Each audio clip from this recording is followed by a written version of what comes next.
ċess fejn il-kaxx qed jinġibu min-naħa ta' ġewwa tas-sala tal-att tal-voti xi nispiċċa dan il-proċess u mbagħad jibda l-iscanning ta' dawn il-voti. Sa dan it-tant il-rappreżentanti tal-partiti jkunu wara l-perspex jieħdu is-samples tagħhom pepe ngħidu li forsi jkun iktar veduta tas-sala tal-att tal-voti minn ġewwa flok il-garżelli qed naraw dawk l-screens kif ukoll l-scanners. Minn hemmhekk il-voti jibdew għaddejjin fl-scanners u mbagħad fuq l-screens jibdew tilejn in-numri skont kif dak li jkun ivvota fuq il-polza tal-vot tiegħu. Fuq naħa ta' ġewwa tas-sala tal-att tal-voti ġifieri qed ngħidu fuq naħa ta' ġewwa tal-perspex il-ġewwa, hemmhekk hemm rappreżentanti tal-partiti fejn ukoll hemm rappreżentanti li se jkunu qed jiġġudikaw dawk il-voti dubjużi. Ġifieri jekk ikun hemm voti li forsi anke n-numru tagħhom ikun ħareġ xi daqsxejn minn kaxxa kif suppost ivvota dawk ser imorru mad-dubjużi għax l-iskener ma jkunx jista' jaqrom u eventwalment ikunu il-Kummissjoni Elettorali flimkien ma' rappreżentanti tal-partiti li hemmhekk imbagħad jiġġudikaw dak il-vot hux validu jew hekk. U minn hemmhekk imbagħad jiżdied mal-voti l-oħrajn li tkun rat l-iskener. Jien se nerġa' ngħaddi l-linja lura lilkom sa dan it-tant jien se nerġa' ngħaddi l-linja lura lil Antoinette Falzon li minnaħa tagħha se tkun qed taġġornana wkoll qed jiġri fuq naħa tal-oħra tas-sala tal-att tal-voti jiġifieri iktar il-barra minn fejn qiegħed jien. Antoinette nerġa' ngħaddi l-linja lura lilek. Grazzi ħafna Nil, fil-fatt miegħi issa għandi is-segretarju organizzattiv tal-Partit Laburista il-Perit William Lewis. Perit, mhux ħanistaqsik jekk mortx id-dar u rqat għaliex ilek hawn inti mill-bieraħ fil-għaxija, lura ovvjament inti stajt issegwi wkoll dak kollu li baqa' għaddej matul il-lejl. Imma lilin minn hekk issa bħala segretarju organizzattiv tal-Partit Laburista, kif tħares lejn din il-kampanja illi għaddiet? Inti għandek tim ta' nies li jgħinuk, imma wara dan it-tim ukoll hemm tim ħafna ikbar. Tispjegalna fuq kif mexxejt din il-kampanja u kif tħares leha fuq kollox? L-ewwel net l-għodwa tajba li semmew telespettaturi kollha li tiseguna fuq għanda l-għodu. Kif tajb ħafna inti kellna kampanja li kienet impenjattiva, kienet waħda qasira, imma fl-istess ħin ridna nżuru l-lokalitajiet kollha ta' Malta u Għawdex. Il-Prim Ministru għamilha ċara mill-ewwel ġurnata ta' din il-kampanja illi huwa rrid ikun viċin in-nies u jintaqa' man-nies kollha tal-lokalitajiet kollha. Kemm fejn kellna maġġoranza kif ukoll fejn ma kenniex. Għax aħna ovvjament il-partit dejjem ta' importanza il dawk kollha li għandhom dritt tal-vot u għal daqstan xtaqna nkunu viċin tagħhom. Li kont se ngħidlek għaliex ħafna nies irrimarkaw li din id-darba il-kampanja kemm kienet qasira, kienet waħda intensiva. Kemm kellkom attivitajiet f'kull ġurnata, kemm il-lokalità tajt li żortu kull ġurnata? Kien hemm ġranet fejn żorna ġiex lokalitajiet u mbagħad li meta bdejna nżidu fl-attivitajiet kien hemm ġranet fejn morna sa 5 postijiet kull ġurnata. U biex żorna kull lokalità bil-fors ridna nagħmlu hekk. Apparti, infatti l-aħħar ġurnata fejn anke żorna jekk mhux se żbalt minn lokalitajiet differenti fejn il-Prim Ministru mar f'daw il-lokalitajiet.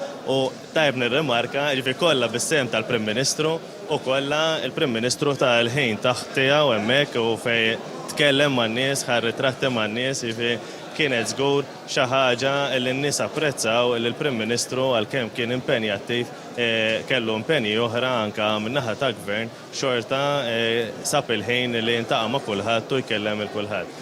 Minn hawnhekk nixtieq nieħu l-opportunità li nirringrazzja lill-volontiera kollha, it-tim kollu li kien warajja, ovvjament nidher jiena imma warajja hemm tim sieħ li jkun qed iħejji għall-attivitajiet li jinvolvu ħafna xogħol kemm fl-armar, kemm fin-nies li ħajkunu ħajpoġġu wara l-Prim Ministru, ħajattendu fit-tinet. Jiġifieri kull attività tinvolvi ammont kbir ta' ħin li għal dik is-sija li n-nies jaraw l-attività ikun hemm ammont kbir ta' ħin involut fiha biex tiġi organizzata dik l-attività.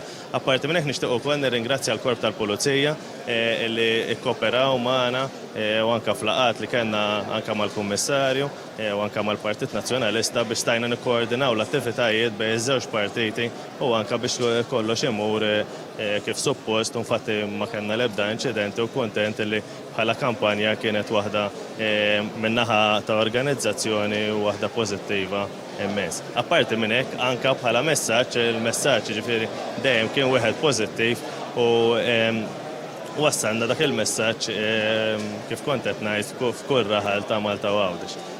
Kif attenti jena kontaw, ġifiri wara l-speċjali. Ekku, wara l-speċjali xogħol tiegħi il-ħamis li għadda bħala segretarju organizzattiv, ovvjament jena l-proċess huwa xi ħaġa li nħobbu. Inti fil-verità bdejt fil-proċess bħal ħafna minna u xejn. Ekku, ġifiri dak huwa xi ħaġa li jisni kont nimmissja meta bdejt il-parti organizzattiva, imma ovvjament dal-jumejn nkun qed ngħin anke l-uffiċċju elettorali. Il-bieraħ infatti konna ġurnata nduru l-lokalitajiet u nintaqgħu man-nies u naraw x'għajnuna kien hemm bżonn fil-jum tal-votazzjoni. U eżatt malli għalqet il-ġurnata tal-votazzjoni konna hawnhekk fil-counting hall biex insegwu l-proċess minn hawnhekk. Infatti matul il-lejl kienu qed jinfetħu l-kaxxi u jinqalbu l-voti wiċċhom l-isfel biex issa minn hawn ftit tal-ħin ieħor nibdew naqilbu il-voti wiċċhom il-fuq u nibdew nieħdu l-indikazzjoni ta' fejn sejjer ir-riżultat.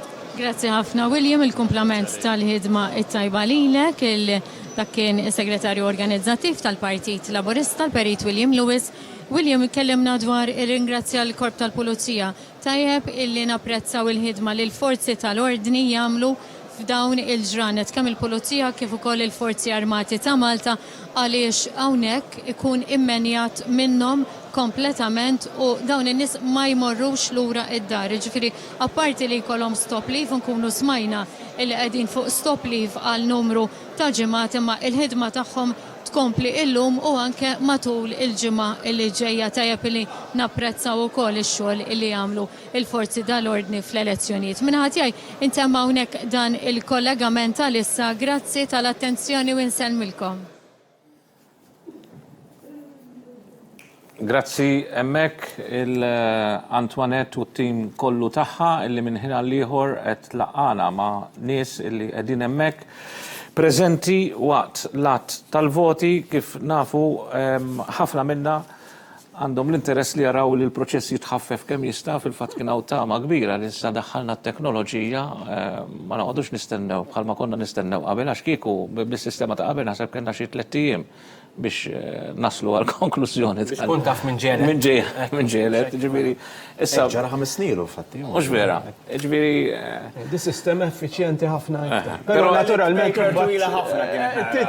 taffetwa tiskanta jkollok dik il-dak. Ma mbagħad ikun hemm daw in-naqra ħiċis li kultant dik is-sija l-ewwel. Ġifieri n-nies ngħidilhom jinħudu da xejn paċenza xi jkun hawn minn anke bdew jibgħatu li ma x'inhu r-riżultat aħna ma nkunux nafu għandna r-riżultat u għattilkom l-uffiċjali bħalu għandna kurzita.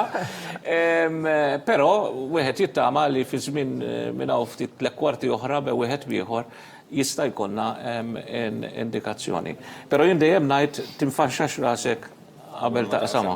Mhux hekk ġifieri ejja ħallu l-affarijiet jieħdu il-proċess li għandhom jieħdu imbagħad nitkellmu fuq il-fatti, nitkellmu fuq dak. Però li hawn daqshekk ħerqan anke biex ikunu jafu r-riżultat. Turi kemm hawn interess bħalissa, ġifieri kif beda jgħid l-ewwel fejn għandek pajjiżi Ewropej oħra li bil-kemm jagħtu kasom dawn l-elezzjonijiet. Malta għataw dak l-interess, ġifieri jekk tara Facebook bħalissa mifquh kulħadd jispjega. Fil-fatt li kont se ngħidilkom għax ħan niġi għal round konklusiv ma naħatakom għax għandi mistednin oħra rridu nkomplu magħhom. Wara r-riżultat li kien bambini irid ikun tajjeb għall-Partit Laburista, x'responsabilità għandu l-Gvern issa? Jiena naħseb il-Gvern, mela ħanibdew minn hawn jien qiegħed fuq l-istazzjon tal-Partit Laburista, però jien kritiku ħafna tal-Partit Laburista. U minn ġol Partit Laburista stess ma ssibx attakki kontri għax jien qed nikkritika. Ġifieri il-Partit Laburista huwa miftuħ għall-kritika, però minn kelli nikkritika. Walla ħares ma jkunx hekk jien hekk ngħid. Dak li jagħmlu partit ħaj, dak li jagħmlu partit dinamiku. Il-Partit Nazzjonalista Eżatt, ġifieri u hemmhekk qiegħda d-demokrazija. Ġifieri jien bniedem li nikkritika, però qatt għandi fiduċja fil-Partit Laburista. Għal Joseph Muscat itik l-impressjoni li l-Partit Laburista minkejja suċċessi ekonomiċi, minkejja li żamdi l-popolarità man-nies, għadu jagħti l-impressjoni li still a work in progress. Yes. U dik it-tiktam hekk inti forsi kont hemm ċertu oqsma tal-gvern u tara setturi oħra li tħoss li għandek tikkritika u tħoss li fadal ħafna xi jsir, għandek Prim Ministru, partit Gvern Laburista, li mhux qed jgħid isma' aħna s'issa 3 elezzjoni 4 elezzjoni tinfila. 6. Dak ir-riżultat 6 tinfila. Mhux qed he is not resting on his laurels u qed jgħid isma' fada x'isir. fadal, u dik rari Malta. Apparti minn hekk inti meta għandek il-Prim Ministru, l-aktar Prim Ministru ta' suċċess nasa fl-istorja, jena ngħidu kif inhi, f'meta tara d-distak li qed jerbaħu hekk. Xi kultant jagħmel xi ħaġa, u joħroġ jiskuża ruħu jew jgħid isma' hemmhekk kont żbaljat. Fejn qatt rajnija fil-politika Maltija di? Li jkollok Prim Ministru jgħidlek isma' hemmhekk ma kellix raġun u jibdel id-direzzjoni. U n-nies tibqa' mhux anzi tibqa' bekk iżżid il-fiduċja. Meta tkun minn kif suċċessi tiegħek, iżid il-kredibilità. Fil-fatt Manuel jiena naħseb li llum għandi tama li l-poplu se jagħti risposta lil min f'daw il-5 snin fil-Parlament Ewropew kienet juża l-preżenza tiegħu hemm biss biex għan-negattività, biex jagħmel sara lil Malta. Jien li nixtieq sinċerament bħala ċittadin Malti qed ngħidha din issa mhux bħala bniedem laborist li daw il-5 snin nibdew naraw il-pożittività min-naħa ta' l-MPs ta' l-oppożizzjoni fil-Parlament Ewropew. Għax jiena naħseb biċċa xogħol li ħajkollu il-Partit Laburista fil-Gvern hija li jsowwi dik il-ħsara kbira li saret. Għax naħseb dak irridu żmien ukoll biex dik l-image negattiv. Mhix faċli li jingħatat ta' Malta. Isna xi pajjiż tat-tielet dinja fejn kważi nisparaw fuq xulxin meta mhijiex hekk assolutament. Anki sawat il-kampanja kien hemm xi producer hawn fuq ir-raj il-24 u kol ma doffi bdew taħraqhom l-istonku għall-pajjiż. Ħaniħu l-lhom nikun nispiċċa bik. Jiena Manuel it-tama tiegħi naħseb tajlu foħra ta' Maltin u Awċin hija li propju ir-riżultat li qed nistennew illum jala kapitlu negattiv ta' politika li sfortunatament il-Partit Nazzjonalista jew elementi fiħdanu imbuttaw għal dal-aħħar snin. U dik it-tema tagħna, ġifieri aħna għal dan nittamaw illi il-poplu Malti qed juri biċ-ċar, ġifieri mandat wara l-ieħor illi dil-politika il-poplu Malti m'għadux jappartieni għalija għaliex aħna mhux sempliċement in-nies biss qed iħarsu lejn politika li hija sempliċement pożittiva f'sens ta' marketing, f'sens ta' image, imma hija politika li fil-veru sens tal-kelma, hija politika li n-nies qed jieħdu l-frott minnha, qed igawduha fil-ħajja tagħhom ta' kuljum. Semmejna l-ħafna xogħol u ħidma li għamel dan il-gvern, il-fatt li għandek ekonomija li qiegħda dejjem tikber u żomm ritmu b'saħħtu ħafna li dan ukoll qed ifisser qed jissarraf f'opportunitajiet ta' xogħol. Issa llum ukoll pajjiżna taħares lejn opportunitajiet ta' xogħol ta' livell ħafna iktar għoli.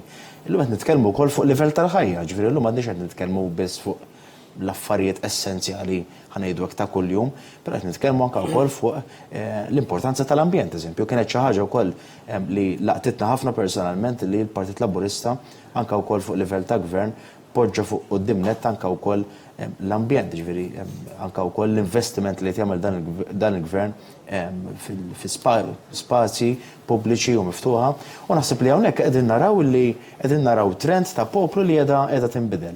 Minn poplu li sa 6-7 snin ilu kien jitkellem dwar nuqqas ta' xogħol għal poplu li issa llum qegħdin nitkellmu dwar livell tal-ħajja ħjar. U allura għal daqstant ir-riżultat nittamaw ukoll illi jaqta linja darba l-dejjem ta' din il-politika negattiva u jifmu tassew nirrealizzaw il-klassi politika f'pajjiżna illi l-unika triq il-qudiem hija propju u l-aqwa politika hija l-politika ta' dan il-moviment. Kumment fil-qosor, Dr. Arran.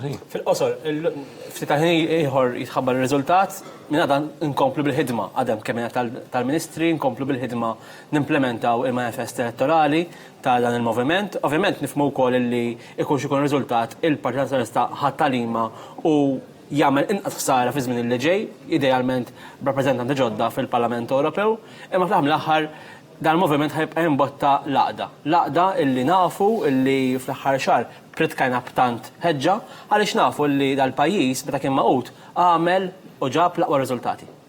Mela, nirringrazzjakom ħafna tal-li kontu minn tistgħu tmorru tieħdu l-breakfast issa.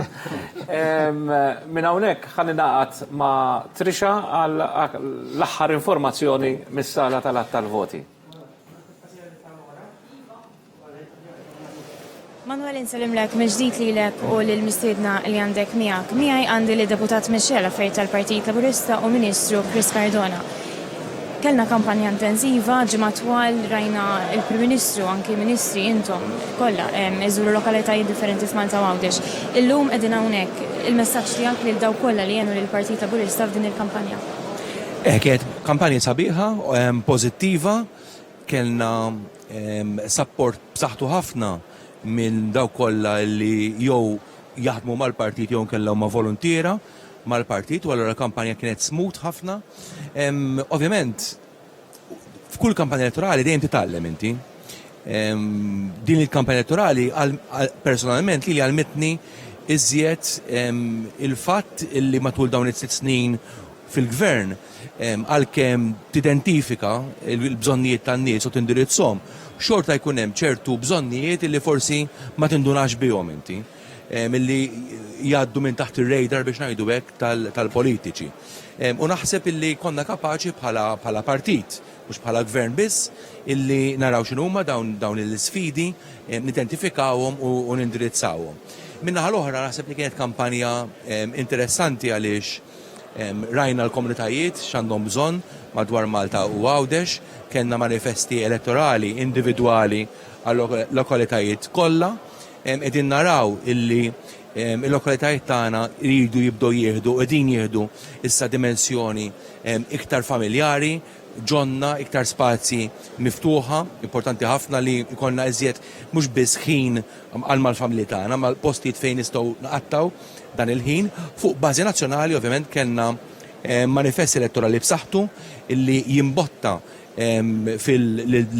lill-Parlament Ewropew lil dawk il-kandidati illi ser ikunu eletti biex ikollhom programm tul dawn il-5 snin li ġejjin illi huwa bbażat u mibni fuq il-valuri tal-Partit Laburista. Naħseb li l-Prim Ministru kien ċar ħafna illi l-valuri tagħna bħala partit mhumiex negozjabbli, imma huma valuri li ser jibqgħu hemmhekk parti mit-tessut soċjali tal-Partit Laburista, u allura dan il-manifest kien mibni propju fuq dawn l-elementi ta' importanza bħal mwija pereżempju it-tassazzjoni, il-valur tal-ħajja, il-fatt li rridu naraw illi fl-Ewropa jkollna iżjed kompetittività, li jkun hemm iżjed ftehimiet ma' pajjiżi oħrajn u ma' reġjuni oħrajn dak li ġaqsam ma' kummerċ. Ġifieri naħseb illi l-Partit Laburista rnexxielu jindirizza dawk is-setturi kollha li n-nies ikunu din isaqsu fuqhom. Minnaħa l-oħra kienet kampanja b'saħħitha ħafna għaliex il-Prim Ministru u aħna provajna nipparteċipaw miegħu wkoll dar kull roħna illi hawn f'Malta u f'Għawdex iltaqa' man-nies, semaħħom, tkellem magħhom, indirizzhom, u allura rajna kampanja li hija viċin il-poplu għaliex dak li konna qegħdin nagħmluh għal qalbna għaliex ovvjament għandna Malta l-qalbna. Il-Prim Ministru tenna kemm il-darba li dan huwa gvern tan-nies u man-nies u m'għandix dubju li b'din il-kampanja bħal dawk preċedenti tal-Partit Laburista kompla jidher kemplu joħroġ dan fid-der. Naddi l-linja lura lilek Manuel, iktar tard ovvjament nerġa' naqgħod magħkom minn naxxar.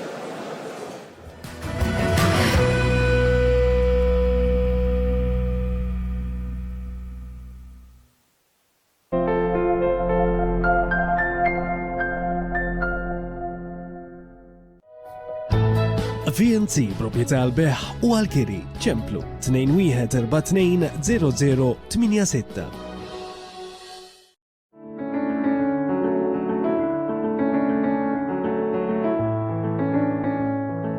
Royalty Bedding and more.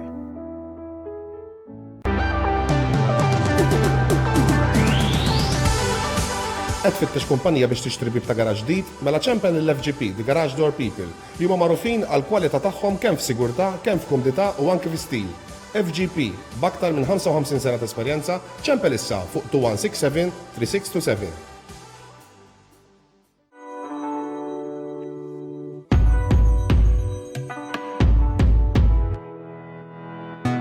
Bodo Electric Vehicles, Minan Spiteri Autos, Nashar Road Birkirkara, faċċata tal-Smart.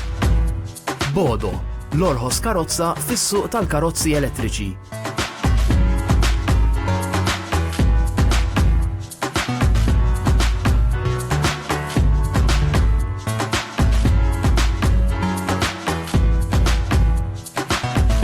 Bodo Electric Vehicles, Minan Spiteri Autos, 7774 7500. Ipproteġi l-klieb u l-qtates tiegħek minn parassiti bħal brijat u qurdien, fleas and ticks, kif ukoll mis-sandflies. Seresto huwa kullar li joffri protezzjoni u prevenzjoni sa 8 xhur sħaħ. Jiswik biss 10 ċentesmi kuljum. Seresto. It's been a long week. Clients, emails, payments, deadlines. Perhaps that's enough. That feeling when you have somewhere else to escape to. Time to unwind and relax. Yes, time to be home. Carcania. Your home away from home. Art at Home. Amara ta' kwalità. Prezzijiet inkredibbli. Għażla enormi. U fuq kollox, servizz impeccabli. Ejjew żuruna fi triq l-imdina ħattard. Art at Home. Ifranka l-flus u għex komdu.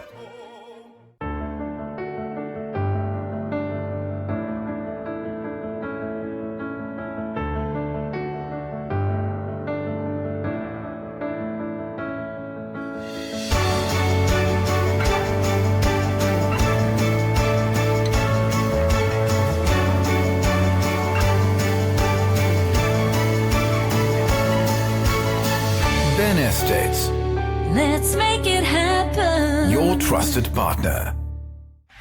Galletta Construction Limited joffru servizz ta' demolition u excavation fuq kull tip ta' bini. Galletta Construction joffru l-aqwa prezzijiet fis-suq. Għal aktar informazzjoni ċemplu fuq 9943 1234.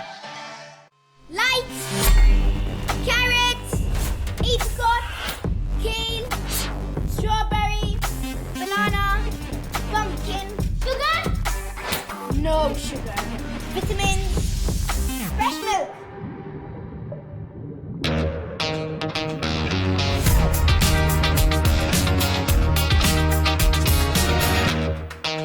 Try the new Yummy Kids Yogurt by Benna. Alphonse Enterprises Limited tal-Ħamrun. Issibulhom varjetà kbira ta' ikel u xorb. Jaċċettaw ordnijiet ta' riċevimenti ta' tiġijiet u festini privati. b'50 sena esperjenza. Miftuħin kuljum it-tnejn sas-sibt u l-ħdud nofs ta' nar. Ant Lourdes Opticians issib toqba tal-għajnejn kuljum u jekk tordna nuċċali ġdid ma tħallax tal-vista. ċempel għall-appuntament. Lourdes Opticians, Nasher Road, San Juan. Gourinia Washing Machines and Dryer for best washing and drying performances. Energy efficient, economical, easy to use, with super silent operations. Gourinia, life simplified, exclusively from Centro Casalinga.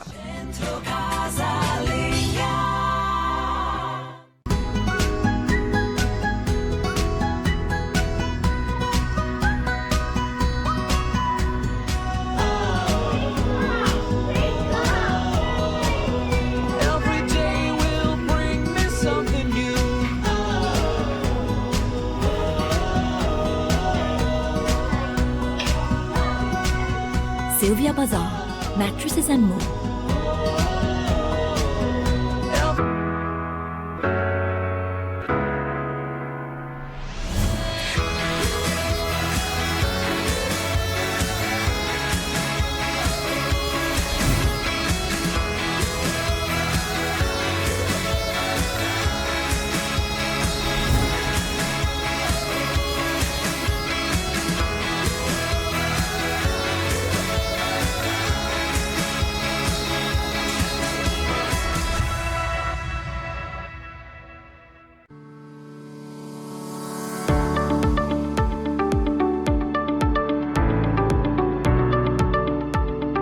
Ixtri l-amara kollha l-darek banqas minn 8,000 euro.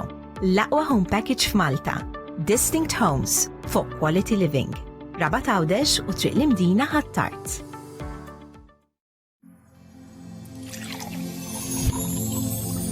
Offerta minn Anteco Pure ta' 145 fl-xkun tal-ilma ta' 18.9 litri l-wieħed u tieħu dispenser b'xejn tal-isħun u l-kiesaħ għal prezz speċjali ta' 623 euro u 50 ċentesmu. Dan l-ammont jista' jitħallas fi żmien sena f'pagament fix-xahar. ċempel issa fuq 800 74 422. Jekk qed tfittex biex tagħti der isbaħ lid-dar tiegħek, Big Ben Interiors għandhom għażla vasta ta' twapet, portieri, fitted carpet, laminate parke u drappijiet tal-aqwa kwalità. It-tim ta' Big Ben joffri wkoll installazzjoni ta' parke, ħjata tal-portieri u kif ukoll konsultazzjoni professjonali. Big Ben Interiors, the heart of your home.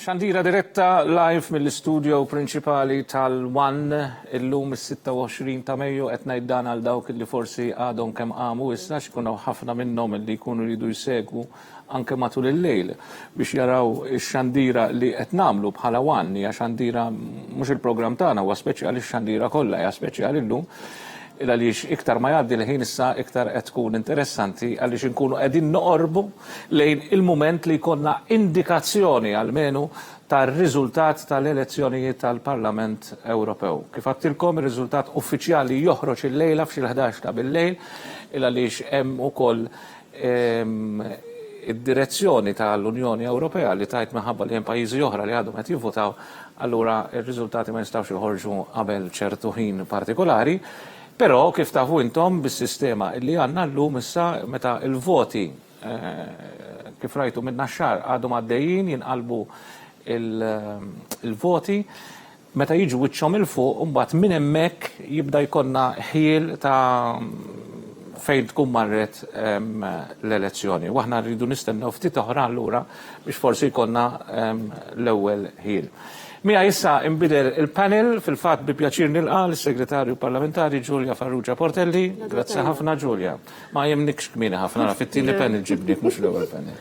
Ma jmin konna xorta. Mbagħad għandna lill-dottoressa Deborah Xkembri kif ukoll għandi avukati għandi issa Dr. Andy. Maġġoranza. Għandna surplus avukati. Għaw surplus tagħhom. Dr. Andy Ellul kif ukoll Dr. Luciano Busuttil. Grazzi ħafna tal-li ingħaqaltu miegħi. Il-kampanja x'ġellek minnha Ġulja inti? Fil-fatt għamilt referenza li fl-artiklu tiegħi tal-lum tat-torċa. Ħarist lejn l-aħħar ġimgħa kemm kienet ġimgħa sabiħa. Imma fl-aħħar mill-aħħar nħares lejha bħala kampanja pożittiva mimlija mħabba li kollox jinseċ mal-slogan li jażel il-Partit Laburista f'din il-kampanja elettorali li ma kienx hemm nitfata minn beda f'din il-kampanja min-naħa tal-Partit Laburista il-pożittività dak li jridu li jaspiraw għalih il-Maltin u l-Awċin. U jina inħares biħġar lejn dawn il-ftit minuti li ġejjin, għalix fil-verità għamil tajjeb ħafna inti referenza għal fatt li uffiċjalment fil-11 ta' bil-lejl li tħabbru r-riżultati. Però ma ninsewx li darba għandna sistema b'mod elettroniku tal-voti u f'dawn il-50 minuta li ġejjin possibilment se jkollna ir-riżultat ta' Malta fidejna. Ġifieri naħseb dinja milestone oħra li se nkunu qed nagħmlu flimkien bħala pajjiż. L-ewwel semmejt li minn qamissa jiena niddubita kemm in-nies jorqdu fil-verità għaliex ħafna nies xorta jsegwu l-kaxxi li ġejjin fis-sala tal-voti. Vera li m'hemmx riżultati. Ekk nitkellmu issa kulħadd fil-għaxija bħal baqa' jara il-television minkejja li ma jkun hemm xejn.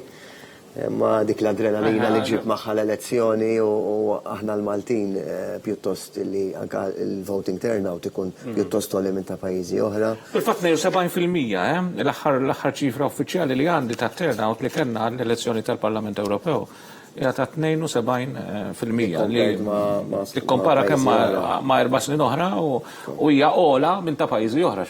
Il-pajjiżi tal-Ewropa ma tantx ikun hemm turnout. Imma xi fisser da pereżempju, fisser li kollok li ninteressaw, għax aħna konna ngħidu, nisimgħu ngħidu smas l-Ewropa jisa xi ħaġa hemmhekk tal-istituzzjonijiet u maqtuha miċ-ċittadin. Naħseb jiena l-poplu u forsi xi minn daqqiet iktar minn oħrajn jirrealizza kemm fil-verità meta jkun qed jivvota għal membri tal-Parlament Ewropew, ikun qed jivvota għal xi ħadd li jista' kemm jagħmel ħafna ġid u kemm jagħmel ħafna ħsara. U naħseb daw il-5 snin li għaddew stajna naraw mit-tnejn.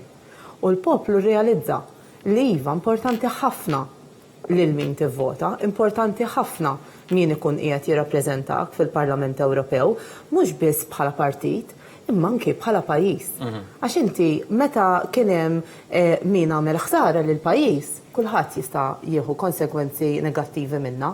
U allura forsi il-poplu jirrealizza daqsxejn iktar li għalkemm l-Ewropa mhijiex eżattament aħna u Malta, ma kull ma jsir hemmhekk qed jaffettwa lilna hawnhekk. Ġifieri jaffettwa jekk Malta ikollha delli jitkorroħ mitfuqa fuqha barra minn Malta, tista' taffettwa għalek ix-xogħol hawn Malta, tista' taffettwa għalek l-ekonomija hawn Malta. Isserħilu li dal-gvern qed jagħmel minn kollox biex he turns it everything into a positive u ġifieri għamel ħafna biex ikollna ekonomija b'saħħitha li forsi ma tieħux dawn id-daqqiet. Imma importanti li n-nies jirrealizzaw illi vot għal membru tal-Parlament Ewropew huwa vot illi se jservi lil Malta in ġenerali u naħseb li l-poplu tagħna illi diġà minnu nnifsu jsu jkun ikkargata l-elezzjonijiet. Ok, ma jkollokx turnout daqs l-elezzjoni ġenerali, imma jirrealizza l-importanza ta' elezzjonijiet, ikunu x'ikunu daw l-elezzjonijiet fi żmien u f'ċertu pajjiżi, kważi n-nies trid tħallasom biex imorru jivvotaw. Ġifieri hemm min jippenalizza jekk ma tmurx tivvota. Għandek pajjiżi. Hemm min iħallsek biex tmur tivvota, aħna hekk m'għandekx għalfejn, hawnhekk. Insomma, kieku nagħmluha bil-ħlas imorru ta'. Tagħmel kampanja, hawnhekk tagħmel kampanja u kulħadd joħroġ jivvota. Luċjan, kif tara inti il-kampanja kif għaddiet? Jiena il-kampanja oġġobni fatwiet u naħseb ir-raġun li ħansemmi illi matul din il-kampanja kien hemm diversi inizjattivi sportivi li kienu parti minna din il-kampanja. Fis-sens li kien ħafna proġetti ta' natura kapitali fl-sports li ġew illonċjati matul din il-kampanja u rajna wkoll il-gvern fl-aħħar jitfa' fuq il-mappa politika tiegħu wkoll strateġija nazzjonali fejn jidħol l-isport. Jiġifieri mhux sempliċement ejja nagħmlu l-faċilitajiet ħalli jkollna xi ħaġa xnuru fil-manifesti elettorali tagħna raxwet tagħna, imma din nħarsu l-qudiem f'aspett li huwa importanti fil-ħajja ta' kulħadd li forsi s'issa għadna ma rnexxinix nirrealizzaw.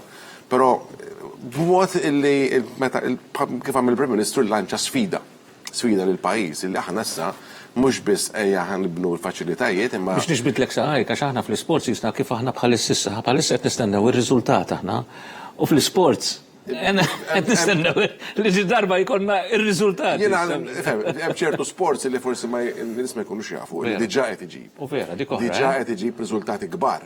Għandek eżempju. Manka għandek sports fuq atleti u fuq bażi individwali li qas donna. L-Special Olympics 28 atleta ġabu mal-50 medalja.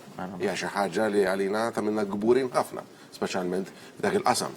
Għandna sports oħrajn bħal pereżempju il-bowling illi l-Maltin huma one of the top.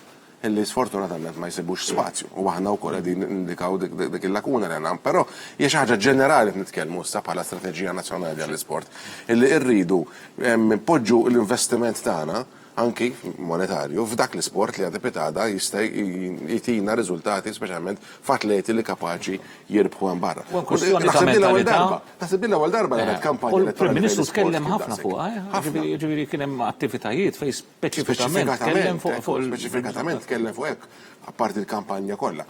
U kif qalu sħabi hawnhekk xi ħaġa naħseb kienet pożittiva ħafna li dik kienet kampanja fejn il-qofol tagħha ma kienx la partit u laqqas ieħor la manifest imma l-qofol kienet Malta.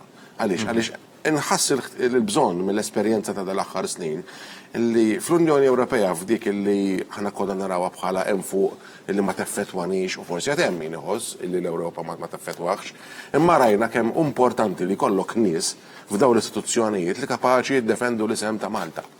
Għaliex jista' l-attakki jistgħu jiġu minn kullum kien inkluż minn ġewwa stess.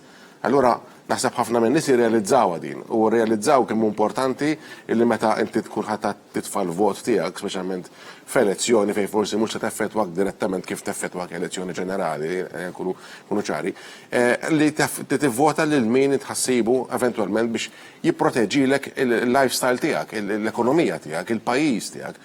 Naħseb li dik kienet l-iktar ħaġa li forsi spikkat bejn iż-żewġ kampanji elettorali. Xi ħaġa forsi oħra li hemm hija li għax għedu xi turnouts ma jkunux daqshekk kbar fejn tidħol il-kampanja tal-Unjoni Ewropea. Ma ninsewx l-element barrani ta' ħafna nies barranin illi qasbis interesshom li jivvotaw m'għandhom il-vot xorta waħda. U qed jista' forsi anke jara mill-istatistika f'dawk id-distretti propja fejn forsi hemm aktar konċentrazzjoni. Hemm xi ħaġa li jidhirli issa ġiet emendata l-liġi. Hemm xi emenda fil-liġi li kien ma tivvutax tliet darbiet. Ma tkunx ilek għandek tingħata. Però dik għadha mhix fis-seħħ, għadha ma ġietx attwata fil-fatt għalhekk kien hemm numru ta' ovvjament id-darba mhux se jkun effettwata, jridu jgħaddu 3 elezzjonijiet biex jiġi dan. Ġifieri hemmhekk jista' jkun rridu nirranġawha. Għandi li konsensaqsi kien huwa illi kellna kampanja fuq naħa kellek il-Prim Ministru li jgħid isma' llum għandkom l-għażla bejn Joseph Muscat u Adrian Delija.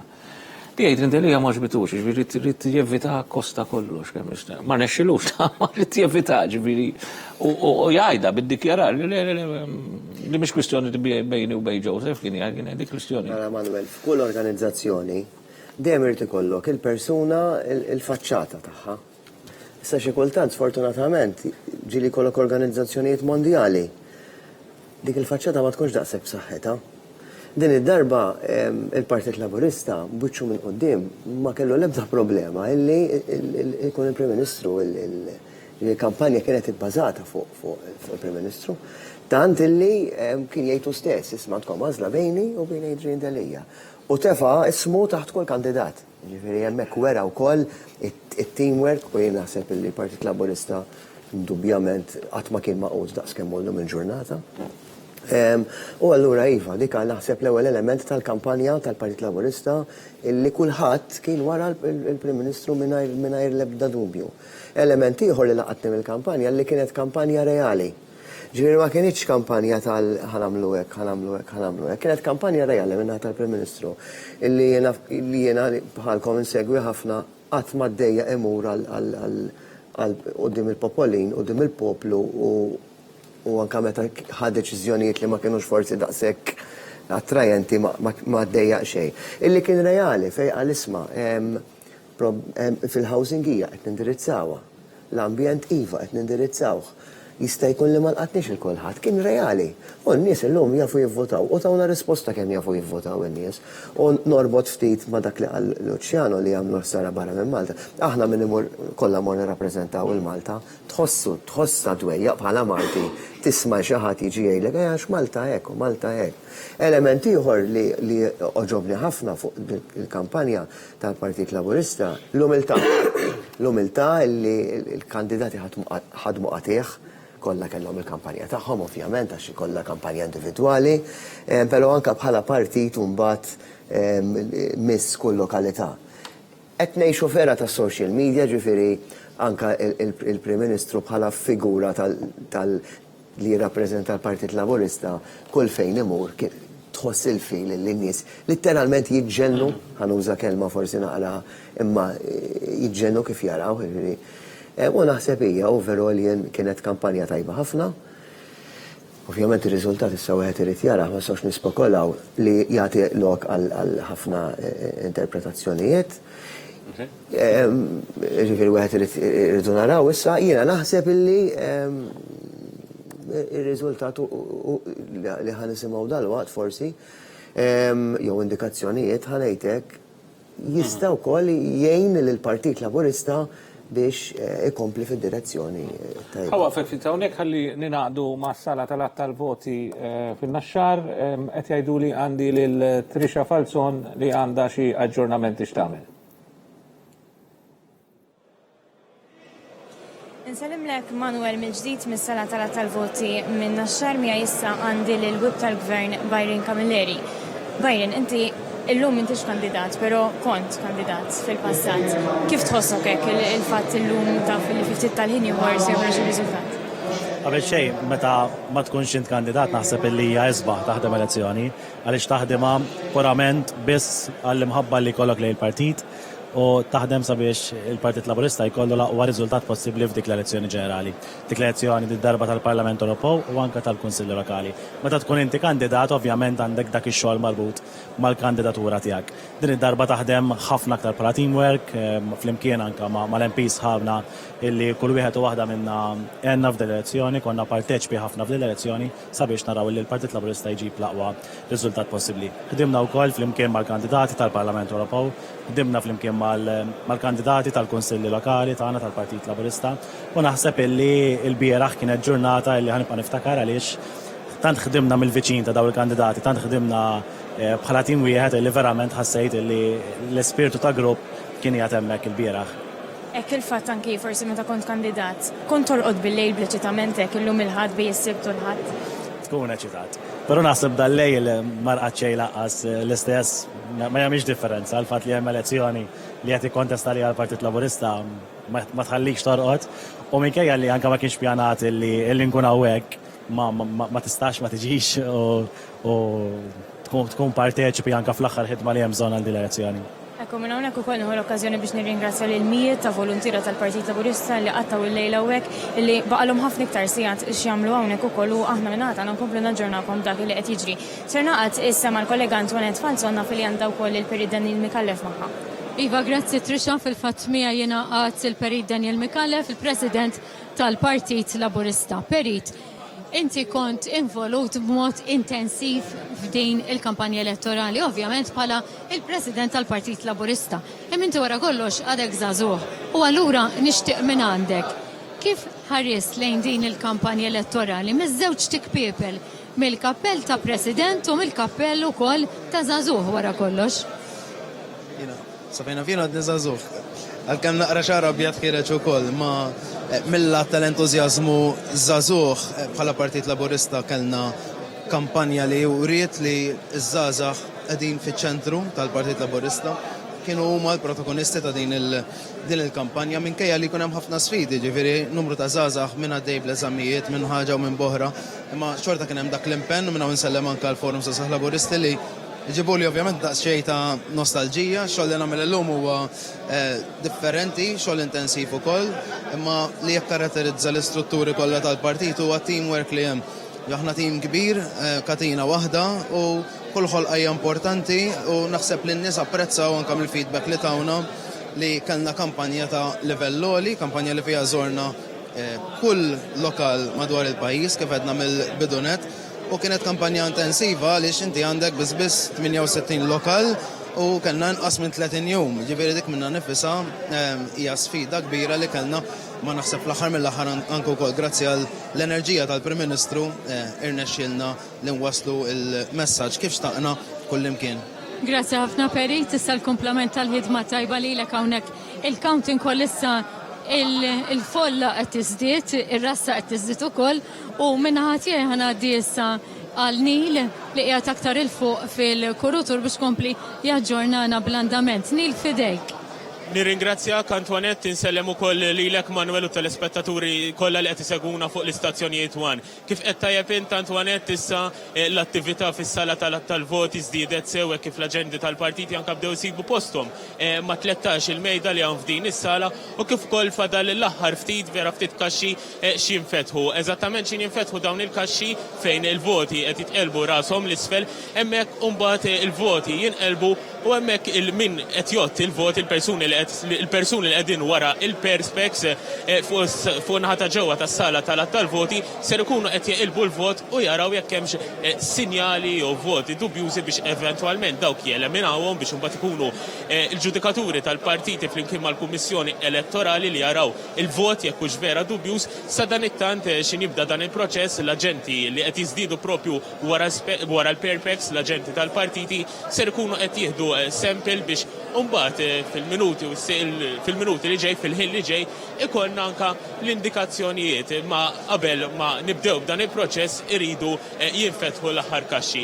Dak kien kollox għalissa mis-sala tal-voti ser nkunu qed naġġornawkom biżjed kollegamenti propju bl-iżviluppi li jkunu qed jiġru f'din is-sala minn hawn u ftit ieħor. Issa dan it-tant ngħaddi nerġa' il-linja lura lejn l-istudios. Grazzi jemmek il-Nil, il-Trisha u l-Antoinette, għax dawk għanna żewġ falzon, it-tnejn insertaw fit-tim li għanna fis-sala tal-att tal-voti in-Naxxar.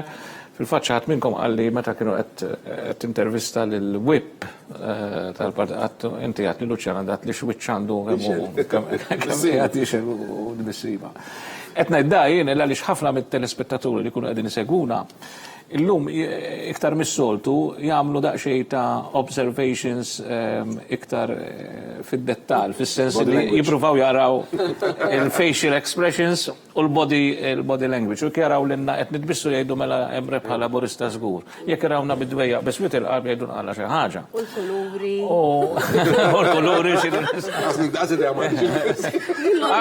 ġifieri naħseb mis il-moddija u l-bisklina tgħodu tiġġudikawni fuq il-kuluri. Salib ta' Malta. Inti neutrali, ma' Salib ta' Malta, manka l-mislub, ma li rrid ngħid huwa illi kollhom daqsxejn tensjoni n-nies fil-fatt għandi min jagħti jibgħatli, jingħu jgħid isma' r-riżultat ħad jgħidulna, ir-riżultat ma nivvintax jien u aħna li rridu nkunu professjonali, meta nkunu xandara u rridu waslu l-affarijiet kif huma, ġifieri aħna ma nistgħux nkunu preżuntużi u ngħidu u nispekulaw. Ġifieri jien il-pari li ntikom ibqgħu segwuna bil-kwiet, bil-kalma kif qed nagħmlu aħna x'aħna qed insegwu wkoll. Ġifieri u kif ikollna bqgħu ċerti kif ikollna l-ewwel indikazzjonijiet tar-riżultat aħna ngħaddulkom il-riżultat u l-indikazzjoni. Ekku, ma rridx ġifieri qed ngħidilhom jien ġifieri. Jien hekk ngħidilhom. Ma m'hemmx għalx iġibu l-lumi. Ġulja, naturalment inti parti mill-kabinet għadha ġurnata bħall-oħrajn, għadha għandkom il-kabinet għaluli jiena ġifieri. Jiena mhux suppost nikkummenta u niżvela affarijiet tal-kabinet. Mhux qed ngħidilek biex tgħidli skup, jiena ngħidlek x'għaluli ġifieri. Ġifieri li rrid ngħid jiena l-ħidma tkompli, issa kien hawn min jgħid.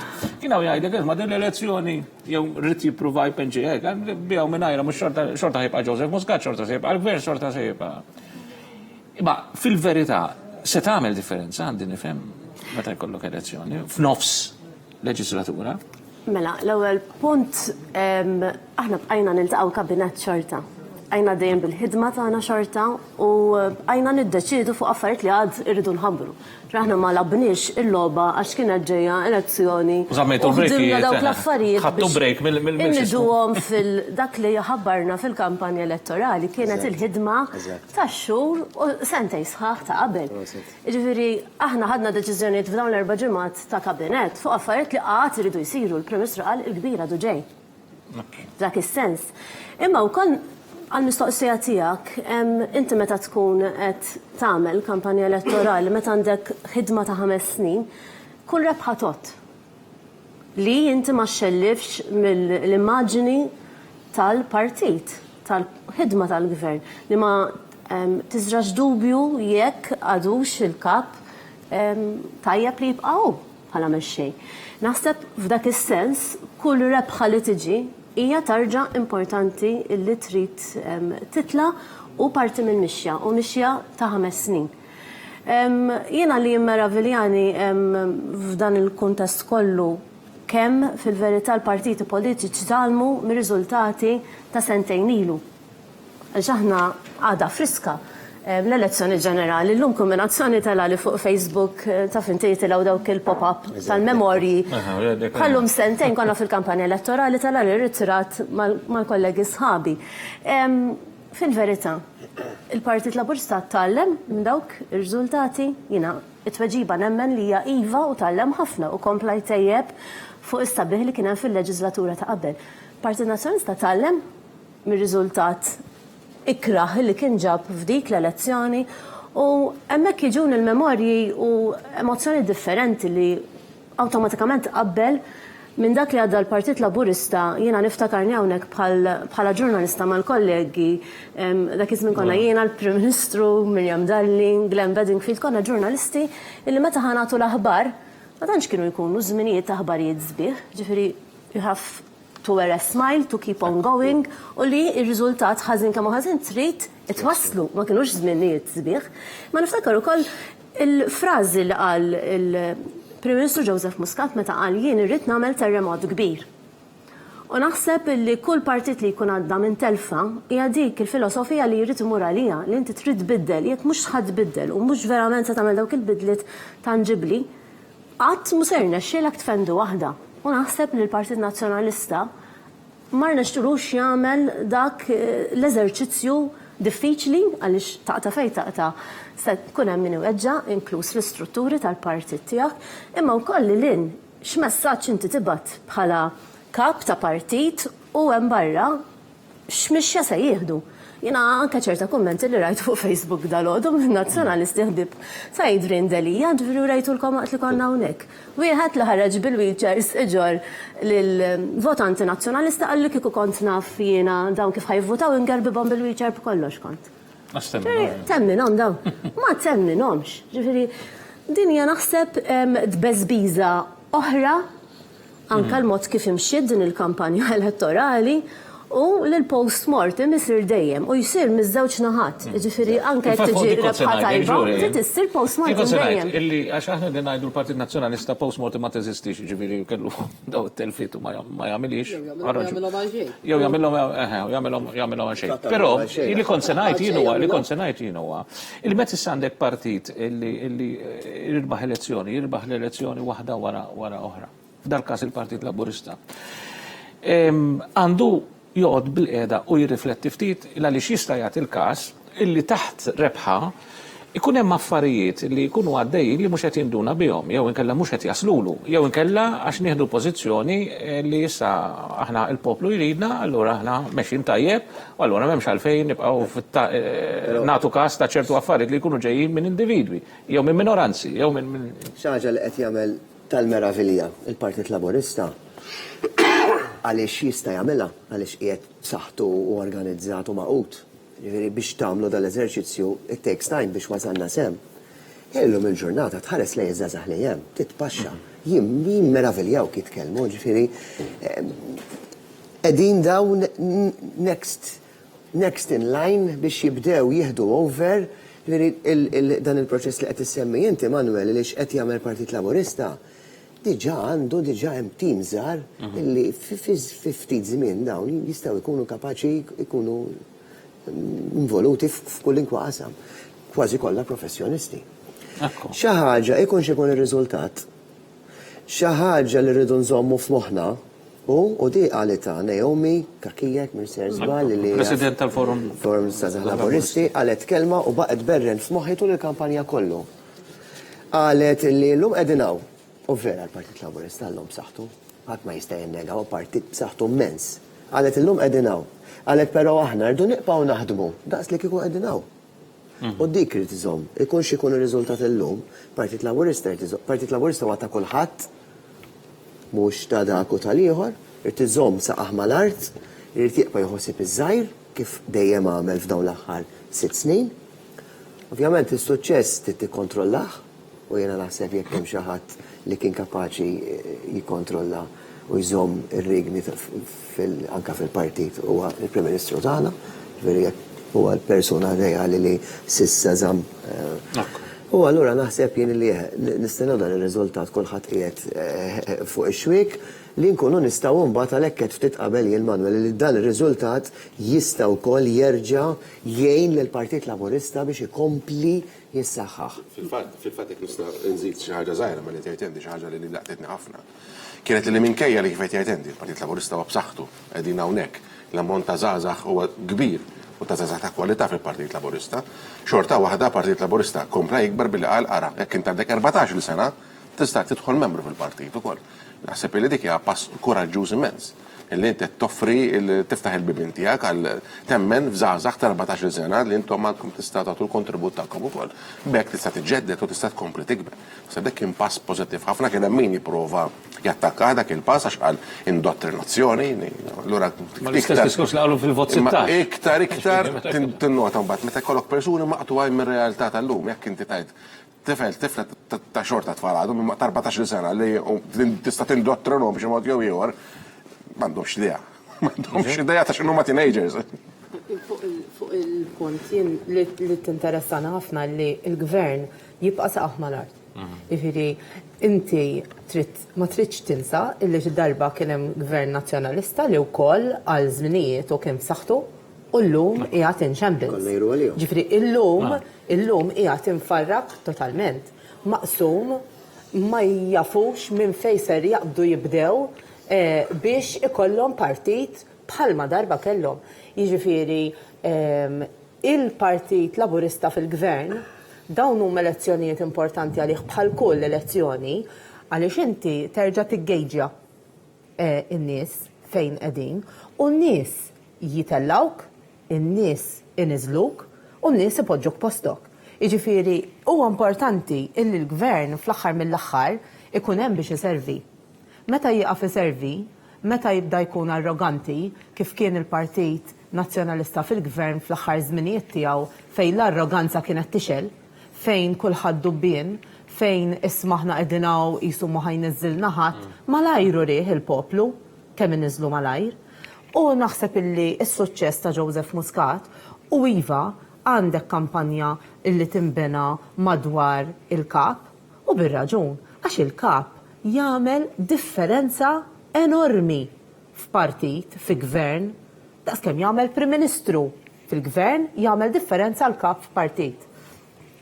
Il-Partit Nazzjonalista illum il-ġurnata ma setax jagħmel bil-bord bil-kap tal-oppożizzjoni bħalma kien tal-Prim Ministru b'kulħadd waraħ, m'għandux il-kulħadd waraħ. M'għandux il-kulħadd waraħ. U allura anke meta inti tmur tivvota, se tmur tivvota lil partit illi bejnietu maqsum illi xin jiġi biex jiddeċidi wieħed ma jistax jaqbel mal-ieħor. Jew illi l-unika ħaġa li jaqblu fuqha meta jkunu qed ikasbru lil pajjiż. Jiġifieri il-kampanja elettorali iva għandha tkun ukoll mibnija fuq minu dak il-persuna li jkun qed iżomm il-kulħadd flimkien. Jiena f'Joseph Muscat nara leader kapaċissimu, leader kbir, leader illi meta kien qal bħalma qalet Ġulja se nagħmel terremot. Dat terremot għamlu billi beda iġib in-nies lura fil-Partit Laburista. Wara li ġab lil min kien forsi daqsxejn diżilluż bil-Partit Laburista u reġa' ġabu lura fil-Partit Laburista, dar fuq in-nies tal-Partit Nazzjonalista u ġab lilna wkoll. Dik il-verità. Illi dat terremot għamlu billi l-ewwel ra lil min kien forsi telaq daqsxejn minn miegħu u ġabu lura. Trid tkun lider kbir biex tagħmilha di u mbagħad iġġib lil ħaddieħor miegħek. U di xi ħaġa fenomenali li għamel Joseph Muscat, xi ħaġa li mhux biss taf ma xiex nikkompara, xi kultant għax jiena famuża li nagħmilhom daw tagħmel dieta u tirqaq. Imma mbagħad diffiċli biex iżomma. Imma tiżomm inti. Insomma. Imma li inti iġġib in-nies min-naħa l-oħra. U issa elezzjoni wara l-oħra tinduna li inti żammejthom hemmhekk, ma żommhomx bix-xejn ta'. Ma żommhomx bix-xejn, iżommhom għaliex tkun qed tmexxi tajjeb, għax il-pajjiż ikun sejjer tajjeb, għaliex l-idejat tiegħek ma jibqgħux idejat fuq il-karta. Xi ħaġa li naħseb li kien hemm nieqsa ħafna fil-kampanja tal-Partit Nazzjonalista, anki din id-darba, li ħafna idejat kbar irridu ambjent aħjar. Ivi ma kif? Irridu suppost ħajwaqfu il-marda tal-kanser daw. Iva ma sorry kif? Iviri, il-Partit Laburista mhux jgħidilna x'inhuma l-ideali, itina program ta' kif ħajitwet u diki differenza kbira bejn iż-żewġ partiti. Dik waħda mill-kwalitajiet ta' Joseph huwa li għandu saqajh mal-art. Ma ninsewx li f-situazzjoni li qegħdin fiha bħalissa m'hemmx oppożizzjoni, wieħed jista' kif qalet tajdew ikun arroganti li jibqa' dejjem fuq ħadd ieħor. Imma naħseb Joseph huwa dak il-persuna li jibqa' tant huwa close man-nies u jifhem il-bżonnijiet tan-nies li kapaċi iżomm kulħadd saqajh mal-art li xorta tridu naħdmu biex inkomplu nkabru s-suċċess tagħna. Ħawaqfek daqsxejn illa li xi tgħidu li għandi l-Antoinette qiegħda tistennina mill-sala tal-att tal-voti. Nħalli fidejk Antoinette. Nsemilkom ġdid minn ġewwa s-sala tal-att tal-voti fin-naxxar, kollox jinsab lest, issa il-Kummissjoni Elettorali qiegħda permezz tar-rappreżentant tagħha tistgħu tisimgħu fl-isfond qed jitlob li kulħadd isib postu, dak inkludi mhux biss in-naħa ta' ġewwa tal-counting hall imma anke l-aġenti tal-partiti illi minn issa il-qoddim ikunu wara l-perspex għaliex wasal il-ħin tal-parti tal-proċess fejn il-voti kollha kaxxa issa jinġiebu mill-ġdid minn nofs sala għal qoddim il-counting assistants u issa ħajduru wiċċhom il-fuq kemm wieħed jara jekk hemm xi marka partikolari fuq u biex imbagħad ikunu lesti għall-scanning. Ġifieri il-ħin meta qalulna li kważi ħanibdew siegħa tard hemmhekk qegħdin huwa kważi 9:10, kulħadd f'postu u minn hawn u ftit tal-minuti oħra l-aħħar instructions mill-Kummissjoni Elettorali u mbagħad jibda dan il-parti tas-sorting. Din hija xi ħaġa li qed issir ukoll għall-ewwel darba, is-sampil li s-soltu jittieħed mill-aġenti tal-partiti illum ħajinħadem ukoll b'mod differenti teb li ngħidu għaliex tittieħu sampil differenti minn qabel, imma bla dubju li issa il-ħidma tibda għaddejja u allura mbagħad ikollna wkoll l-ewwel indikazzjonijiet aħna ħankunu qegħdin inżommukom aġġornati minn ħin għal ieħor jiena flimkien mal-kollegi Neil u Trisha minn hawnhekk u mill-gallerija ta' dak kollu illi jkun qiegħed għaddej. Grazzi għalissa tal-attenzjoni nsellmilkom. Grazzi, emmek l-Antoinette, naturalment issa l-interruzzjonijiet ikunu iktar spissi, qed nimmaġina la wasanna f'dal-istadju.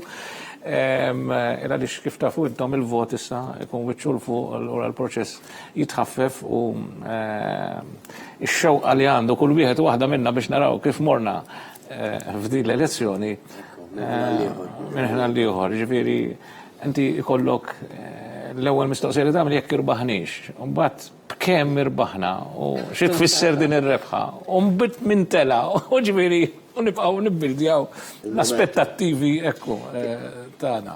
Naħseb xi ħaġa li semma Luciano li hija importanti fil-Partit Laburista u Jeremy għamel aċċenna liha qabel ma telaq. Illi jekk min jikkritikaħ il-Partit Laburista, pjuttost jabbraċċawh ħalejtek mhux ikissruh, ġiet miftuħ, kif suppost għandha tkun organizzazzjoni. Inti ma jistax ikollok għax fl-aħħar mill-aħħar il-partit huwa organizzazzjoni. Inti ma jistax tkun qed tmexxi kumpanija tqabbad konsulent u għaliex jiġi jgħidlek xi ħaġa li ma ndoqlokx għal widnek titfgħu il-barra għax inkella ma tagħmel suċċess qatt.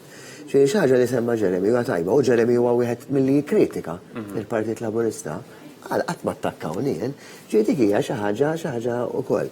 Jiena dil-ġimgħa kont qiegħed nattendi kien hemm il-blockchain summit u xi ħadd fuqi li huwa magħruf li hu nazzjonalist u hekk qalli hija xi ħaġa straordinarja kif pereżempju jiena kulħadd jaf x'jien u jilqawni u jisimgħu s-suġġerimenti tiegħi u ġieli dejtu comboard proposals li għamilt.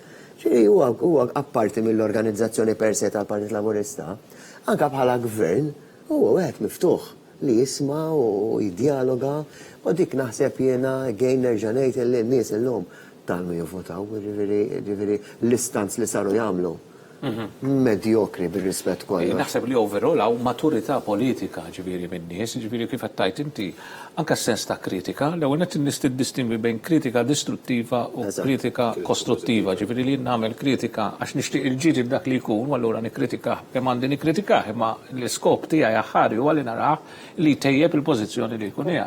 Mentri hemm il-kritika l-oħra li mbagħad li hija kosta kollox jien irid neqerdek. Il-ħsieb l-intenzjoni hija li di. Luciano, int ma tagħmilx proposta. U mhux hekk mhux sabiħ ikollna kullimkien ġonna u kullimkien siġar, imma tgħid il-pjan x'inhu u l-housing. Billi tikkritika, kemm aswaqfu jikkritikawna fuq il-housing, imma ma qalux li hemm 17 żgħid qed tiġi żviluppata, ma qalux li din ħadd iġġenera 1700 unit li diġà bdew. Toroq jistgħu jaraw bidej u jiġi jgħidlek m'hawnx ħofor u m'hawnx ismu. Sinċerament, kelli nismaħħa b'udnejja biex nimminha sens li ma mexxej politiku jieħu dik it-triq. Għalix sabiħ ta' Prim Ministru għalli jammetti iva għanna problema fit-toroq, mela jansolvu għanna dal-pjan. Għandna dal-pjan, għandna dal-ammont ta' flus li rridu jitwettqu skont daw it-time frames.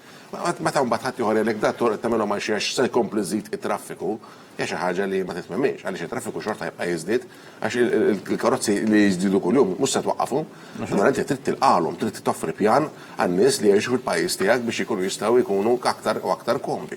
Ma mhux tikkritika xi ħaġa pożittiva bħal di u sabiħ tal-Prim Ministru kien li iva jibda billi jgħid għandna nuqqas hawnhekk ejja nindirizzawh. U mhux kollox wartu żgħar, kollox perfett. Huwa l-autokritika illi ta' dan il-gvern li kapaċi tagħmlu aħjar dejjem jum wara l-ieħor illi għalhekk tattira ħafna aktar fiduċja tan-nies minn ħadd ieħor għax inti meta ħadd tmur ħadd il-vot tiegħek inti tqis inti llum personali kif qed tgħix m'għadniex kif konna qabel għax inna dejjem nazzjonalist l-ura nazzjonalist u laborist u dejjem fadal li huwa kor tal-partiti. Ma llum il-ġurnata meta jiġi xi ħadd jivvota ħajara il-ħajja tiegħu kif ħadd tiġi effettwata u fuq kollox il-ħajja ta' ulidu u li tulidu. Min jista' joffri l-aħjar sarħan tal-moħħi meta nara Prim Ministru li fil-kampanja elettorali jilbes il-flokk tal-Milan sfortunatament jmur jissapportja lit-tifla. Dan raġel, he has his priorities set straight. Waqfa qasira vera, aħna għandna l-iskrin fuq wara. Fil-fatt tal-mument kien hemm min jaħsbek li qiegħed fis-sala tal-vota xi xott minn hawnhekk għandek il-background tal-sala. U bħalissa in-nies qed jiżdiedu ħajħabtu mal-perspex għal dik xi ħaġa li nimmissjaw fi żmien dan-elezzjonijiet, imma ħanagħmlu waqfa qasira reklami bqgħu magħna x'għandna iktar aħbarijiet interessanti x'nagħtukom wara dal-waqfa.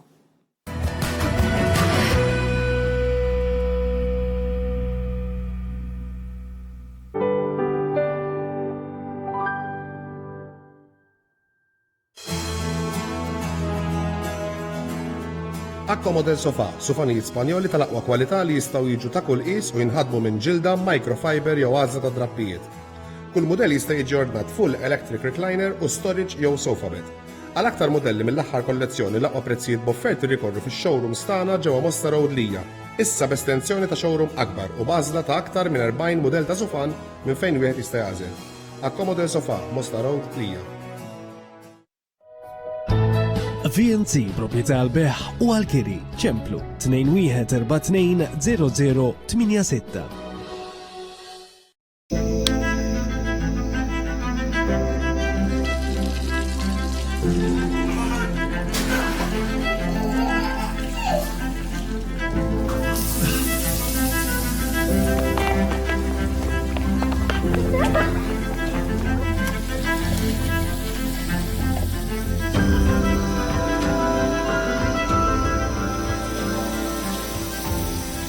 Life flows on. Bridgepoint. Bdiet ix-xemx b'kemm saħħa kellha tiddi titħak u sħana tella, sħana tilħaq stat ta' ġenn iżda ġewwa baqa' fil-ken. L-isħab għala mal-tempata xita beraq dam ġurnata, iżda dan kollu għal xejn, ħadd ma daħal tgħid għalfejn. Issa r-riħ nifs il-ġewwa beda jonfoħ u jonfoħ sewwa, grigal, ponent u majistral, ħadd ma rebaħ mal-finestral. Finestral, aperturi resistenti għal kull temp.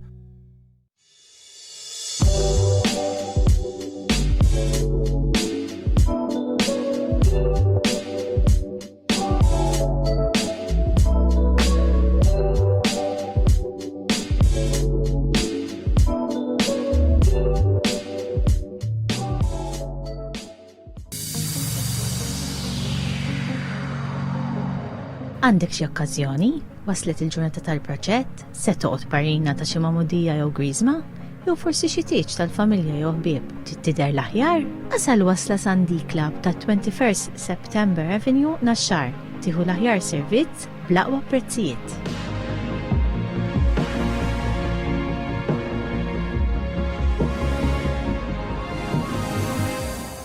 Ipproteġi l-klieb u qtates tiegħek minn parassiti bħal brijat u urdien, fleas and ticks, kif ukoll mis-sandflies. Seresto huwa kullar li joffri protezzjoni u prevenzjoni sa 8 xhur sħaħ. Jiswik biss 10 ċentesmi kuljum. Seresto. Kif qal ikun tad-dawl? ċempel issa lill-IMS ħalli twaħħal dawk is-solar panels. Dawl b'xejn ix-xemx u l-gvern ħallaslek sa 2300 euro minnhom. Xi trid iktar? Issa jifqajtew qed jibgħatu liċ-ċikkijat!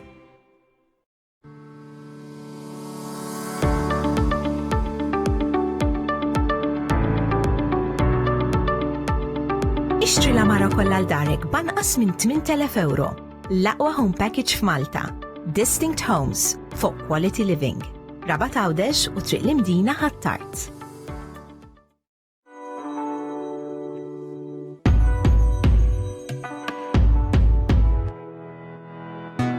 Bodo Electric Vehicles, Minan Spiteri Autos, Nashar Road Birkirkara, faċċata tal-Smart. Bodo, l-orħos karozza fis-suq tal-karozzi elettriċi.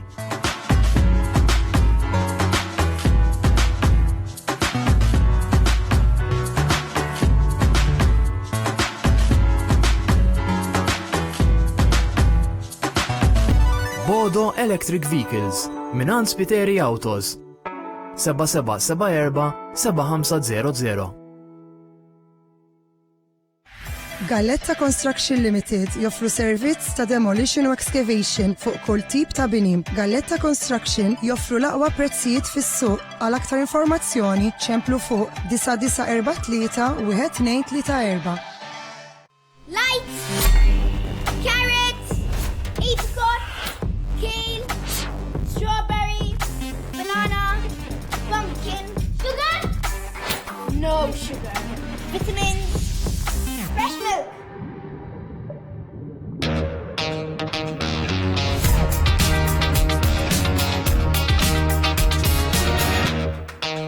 Try the new Yummy Kids Yogurt by Benna. Immaġina post fejn moħħok jista' jimraħ bla xkiel, bejta minsuġa b'leżes tifkiriet. Stħajjel bennina ta' ħolm, ħelu sabiħ, fejn ħsibijietek u l-elementi jinaqdu b'mod sħiħ. Timtela bl-enerġija li għandek bżonn għal-jum li jmiss, post li fit-ċokon tiegħu iwellet l-akbar idejat. Falsons Bathrooms and Ceramics, Psala Street, Santa Venera. Art at Home. Amara ta' kwalità. Prezzijiet inkredibbli. Għażla enormi. U fuq kollox, servizz impeccabli. Ejjew żuruna fi Triq l-Imdina Ħattart. Art at Home. Ifranka l-flus u għejx komdu.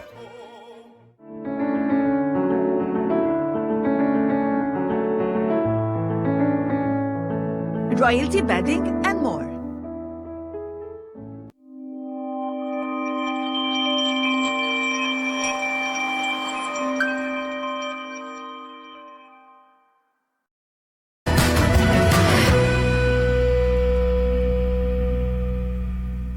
Mela, għal darbohra se ninaqdu mas-sala tal-att tal-voti qed nara ċertu moviment fil-fatt fosthom rajt anke lill-Ministru Michael Falzon kien imdawwar minn xi ġurnalisti ma ħanaraw x'għandha xtajdilna Antoinette Falzon.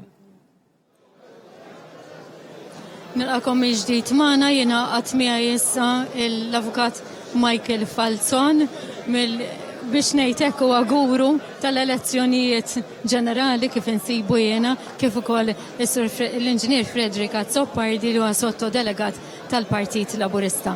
Michael, qegħdin nisimgħu fl-isfond ma nibdewx qabel ngħidilkom aħna. Tgħidilna ftit issa x'ħajġri eżatt minn issa l-qudiem. Mela matul il-lejl sa l-eżerċizzju tal-ftuħ tal-kaxxi u kun hemm taqbila bejn il-voti illi jkun hemm ġol kaxxa nfisha u l-voti li jkun hemm fuq il-ballot paper account li mlew l-ASCs. Darba differenza, il-pakketti ma sarux 50-50 u din mażula kaxxa. Issa naf dal-minħejn jew minn ftit uri oħra immorru għal forsi l-iktar parti interessanti għal dak li jkun. Issa jibda l-proċess fejn il-voti minn wiċċhom l-isfel jibdew jinqelbu wiċċhom il-qudiem, in-nies li jkunu l-counting call agents għandhom ċertu perjodu ta' ħin biex jaraw il-vot u xtajjeb at first instance u meta l-kontinji jabdew nagħlqu kaxxi jibda l-scanning elettroniku. Frederick għandu ftit fuqek bħala sottodelegat tal-Partit Laburista inti lekaw mill-bieraħ fil-għaxija wkoll issegwi u tigwida wkoll il dawk li jkunu hemmhekk fin-nofs tas-sala, ġifieri rappreżentanti tal-partit. Issa x-xogħol tagħkom, il-ħidma tagħkom minn issa l-qudiem kif tkompli? Kif spiega Michael Falzon, issa huwa proċess fejn ħanibdew naraw vot jekk ġiex invalidat minnaħa ta' qoddim u minnaħa ta' wara. Dawk il-voti li jkunu ġew invalidati, dawk mill-ewwel jiġu immarkati sabiex il-persuni mqabda mill-partiti anke mill-Kommissjoni jkun jistgħu jikkonfermaw jekk il-vot huwiex fil-verità invalidu jew le. Wara dak jibdew kollu bat l-scanning. Ġifieri issa minn issa l-qudiem kif spjega tajjeb Michael, ovvjament issa huwa proċess għalkemm huwa ġdid, imma proċess fejn se nibdew anki ir-riżultat jibda anki ikun iktar magħruf. Kif qed jgħid Fredrik issa nibdew il-proċess li r-riżultat ikun iktar magħruf. Kemm fl-opinjoni tiegħek taħseb li ħajħu ħin bejn wieħed u ieħor biex il-partiti jkollhom l-ewwel indikazzjoni għaliex is-sample kif għadt anke qabel jiena sample ħajkun qed jittieħed b'mod differenti issa. Le, mingħajr ma ngħid sigriti, jiġifieri huwa proċess ġdid li forsi diffiċli ngħidu meta se jsir l-iscanning uffiċjali, ir-riżultat uffiċjali, imma ovvjament il-żewġ partiti jkollhom sampling tagħhom illi ġeneralment ikun indikattiv biżżejjed illi ovvjament jibqa' dejjem provizorju imma li jkun hemm indikazzjoni ċara, forsi mhux minn tiela u minn mhux tiela, imma jkun hemm indikazzjoni ċara bejn wieħed u ieħor tal-persentaġġi li jġibu l-partiti lejn l-aħħar li qed nitkellmu biss fuq l-ewwel count. Grazzi ħafna Michael, grazzi Fredrik, il-kumplament tal-ħidma it-tajba. Jiena flimkien mal-kollegi tiegħi Nejlu u Trisha nkomplu il-kollegamenti tagħna minn ftit tal-ħin ieħor minn ġewwa l-kurutur fis-sala tal-voti fin-naxxar insellilkom. Grazzi ħafna hemmhekk il-Antoinette u l-Dr. Michael Falzon kif qal in-nassa l-istennija se tiżdied għaliex qed naraw l-adrenalina tibda. Mhux vera. U l-eċitament jibda jżid. Kif qalu jkun partiti għandhom sistema ta' sampling, ġifieri jieħdu sample minn kull x'ismu u jkun jafu. Nispjegaw Mela le. Għal min qed isegru lid-dar. Ħafna drabi ġieli kellek sitwazzjonijiet fejn xerba sigħat wara joħroġ ir-riżultat uffiċjali jekk mhux iktar tard. Imma fil-verità kull partit wara l-perspex ikollu l-aġenti tiegħu. U ma kull wieħed li jkun qed idur ikunu qegħdin bis-sistema jimmarkaw. Allura inti tkun qed tieħu sample minn kull distrett u hemmhekk inti jkollok stampa bejn wieħed u ieħor ta' kif sejri l-affarijiet. Ovvjament iktar ma jitwal il-ħin is-sample ħajkompli jitwessa u tkun eqreb lejn ir-realtà. Il-margin of error ma tkunx huma ma jagħmlux wieħed kif qed tgħid Ġulja jagħmlu tlieta pereżempju. Il-margin of error ma jkunx daqshekk, jiġifieri allura l-partiti jkunu jgħidu isma' dan id-distak jiġifieri bej partiti. Fatt kull meta tħabbar, jiġifieri dejjem. Sampling ma. Affaxxinanti ta' din ħaġa kif kien sample u mbagħad tispiċċa. Aħna kollox il-counting hall hija huwa aħna studjajnih l-università, tistudjah l-università l-proċess. Ma xifnu meta taraħ fil-prattika. Ma meta taraħ jaħdem fil-prattika affaxxinanti l-affari. Fatin niftakarni anke se kont nimmeravilja Bedward Ċikluna, dak ismi ma kienx x'ismu. Għax huwa xjentifiku, huwa proċess xjentifiku. Ikollok margin of error. Kien jgħallimni l-quantitative methods u ma kont nifhem xejn. L-għanet kien jaġġilli, ma kontx l-laħħami għaw bil-formulas li kien joħroġu. Ma jaħdmu, jaħdmu, preċiż. Laqbadna dan l-argument ta' min insemmu il-Vincent Marmara. Il-Vincent Marmara li il-metodoloġija tiegħu illum il-ġurnata hija questioned u dejjem laqgħet il-musmal fuq rasu ħanejdu hekk Manuel jiena naħseb. Però xorta ngħid kif jgħid il-Prim Ministru, ġifieri tagħmel kemm tagħmel sħarriġ, ikun xjentifiku kemm ikun xjentifiku u qarreb kemm qarreb. Dak li jiġri dakinhar il-vot, ġifieri issa the proof of the pudding. U għandek ħaġa oħra li inti elezzjoni miġġielda sal-aħħar ġurnata. Ġifieri jista' jkollok oġġett li jinqalalek li jbdillek ix-xenarju. Ġifieri jiena meta toqgħod kulħadd qisu jara da surveys vek tu pjaċir tarhom għax inti tgħid mixjin f'direzzjoni tajba, però tibqa' tissielet għall-elezzjoni sa l-aħħar mument għaliex jistgħu jiġru affarijiet li jibdlulek daqsxejn ix-xenarju għandek top il-żoff dik istabilità ta' dak is-surveys li jkunu saru. Allura vera illi meta il-Prim Ministru jgħid isma' fl-aħħar mill-aħħar huwa l-vot illi jintefa' fil-kaxxa illi jgħod u fl-aħħar mill-aħħar huwa r-riżultat proprju tal-elezzjoni li jgħod. Dak huwa verità kbira. Ħaġa oħra, illi meta jkollok ħafna minn daw is-surveys u qisu trend tkun qed turi li partit huwa over sewwa, wieħed ma jkunx irid illi n-nies tiegħu jirrileksjaw. U ma jmorrux jivvotaw għaliex imbagħad jibdlulek kompletament dak ir-riżultat. Jiġifieri is-surveys għandhom it-tajjeb u għandhom il-ħażin tagħhom għax psikoloġikament qishom ituk a false certainty għaliex fil-verità huwa il-moment illi meta inti tħabbar x'kien verament ir-riżultat li għandek in-numri. Fil-fatt jiena kultant nibda ngħid imma il-Maltin għadhom jivvutaw l-istess, jiġifieri il-pattern ta' kif jivvutaw. Pereżempju l-bieraħ konti qed f'polling booth qed nitkellem ma' ħbib tiegħi. U kien hemm qalu li taf li aħna minn xin ġejna viċin l-iskola sakemm tħallna biex badna l-karta u votajna, biddilna l-ħsieb, ġifieri kelli ħsieb jien li ntieħ il-Ġulja imma kif ġejt hemmhekk imbagħad. Ovvjament, eżempju fittizju. Idealment tkun bil-kontra. Thank you very much. Biex Ġulja Kakija, l-Ġulja Kakija kont qed ngħid. Ġifieri, u minflok Ġulja Kakija ġietni Debora Mikallef. Sakemm dħalt hemmhekk u mbagħad tajtu Debora Mikallef. Ma nista' nikkommenta fuq xi ħaġa kif qegħdin fiha forsi noqtlu naqra l-ħin ukoll fil-verità. Darba kien hemm fuq il-ballot sheet l-uċuħ, ir-ritratti ta' min se jikkontesta. U naħseb dik tagħmel ukoll. Ftit differenza fid-donkey voting għaliex ħafna drabi min ma jkollux verament il-kandidat jew il-kandidata favorita tiegħu jaqbadlek minn fuq għal-isfel.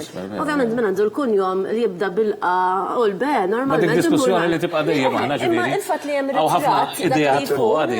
Tagħmel differenza wkoll għaliex xi kultant il xi ħadd inti tarfu mill-wiek jekk in-nies bħali jiena l-ismijiet intendi illi niftakarhom imma rrid inkun rajthom daqsxejn drabi. Imma l-uċuħ iktar inkun naf minnu dak il-persuna. U tejn, jiena fil-fema tiegħi tejn ħafna lin-nies. Fil-fatt jien hekk kif votajt, għastajt każ li sem jien, rajt ir-ritratt. Il-wiċċ. Tagħmel differenza naħseb. U bil-wiċċ. Però mbagħad kien hemm għalli ma dawk ir-ritratti żaru. Imma immaġina kien pellet paper ġiġa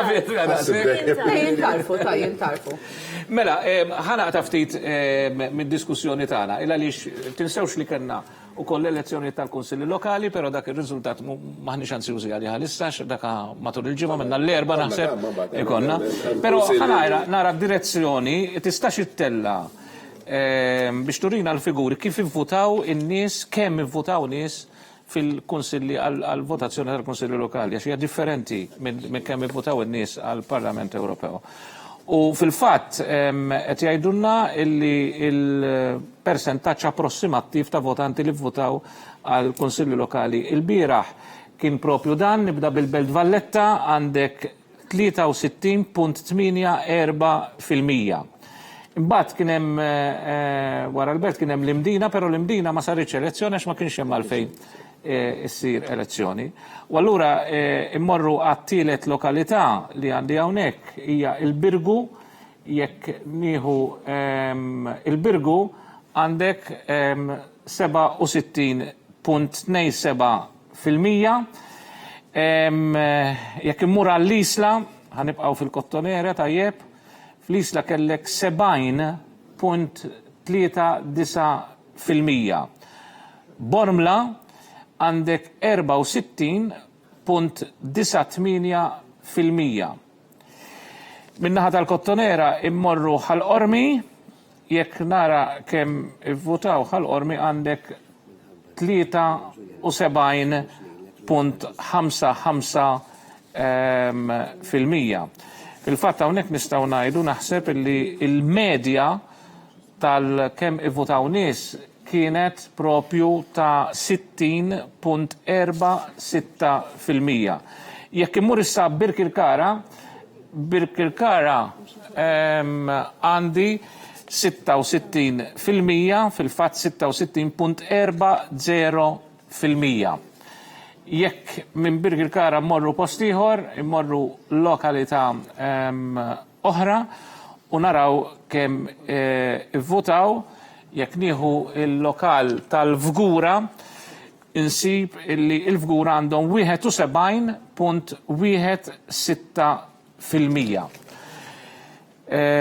Dakka nistgħu ngħidu jaqbes il-medja, fil-fatt għandna xi lokalitajiet oħra illi jaqbżu il-medja ukoll. Fil-każ tal-Florjana insibu 68.63%. Jekk nieħu il-Fontana għandek 74.21%. Imbagħad nibqgħu fil-Gżira Awċija immorru Għajnsilem u insibu li għandna 61.61%. Jekk nieħu l-Arb għandek 59.56%. Il-raħal ta' Ħararawr, għaw min jgħidlu l-Gargur, ma jnħobb nsejjaħlu Ħararawr, għaxek propja jismu da, 61.39%. L-Asri, sabiħ Ġulja l-Asri, ux vera. Emmek votaw wara l-kampanja, ux vera. 66.16%. Mela dak kienu uħut mill-lokalitajiet kif ivvutaw għall-elezzjonijiet tal-Kunsill Lokali, aħna bħalissa l-interess tagħna huwa fil-elezzjonijiet tal-Parlament Ewropew se nerġa' ninaqat mal-sala tal-voti fejn għandna il-trixa biex taġġornana. Insellimlek mill-ġdid Manuela aħna qegħdin issa fuq għandimija li Lewis Gatt qed nisimgħu qed nismagħhom jgħidulna biex qatt suppostu l-aġenti tal-partit, eċetera. X'inhu l-proċess li ħajjiġri issa biex ngħidu hekk fil-minuti li ġejjin? Meta tisma' l-ajja tkun suppostu ovvjament il-Partit Laburista u l-partiti politiċi ikunu qed jippostjaw in-nies tagħhom sabiex ikunu jistgħu jagħmlu l-osservazzjoni li tippermettilna anke bil-liġi elettorali osservazzjoni tal-att tal-voti. Bħalissa ninsabu fil-fażi fejn bdejna t-tieni fażi fejn ħajniżlu kaxxa u ħajibdew jiċċekkjaw dik il-kaxxa il-polots minn wara minn quddiem. Ovvjament kaxxa tinqasam bejn minn counting assistants u kull counting assistant jiċċekkja l-beċ tiegħu minn wara minn quddiem. Ikunu qegħdin josservaw minn wara l-perspex u jekk ikun hemm voti li huma dubjużi u jaħsbu li huma dubjużi, il-counting supervisor mbagħad jagħmilhom timbru ta' bħala dubjużi. Apparentement fl-aħħar kif tlesti dik il-kaxxa jarġgħu il-polots jintefgħu ġo l-kaxxa u tista' tmur mill-ewwel għall-iscanning.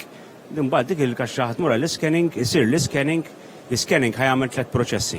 L-iscanning ħajkun qed jieħu image minn wara minn quddiem ta' kull polza, ħajkun qed jipprintja serial number fuq kull polza li tkun tikkonsisti fid-distrett il-kaxxa numru u il-vot numru, jiġifieri kull polza tal-vot ħajkollha u numru uniku. Barra minn hekk ikun qed jgħod kemm fihom polots dik il-kaxxa tal-voti. Minn dak il-numru jkun jista' jsir reconciliation li jkun qed injaqblu ma' kemm l-ASIs iddikjaraw li hemm voti mitfuqa f'dik il-kaxxa kif ikun qed jaqblu imbagħad ovvjament ħadd tintrafa fir-rek. Dan biex nifhem huwa parti mill-proċess il-ġdid li qed isir din id-darba l-ewwel darba. Dan huwa kollu proċess ġdid issa minn hawn il-qudiem huwa kollu proċess ġdid. Anke fl-ewwel fażi kien hemm biċċa proċess ġdid għax qabel kienu jsiru pakketti ta' 50-50, issa ma kienx hemm għalfejn illa għaliex għandek il-iskener li ħajgħoddu. Għaldaqstant kienu qed jintefgħu wiċċhom iskwel f'kull kaxxa. Dan huwa proċess kollu ġdid, qabel kien isir is-sorting kont tara fejn hu l-wan u titfgħu fil-garzella tal-kandidat. Issa dak spiċċa kollu. Ovvjament l-iskener ħajkun qed jieħu image tal-polza tal-vot kollha, imbagħad wara li dik il-kaxxa tkun iskenjata kollha, is-sistema ħadd ikkonverti l-image data tan-numru u tikkonverti dak in-numru numru li fih valur, digital value. Wara li jsir dan, ħajkun hemm numru ta' polos ta' votazzjoni li s-sistema ħatejlek isma' dan għalija dubjuż aħjar tarawh. Dawk in-numru ta' polos dubjużi b'mod elettroniku issa mhux fiżikali, b'mod elettroniku. Jgħaddi għand l-adjudicators, kull distrett hemm żewġ settijiet ta' adjudicators u ma' kull adjudicator hemm persuna tal-fiduċja ta' kull partit. Jekk dawk l-adjudicators qegħdin jaqblu li dak huwa validu, jindikaħ validu, jekk qegħdin jaqblu unanimament li huwa invalidu imur invalidu, jekk ma jkunux qed jaqblu b'mod unanimu, mbagħad titla' dekledu għal tier 2. Tier 2 mbagħad b'mod elettroniku ikunu żewġ electoral commissioners li jiġġudikaw dik il-polza tal-vot iġ valida jew le. Dik id-deċiżjoni mbagħad tkun finali. Aħna jkollna xorta l-observers tagħna, għandna sub-delegates josservaw mal-electoral commissioners rigward il-validazzjoni tal-polos ta' votazzjoni, imma dik id-deċiżjoni tkun finali. La darba dik il-kaxxa tkun aġġudikata kollha u mbagħad tibda tiġi displayed fuq il-monitors li qegħdin naraw hemm barra ħalli il-counting hall agents u l-kandidati jkunu jistgħu josservaw il-polots kif ġew aġġudikati. Min hemm ukoll nistgħu nieħdu n-nota tagħna jekk għandna xi dubju fuq xi polza illi jidrilna li hija dubjuża. U mbagħad dik mod internament ħankunu qegħdin naraw mal-Komissjoni Elettorali dawk id-dubjużi li jkun tfadal. Kif qed inti dan huwa proċess kollu ġdid, forsi bħala ħin, ġifieri differenza minn dak li kien isir qabel għal dak li qed isir u dak li qed kemm spjegaj tajjeb li ħajsir issa. Ovvjament daw eżerċizzju ġdid ġifieri pjuttost hija l-ewwel darba.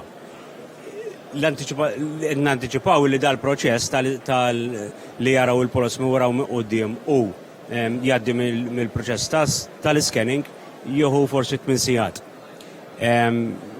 Wara dan imma l-proċess tinsiex li il-sistema tkun ħadet ikkapċerjat l-informazzjoni kollha. Ġifieri mhux qegħdin naraw fejn hu l-wan ta' kull polza, qegħdin naraw il-numri kollha fuq kull polza. Ġifieri ħadkun ovvjament saved f'computers.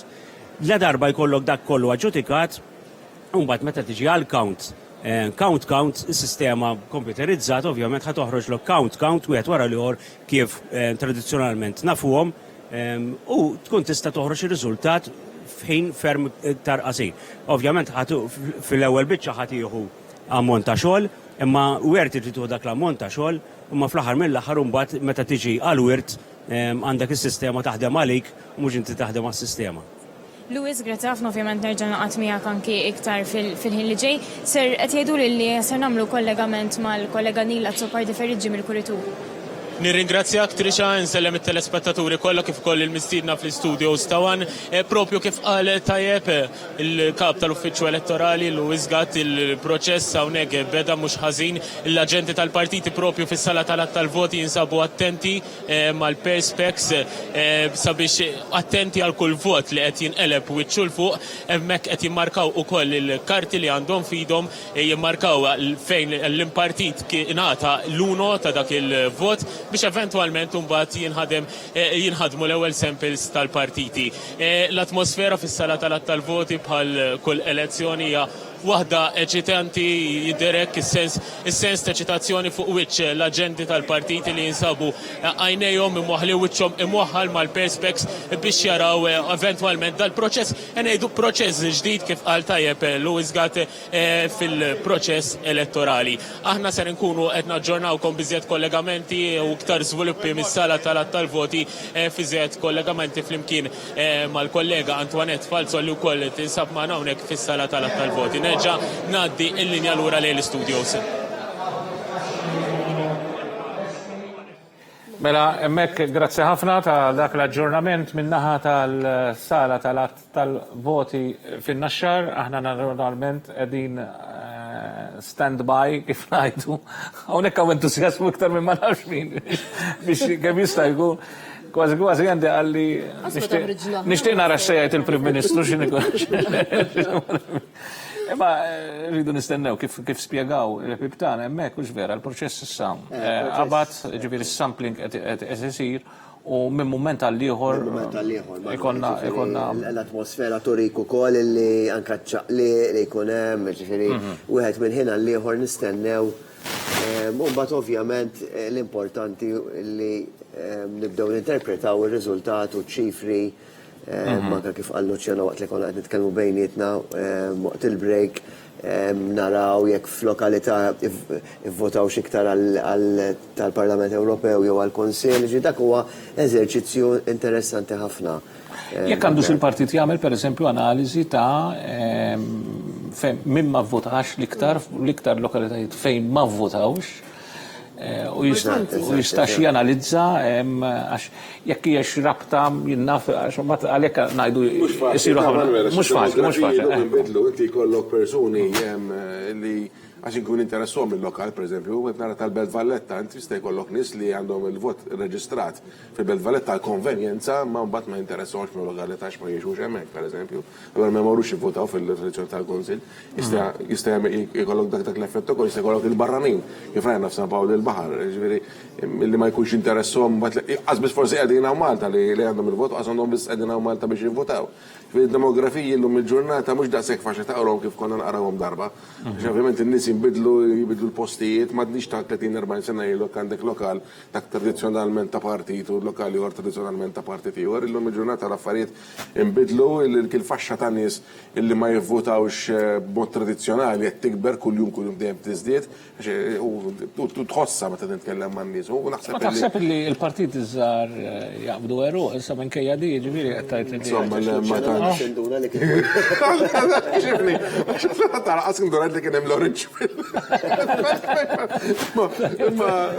Biex turi kemm indeterminat li. Imma naħsibx li jista' jkun hemm partit iżgħar li jikbru xi darba oħra, ma jekk inti ma jkollokx narrattiva li il-poplu jabbraċċa, ma tista' tasalqatek, min jista' jkollu din narrativa b'rispett kollu l-oppożizzjoni ma għamlet dan, għax meta wieħed jara billboards, meta tara billboards fuq il-ħajja, mhux ovvja li min qatt xi ħadd xi ħadd qal mhux favur il-ħajja, min qatt xi ħadd xi ħadd li ma jrix li nsibu l-kura għall-kanċer. Dawn mhumiex issues. Il-Partit Laburista f'di kampanja kieku ried se taqal aħna li qegħdin niġġieldu l-kanċer għax qed komplu nagħtu aktar mediċini b'xejn għall-kanċer kif tħabba. Ma mhux tagħmel daw it-tip ta' billboards li fl-opinjoni tiegħi iktar joffendu lin-nies u l-intelligenza tagħhom. U di xi ħaġa tal-biża' allura kull gvern għandu bżonn oppożizzjoni, meta tara din l-oppożizzjoni li kompletament distakkata mill-realtà, minn dak li għandu tħossu n-nies, tara għalfejn mbagħad ir-riżultat ikun kif ikun u distakk dejjem jikber, imma mbagħad fl-istess ħin ma tistax ikun li jkollok pajjiż b'oppożizzjoni b'dan il-mod il laqqas tifhem il-bżonnijiet tan-nies, anzi b'rispett kollu toħx jiena meta rajt dawk it-tip ta' bil ħassejtni offis jien. Naħseb wara persuni li jkunu għaddew minnha. Meta tkun missejt il-qiegħ ma jkollokx aktar fejn tmur. Sfortunatament kif qiegħed fi-stat issa l-Partit Nazzjonalista, irid isib ruħu dik hija s-sitwazzjoni. Nagħmel punt fuq dak li qalet għax f'din l-elezzjoni kien hemm 3 elementi ġodda tar-ritratt. Li dak jista' jkisser ukoll tal-donkey voting aħna ngħidula li dak li jkun jaqbad minn fuq s'isfel. Kellek l-element tal-vot 16, ġifieri wieħed irid jara dik hija issa. Ħall-impatt ukoll. Ħajkollu x'jagħmel Vincent Marmara wara din l-elezzjoni. Ħajkollu x'janalizza. U għandna sistema elettronika, ġifieri kien hemm fiha 3 elementi importanti, vot 16, ir-ritratt u daw kollha huma affarijiet innovattivi li tradizzjonalment ma konniex niddiskutuhom qabel. Jena biex inkompli ħarira żejra fuq il-punt tal-partit iż-żgħar. ċertu nies u anke jekk forsi mhux partit ikun persuna ikollhom ixu predominanti. Imma jkollhom dik biss. Allura inti ma tistax id-dinja ddur ma din ixu. Allura inti ma tistax tarhom bħala alternative għal gvern pereżempju għal tmexxija. Għax dawn ikunu fissati fuq oġġett wieħed jew forsi ikollhom very few different items on their agenda, imma mbagħad ma ssibx li għandhom metodu ta' kif se jaslu jew inkella jinnaf issues importanti oħra fl-ekonomija, fil-ġustizzja. Allura in-nies ma taraħħomx bħala alternattiva, tarhom bħala ħanivvutalek. Għaliex, jew forsi jkun hemm xi ħadd ikun ġie naqra mweġġa u jkun irid jivvota biex juri dissent, biex juri li hu mhux sodisfatt, jisu protest vote, ġifieri narhom qisu xi kultant ikunu jagħtuhom il-vot ta' protesta jew inkella biex juru isma' din li xu li għandu din persuna jew dan il-partit żgħir għalina importanti għamlu xi ħaġa fuq dak biss jirrappreżentaw. Allura qed nivvotawlhom biex nurukom illi din li xu għalina jimpurtana. U allura ma naħsibx li jistgħu jkunu xi partiti jew persuni li jistgħu they can make it big, imma li għandna wkoll naraw meta nkunu qegħdin nanalizzaw ir-riżultati tal-elezzjonijiet għalfejn in-nies ivvotaw bil-mod li jkunu vvotaw, għalfejn tawhom il-voti lil dawn in-nies kienu vot ta' protesta, kienu vot għax li huma qegħdin jippromulgaw hija xu interessanti għalihom u għan-nies. Naħseb li meta nkunu qegħdin nagħmlu kif qalu naħseb hemm ħafna statistics xiridu joħorġu wara din l-elezzjoni u tkun daqsxejn iktar diffiċli meta jkollok iktar minn element wieħed li jinbidel f'daqqa għaliex inti id-differenza ma tkunx tista' tara jekk hijiex f'dik l-element partikolari, jiġifieri x-xogħol ikun daqsxejn iktar diffiċli, imma naħseb irridu naqrawhom u tajjeb ta' min jaqra dawn ir-riżultati b'ċertu mod li wieħed ma jkunx irid jagħmel. Ma jridx jagħmel bħalma jagħmel il-Partit Nazzjonalista wara kull elezzjoni, jagħmel il-post-mortem u jagħmlu għal xejn. Jiġifieri insibu dejjem rapport tat-telfa. Rapport tat-telfa ma talima minn dik it-telfa xejn. X'ħaj jagħmlu differenti minn dik it-telfa xejn. Jiġifieri jien naħseb li għandu jsir rapport mhux biss tat-telfiet imma rapport anki tar-rebħiet. Għaliex inti importanti tara kif irbaħt u importanti li meta jkollok rebħa tara wkoll l-istatistiċi ta' x'kien hemm differenti. Min ivvota differenti, għalfejn ivvota differenti għaliex inti trid li d-darba ta' wara mhux biss tirbaħ, imma tirbaħ b'aħjar, tirbaħ biktar. Illi n-nies tkun tajthom iktar dak illi verament kienu qegħdin jistennew. U naħseb li inti tagħmel rapport u mbagħad verament tanalizzah u segwih ikun tajjeb biex inti tipprepara ruħek għall elezzjonijiet li jkunu ġejjin fil-futur. Biex tirbaħ jew lanqas ikollok ċans tirbaħ, rid ikollok partit li mhux fi gwerra ċivili. Għax sfortunatament dik li qed jiġi fil-Partit Nazzjonalista qegħdin fi gwerra ċivili. Il-mexxej aktar milli hu konċentrat biex imexxi kampanja elettorali biex jirbaħ, u aktar ikkonċentrat biex iżomm il-post tiegħu mill-attakk interni li għandu. U dik mhux qed tagħti kredibilità u forsi anki moħħ mhux m'għandhomx konċentrazzjoni għall-kampanja elettorali fil-Partit Nazzjonalista u joħorġulek b'affarijiet li inti li qed mbarra u qed tisma' u tipprova tifhem mela joħorġulek attakk kontra l-Partit Laburista bħala parti mis-Soċjalisti Ewropej minħabba it-taxxa komuni tal-Unjoni Ewropea. Meta mbagħad ikollok il-membri parlamentari tiegħek stess li jivvutaw favorija. Imma fissew inti li qed imbarra tipprova tifhem ħadd ħannati ċans ħanara jekk jinteressanix nivvota l-Partit Nazzjonalista mbagħad tara ħaġa bħalli li l-eletturini ħaġa ma mbagħad min-naħa l-oħra n-nies tiegħek stess kienu huma fil-fatt li vvotaw favorija din ħaġa kif tista' tieħu l-fiduċja tan-nies. Il-fiduċja titlifa f'sekonda ma mbagħad biex iġibha enormi. Jiena naħseb irridu il-punt Manuel illi s-suċċess li qed jagħmel il-Gvern u il-Partit Laburista mhuwiex għaliex il-Partit Nazzjonalista jinsab dajjef kif qatt ma kien fil-istorja. Da punt importanti, isu by default xibu r-riżultat. Il-Gvern u l-Partit Laburista qed jissaħħu għaliex indipendentament mid-difetti li għandhom il-Partit Nazzjonalista, għaliex huwa organizzat, għaliex għandu nies kompetenti, għaliex qed jagħmel suċċess kull qasam, jissemmi kull ministeru, kull segretarjat. M'hemmx dipartiment, ministeru jew segretarjat, wieħed li tgħid dak x'qed jagħmel dak. Illum il-ġurnata wasalna f'sitwazzjoni li tdur lejn il-Partit Nazzjonalista u tgħid ix-Shadow Minister tal-Ambjent minnu, Shadow Minister tal-Familja minnu, Shadow Minister tal-Ġustizzja minnu, il-kap minnu.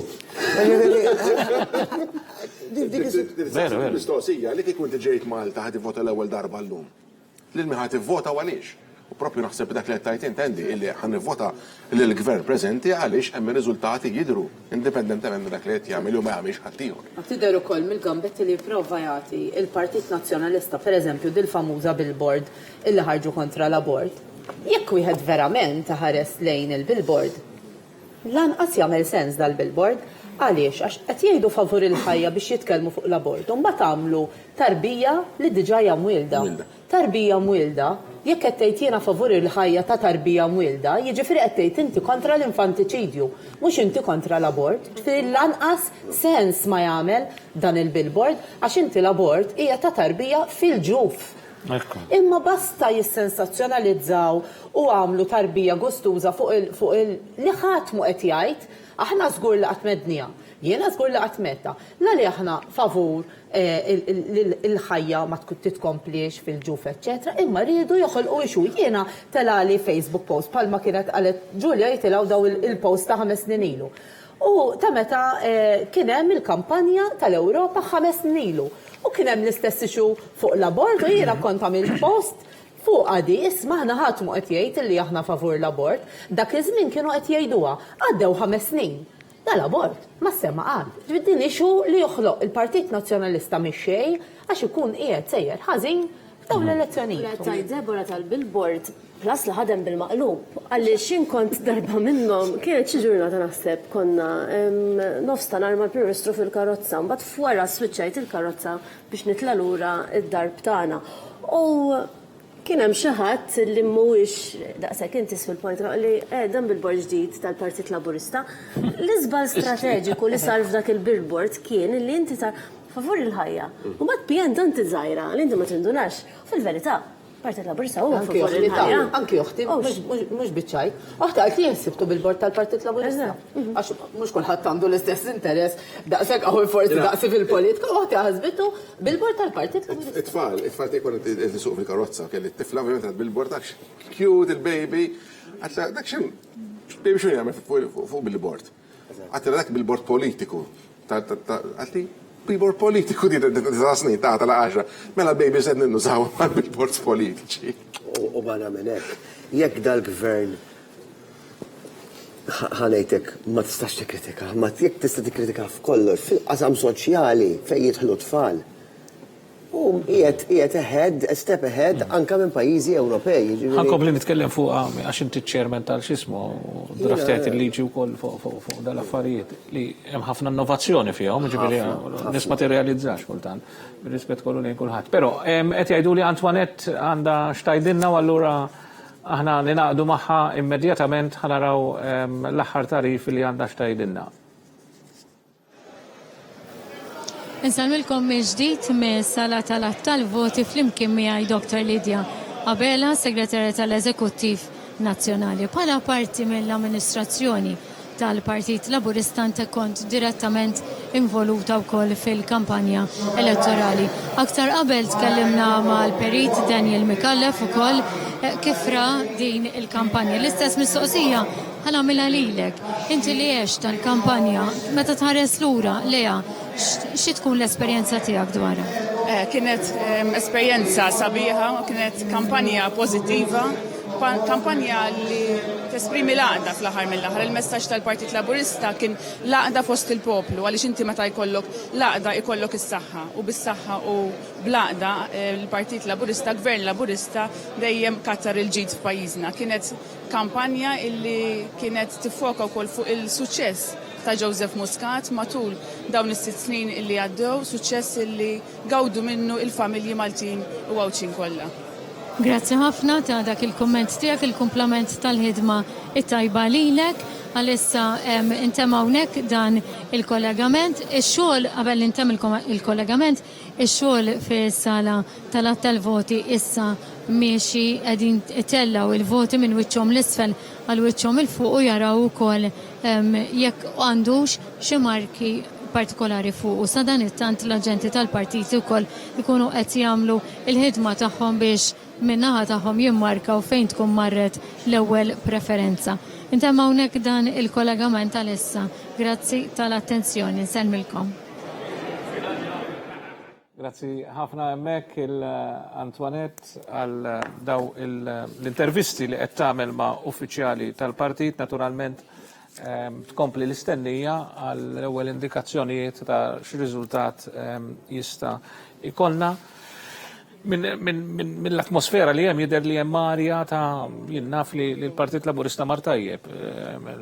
Imma efemni ma rridx noqgħod nispekula ħażin, ġifieri għax dak li jkun jimla rasu u nagħmlu ħażin. Ġifieri aħna l-Prim Ministru dejjem għallimna kunu saqajkom mal-art, kunu prattiċi, kunu realistiċi, toqgħodux oħolmu għall-ideati għaj tal-proġetti u hekk bħalma tagħmel inti Ġulja u dejjem tħabbrilna xi ħaġa. Imma fuq l-affarijiet l-oħra, jgħidilna kemm jista' jkun nżommu saqajna mal-art u kuntatt man-nies għax aħna min-nies irridu, ġifieri. U di karatteristika li baqa' fil-politika tan-nies. Il-previsu għamel dil-gaffa li hija kapaċi inti tibni xi sabiħa u l-prim baqa' l-break. Biex il-gaffa bla break, ħsara tagħmel. Dik naħseb li xi ħaġa li taħtira lin-nies hemm barra. U tattira l-nies mhux dawk li huma hardcore li huma dejjem tal-partiti, dawk li huma ħafna li jkunu distakkati mill-politika u li jivvutaw b'moħħhom jgħidu xina nħossni iktar safe ma' xi ħadd li jaffe jsejjer qed jagħtina riżultati milli ma' xi ħadd li jitkellem sempliċement fl-arja. Eżempju, dal-aħħar nitqajt ma' 3 negozjanti illi mhumiex simpatizzanti tal-Partit Laburista. Però kif kont hemm u ġiet diskors naturalment, għallu li aħna se nivvutaw il-Partit Laburista dit-darba. Ma bdejt ma' speċjattilhom ma' kif sta jkun, mhux ġara. Għallu li għax għadek ma tafx kemm għamlet ħsara il-kampanja tal-Partit Nazzjonalista tal-membri parlamentari nazzjonalisti fil-Parlament Ewropew li jagħmlu ħsara lil pajjiżna. Għalli għadek ma tafx aħna fin-negozju kemm inħossu għadi. Għalli jien li nistgħu niġġieldu bejnietna u da ħanamluha ma jimport għalli ma li tmur barra u toħodha kontra l-bandira Maltija xek għallu li huma għallu li kontra l-bandira Maltija għallu li di ma nifilħuwiex. Dik episodju meta kont 50 year liġi għalih fil-Guido de Marco. Niftakar kien ġie darba elezzjoni, kien hemm il-Partit Laburista fil-Gvern dak iż-żmien. U ġie mfanta żerrabjat aħna ngħidilu profs ġaralek. Għalax għandi kif kelli ġlieda ma' ġurnalist Taljan. Ġara għalax beda jikkritika jattakkan ġustament lill-Ministru tal-Edukazzjoni Varis Bartolo u aħna meta nkunu mal-barranin nirridu nkunu maqudin, mhux nagħmlu ħsara lil pajjiżna. Ma speċi. Daw allura ħadd ieħor ma kienx close biżejjed ta' nies bħal daw jibx jitgħallem minnhom. Ħalejlek, meta jiġi għawek Ġulja naħseb il-dekastero taħħa jiffaċċjom dawn affarijiet, meta inti għandek investitur barrani, l-ewwel ma jagħmel profile fuq il-pajjiż, is-sistema ġudizzjarja, is-sistema ta' debt collection kif taħdem, kif tiftaħ kawża il-banek biex jinvestijaw. Sena l-aħħar rajna ruxmata ta' investiment barrani. Al kontrarju ta' kif konna 6 snin ilu għax dik oħra ma rridux ninsew minn fejn tlaqna. Allura dawn, u inti naħseb tiftakar iktar minni Manuel, daw dejjem qabdu tema jew il-biża jew il-vjolenza u dejjem rikbu fuqha jew tal-qalu li tulidna, jew qalu lidna, dejjem qabdu. Però llum is-social media wkoll fetħet ftit il-perception tan-nies. Allura meta dawn ta' kuljum jippruvaw ikkissru reputazzjoni ta' Malta, jiena tal-eżempju bħal xi ħadd jaqbad karta jqattaħħa biċċa, jitla minn fuq bejt u jitfaħħa fir-riħ. Jekk tipprova tiġbara kollha, ukoll ma jirnexxilekx, u daw mit-tajn li jitfgħu anke gideb u fake news għax issa drajnieh is-suġġett. X'imkien xi ħadd ħajjem minnhom tajjeb u ħażin, u aħna meta morru barra minn Malta. Meta tismaħħa barra inti ħadd tisma' din ħafna drabi llum aħna it-title naqraw, qas naqraw il-kontenut u dik l-impressjoni li tieħu. Malta batit. U Malta mhuwiex biss il-Partit Laburista, għax il-Gvern waqt Partit Laburista, Malta hija kulħadd. U semmejt dan negozjanti. U jgħidulek imma Malta vera għandkom hekk u Malta vera għandkom hekk u tiddejqek tweġġek. U fil-verità għandna sitwazzjoni fejn kif qal tajjeb Endi, min jgħid verament jinvesti f'pajjiżna, kemm Maltin kif ukoll barranin, għamlu eżerċizzju illi fitxew qabel analizzaw x'inhuma r-riżultati ekonomiċi, il-klima li hemm f'pajjiżi oħra. U dawn huma nies li jinvestulek 20 ta' eluf ta' euro f'kampanji ta' promozzjoni għal Malta għaliex verament jemmnu f'Malta. Mat meta kellek sitwazzjoni fejn kellek membri parlamentari Ewropew fisem il-Partit Nazzjonalista illi bil-maqlub minflok jagħmlu reklam tajjeb iħottulek jippruvaw f'sekonda dak li huma bħal dawn huma nies li għandhom familja. Nies li jgħidu flok aħna morna għamilna krus u 10 safret f'sena, investejna dak it-tot propju f'marketing għal Malta. Mbagħad ikollok xi ħadd li f'sekonda itellaqlek reklami ta' ħsara bil-speeches li jagħmlu bl-aġir tagħhom f'pajjiż barra minn Malta u anke f'pajjiżna, hemmhekk jiddistakkaw ruħhom minn dik it-attitudni. U aħna nitkellmu regolarment ma' rappreżentanti ta' min jinvesti f'pajjiżna u kollha jgħidulek li aħna dik it-tip ta' politika ma naqblux magħha. Din nies twassafna.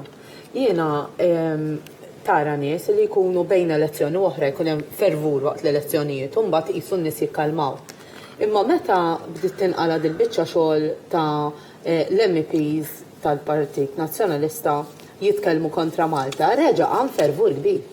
Għax joħolqulek dik is-sens ta' rabja li ma tridx tisma' lil pajjiżek imkasbar, ma tridx tisma' lil pajjiżek imkasbar, u anki f'pajjiżi fejn hemm ħafna xi tgħid kontrihom, il-MEPs tagħhom jipproteġu lil pajjiż, ma jgħidux kontra l-pajjiż.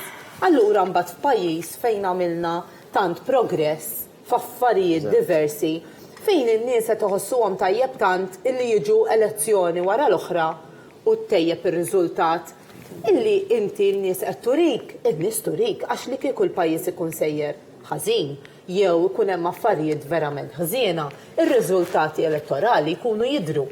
Imma dan il-gvern jtejjeb ir-riżultati. Minn xi ħadd illi ikollu bżonn xi ħaġa u ma jista' joħodha b'xejn, dan il-gvern jagħmel skemi u jiftakar f'kulħadd tantu vera illi ftit ilu konna dejjem qisek wieħed jiġġieled għal bread and butter, għal l-affarijiet li huma verament essenzjali.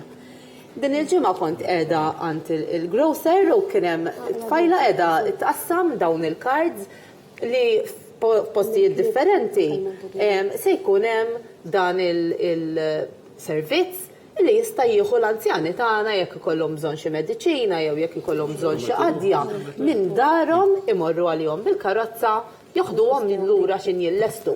Dawn mhumiex bread and butter, dawn huma affarijiet li wieħed jagħmel extra over and above. Wara li l-iktar affarijiet essenzjali, x-xogħol, il-ġustizzja, ikunu mixjin tajjeb. U wasalna f'dak l-istadju, wasalna fl-istadju li noffru flus għal min qed iġib it-tfal bl-adozzjonijiet biex ikun jista' iħaffef il-proċess u ikun jista' ikollu daqsxejn iktar għajnuna li ngħinu lill-anzjani tagħna jitraviljaw minn post għal ieħor, affarijiet illi huma frilli biex ngħidlek, additions mhux għax mhumiex importanti, ma rridx ngħid li inti tgħin lil min se jġib tfal bl-adozzjoni mhuwiex importanti, imma jekk ma jkollokx ix-xogħol sew, jekk ma jkollokx il-ġustizzja li qed taħdem sewwa, ma tistax teffordja li taħdem fuq dawn l-affarijiet, imma wasalna f'dak l-istadju. Wasalna fl-istadju li inti tgħin lin-nisa biex ikunu jistgħu wkoll joħorġu fid-dinja tax-xogħol, ikollok iċ-child care centers. Jien meta kont imur nirrappreżenta lil Malta barra minn Malta f'xi konferenza u ngħidilhom li aħna għandna child care b'xejn, jagħmlu kif jirnexxielkom tagħmluha din ħaġa. Kif jirnexxielkom dan pajjiż daqs nitfa' tagħtu tant benefiċċji u tpoġġu dawn l-affarijiet fuq l-aġenda tagħkom u tagħmluhom u tmexxu bihom u jirnexxu. Huma affarijiet sbieħ illi dan il-pajjiż qed jirnexxielu jagħmel għaliex m'għandux il-problema ta' x'ħan nagħmlu biex noħorġu n-nies jaħdmu, għax qegħdin jaħdmu n-nies Maltin u qed jirnexxielhom jaħdmu n-nies anke barranin ġo dan il-pajjiż biex itejbu s-sitwazzjoni ta' kulħadd. U dawn huma verament affarijiet illi dawn l-elezzjonijiet iridu jkomplu jixprunaw lil dan il-gvern meta inti tara li għandek pajjiż li qed itik jerġa' l-fiduċja, jagħti fiduċja lil partit jixprunaw lil gvern biex jagħmel iktar. Daċal, il-gvern il-inexxilu jalimina li intom u aħna, niftakar il-Prim Ministru jgħid tistgħu ma taqbrux magħna, ma tistgħu taħdmu magħna. U b'dan il-mod li fej grupp jgħid kulħadd anke minn ma jqabilx miegħu qed nagħtu input kbir l-ekonomija Maltija biex kulħadd igawdi. U dak it-tieni segret illi l-ġid ma waqafx sa ċertu strata biex ta' soċjetà imma baqa' jinżel sal iħnet. Dak li nexxielu jagħmel il-gvern li għalhekk qed jattira proprju din il-fiduċja kollha u għalhekk in-nies qed ikomplu iktar isegwuh għaliex qed iħossuhom li l-ħajja tagħhom illum hija ħafna aħjar minn dik li kienet qabel. Xi ħaġa importantissima ħafna li qalet Ġulja hija li ċertu nies b'dan l-atmosfera il-feel good factor pozittiva li li hija reali, anke in economic terms, ġifi statistikament hija reali li Malta sejra tajjeb. Laqas il-Prim Ministru ma qatt jiddejja itella l-expectations tan-nies bis-surplus. Ġifieri hemm ukoll turi kemm kienet kampanja reali dik Manuel. Il-Prim Ministru ma qatx lura U bat jgħidlek, u hija sa nagħmel budget tajjeb, le, ollihom qatt jiddejjaq jollihom l-expectations tan-nies illi għandna s-surplus, xaġa li qalet biex ma niddevija, xaġa li qalet Ġulja hija interessanti hija illi dak li jkun f'da xenarju fej l-investiment ser tajjeb, invaw min investa ġidu, hawn min investa life savings kollha tiegħu. Tefa l-input ta' ħajtu kollha f'investiment, u mbagħad jiġu b'daw l-erba' min-nies, u ħsara ma jagħmlux, u jien qed ngħidlek il-ġimgħa jesperjenzajta jien kont waqt il-blok mis-summits internazzjonali li kien hawn Malta, illi ġi persuna fuqi illi sejjer ta' kumpanija, u jaf kulħadd jaf x'inhu u minnu, u għalli ma nistax nifhem kif intom open għal kulħadd u ma tarawx uxuħ, beda jitkellem ovvjament fis-settur ta' digital innovation, għalli u minnaħa l-oħra aħna qed ninvestu u l-gvern qed jippromotja dil-ġimgħa nawgurajna il-gvern daħal f'Memorandum of Understanding ma' waħda mill-ikbar kumpaniji tal-esports illi di ħad iġġenera introjtu jekk taqbad il-gaming u l-filming f'daqqa din ħad issuperhom. Daqshekk u avant-gard qiegħed dal-pajjiż l-ekonomija, għalli ma nistax nibgħu kif għandek huma tnejn min-nies imorru jagħmel sara l-pajjiż u aħna li nitilgħu nirrappreżentaw il-Malta. U tisma' ċertu jgħodu jituk dak id-dubju ma' Malta vera hekk u Malta vera hekk, jiġifieri hija tweġġa u jiena naħseb illi dan is-sentiment ta' rabja għaliex fl-aħħar mill-aħħar il-Maltin qed isiru patriotti iktar minn qatt qabel għaliex anke fuq internazzjonalment fej qabel kont Malta fejn x'inhi x'tagħmlu fejn qiegħda. Illum jekk fuq digital innovation the blockchain island kulħadd irid jiġi hawn u mhux pajjiżi ta' tielet dinja ta' jiġu kumpaniji mill-aqwa pajjiżi żviluppati jridu jiġu jinvestu hawn. Fil-qasam ta' ċittadinanza għandek kulħadd l-interess li kien hemm huwa wieħed enormi. Kif foqsma li huma sensittivi u b'saħħithom qed nikbru, il-patriottiżmu ngħid li qed jikber u naħseb l-andament tal-riżultat naħseb hija ħajkollu bearing fuq dak li ġara f'dan l-aħħarien fejn għandek minnaħa illi jiena anke meta konna fl-oppożizzjoni. Aħna qatt ma għamilna kissirna xi ħaġa tajba, anzi għadna kemm tajba din, nirranġaw l-affarijiet li aħna nħossu li mhumiex tajbin biex nagħmluhom aħjar. Persuna waħda kisser u b'mod irresponsabbli nipprova anke undermining il-jobs tan-nies li jiddependu forsi mill-ekonomija li nipprova nkisser. Dik hija responsabilità kbira f'dak il-każ. Aħna qatt, meta anke jkun fl-oppożizzjoni qatt ma minna xi ħaġa bħal dik. Meta għandek sitwazzjoni ta' surplus kif semma Andy, u allura jisu għandek dik xi ħaġa fuq irġieħ, u allura l-aspettattiva ta' ċittadin tikber iktar għax l-ewwel qed jibda jgħidlek li bħalma kellna tal-kontijiet ta' dawlu l-ilma meta kienu għalijin u ġisbu, ħadd ma kien jgħid.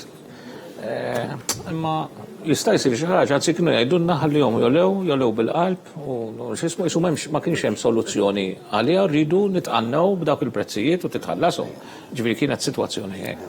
Meta tela l-gvern u biddel l-affarijiet, mbagħad il-poplu realizza għaw kien hawn soluzzjoni u jistgħu jorsu il-prezzijiet mela jien nista' naffordja nagħmel ċertu affarijiet. Issa meta għandek is-surplus u ħafna nies qed jgħidulek għandu minn fejn qassam. Hemm is-surplus hemm fejn qassam, allura l-aspettattiva qed trid tara wkoll mhux biss illi għandek is-surplus issa u tista' troxxu qisu xejn mhu xejn, inti trid tagħmel u trid taħdem bil-għaqal. Di bħal meta inti jkollok familja. Qed jirnexxiela taħdem u forsi ġemma ftit flus. U għandha jekk inti trid taqbad tixtri l-emmolaw u tmur holidays l-emmolaw tista'.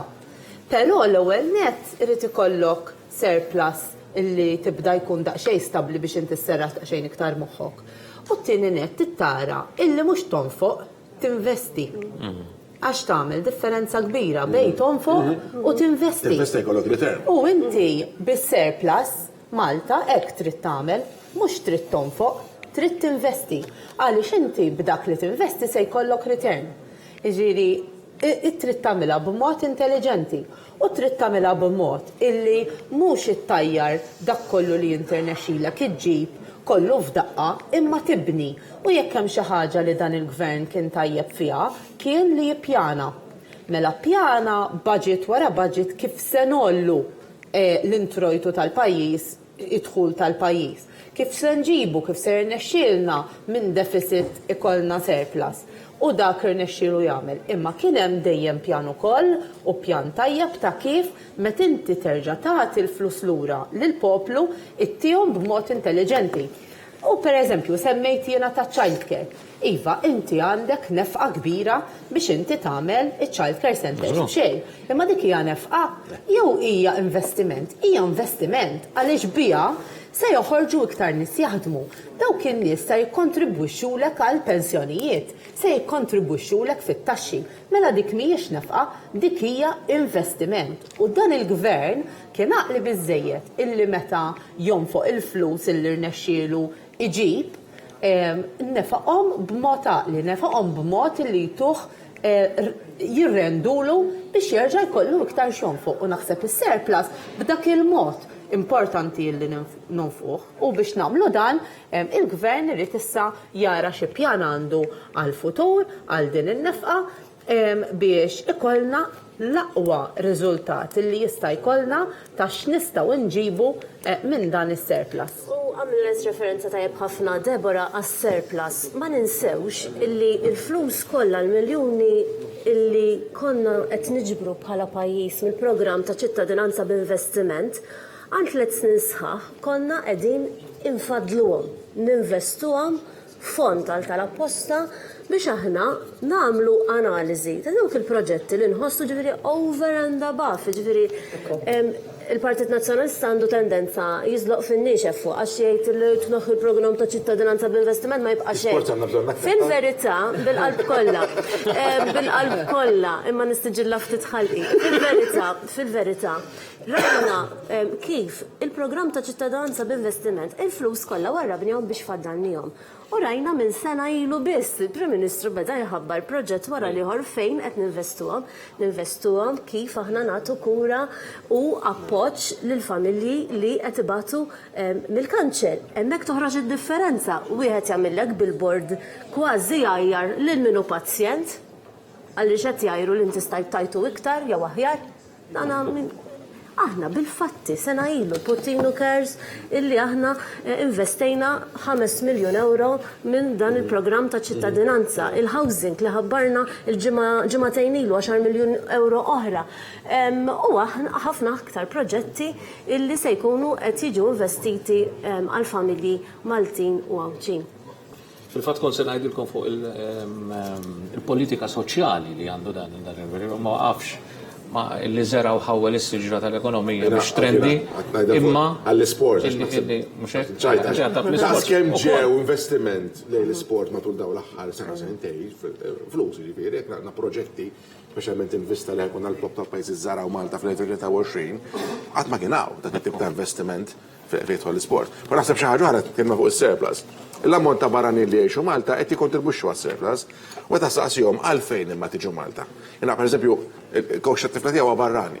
Għalina għażilt Malta raġuni waħda għalina kelli offerti ta' aktar flus minn pajjiżi x'pajjiżi oħra wieħed fl-Unjoni Ewropea u ieħor barra mill-Unjoni Ewropea. Għalli ma żilt Malta għax hawnhekk huwa stabbli, huwa safe u l-aħjar post fejn wieħed jista' jaħdem u jrabbi familja. Naħseb li dak l-ambjent li qegħdin nofru aħna sigur b'dan il-mod qed jattira wkoll dawk il-persuni forsi mhux kumpaniji kbar imma barranin li jiġu Malta jaħdmu u jżidu wkoll l-ekonomija. Mela, jien se ngħidilkom grazzi ħafna se jkollna nifqu hawnhekk illa li xini li mis-6 u nofs. Ġifieri għadni, nifla noqgħod nhar oħra.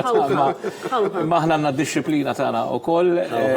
Fil-fatt miegħi issa se jirriplejsjani l-kollega tiegħi u ħabib tiegħi Edward Montebello fejn għandu l-mistednin tiegħu wkoll u se nkomplu bil-programm tagħna sakemm jasal dak il-mument illi jagħtina it-tħabbira tal-riżultat. Jien dejjem qed ngħid li fil-medja soċjali għaddejjin ħafna kummenti u dan imma Tafxik ħaġa importanti ma li għadha ġurnata normali. Wara x-xogħol ixamru l-kmiem. Xi ħaġa li misna ċennajna aktar fuqha minn għada nkomplu mill-kbir sa żgħir tim wieħed, nkomplu għaddejna ġitta dan il-pajjiż għaliex Kemm qabel u kemm wara ħtebqa' f'qalbna Malta. U li nibqgħu f'kuntatt man-nies, ma tkunx biss fil-kampanja li mmorru niffaċċjaw lin-nies imma matul il-leġislazzjoni kollha. Nawguralkom ħafna, grazzi ħafna. Kif nirringrazzja lilkom. Ibqgħu segwuna il għaliex iktar ma jgħaddi l-ħin, iktar nkunu qed noqorbu lejn il-mument illi jingħata r-riżultat. Għalissa se mmorru naraw daqsxejn l-andament kif inhu għaddej fis-sala tal-att tal-voti u mbagħad nerġgħu lura fl-istudio.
L-odwa tajba eżist telespettaturi ta' One, ringrazzja lil Manuel Mikallef li beda x-xandira propju il-jum fejn se jkun qed joħroġ il-verdett tal-poplu brabta ma' l-elezzjonijiet tal-Parlament Ewropew miegħi jingħaqdu grupp ta' mistiedna ġodda l-Onorevoli Rosien Kutajjar, Charlon Guder u Janice Bartolo, l-odwa tajba lilkom nilqakom.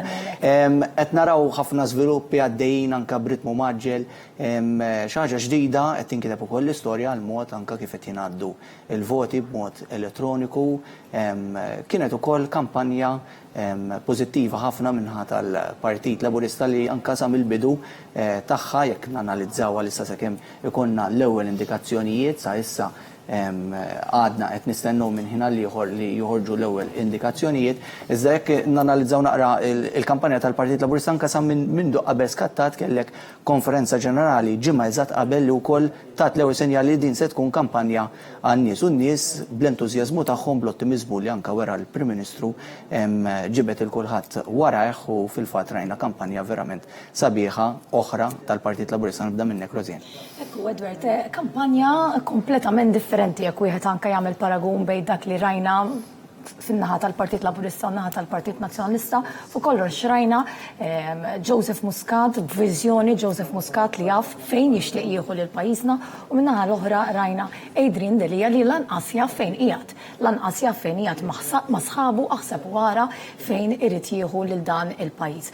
Rajna kampanja pożittiva mimli enerġija f'dak li għandu x'jaqsam mal-Partit Laburista u mbagħad rajna Partit Nazzjonalista li ħafna drabi anke sforz in-nuqqas ta' ideat u viżjoni li għandu lejn il-pajjiż kien jirrikorri għal kampanji ta' biża' fosthom meta kien isemmi kif din l-elezzjoni ħatkun l-elezzjoni dwar l-abort.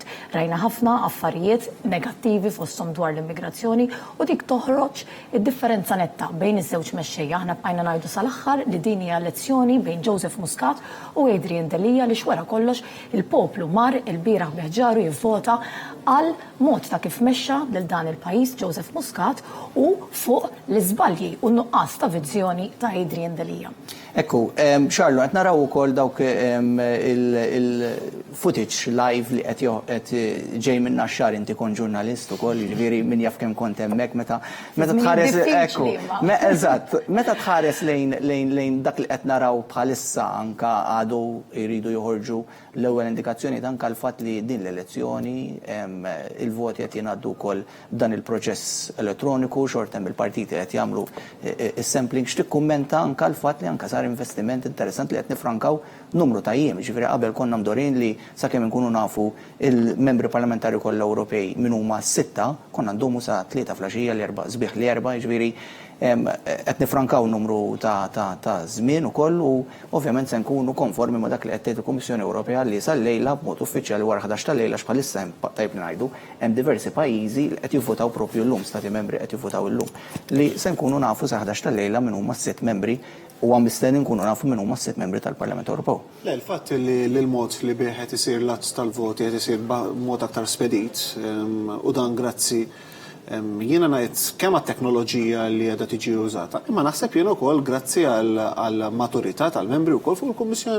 il-Kummissjoni Elettorali li għandha rwol importanti ħafna, partikolarment f'dawn iż-żminijiet, mhux lanqas kemm f'dawn it-tip ta' elezzjonijiet, imma aktar u aktar f'elezzjonijiet fejn il-poplu jkun mitlub biex jiddeċiedi bejn partit u ieħor biex imexxi l-pajjiż tiegħu għal 5 snin ta' wara. Il-fatt li inti għandek proċedura aktar spedita bil-għajnuna ta' teknoloġija, ċertament illi apparti illi inti ser ikollok riżultati aktar kmieni, tgħin ukoll biex naqqas ċertu element ta' inċertezza. Forsi f'elezzjonijiet ta' dan it-tip l-inċertezza jew kellhom menhom mhijiex daqshekk ta' xi importanza straordinarja, imma fejn ikollok elezzjonijiet ġenerali fejn il-poplu jkun mitlub biex jiddeċiedi il-gvern tiegħu għal 5 snin ta' wara bla dubju ta' xejn u għexnihom.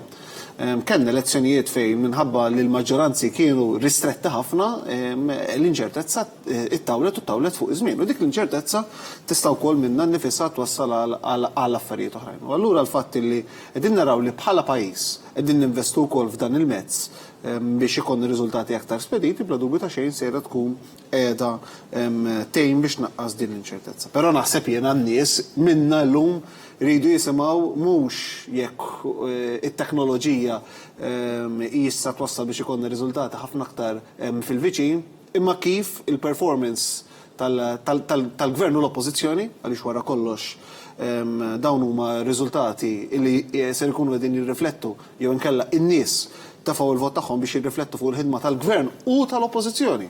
F'daqqa irridu naraw issa kif ser ikun ir-riżultat tagħhom. Jekk dak li qed jingħad kemm fis-sala tal-att tal-voti, imma wkoll anke kif ġie kwotat il-Ministru Michael Falzon, il-Ministru Michael li hemm indikazzjonijiet li juru li r-riżultati huma b'saħħithom, allura bla dubju ta' xejn hemm lezzjonijiet xiridu jittieħdu kemm min-naħa tal-Partit Laburista manka wkoll iktar u iktar min-naħa tal-Partit Nazzjonalista. Rridu niftakru li l-Partit Nazzjonalista ilu ma jġib il-maġġoranza assoluta tal-voti sa mis-sena 2003. Għaliex fis-sena 2008 l-elezzjoni tas-sena 2008 l-Partit Nazzjonalista kien ġab biss 49 biss. Kien ġab 49% tal-voti, jiġifieri ma kienx irnexxielu jġib il-maġġoranza assoluta tal-voti. U minn wara s-sena 2003 li hawn il-Partit Nazzjonalista għal raġunijiet diversi jidher illi qatt ma rnexxielu jattira il-fiduċja tal-poplu biex jassigura l-maġġoranza assoluta tal-voti. U bla dubju ta' xejn din tirrikjedi analiżi, tirrikjedi ħsieb, tirrikjedi studju, tirrikjedi bidla ta' fiżjonomija ta' kif iridu nħarsu lejn il-politika. U naħseb jiena dan huwa dak li rridu naraw. Ma rridux ukoll ninsew, jiena dawdu kont qed insegwi bdejt nipprova nsegwi multicast. Dak li qed jingħad kemm fuq il-wan, dak li qed jingħad fuq il-BBS, dak li qed jingħad fuq il-net. Tipiki Charlon jipprova jlaħħaq ma' kollox. Multicast. Huwa tajjeb li tipprova tinterpreta dawk li jażlu li ma jmorrux jivvutaw għaliex naħseb anke dawk iridu jibgħatu sinjal. Però jkun ħażin li inti tibni l-analiżi kollha tiegħek tar-riżultat elettorali fuq dawk biss li ma marrux jivvutaw. U naħseb jiena jekk dan jidher li se jkun il-ħsieb ta' kif l-oppożizzjoni ser tipprova tinterpreta dan ir-riżultat, allura ser nitilqu diġà fuq sieq ħażina. Jekk nistgħu nkomplu fuq dak kienet jgħid Xarlo, apparti li nistgħu naqbdu fuq dak kollu li għamel ħażin dan l-aħħar snin il-Partit Nazzjonalista biex ma ġabx dak il-voti li forsi kien qed jaħdem għalih, li rridu nkunu ċari wkoll fuq dak li għamel il-Partit Laburista. Ġifieri dan l-aħħar snin il-Partit Laburista ħadem favur is-sostenibilità. U da jidħol anke fil-mod kif resaq quddiem l-elettorat u dejjem talbu il-voti. Mela, beda minn sfond fejn kien hawn awsterità u miżuri ta' awsterità madwar l-Ewropa kollha fejn tidħol l-ekonomija u minflok Joseph Muscat qal lejna mhux ħanieħu miżuri tal-awsterità, ħanieħu miżuri li huma ferm aktar sostenibbli u l-ekonomija ġabha fuq saqajja billi investa. U dak iwassal biex long term illum qegħdin ingawdu mill-benefiċċji ta' dak l-investiment fl-edukazzjoni. Il-Prim Ministru dejjem qal ejja nedukaw lil kulħadd kemm jekk hux akademiku, kemm jekk hux tekniku, ejja nedukaw lil kulħadd biex ikollna nies ġenerazzjonijiet tal-ġejjieni li huma ferm aħjar mill-ġenerazzjonijiet tal-lum. Ġifieri dejjem ħadem b'mod illi s-suċċess ma jkunx ta' darba biss, ma jkunx għall-elezzjoni li ġejja jekk hux tal-Parlament Ewropew, jekk hux l-elezzjoni ġenerali, biex tkun riżultat li huwa sostenibbli u bl-istess mod resa quddiem l-elettorat. Din mhix ċajta, ġifieri jekk il-Partit Laburista llum imur tajjeb f'dawn l-elezzjonijiet tkun xi ħaġa fenomenali għaliex mhuwiex biss riżultat tajjeb tal-lum huwa akkumulazzjoni ta' riżultati tajba u dik hija diffiċli ħafna immens biex wieħed jikseb. Dan narawh bil-mod li bih il-Partit Laburista wera rispett lejn l-elettorat huwa differenza enormi minn dak il-partit illi ħeġġeġ lin-nies bil-kontra li ma joħorġux għall-politika biex tagħmel political statement bih. Id-differenza tant hija ċara u tant hija xi ħaġa kbira jekk il-Partit Laburista jerġa' jiksibha din id-darba li ta' min wieħed jieqaf u jirrifletti x'inhu ċ-ċavetta dan is-suċċess. Ma naħsibx li huwa biss il-nuqqas ħanajdu hekk tal-Partit Nazzjonalista. Ekku, u rridu ngħidu wkoll li il-Prim Ministru tul il-kampanja dejjem żamm saqajh mal-art anke quddiem ċertu sondaġġi u stħarriġ. U dalli qed titkellem Ġenis fuq livell ta' gvern għamlu wkoll fuq livell ta' partit bħala mexxej, għaliex huwa faċli ħafna li meta inti tkun fil-gvern tinqata minn man-nies. Ġifieri Partit Laburista fil-gvern baqa' jiftaħ il-bibien, il-moviment kompla ikattar. Ġifieri huwa faċli inti meta tkun fil-gvern bħala partit anke tħares il-ġewwa flok il-barra, dan ma sarx. Anka kwet jinnota l-organizzazzjoni li bija jaħdem il-Partit Laburista, per eżempju għandek diversi ferat bħal nisa laburisti ma wkoll fil-forum żgħażagħ laburisti. Mill-ġdid rajna kampanja eċċezzjonali miż-żgħażagħ għaż-żgħażagħ fejn anka kellna diversi kandidati żgħażagħ li ikkontestaw għall-ewwel darba l-elezzjonijiet. Kellna aktar minn terz tal-kandidati kienu żgħażagħ u kellek tnejn minnhom saħansitra kellhom inqas minn 18 sena. ħajkuna ċansa kan kemm fuq di tal-vot 16 ma ħalla. La dubju, qegħdin naraw anke partit li minkejja li issa ilu fil-gvern għal diversi snin qed ikompli jiġġedded. Jiġġedded buċuħ ġodda mhux biss qed nirreferi għaż-żgħażagħ, imma buċuħ li tradizzjonalment ma kinux jappoġġjaw il-Partit Laburista u buċuħ ġodda li qed isibu wkoll il-komfort f'dan il-partit. U dak naħseb huwa s-sigriet ewlieni tal-Partit Laburista, l-organizzazzjoni tiegħu li mbagħad għandek min-naħa l-oħra gvern magna li l-ħin kollu għaddejja bla waqfien miegħek kont qed nitkellem Edward kif propju anke waqt kampanja elettorali aħna bħala grupp parlamentari kif ukoll il-kabinet bqajna niltaqgħu u bqajna nitkellmu fuq kif dan il-pajjiż rikompli miexi l qudiem. Ekku, semmejna żgħażagħ Xarlon, il-fatt li anke żgħażagħ kellek il-lejdrin deli qed jgħid li dawn huma letteralment maqtuwajn minn dak li qed jiġri f'pajjiżna, ġifieri b'diskors negattiv anke fil-konfront taż-żgħażagħ, minnaħa l-oħra l-Partit Laburista jagħti il-vot 16, ġifieri kellek numru ta' żgħażagħ ħadd pjaċir il-bieraħ nara 20 ta' żgħażagħ jmorru jivvutaw anke ta' sa minn 16 sena u saħansitra anke fuq livell ta' partit. Iż-żgħażagħ sa minn 14 sena jistgħu jissieħbu fil-Partit Laburista kellek li żar persuna żagħżugħa jindirizza konferenza ġenerali fl-aħħar ta' April. Edward, jiena segwejt diversi kampanji elettorali kemm meta kont ġurnalist u naħseb anke qabel u anke issa li matul iż-żmien għamilt xogħlijiet differenti. U stajt ninnota kampanji elettorali differenti kemm tal-Partit Nazzjonalista u anke tal-Partit Laburista. Irrid ngħid illi kemm Joseph Muscat ilu imexxi il-Partit Laburista, kull kampanja elettorali illi kellu it-timbru fuqa bħala il-kap, il-mexxej tal-Partit Laburista, dejjem kienet kampanja elettorali slick, kampanja elettorali ta' mingħajr żbali. U dan żgur huwa mertu ta' Joseph Muscat, Keith Cambry, illi bla dubju ta' xejn huwa l-moħħ wara l-kampanja elettorali u t-tim illi ara fil-li jibni madwaru il-Partit Laburista biex imexxi dawn it-tip ta' kampanji elettorali. Al kontrarju, matul dan iż-żmien kollu fuq in-naħa l-oħra kellek kampanji elettorali li mhux biss ma kinux slick, mhux biss kienu kampanji kif qalet Stan tajjeb Rozien nieqsa mill-viżjoni, imma wkoll ma kellhomx il-ħsieb illi jsegwi. Jekk ikolli jiena nistaqsik, x'kien il-ħsieb behind il-kampanja elettorali tal-Partit Nazzjonalista matul dawn l-aħħar 4-5 ġimgħat? Kampanja elettorali li suppost telqet illi kellha tkun waħda pożittiva għaliex nemmen dak li rridu n-nies. Però matul iż-żmien rajna kampanja elettorali illi tiddegressa, tinżel, tieħu l-iżnatura tagħha għal kampanja elettorali ta' negattività biex b'xi mod jew ieħor timmitika l-problemi interni li kellu il-Partit Nazzjonalista. Allura, meta inti tara kampanja elettorali ta' mingħajr viżjoni, ta' mingħajr ħsieb, ta' mingħajr ritos, forsi inti dak li jkun iż-żagħżugħ mhux ser iħossu komdu jassoċja ruħu ma' kampanja elettorali li m'għandix ħsieb, illum iż-żgħażagħ tagħna għandhom moħħ biex jaħsbu tant kemm hu veru, iż-żgħażagħ tagħna llum qegħdin inħeġġuhom biex jipparteċipaw f'dawn it-tip ta' proċessi. U allura ma ħossniex sorpriż illi tara żgħażagħ wara il-Partit Laburista għaliex jistgħu jassoċjaw ruhom, jistgħu iħossu li l-Partit Laburista qiegħed jitkellem fishom u allura bla dubju ta' xejn dan huma waħda mir-raġunijiet għaliex sa minn qabel is-sena 2013 rajna massa kbira ta' żgħażagħ dejjem tikber, din ma kienx naturali.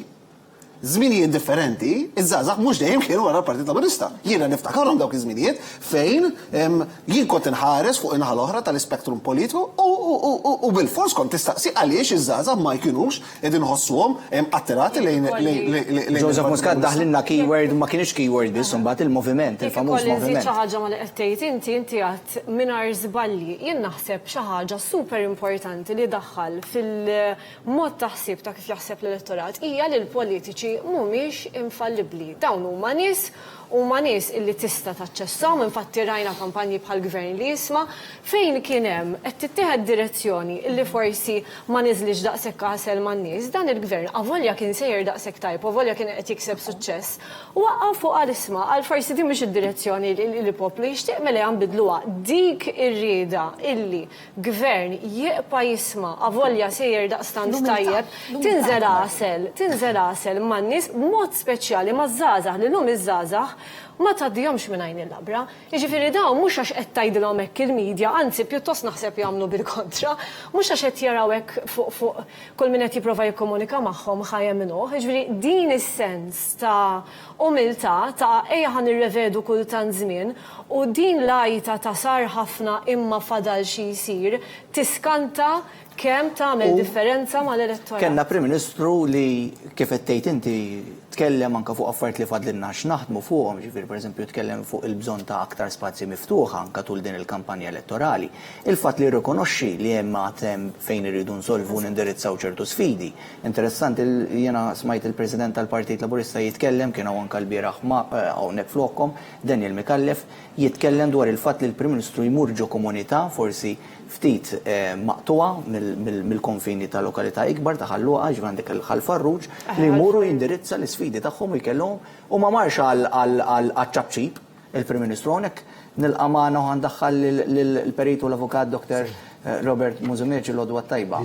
Kif tinsab, orrajt? Ġifieri aħna qed naraw warajk qegħdin, ġifieri dak li qed jiġri fin-naxxar għaddej b'ritmu maġġen nfakkarkom li figuri riveduti li ħarġet anke l-Kummissjoni Elettorali brabta mat-turnout tal-elezzjoni tal-Parlament Ewropew hija ta' kważi 73% kien it-turnout biex inkunu preċiżi 72.6%. Robert, fuq dak li anke qed tgħid il-fatt li llum iż-żgħażagħ l-ewnet iż-żgħażagħ illum il-ġurnata mhumiex nies kif qed tgħid li taqbatu tgħaddihom minn għajn il-labra, ġifieri meta għandek Prim Ministru li anke qed imur fosthom jitkellem kellek kampanja anke min-naħa tal-Forum Żgħażagħ Laburisti innovattiv oħra, ġifieri tibni fuq il-kampanja li kellna ta' qabel, ġifieri I'm in, Next 5 issa kellna l-famuża Start, ġifieri kellek numru ta' żgħażagħ anke jivvutaw għall-ewwel darba ta' 16 sena. X'tikkummenta fuq il-fatt li kien hemm miġbur ħafna entużjażmu u ottimizmu marbuta mal-kampanja tal-Partit Laburista. Jiena dak li se jiġri jew preżumibilment se jiġri mhuwiex il-realizzazzjoni ta' kampanja ta' 4-5 ġimgħat. Dan huwa iter, dan huwa vjaġġ li jaf il-bidu tiegħu jirrisali għall-2008 l-2009.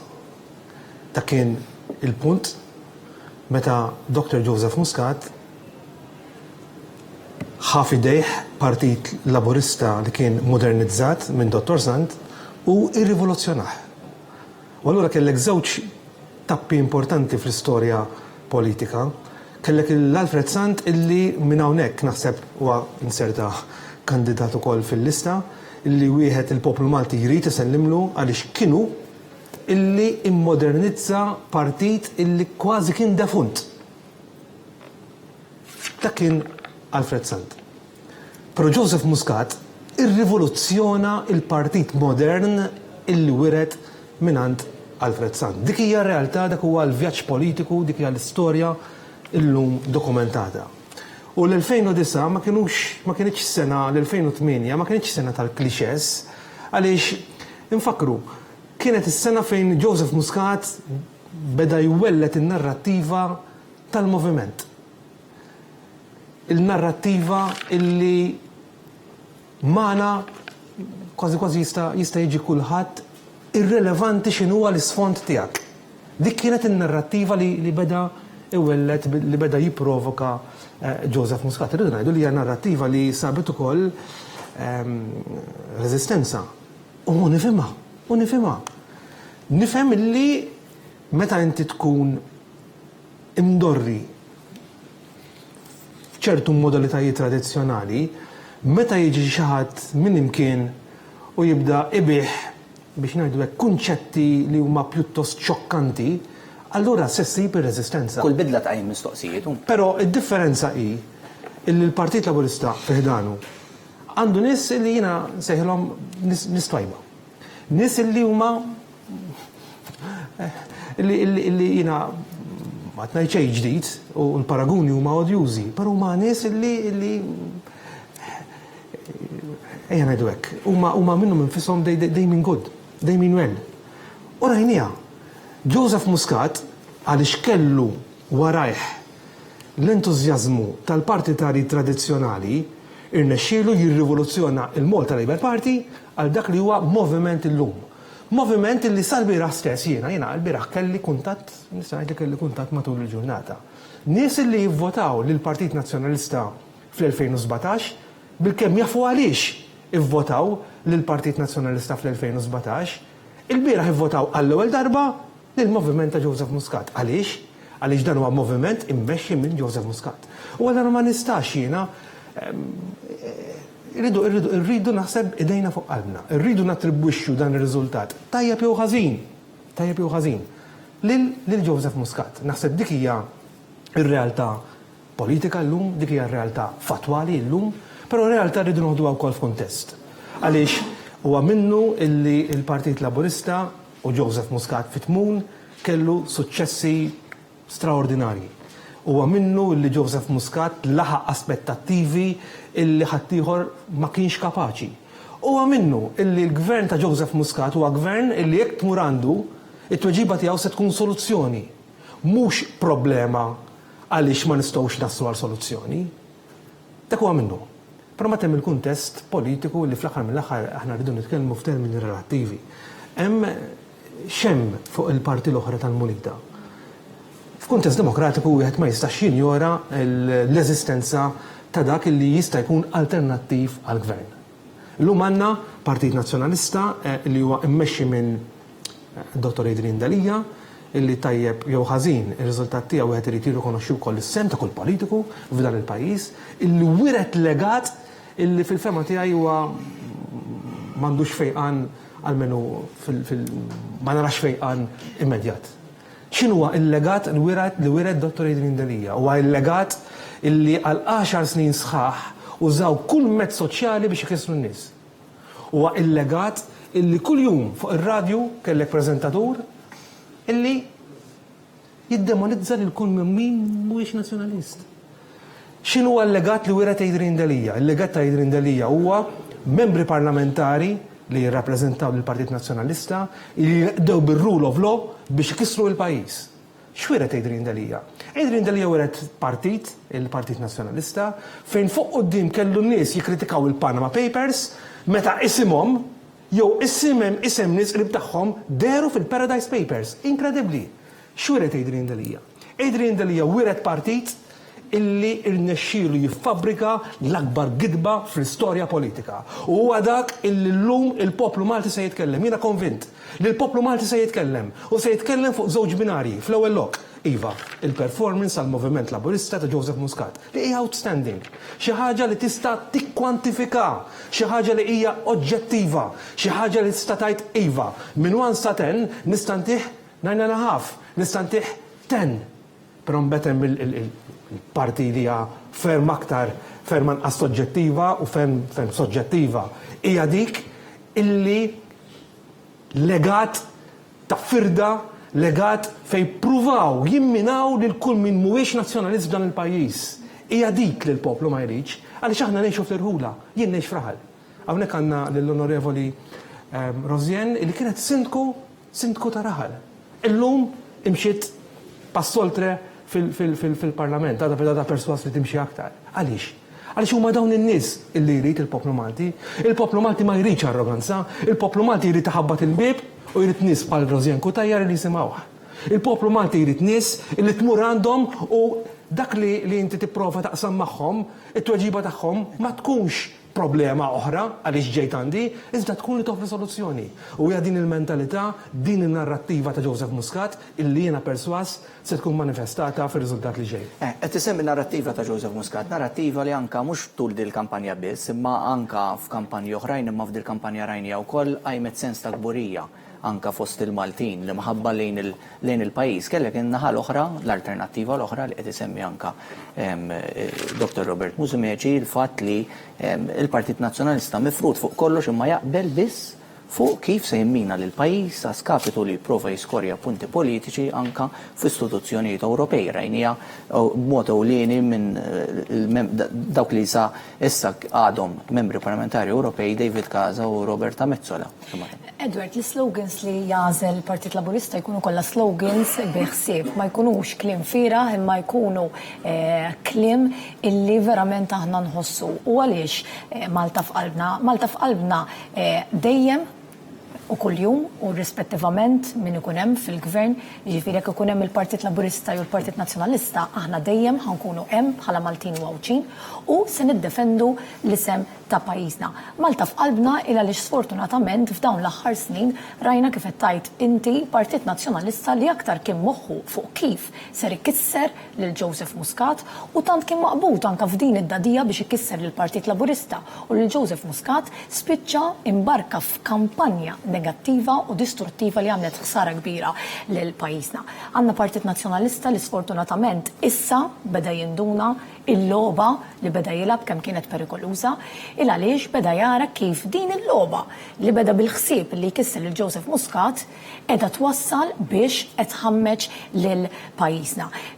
Il-ħabib tiegħi u kollega Dr. Robert Musumeci li nirringrazzjah anka tal-klim tiegħu semma dan il-vjaġġ. Hija ma ninsewx li anka Edward lura fl-2009 jidher li kien l-ewwel test elettorali ta' Joseph Muscat. Joseph Muscat kien diġà ura li beda jikseb il-kredibilità tan-nies.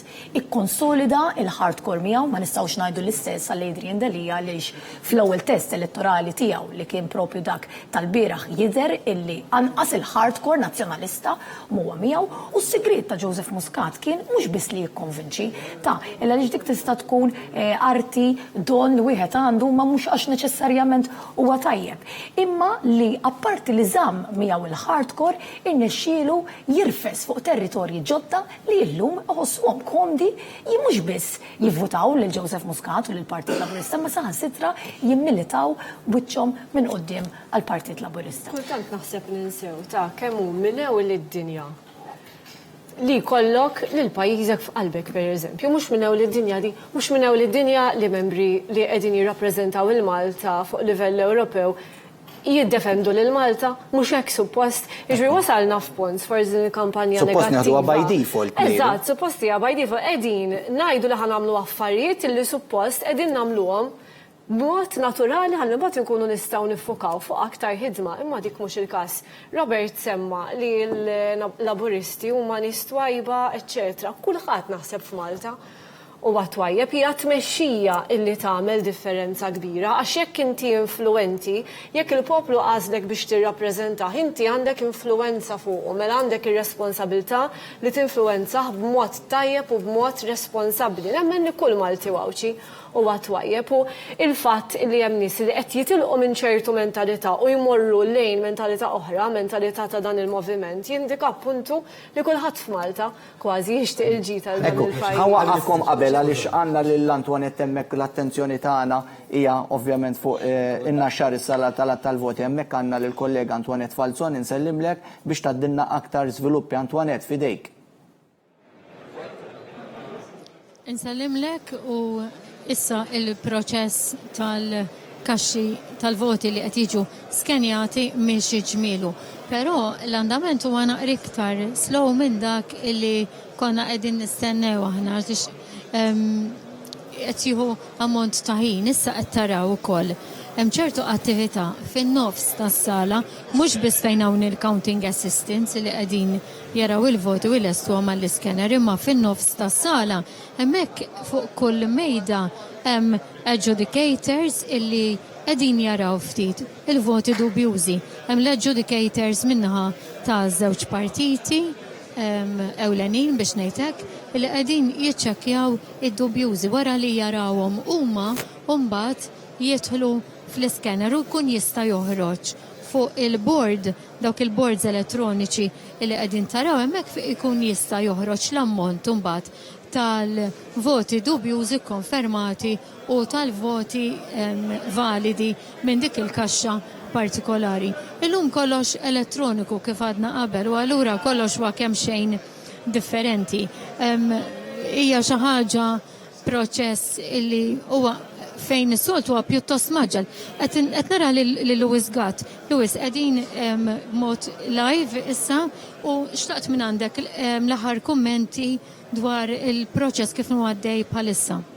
Ovvjament, issa il-proċess qed jibda jaqbad iktar ir-ritmu tiegħu. Irridu nifhmu li daw huwa proċess ġdid għal kulħadd.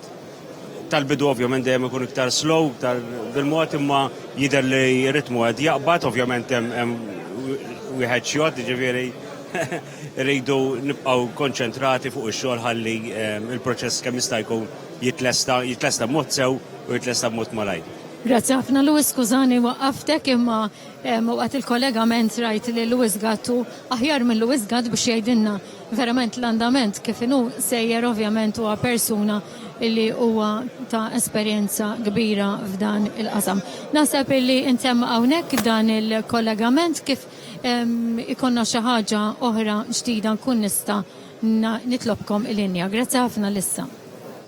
Grazzi ħafna lilek Antoinette ta' dawk l-iżviluppi kontinwi li taddinna mill-sala tal-voti ovvjament minn ħina li nistennew dwar xi indikazzjonijiet anke mill-aġenti tal-partiti, ovvjament bħalissa tibda tikber anke l-ispettattiva u l-istennija għal riżultat, ovvjament ir-riżultat uffiċjali minn tal-Kummissjoni Elettorali jieħu aktar fil-ħin imma ovvjament il-partiti b'responsabilità kbira jkunu qed joħorġu figuri indikattivi minn ħin għal ieħor u aħna nistennew daw. Konna qed nitkellmu naf li xtaqt iżid xi ħaġa.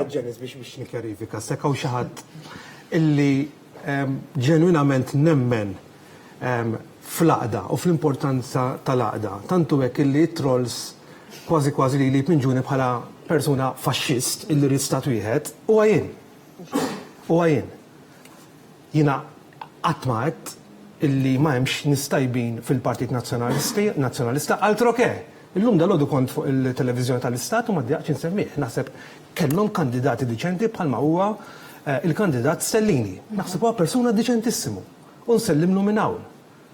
Però id-diffikultà fil-Partit Nazzjonalista hi illi il-kandidatura it was overshadowed minn dawk illi il-funzjoni tagħhom fl-Ewropa kienet illi jikkalpestaw lil pajjiżna kull ħin u kull moment.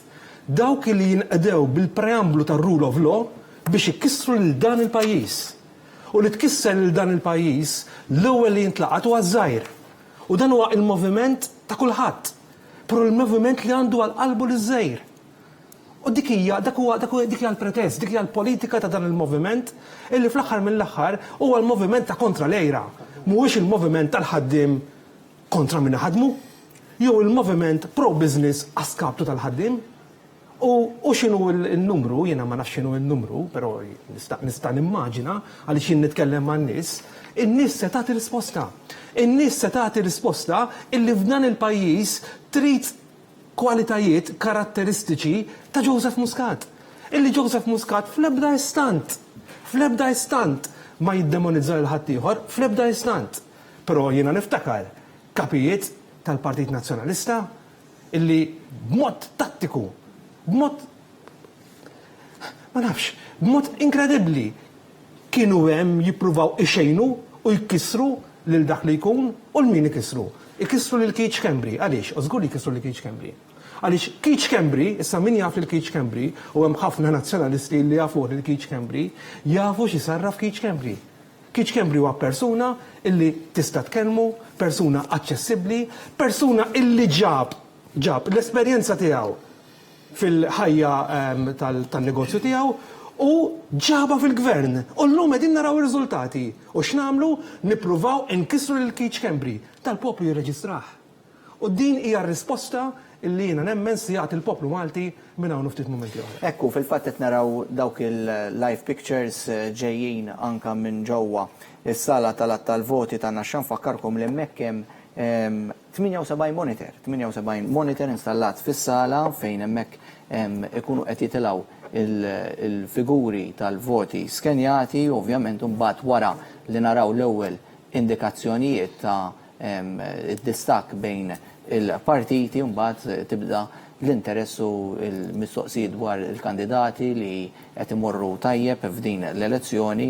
Nfakkar ukoll li il-kandidati kollha li qed jipparteċipaw f'din l-elezzjoni kollhom madwar 4 sigħat ċans biex anka jilmentaw mal-Kummissjoni u jitolbu li jerġa' jingħaċċi vot partikolari. Fil-fatt hemmhekk ukoll għaddej b'ritmu pjuttost mexxej ħafna l-iskenjar ukoll tal-voti u fil-waqt li anka l-aġenti tal-partiti hemmhekk qed narawhom l-uffiċjali minnaħa li formaw parti tal-Kummissjoni Elettorali jollu anka l-vot. Charlon, qed insemmu il-fatt li wkoll ma kienx hemm anka forsi alternattiva meta naraw Partit Nazzjonalista li jinsab inxembil se jgħidu, ġifieri jaqblu biss fuq il-fatt kif ħajkomplu jimminaw lill-pajjiż, l-istituzzjoni tal-pajjiż, l-istituzzjoni finanzjari, akkos anke jipperikolaw ix-xogħlijiet u dak li nkiseb f'dawn l-aħħar 6 snin għax irridu niftakru minn fejn tlaqna.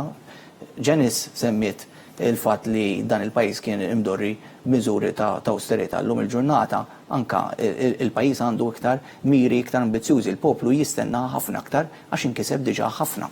Il-ħabib tiegħi Dr. Mużumeċi għamel analiżi tajba ħafna ta' xwiret il-kap tal-Oppożizzjoni Adrian Delija. Jien m'għandix li ċkien dubju illi dak li qed jagħmel bla dubju ta' xejn qed jagħmlu bl-animu ġenwin illi mhux biss biex itejjeb il-performance tal-Partit Nazzjonalista kif wara kollox l-istess delegati u votanti, membri tal-Partit Nazzjonalista rridu niftakru li Adrian Delija kien l-ewwel test, kien l-ewwel leader li ġie elett mhux biss mid-delegati imma mill-firxa wiesa ta' tesserati tal-Partit Nazzjonalista. Jiġifieri jiena m'għandix li ċkan dubju li Adrian Delija dak li qed jagħmlu b'animu ġenwin biex itejjeb il-performance tal-Partit Nazzjonalista biex ukoll għadha bitada jingħata l-opportunità biex ikun jista' immexxi lil dan il-pajjiż.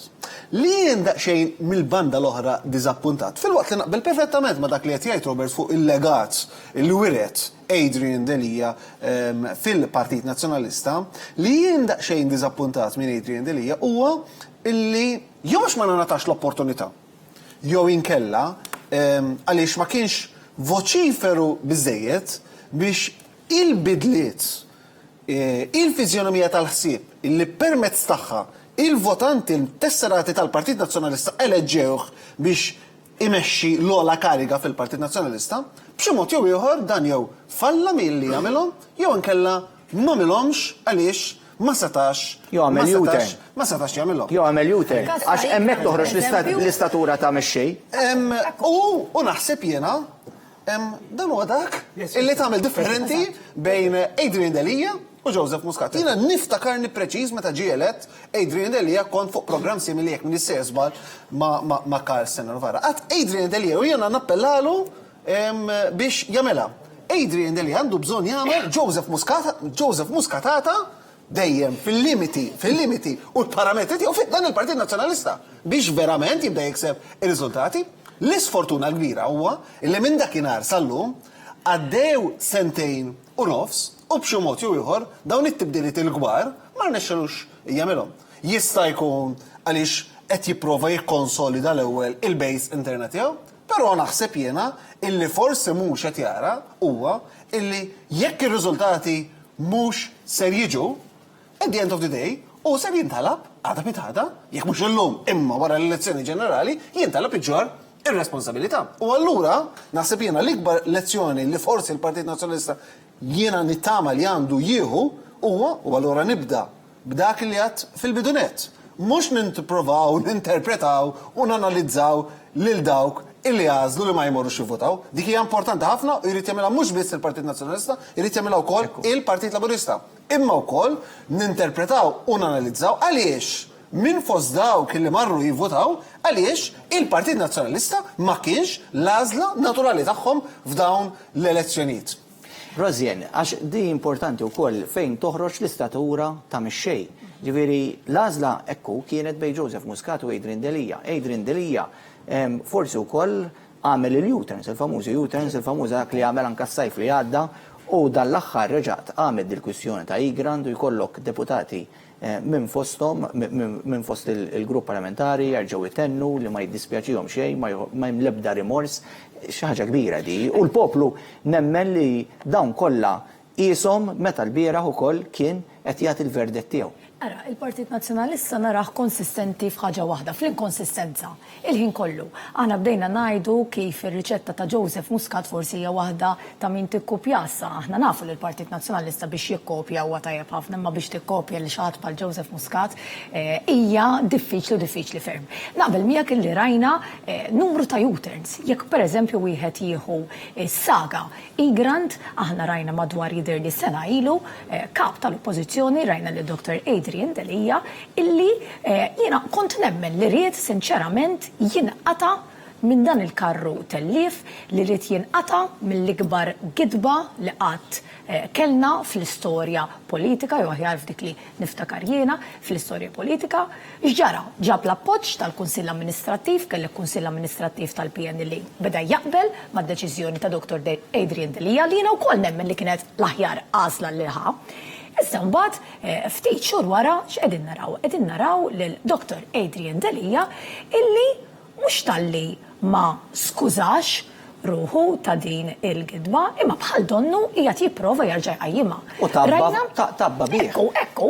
Dak forsi kien l-ikbar żball. Il-probabilità li kieku żamm deċiżjoni oriġinali tiegħu ta' deċiżjoni kieku llum in-nies kienu ħejpremjawh. Kieku llum in-nies kienu bla dubju xejn, kienu ħejpremjaw, però x'ġara? Min dakinhar sal-lum raw illi Adrian Delija ma baqax l-aktar persuna b'saħħtu fil-Partit Nazzjonalista u allura kull min kien parti mill-legati li semma Robert qabel illi kienet ixekkel il-Partit Nazzjonalista jew inkella kien ir-raġuni ewlenija l-għala l-Partit Nazzjonalista spiċċa effettivament ħa il-vent, ħa s-sopravent u qal il-Partit Nazzjonalista reġa' sar tiegħi. Għaliex, qudiemi sfortunatament għandi kap li għadaj. Il-verità hija anke li ċeda l-pressjoni ta' uħud mid-deputati ta' madwaru. Iġifieri jiena naqbel perfettament li kieku żamm ma' dik l-istend. U forsi vera kienet tkun iktar diffiċli għalih nemmen li kieku bajtu dejju għall-inqas kien ħajamel iktar inroads u bla dubju kien jikseb anka l-appoġġ tan-nies madwaru. Issa, illum il-ġurnata mhux talli qed jagħmilha tiegħu biss, Igrand talli saħansitra wara li rrikonoxxa li l-konklużjonijiet tal-inkjesta Igrand huma dawk li huma u huma se jbidlu xejn, issa bħal donnu anka li għandek il-qorti li ma laqatx it-talba tiegħu ħajkun qed jappella mid-deċiżjoni. U allura jiena nistaqsi li kieku għamilna aħna bħala Partit Laburista dak li kienu li qegħdin jagħmlu huma kienux jgħidu li qegħdin nippruvaw inxekklu milli toħroġ il-verità. Rajna diversi inkonsistenzi oħrajn, rajna pereżempju anka l-kwistjoni tal-immigrazzjoni u l-mod ta' kif qed tiġi użata, id-diskors anka ta' Adrian Delija fuq il-barranin. Jiġifieri rajna numru anka ta' inkonsistenzi f'dak li huma anka viżjoni għal pajjiżna dak li jemmen fih, rajna pereżempju voti fil-Parlament fosthom pereżempju meta ddiskutejna l-vjolenza domestika, ġifieri dawk huma kollha affarijiet li bla dubju in-nies il-bieraħ ħadu konsiderazzjoni tagħhom. Id-diskussjoni fuq l-IVF, pereżempju, suġġett delikat li kien biex ngħidlek suġġett li ġie diskuss ħafna u mbagħad rajna Partit Nazzjonalista mill-ġdid illi ma kienx man-naħa tajba tal-istorja. Jiġifieri kien hemm serje ta' affarijiet li waslu biex il-bieraħ in-nies għamlu d-deċiżjonijiet tagħhom b'dan il-mod. Ġenis, f'dan kollu qed nortu wkoll il-kwistjoni ta' kredibilità. Bejn iż-żewġ naħġi, semmit anka il-kwistjoni tal-barranin u l-immigrazzjoni li fil-jgħid kontra il-barranin u mbagħad irid li Malta ssir ċentru tal-immigrazzjoni f'pajjiżna, inkonsistenza, fejn ma tafx fejn qegħdin ma' l-oppożizzjoni u hemmhekk tidħol ukoll il-kwistjoni kif qed ngħidu tal-kredibilità. Ara bħala ġurnalista fil-elezzjoni ġenerali li għaddiet konna mmorru nagħmlu domandi ngħidu imma x'inhuma eżattament il-proposti tal-Partit Nazzjonalista jekk kieku dan il-partit ikun fil-gvern. U r-risposta dakinhar kienet dawn se jkunu komunikati lilkom wara l-ewwel mitjum. Mela diġà l-elettorat hemmhekk intalab imur b'xejn mingħajr ma jaf. Mux għalli mux seddum tistenna, famur kienet għawde xidilli. Eżatt, mux ħaddum tistenna u jisma l-ewel mitjum inti ħatkun taf, ma lejna ħammur emmek u ħanivvota blindly, jek jena għandi l-ideali tal-partit, nżomma l-ideologija tal-partit. L-mħabba forsi jgħam, jamma l-politika nix. Eżatt, issa jena stennejt illi wara dik il-nuqqas ta' direzzjoni, għalmenu xinu kunem tibdila fil-leadership, dan il-leader joħroġ b'set ċar ta' prioritajiet ta' triq il-fejn irrid imur, ta' idea ċara ta' dan il-partit fiex jemmen u x'se jwettaq. Sissa, ġifieri min ivvota il-bieraħ u għandu ideoloġija nazzjonalista reġamar u reġam ma jafx eżattament għal xiex qed jivvota. Kif kienu qed jgħidu il-panel ta' qabli qabdu ma' kwistjonijiet li huma non-issues bħal huwa pereżempju l-abort li kulħadd qiegħed jaqbel fuqu u proposti simili għal dak li propona l-Partit Laburista li se jtejbu l-kwalità tal-ħajja tan-nies ma rajna xejn. Allura hemmhekk il-kredibilità tibda tonqos u tkompli tonqos meta tara lil min il-poplu eleġih fl-elezzjoni tal-MPs li għaddiet biex jiddefendi l-pajjiżu u minflok imur hemm iħeġġeġ kemm jiflaħ biex jiġi applikat artiklu 7 lejn pajjiżna. Hemmhekk il-kredibilità tikrolla għaliex dawn ma leġejthomx għalhekk. Dak li qed tgħid Ġenis, jiġifieri il-konsegwenza. Mela, ħanifqu naqra li qed naraw li l-Prim Ministru ħanidħlu fuq l-Istazzjon Nazzjonali, TVM il-Prim Ministru jagħti reazzjoni tiegħu. Ovvjament dal-figuri jistgħu ivarjaw minn u għadu ftit kmieni ma li żgur li hemm rebħa għan-naħa tal-Partit Laburista li jiddistakk huwa l-ikbar li ġie reġistrat fl-istorja tal-pajjiż huwa ta' madwar 17% jew 45,000 vot. U għawek xorta jiddependi imma saħħar tal-proċess jekk l-indikazzjoni tagħna huma korretti il-Partit Laburista kiseb ukoll ir-raba' siġġu fil-Parlament Ewropew. U għalina din hija xi ħaġa li kienet target fil-bot ħafna u ninsab grat ħafna kważi speechless illi irnexxilna naslu sen. Politikament nemmen li laqda il-messaġġ ta' għaqda irrenja fuq messaġġ ta' firda huwa vot ta' fiduċja fil-gvern u fil-moviment illi imexxi lil dan il-gvern huwa vot ta' rifjut tal-firda u kontra min jaħdem kontra pajjiżna kif ukoll kontra naħseb huwa vot kontra id-beżżieħ fuq ix-xjuż illi ma jeżistux u li fil-verità l-poplu vota b'mod ċar ħafna. Jatina enerġija għal ħidma b'saħħitha għal li ġej. L-appell tiegħi li l-ewwel wieħed u l-sħabi kollha li minkejja dan il-vot storiku din maġġoranza storika issa. Aħna sallum il-ġurnata hemm konnedna li ksibna l-ikbar maġġoranza minn wara l-indipendenza issa nistgħu ngħidu ksibna l-ikbar maġġoranza fl-istorja tal-pajjiż. Anka meta kien fadlilna il-riżultat li kien kiseb Pawlu Boffa f'54 jekk nsejjer żball s-saddejnih ukoll. Li xorta rridu nibqgħu saqajna mal-art u rridu naħdmu biex nkomplu nisimgħu in-nies. Xorta importanti kemm laburisti kemm nazzjonalisti li ma votawx u aħna rridu nismgħuhom tnelli huma xi tnelli huma wasslu messaġġ irridu nkomplu nisimgħuhom u xejn irridu nkomplu naħdmu aktar. U aħna ngħada filgħodu ħankomplu naħdmu u nittama fuq kollox li il-messaġġ li tal-poplu jeħduh il-persuni li ħajkunu qegħdin jirrappreżentaw il-pajjiżna issa fil-5 snin li ġejjin fil-Parlament Ewropew. Grazzi ħafna Prim Ministru tal-li kont magħna b'dan il-kollegament. Din hija rebħa oħra storika, hija rebħa akbar milli ksibna fl-elezzjonijiet tal-Parlament Ewropew li għaddiet. Il-projections li għandna sa issa jitkellmu fuq maġġoranza ta' aktar minn 45,000 17% u allura dan huwa sinjal ċar illi dan il-moviment illi nbenna madwar il-Partit Laburista għadu jgawdi l-appoġġ tal-maġġoranza assoluta tal-poplu Malti kollu.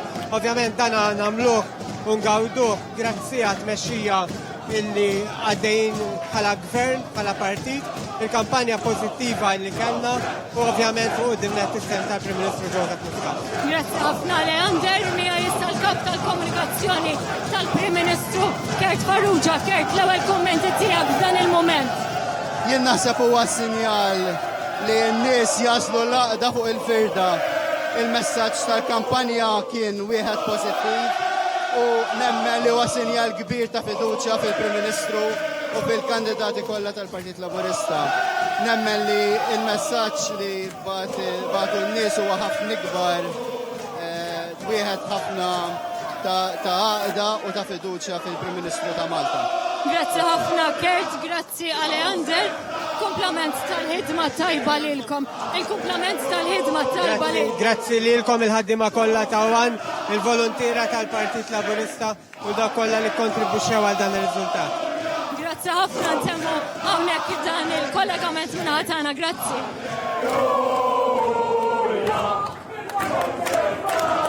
Hemmhekk inħallu ftit l-isfond għaddej is-sala tal-voti, il-Partit Laburista jirbaħ dawn l-elezzjonijiet tal-Parlament Ewropew ukoll marġni ferm ikbar, ġifieri l-akbar reġistrati fl-istorja elettorali ta' pajjiżna mill-indipendenza l hawn fil-fatt distak ta' 17%. Smajna l-Prim Ministru minn ħin għal ieħor kif id-direzzjoni ta' dinna il-messaġġ li l-Prim Ministru ikun magħna anke f'kollegament telefoniku fuq Wan. Jinsab fil-fatt il-Prim Ministru qed nippruvaw nagħmlu kuntatt mal-Prim Ministru Dr. Joseph Muscat li jinsab magħna fuq il-linja. Lodwa tajba Prim Ministru, nsellmulek u awguri.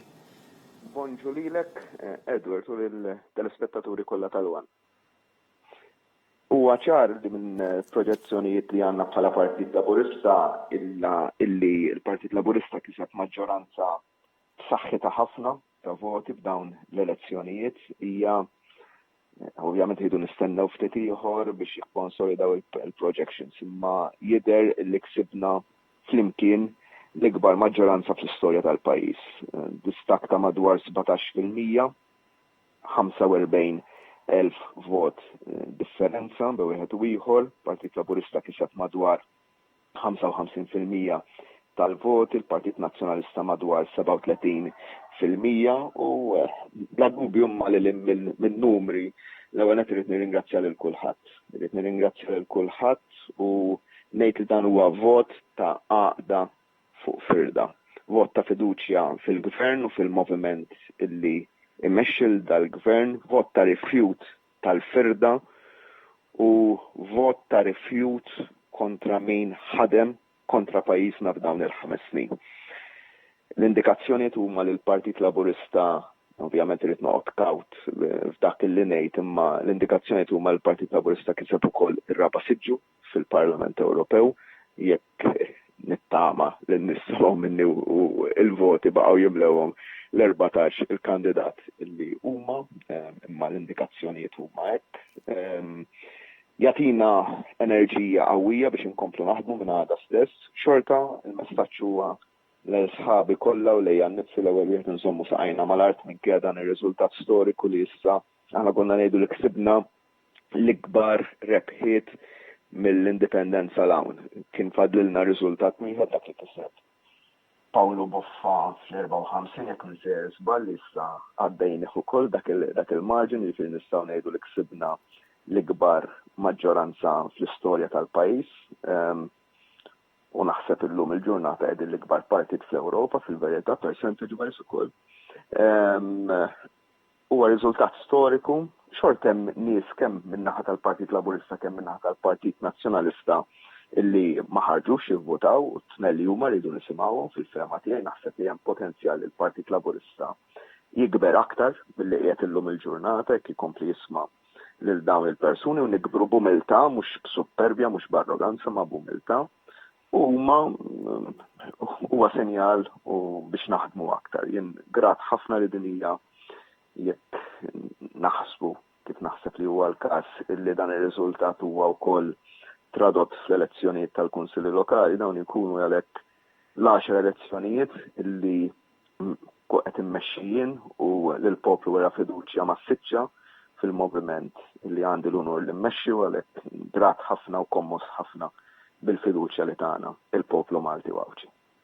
Nirringrazzjak ħafna Prim Ministru u nawguralek aktar fil-ħidma tiegħek. Fil-fatt hemmhekk kellna lill-Prim Ministru jaddinna wkoll l-ewwel messaġġ tiegħu hekk kif ħarġu ir-riżultati indikattivi. Ma nafx jekk nistgħux nieħdu l-kummenti tal-President tal-Partit Laburista jinsab hemmhekk fl-isfond inħalluh taddinna id-direzzjoni il-messaġġi tagħha. Robert, okay?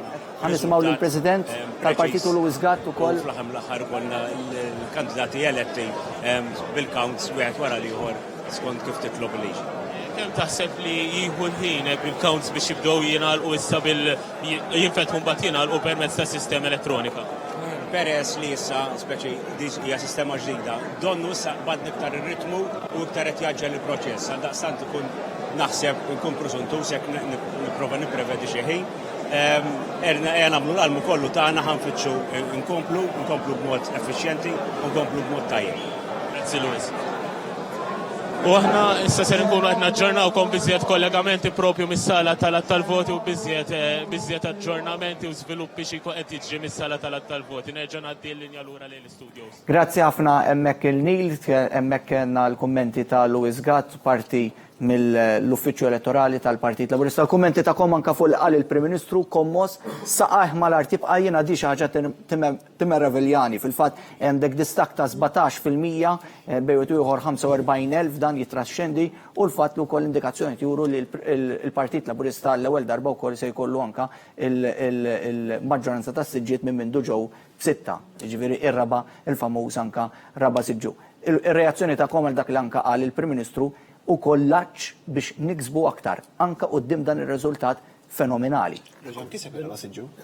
Oriġinarjament il-Partit Laburista kellu raba siġġu fil-Parlament Ewropew sal fl-elezzjoni li għaddiet u l-Partit Laburista lura reġa' kiseb ir-raba siġġu. Dan huwa dinjaturija illi dan l-iter, dan il-vjaġġ għadu mhuwiex mitmum. Dan huwa vjaġġ illi beda fl-2009. Meta Dr. Joseph Muscat welled dan il-moviment. Moviment illi mmur lilin mill-konfini tal-Partit Laburista tradizzjonali. Li nerġa' ngħid, huwa l-partit illi modernizza Dr. Alfred Sant. U allura bħala poplu Malti għandna għaliex inkunu gburin wieħed minn dawk il-kandidati fil-lista tal-kandidati tal-MEPs illi minn hawnhekk il-koll nawgurawlu illi kienu li xpruna il-modernizzar tal-Malta Labour Party. Però mbagħad kellna lil Dr. Joseph Muscat illi irrivoluzzjona, illi kisser il-modalitajiet tradizzjonali biex illum għandna moviment illi l-missjoni tiegħu mhijiex mitmuma. Din hija missjoni li maqbuda fin-nofs. Għaliex jekk inti għandek trends ta' elettorat illi qed jagħti endorsement, elezzjoni wara elezzjoni. Din hija 6 sena nfakrek Edward, is-6 sena ta' gvern, suppost tkun l-aktar sena kritika. Inveċe f'dan il-pajjiż għandna xi ħaġa illi mod narawhom kien fid-dinja. Għandek il-poplu irid li l-gvern tal-ġurnata 6 snin wara. U allura hemm kuntest importanti xi wieħed jastarixxi. Li huwa l-kuntest illi dan huwa partit illi jrid politiċi li jaqduh. Dan huwa partit illi jemmen fid-demokrazija. Dan huwa partit illi ma jridx li l-politiċi jiddemonizzaw in-nies. Dan huwa moviment illi jrid li n-nies miegħu. U ma jkreax affarijiet finti biex ikisser lil dak li jkun. Din hija l-ewwel elezzjoni wara l-akbar ħruxija li kellna permezz tal-istorja migrant. U l-poplu illum wieġeb. U l-poplu se jkompli wieġeb. U allura il-legat illi wiret il-kap tal-oppożizzjoni illi minn hawnhekk jiena wkoll bħala persuna, bħala ċittadin nissimpatizza u nempatizza miegħu u nispera li issa jkun hemm ukoll rispett ma' Dr. Adrian Dalija li wara kollox kull politiku tal-ida tajba ħaqqu rispett. U naħseb dak huwa l-messaġġ li Dr. Joseph Muscat għadu kemm għadda lill-poplu Malti, dan huwa moviment illi jrid laqda, dan huwa moviment li jemmen fil-poplu Malti, dan huwa moviment illi jkompli jirbaħ u se jkompli jirbaħ għaliex fil-asseriment tagħna hija laqda illi tkompli tigwidana. Rozjen, il-poplu għażel laqda fuq il-firda, ġifieri rajna dak il-messaġġ li kienu lili anka tal-Prim Ministru, smajna Prim Ministru anka kommos qudiem dan ir-riżultat verament li jkompli anka jitfa' ċertu responsabilità fuq spallejn anka dan il-gvern li għadu ma jiex, jiġifieri għandu entużjażmu biex ikompli jikseb iktar. Ekku, onestament anka jien nisab emozjonata u m'għandix dubju l anka il-ħbib tiegħi, Edward il-Prim Ministru għamlilna sejħa. Talabna narġgħu nkunu miegħu.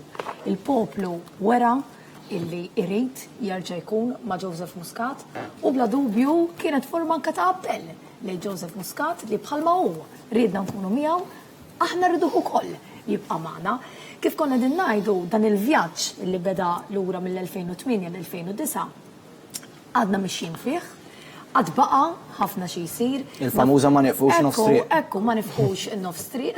Ħafna drabi meta ngħidu l-bira duġeja lina jisa kważi klixeja li xfakkarna f'diska popolari Maltija, imma meta din nitkellmu fuq il-moviment laburista, imma wkoll fuq Joseph Muscat, il-poplu realment jemmen li pajjiżna għandu ħafna iżjed affarijiet sbieħ qegħdin jistennewh. Jiġifieri aħna tlaqna minn sitwazzjoni fejn mhux biss ma konniex nemmnu f'pajjiżna, imma bħal donnu konna naċċettaw is-sitwazzjoni ta' pajjiżna u nikkuntentaw bil-ftit li forsi jtuna l-politiċi. Illum il-ġurnata anka l-mentalità tal-poplu nbidlet. Illum il-ġurnata nitkellmu anka in terms ta' budget ta' kull sena, x'ħajtini il-gvern, kif il-familja tiegħi se tkompli mixja l qoddim. U allura kemm xi ħaġa sabiħa li Joseph Muscat mhux biss kiseb is-suċċess imma biddel il-mentalità ta' kif anka n-nies iħarsu lejn il-politiċi, lejn il-Partit Laburista. Ekku, Charlon, anka l-fatt li għandek distak ta' 17% dan jitraxxendi 55% bejwet ieħor għall-Partit Laburista dawk huma l-indikazzjonijiet u 37% ġifieri il-Partit Nazzjonalista qiegħed ukoll taħt l-40% din hija r-raba' elezzjoni tal-Parlament Ewropew, ir-raba' waħda wkoll mirbuħa mill-Partit Laburista, ġifieri l-elezzjonijiet kollha li saru tal-Parlament Ewropew kollha rebaħhom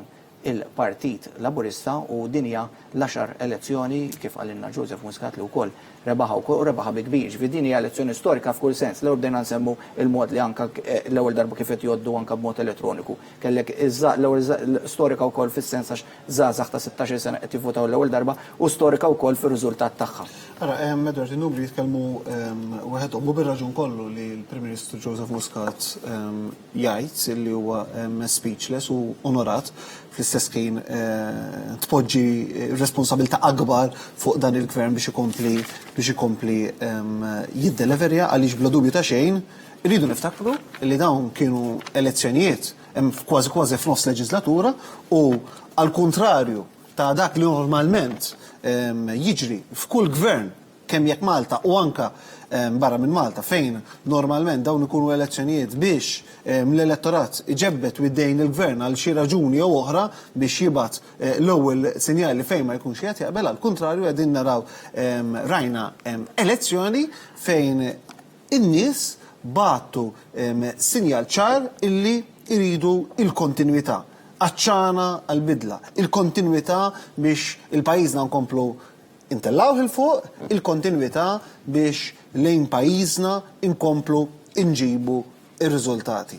Dan ukoll jagħmel dan huwa wkoll riżultat illi jagħmel lil Joseph Muscat li għada pitada l-istorja politika ta' dan il-pajjiż sejra tibqa' titkellem dwaru bħala l-akbar statista illi kellu dan il-pajis. 10 elezzjonijiet infila jekk l-elezzjonijiet tal-Kunsilli Lokali jikkonfermaw li m'għandix dubju ser ikunu din jikkonfermaw din it-trend tal-elezzjonijiet tal-Parlament Ewropew illi ma jitlifx elezzjoni waħda.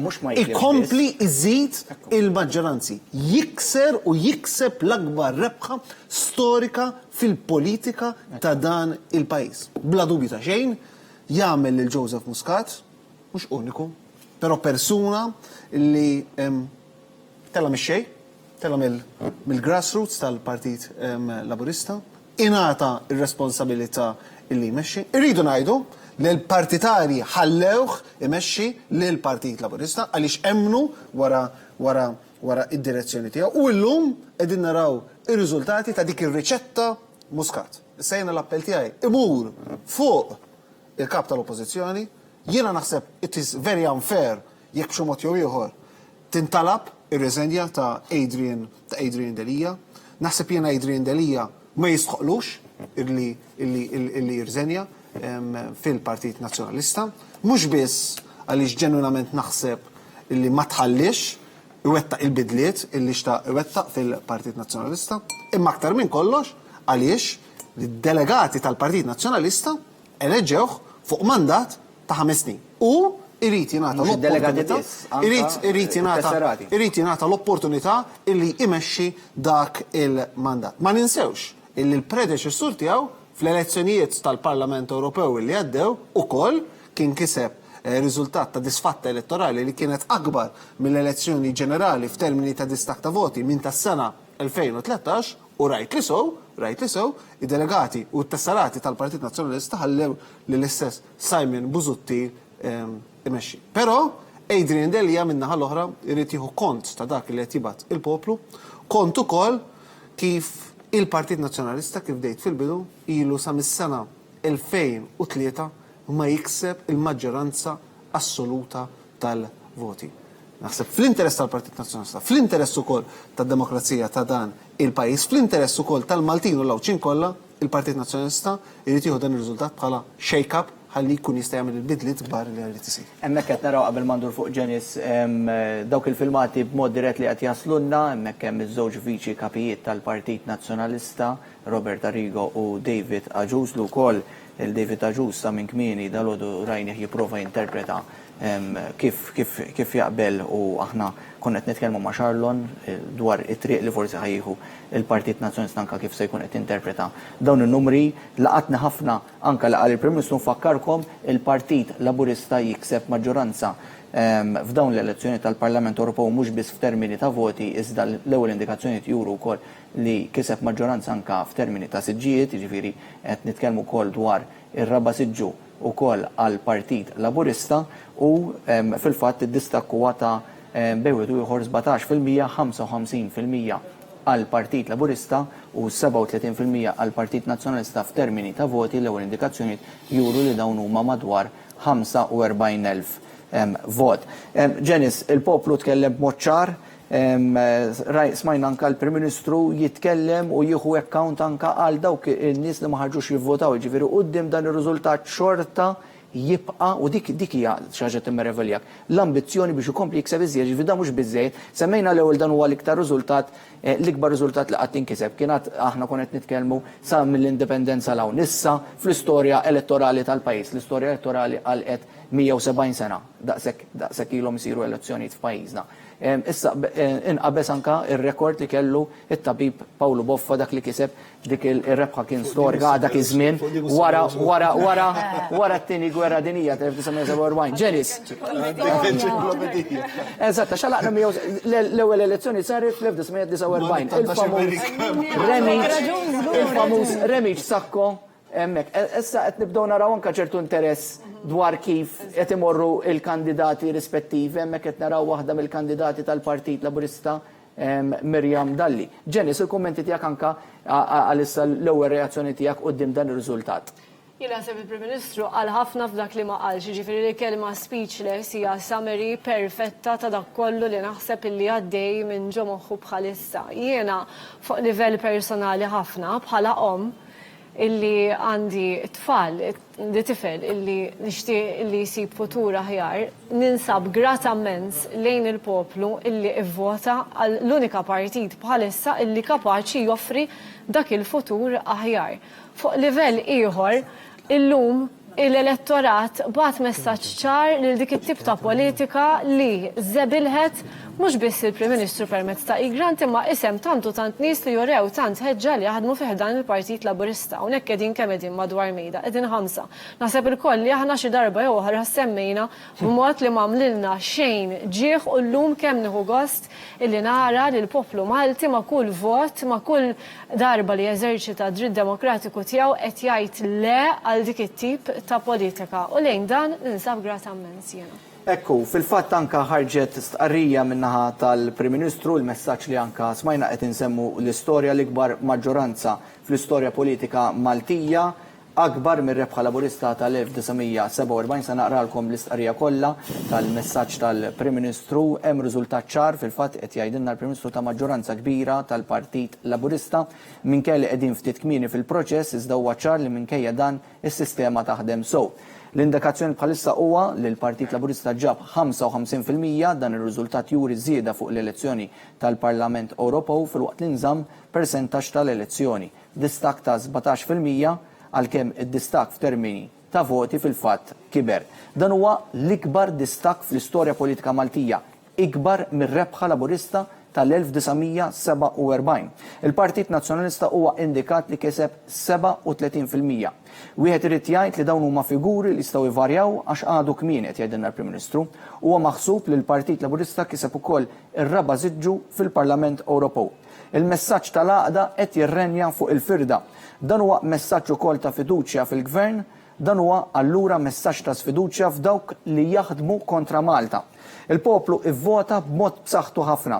Dan ir-riżultat kif qalilna l-Prim Ministru huwa ikbar minn dak li kiseb il-Prim Ministru Paolo Boffa fl-1947 li sallum kienet l-ikbar rebħa fl-istorja. Minkejja dan irridu nibqgħu saqajna mal-art. In-numru ta' votanti kemm tal-Partit Laburista kif ukoll tal-Partit Nazzjonalista li ma vvotawx u li rridu nisimgħuhom ukoll. Għada filgħodu se nkomplu naħdmu.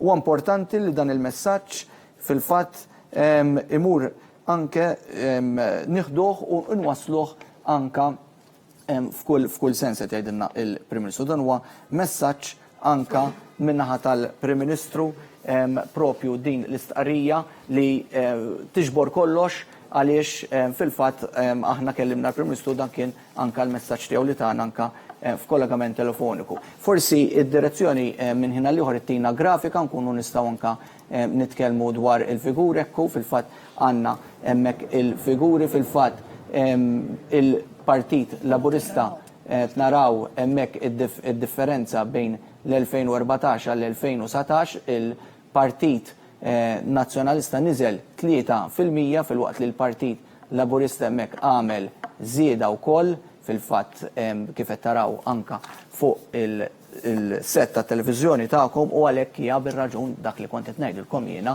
l-ikbar maġġoranza fl-istorja politika Maltija. Anka l-istqarrija tajt irridu nisimgħu mhux dawk biss li vvotaw, dawk li vvotaw tkellmu b'mod ċar, imma rridu nisimgħu lil dawk il-votanti li forsi kienu jivvotaw lil Partit Laburista jew jivvotaw lil Partit Nazzjonalista għaliex kulħadd huwa Malti. Ġifieri l-ewwel timbru li għandna fuqna l-koll aħna Maltin. Kull votant huwa ċittadin Malti u għawċi.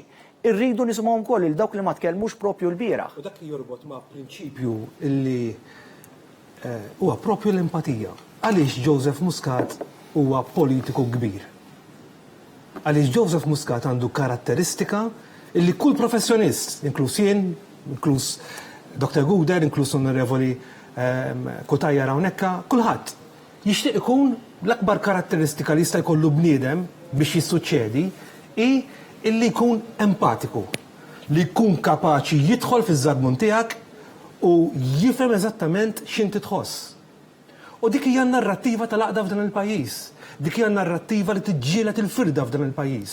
U allura ma nistgħux ninjoraw lil dawk illi tkellmu bl-assenza tagħhom il-bieraħ.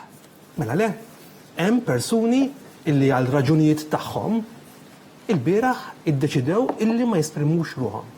Dawk huma nies importanti wkoll. Dawk huma nies illi rridu naraw għaliex il-bieraħ ma esprimewx ruħhom u nitalmu minnhom. Issa minn dawn hemm nies illi forsi tradizzjonalment kienu jivvotaw lill-Partit Laburista, jista' jkun ukoll illi hemm nies illi tradizzjonalment kienu jivvotaw lill-Partit Nazzjonalista. L-isfond tal-persuna hija immaterjali, hija irrelevanti f'dan il-ħsieb kollu, dan huwa ħsieb ta' moviment. Il-gvern tal-moviment kif iddeskriveh ben tajjeb Dr. Joseph Muscat. Huwa dan il-vjaġġ illi ma bedix ma din l-elezzjoni, huwa vjaġġ illi beda propju fl-2008 meta Dr. Muscat irrivoluzzjona il-Partit Modern ta' Alfred Sant. Rozjen, anka hawnhekk l-istqarrija tal-Prim Ministru it-tem tajt huwa importanti li dan il-messaġġ immorru jieħduh anke dawk li se jkun qed jirrappreżentawna. Ġifieri dan huwa messaġġ għal 6 membri li kellha jrid se jkollna anke fil-Parlament Ewropew jirrappreżentawna. Mhux kollha se jkunu tal-Partit Laburista għaliex kif qed nitkellmu hemm 4 siġġijiet l-indikazzjoni juru l-Partit Laburista se jkollu 4 siġġijiet, hemm 2 oħra li se jmorru għall-Partit Nazzjonalista kif huwa misten li fl-aħħar mill-aħħar meta ħankunu barra minn Malta, irridu naħdmu, nixbdu ħabel wieħed, irridu naħdmu għal wieħed u nieħdu anka account ġifier il-Partit Nazzjonalista għandu biżejjed fuq suppost tal-limit, forsi din id-darba jieħu talima u anka fġieħ l-interess nazzjonali jaħdem għal pajjiż akkost li ma jipperikolax ix-xogħol il-postijiet tax-xogħol dak li nkiseb f'dawn l-aħħar 6 snin.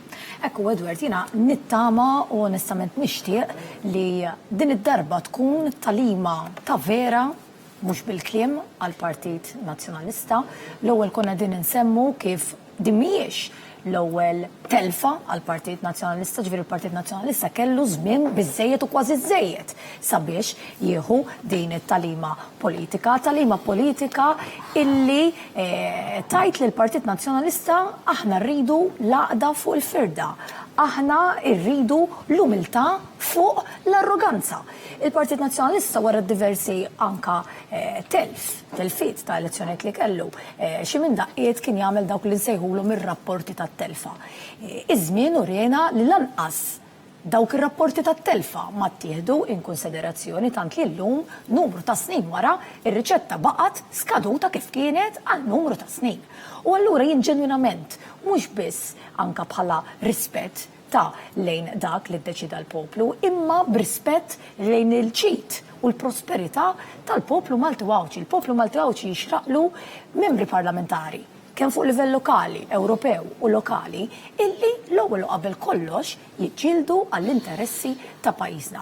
Jiena nittama żmien ħajtina parir bla dubju Edward, jiena nittama li fuq livell Ewropew nafu li l-ġlied u l-attakki fil-konfront tagħna minn uħud mill-pajjiżi Ewropej ħajkunu hemmhekk u nittama onestament li kemm f'dawn l-istanzi il-żewġ issa allura membri parlamentari Ewropej tal-Partit Nazzjonalista jkunu magħna front wieħed u jiġġieldu għal verament kull Malti. Qabel ma nkomplu nitkellmu dwar ir-rebħa laburista, ħan naqdu mal-kollega Nila Zoppardi Ferriġi jinsab in-naxxar biex jaddinna aktar żviluppi mis-sala tal-voti.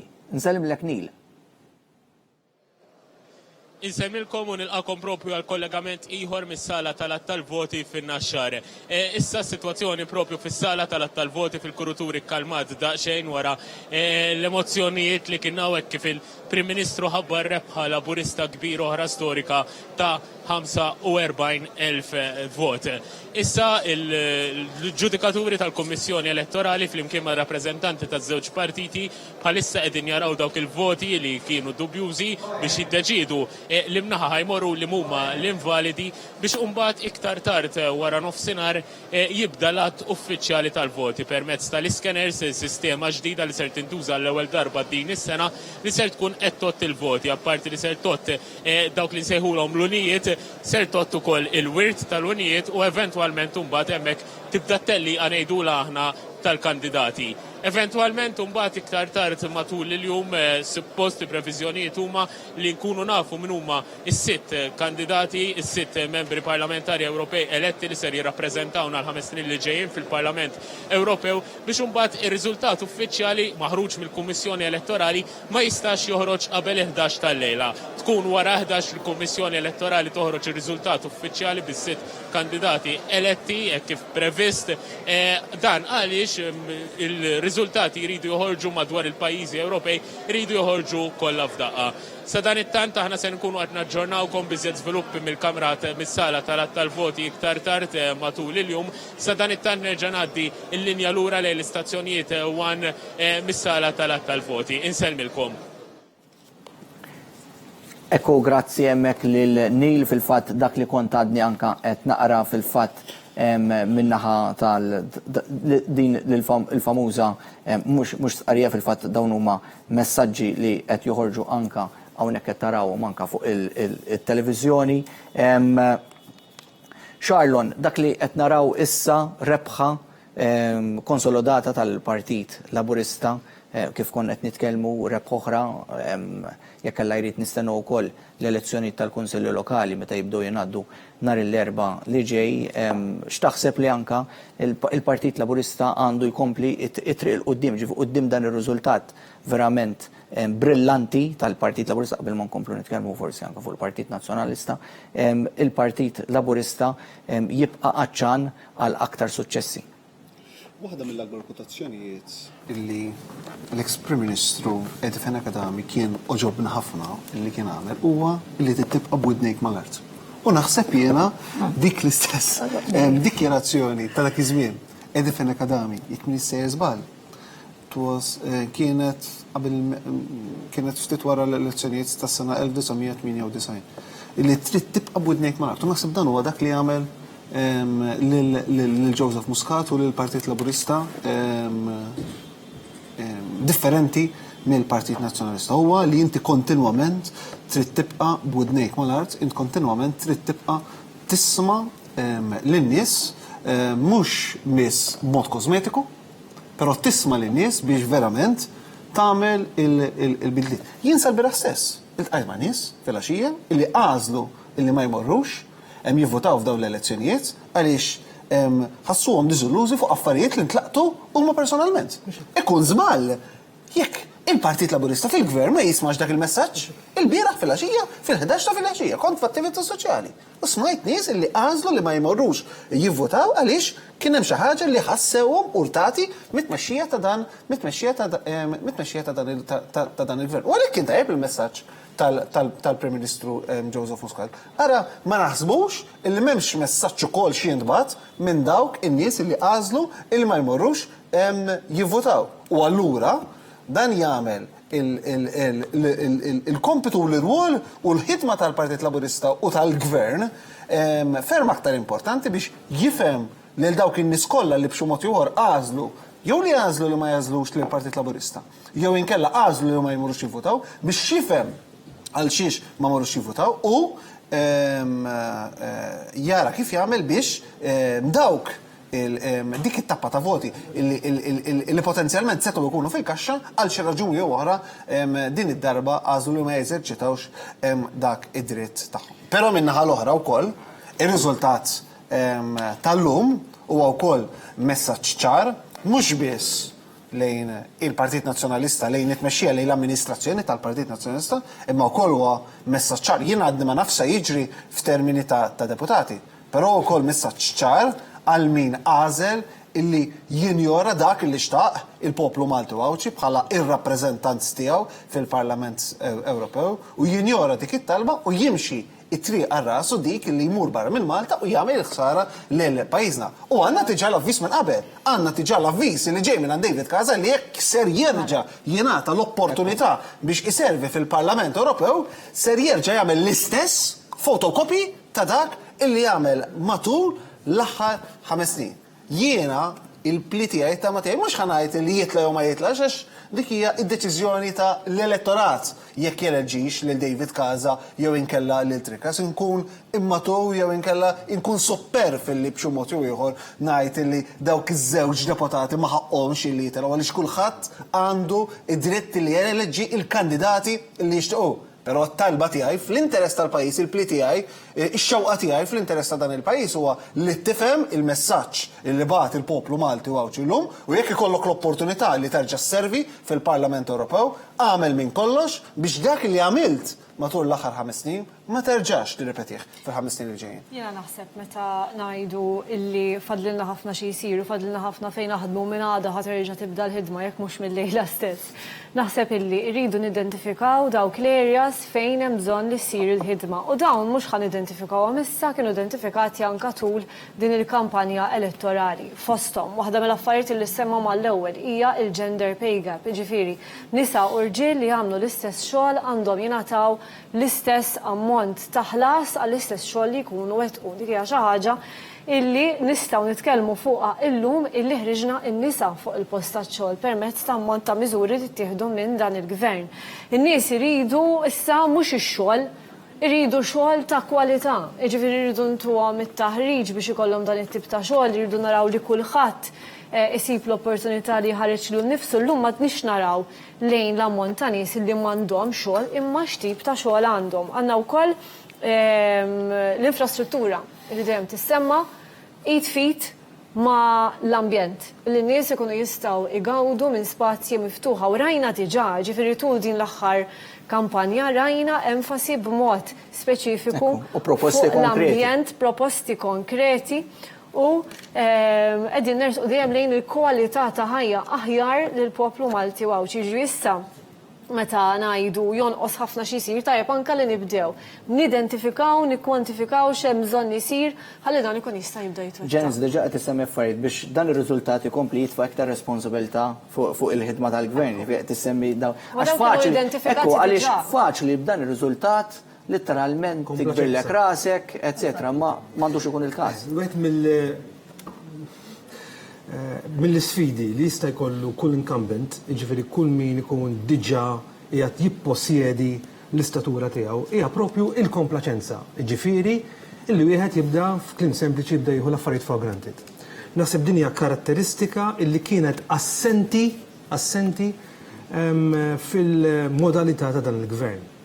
Dan il-gvern inserta illi għandu nies fiħdanu illi isir xisir, donnu dawn ma jajjew qatt. Almenu dik hija il-perception, dik hija l-perċezzjoni hemm barra, però naħseb li hija perċezzjoni li tirrikonċilja wkoll mar-realtà. Ġifieri inti għandek cross section ta' nies fiħdan dan il-moviment illi l-enerġija tagħhom kważi hija to the extreme. Ġifieri enerġija li xi kultant tajt imma kif jista' jkun. Aħna mdorrijin f'sistema tradizzjonali fejn inti tmur għand il-politiku għaliex wara kollox in-nies imorru għand il-politiċi u m'hemm xejn ħażin illi inti tmur għand il-politiku għaliex wara kollox il-politiku huwa ir-rappreżentant tiegħek u tiegħi u titlob lill-politiku u tesprimi ruħek dak illi inti x'inhuma l-prijoritajiet tiegħek mal-politiku. Dan huwa gvern li jempatizza. Kontrarjament sitwazzjonijiet fil-passat fejn il-politiku kien hemm illi tmur għandu bi problema u s-soluzzjoni tkun problema oħra. Dan huwa gvern illi jieħu il-riski tiegħu, jieħu r-riski, ma jintilifx fil-rapporti, ma jintilifx fil-preambli, iżda jatwa. Huwa gvern illi darba jieħu deċiżjoni jatwa. Issa ċertament meta inti tkun għaddej full blast, hemm ir-riskju li inti tista' tieħu żball. U Alla ħares ma narfux illi ikun hemm istanti fejn wieħed jieħu żball biex wieħed ikun jista' jirrettifika propju dan l-iżball. U din hija l-stil ta' politika illi promuova, li avvanza Dr. Joseph Muscat fl-aħħar 10 snin, xi ħaġa li hija karatteristika wkoll mal-poplu Malti. Għaliex il-poplu Malti fl-aħħar mill-aħħar huwa bieżel minnu nnifsu, il-poplu Malti huwa irrid jilħaq il-miri tiegħu, aħna fl-aħħar mill-aħħar qegħdin f'kuntest hawnhekk dan il-pajjiż huwa kuntest strutturali mill-aspett soċjoloġiku, ġifieri hija il-forma, hija l-istruttura, hija l-familja tradizzjonali, mhix tradizzjonali, però fl-aħħar mill-aħħar hemm xi ħaġa illi tamilna Maltin. Hija l-għaqda, hija dik illi int xint immaterjali x'inhu l-isfond tiegħek, jiena rrid inkun ħabib tiegħek. Illi jekk jiena narak barra, nieqaf inkellmek. U mhux għaliex inti m'intix tal-opinjoni politika tiegħi jiena ndur in-naħa l-oħra. Konna mdorrijin sa ftit ilu fejn jekk inti ma tkunx nazzjonalist kif iriduk dawk preċedenti, anteċedenti għal kap attwali li għandhom il-Partit Nazzjonalista, kważi kont tarrimi. Dana pinġewna fi skip, għallu li aħna semi-useless rejects, ġivida għaraftit, semi-useless rejects. Għallulna li aħna korrotti, ma nafx ma għalux. Pero fil-frattemp, il-reazzjoni tagħna dejjem kienet naħseb waħda li hija within bounds, kienet dejjem waħda fil-qis, illi aħna dejjem femna illi iva hemm min jaħseb li huwa superjuri, hemm min jaħseb li huwa elitist, hemm min jaħseb li appartieni għall-establishment, però il-kampanja tagħna, il-modalità tagħna, ir-reazzjoni tagħna hija waħda pożittiva.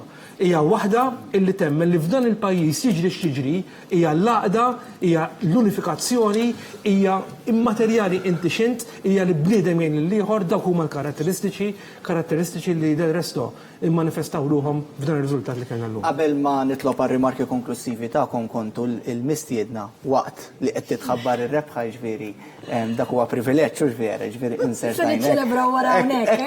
U qed nitkellmu fuq ċelebrazzjonijiet ovvjament b'responsabilta ġilta, il-Partit Laburista. Meta tħabbret il-riżultat tal-elezzjoni ġenerali. Ekku, mela hemm xi kalamita ta' ekku, kalamita għal dawn l-affarijiet. Ma nasib jiena interessanti li nisimgħu il-messaġġ ta' dakinhar u naraw jekk dak li appellajna dakinhar kienu.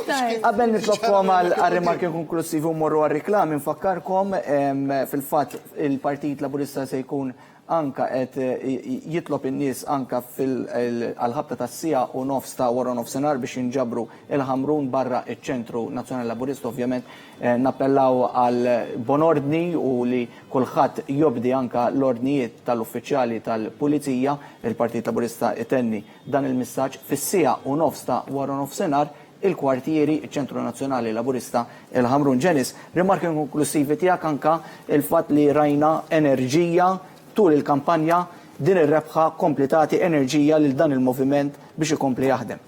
Fos l-iktar kliem l-inħobb huma dawk ta' Rożar Briffa meta qal li l-poplu Malti u l-Kotra għamed f'daqqa u għalet jena Malti miskin minn ikazbarni u miskin minn jitħaqbija. Il-poplu Malti l-lum ta' messaċ ċar kristall li irrit politika pozittiva, politika illi twassal biex pajizna dejjem jola l-fuq u ma mmorrux lura. Grazzi poplu Malti allura u grazzi tal-li il-nexxilu l-poplu Malti ġib il-xaħat bħal Joseph Muscat speechless, daqstant ieħor speechless jien. Ekku, il-poplu Malti huwa dejjem korrett, ġifieri jażel fejn jażel, ġifieri jażel dejjem il-deċiżjoni tal-poplu hija suprema, Charlon.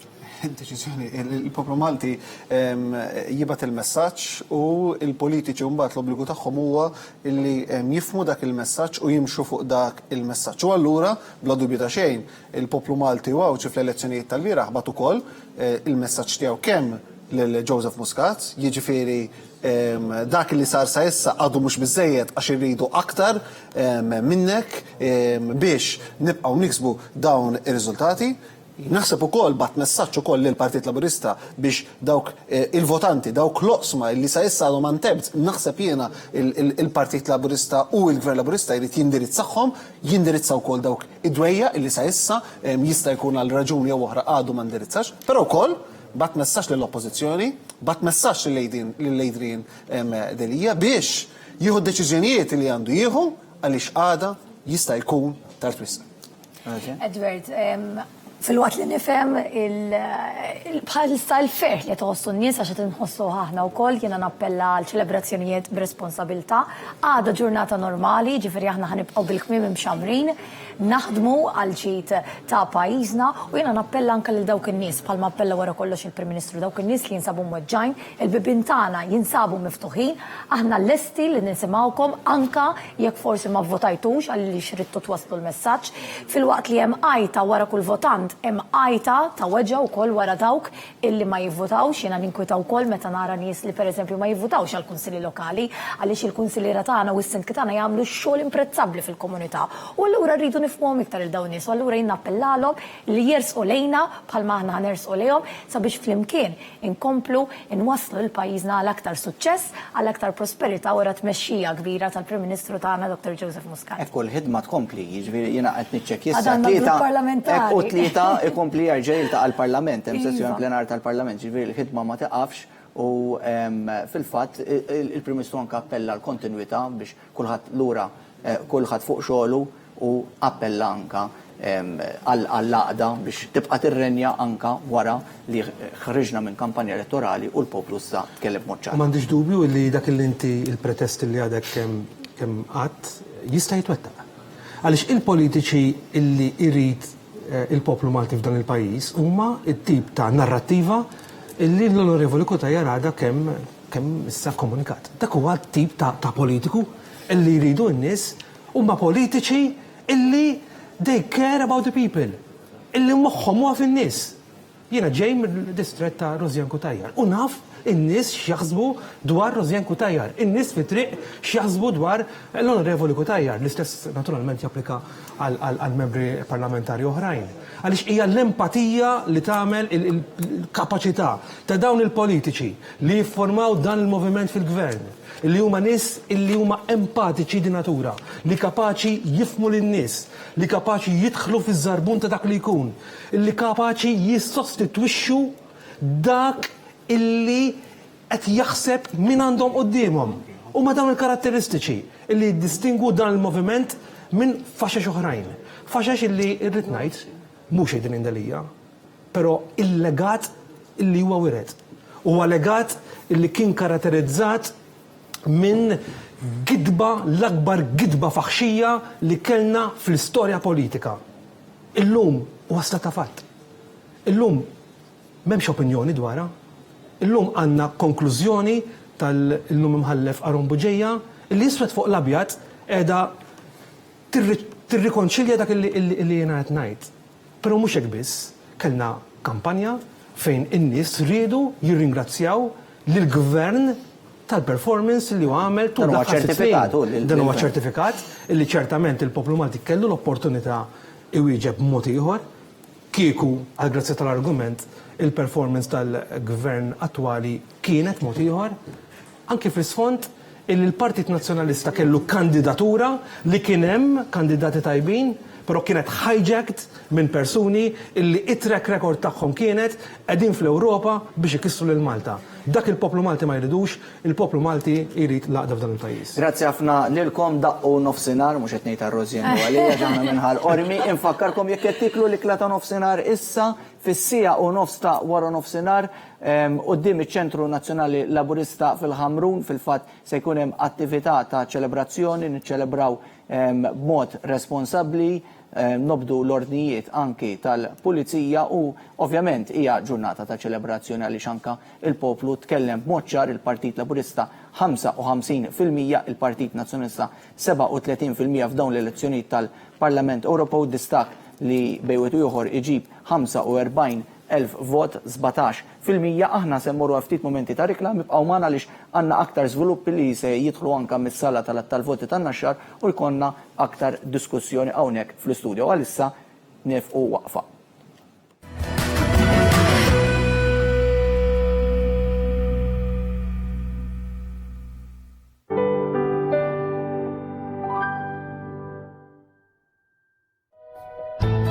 VNC proprjetà għal-beħ u għal-kiri ċemplu 21420086. Whether it's a t-shirt for work or play, a roll-up banner or printing as large as you say, menus, cards, a calendar with your favorite cat, whatever you want, we can put it on your hat. Or maybe you're printing your assignment, well done. A computer-cut sticker to make your car fun. We print what you want on what you like to impress, and we print it now at Logo Graphics Express. You need it, we print it. Express at Birkirkara Road, San Juan. Offerta minn Kupjur ta' 145 fl-xkun tal-ilma ta' 18.9 litri il-wieħed u tieħu dispenser b'xejn tal-isħun u l-kiesaħ għal prezz speċjali ta' €623.50. Dal-ammont jista' jitħallas fi żmien sena f'pagament fix-xahar. ċempel issa fuq 800 74 422. Qed tfittex kumpanija biex tixtri bib ta' garaġ ġdid, mela ċempel l-FGP, The Garage Door People, li huma magħrufin għal kwalità tagħhom kemm f'sigurtà, kemm f'kumdità u anke f'istil. FGP, b'aktar minn 55 sena ta' esperjenza, ċempel issa fuq 2167 3627. Available at SunSource, Nasha Road, Birkirkara, 27581303. It's been a long week. Clients, emails, payments, deadlines. Perhaps that's enough. That feeling when you have somewhere else to escape to. Time to unwind and relax. Yes, time to be home. Carcania, your home away from home. Gorinje washing machines and dryer for best washing and drying performances. Energy efficient, economical, easy to use, with super silent operations. Gorinje, life simplified, exclusively from Centro Casalinga.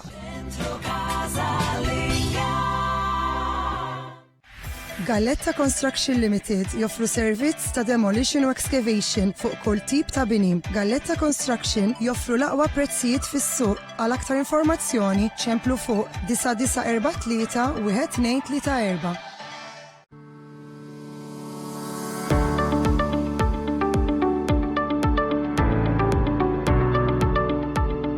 Ixtri l-amara kollha l-darek banqas minn 8,000 euro. L-aqwa home package f'Malta. Distinct Homes fuq Quality Living. Rabat Għawdex u Triq l-Imdina Ħattart.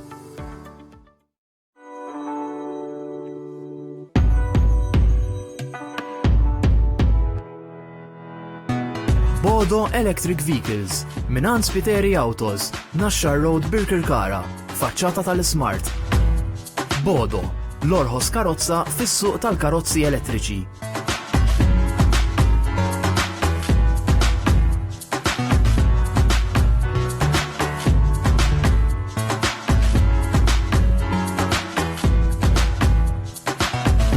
Bodo Electric Vehicles, Minan Spiteri Autos, 7774-7500. Jekk qed tfittex biex tagħti der isbaħ lid-dar tiegħek, Big Ben Interiors għandhom għażla vasta ta' twapet, portieri, fitted carpet, laminate parquet u drappijiet tal-aqwa kwalità.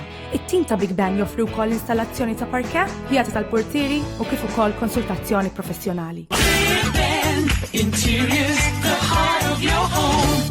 Alphonse Enterprises Limited tal-Ħamrun. Issibulhom varjetà kbira ta' ikel u xorb. Jaċċettaw ordnijiet ta' riċevimenti ta' tiġijiet u festini privati. b'50 sena esperjenza, miftuħin kuljum it-tnejn sas-sibt u l-ħdud nofs ta' nar. Hydroplast, tankijiet tal-ilma bl-aqwa kwalità, bl-orħos prezzijiet u bi 15-il sena garanzija. Namlu wkoll traffic barriers, cones, xibka serer u għaddell, kif ukoll xibka l-scaffolding. ċemplu issa lill-Hydroplast fuq 2165 0127.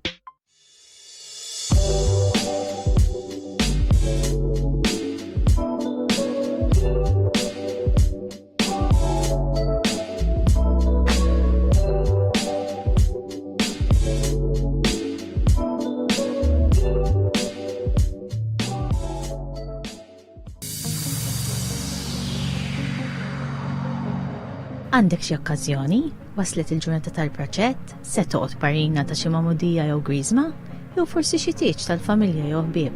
Tidher l-aħjar? Asal wasla Sandy Club ta' 21 September Avenue Naxxar. Tieħu l-aħjar servizz bl-aqwa prezzijiet.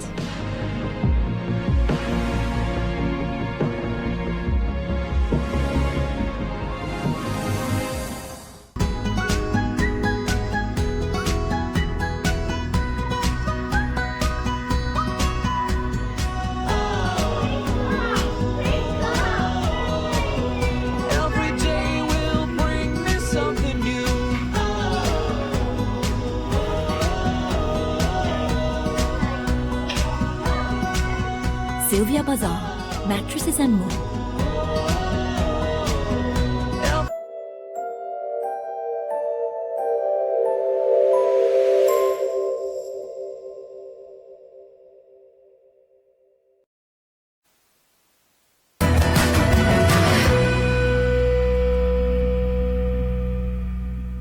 Il-komplament ta' wara nofsinhar tajjeb jekk għadkom kemm inaqqattu magħna inżelmulkom fil-fatt wara ħin li ftit ilu tħabbret ir-rebħa għal Partit Laburista f'din l-elezzjoni għal Parlament Ewropew, ir-raba' elezzjoni tal-Parlament Ewropew, ir-raba' waħda wkoll konsekuttiva li rebaħ il-Partit Laburista f'dawn l-elezzjonijiet għal Parlament Ewropew. Il-Partit Laburista huwa previst li imbassar li jikseb 55% fil-waqt li l-Partit Nazzjonalista 37%, distak ta' 17% li ifisser f'termini ta' voti madwar 45,000 vot u jfisser ukoll li l-Partit Laburista l-ewwel indikazzjoni huwa li l-Partit Laburista kiseb maġġoranza wkoll ta' siġġijiet, jiġifieri kiseb 4 siġġijiet u ovvjament issa il-qudiem nkunu rridu naraw anka dwar min huma dawk li sa issa għadhom kandidati minn se jkunu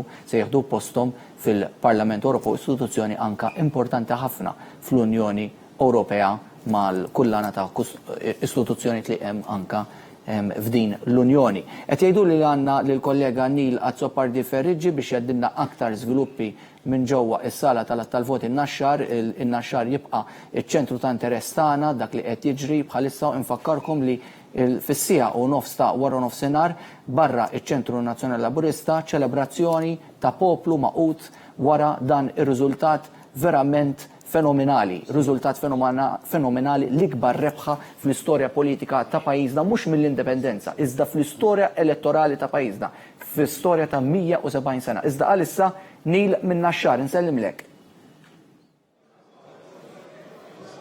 Inselmilkom u nilqakom propju f'kollegamenti ieħor live mis-sala tal-voti fin-Naxxar hekk kif minuti ilu issa beda l-att uffiċjali tal-voti. L-att uffiċjali beda permezz ta' sistema elettronika ġdida li qed tintuża l-ewwel darba din is-sena. Fejn fuq l-screens flok il-garżelli li hemm qudiem il-perspex hemm screens li qed juru kull ballot paper qed tinqara skont in-numri, skont il-preferenza ta' kull votant u eventwalment dik il-preferenza tiġi rekordjata fis-sistema. Biex imbagħad aktar tard illum joħroġ ir-riżultat u nkunu nafu is-sitt membri parlamentari Ewropej li ser ikunu qed jirrappreżentawna għal 5 snin li ġejjin. Propju dal-lat ser jibqaddej sa il-lejla fejn hu previst li propju sa 11 tal-lejla ikolna ir-riżultati jew nkunu nafu min kienu eletti min huma is-sitt membri parlamentari eletti. Nfakru wkoll riżultat uffiċjali mill-Kummissjoni Elettorali joħroġ mbagħad jekk kollox jekk is-sistema kollha jekk l-att ikun lest joħroġ propju wara 11 tal-lejla biex ikun sintonimija mal-pajjiżi kollha l-oħra Ewropej. Dak kien kollox għalissa ser nkunu qed naġġornawkom iżjed dwar l-iżviluppi brabta mal-att uffiċjali tal-voti fi żjed kollegamenti flimkien mal-kollegi tiegħi Antoinette Falzon u Trisha Falzon. Sa dan it-tant ngħaddi neġa' il-linja lura lejn l-istudios fil-Marsa. Grazzi ħafna hemmhekk lilek Nilek kull attività fis-sala tal-voti fin-Naxxar ma taqta' xejn jinbidlu il-mistiedna nilqamana lil Dr. Edward Gatt insellimlek lill-Onorevoli Edward Zambit Lewis, l-Onorevoli Stefan Zrinzo Azzopardi, il-President tal-Forum Żgħażagħ Laburisti Naomi Kakija. Nilqakom ma jistax qabel wara li anka forsi segwejtu l-Prim Ministru f'kollegament telefoniku anka ma dan l-istazzjon jinsab kommoss il-famuża kelma speechless li bdejna nużaw anka qabel għaliex ekku huwa riżultat fenomenali. Ħanibda minnek, Dott. Il-fatt li anka il-Prim Ministru ħarġet anka l-umanità tiegħu quddiem dan ir-riżultat li jkompli jitfa' anka responsabilità fuq spallejh u l-Gvern li jmexxi. Tisfa' responsabilità u f'mumenti hekk Dr. Muscat dejjem wera l-element uman tiegħu, ġifieri mmorru lura għall press conference li kien għamel meta kienet ħarġet l-istqarrija tal-inkjesta Grant. Huwa bniedem illi minkejja daw is-suċċessi enormi illi rnexxielu jġib dejjem baqa' saqajh mal-art u dejjem fehem illi daw ir-riżultati mhux ikabrulek rasek u jagħmluk iżjed il-fuq min-nies, imma huma messaġġ biex inti anzi tibqa' kif int u ttejjeb fuq dak illi qiegħed tagħmel. U naħseb illi riżultat hekk huwa riżultat apparti li huwa riżultat storiku, huwa riżultat illi jagħti interpretazzjoni. Dan huwa riżultat illi jrid iġib il-bidliet, dan huwa riżultat illi indubjament għall-Partit Nazzjonalista aqqas insejjaħlu wake-up call jiena xi żewġ riżultati tal-elezzjonijiet ġenerali li kellna kienu wkoll indikattivi, però dan huwa riżultat illi wara distak daqshekk enormi illi hawn Malta s-sistemi tagħna ftit li xejn konna imdorrijin bih, ikun ta' ħasra illi l-oppożizzjoni ma tirrealizzax illi tittamel ftit soul searching u tittamel daqsxejn waħda analiżi sewwa ta' partit fl-oppożizzjoni x'għandu jagħti, illa għaliex jekk id-direzzjoni ta' dan il-partit tal-oppożizzjoni ħatibqa' dik illi bħalissa indubjament anki għal pajjiż. Jiġifieri issa qed nitkellmu fuq pajjiż li qed jeċċella f'ħafna setturi ħlief f'partit tal-oppożizzjoni. Jiġifieri hija sitwazzjoni biex ngħidlek. U mhix sabiħa. Hija sitwazzjoni biex ngħidlek illi il-Maltin iwrew illi dik il-ħafna ħsara u dik il-ħafna mirra insejħilha jien minn nies issa nixtieq inkun naf, pereżempju, ir-reazzjonijiet intom il-ġurnalisti tal-MP Anna Gomez u tal-Ġermanis ikunu wara dan ir-riżultat. Ġifieri jkun interessanti daw x'ħajjgħidu, ġifieri huma kollha riżultati daw illi indubjament anke minkejja li Dr. Delija kien qiegħed jifrex u jantiċipa illi jista' jottieni riżultat ħażin, però issa il-distak tant huwa enormi illi indubjament wieħed jistenna illi jittieħdu ċertu deċiżjonijiet u deċiżjonijiet ibsin. Qed naraw hemmhekk rajna anke fl-isfond l-ola uffiċjali min-naħa tal-Partit Nazzjonalista, Segretarju Ġenerali tal-Partit Nazzjonalista Clyde Pooley flimkien anke ma' Pierre Portelli, ovvjament wieħed jibda anke jieħu analiżi tar-riżultat kemm għall-Partit Laburista dwar kif anka manka għal Partit Nazzjonalista. Qed nitkellmu fuq il-messaġġ tal-Prim Ministru qabel ma nkompli mal-mistiedna għal dak forsi li anka inaqqattu magħna propju bħalissa. Se nerġgħu nisimgħu il-kollegament telefoniku li għamel il-Prim Ministru magħna fuq dan l-istazzjon l-ewwel reazzjoni tiegħu propju wara li ħarġu l-ewwel figuri indikattivi li l-Partit Laburista rebaħ l-ikbar rebħa elettorali fl-istorja ta' pajjiżna. Nsegwu. Huwa ċar li minn proġezzjonijiet li għandna bħala Partit Laburista illi l-Partit Laburista kiseb maġġoranza b'saħħitha ħafna ta' voti f'dawn l-elezzjonijiet hija ovvjament jridu nistennew ftit ieħor biex jikkonsolidaw il-projections imma jidher li ksibna flimkien l-ikbar maġġoranza fl-istorja tal-pajjiż. Distak ta' madwar 17%, 45,000 vot differenza be wieħed u ieħor, Partit Laburista kiseb madwar 55% tal-voti, il-Partit Nazzjonalista madwar 37% u bla dubju ma li min-numri l-ewwel qed irid nirringrazzja lil kulħadd. Irid nirringrazzja lil kulħadd u ngħid li dan huwa vot ta' għaqda fuq firda. Vot ta' fiduċja fil-gvern u fil-moviment illi immexxil dal-gvern, vot ta' rifjut tal-firda u vot ta' rifjut kontra min ħadem kontra pajjiżna f'dawn il-5 snin. L-indikazzjonijiet huma li l-Partit Laburista ovvjament irid noqgħod kawt f'dak li ngħid imma l-indikazzjonijiet huma l-Partit Laburista kiseb ukoll ir-raba' siġġu fil-Parlament Ewropew jekk nittama l-nistgħu minni u il-voti baqgħu jimlewhom l-14 il-kandidat li huma imma l-indikazzjonijiet huma hekk. Jatina enerġija qawwija biex inkomplu naħdmu minn għada stess. Xorta il-messaġġ huwa l-sħabi kollha u lejja nnifsi l-ewwel wieħed nżommu saqajna mal-art minn kien dan ir-riżultat storiku li issa aħna konna ngħidu li ksibna l-ikbar rebħiet mill-indipendenza l-hawn. Kien fadlilna riżultat wieħed dak li kiseb Paolo Boffa fl-54 jekk nisejjer żball issa għaddejnieh ukoll dak il-marġin li nistgħu ngħidu li ksibna l-ikbar maġġoranza fl-istorja tal-pajjiż u naħseb illum il-ġurnata qegħdin l-ikbar partit fl-Ewropa fil-verità percentage wise ukoll. Huwa riżultat storiku, xort hemm nies kemm min-naħa tal-Partit Laburista kemm min-naħa tal-Partit Nazzjonalista illi ma ħarġux jivvotaw u t-tnelli huma rridu nisimgħuhom fil-fema tiegħi naħseb li hemm potenzjal li l-Partit Laburista jikber aktar billi qiegħed illum il-ġurnata jekk ikompli jisma' lil dawn il-persuni u nikbru b'umiltà mhux superbja mhux b'arroganza ma b'umiltà u huma huwa sinjal u biex naħdmu aktar. Jien grat ħafna li din hija jekk naħsbu kif naħseb li huwa l-każ illi dan ir-riżultat huwa wkoll tradott fl-elezzjonijiet tal-Kunsilli Lokali dawn ikunu għalhekk l-10 elezzjonijiet illi qed immexxijin u lill-poplu wera fiduċja massiċċa fil-moviment li għandi l-unur li mmexxi u għalhekk grat ħafna u kommos ħafna bil-fiduċja li tagħna il-poplu Malti u Awċi. Dawk kienu l-kummenti tal-Prim Ministru li ħadna ftit tal-ħin ilu tajomna b'mod dirett hawnhekk f'din it-trasmissjoni li qed ixandar wan brabta mal-riżultat tal-elezzjoni għal Parlament Ewropew. Fil-fatt hemmhekk il-Prim Ministru tkellem b'mod ċar ftit tal-ħin ilu meta tħabbru l-ewwel indikazzjonijiet ċari li l-Partit Laburista, il-poplu tkellem b'mod ċar jagħti maġġoranza, jagħti fiduċja b'saħħitha lil partit laburista li anka qiegħed fil-gvern u incidentalment jirbaħ ukoll dawn l-elezzjoni tal-Parlament Ewropew ħandur fuq hekk it-tieni Edward. Tielet jiena qegħdin triju llum. Ekku, imnalla biex nibbilanċew naqra. Edward tispiċċaw titkellmu f'daqqa.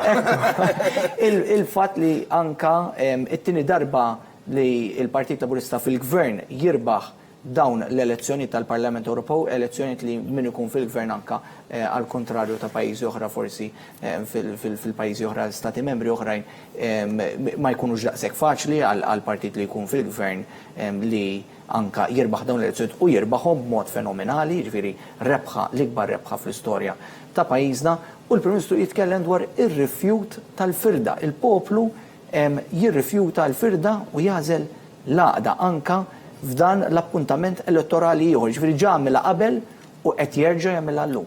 Ara Edward, dan huwa l-ewwel ħaġa l-10 rebħa konsekuttiva laburista. U kif għattajjeb inti huwa riżultat mid-term mela inti għandek partit fil-gvern illi b'mod ġenerali min jifhem ftit fil-politika jaf li huwa diffiċli biex iżomm id-distak tal-elezzjoni ġenerali. Allura hija rebħa laburista storika, però hija rebħa laburista li żidna id-distak minn elezzjoni li saret inqas minn sentejn ilu. Però Edward kemmu bravu il-poplu Malti u Awċi. Kemmu bravu li jażel l-ottimizmu mhux il-pessimizmu. Kemmu bravu li jażel l-investiment u ċ-ċertezza mhux l-inċertezza. Kemmu bravu li jażel il-kompetenza fuq il-medjokrità tgħid Delija. U minn hawn iva rridu jiena tal-laburist irrid issa u ta' Malti irrid nirringrazzja l-Prim Ministru tagħna rebħa oħra kbira ma jaqafx itina sodisfazzjoni Edward. Huwa xi ħaġa li ngħidha b'mod emozjonali. Ma jaqafx itina sodisfazzjon war ieħor bħala laburisti ħafna minna taqtalnewhom għaliex għadha żgħira ħdejna. Nafu kemm kienet diffiċli biex dawwarna r-rota fil-Partit Laburista, biex nagħmlu riformi fil-Partit Laburista u llum qegħdin hawn u ma rridu nieħdu xej for granted. U allura grazzi kbira lill Prim Ministru, grazzi kbira lill-organizzaturi ta' kampanja rridu ngħidu mill-aspett loġistiku, mill-aspett ta' kontenut politiku illi ftit rajna bħalna. U allura grazzi speċjali wkoll lis-Sur Keith Kembri. Però grazzi jiena mhux ngħid il-laburisti għaliex daw ir-riżultati ma ġibhomx biss bil-laburisti dawk huma tagħna u nirringrazzjahom, però grazzi lill-poplu Malti u Awċi illi ta' messaġġ jiena kont ngħid hemm 4 raġunijiet u forsi ħadd raġun fihom. L-ewwel raġuni huwa l-inkjesti grand. Grazzi lill-familja Muscat li kienu hemm u li ndunaw in-nies mhux biss legalment fuq livell politiku il-gideb l-ikbar frame-up fl-istorja illi reġa' affeċ Adrian Delija għaliex għamilha tiegħu. Grazzi ċelebrazzjoni ta' suċċess ekonomiku f'pajjiżna. Grazzi għal viżjoni ġdida li qed nitkellmu fuq swidi ma niddejqux li hemm li għandna qudiemna. Daw huma kollha affarijiet importanti, però grazzi wkoll lill-poplu ma ħallix il-ħdura li rajna ħankun ċar. Semmiha ftit sieħbi Edward ħdura ta' MPs li daw għamlu 5 snin jeżaltaw ruhom jikbu rapporti u jgħidu kontra pajjiżna barra mixtutna. U dak ifisser il-poplu Malti u Awċi tafx għallhom le ma nivvotax lilkom għax dawk huma jobs tiegħi u ta' uliedu. Allura dan huwa messaġġ li naħdmu fuqu, messaġġ li nimxu l-qudiem, però hija rebħa, hija speechless u onestament meta ħareġ ir-riżultat kont naqra emozjonat per is-selku prajt minna. Ekku, Stefan, l-Honorable Zamit Lewis qed jgħid ukoll kemm hu bravu il-poplu li għażel u kemm kienet anka diffiċli qabel għax irridu niftakru minn fejn tlaqna anka fuq livell ta' partit biex dawwarna r-rota, il-Partit Laburista li mbagħad maturità dejjem aċċetta u rispetta il-verdett tal-poplu għax il-poplu huwa dejjem bravu, il-poplu id-deċiżjoni tiegħu hija suprema, meta jażel u rridu nirrispettawha toġobna u ma toġobniex. Ġifieri bħalissa kom din nitkellmu fuq is-suċċess imma l-Partit Laburista dejjem tkellem b'maturità politika anka quddiem il-verdett tal-poplu irrispettivament jagħtihx fiduċja jew le. Imma dan kien ukoll ċertifikat għal politika ta' Joseph Muscat, għal miżuri l-għexieren ta' miżuri li għamel dan il-gvern minn punt li tlaqna 6 snin ilu meta il-pajjiż tista' tgħid għal kull biċċa xogħol li forsi kienet forsi tiġi qabel ma l-Partit Laburista tela fil-Gvern kulħadd kien jigranfa magħha, illum nitkellmu fuq xogħol ta' kwalità, illum l-ambizzjonijiet tal-poplu Malti Wawċi huma akbar għax il-poplu bir-raġun jistenna aktar u kienet deċiżjoni li l-poplu għażel bejn Joseph Muscat u Adrian Delija.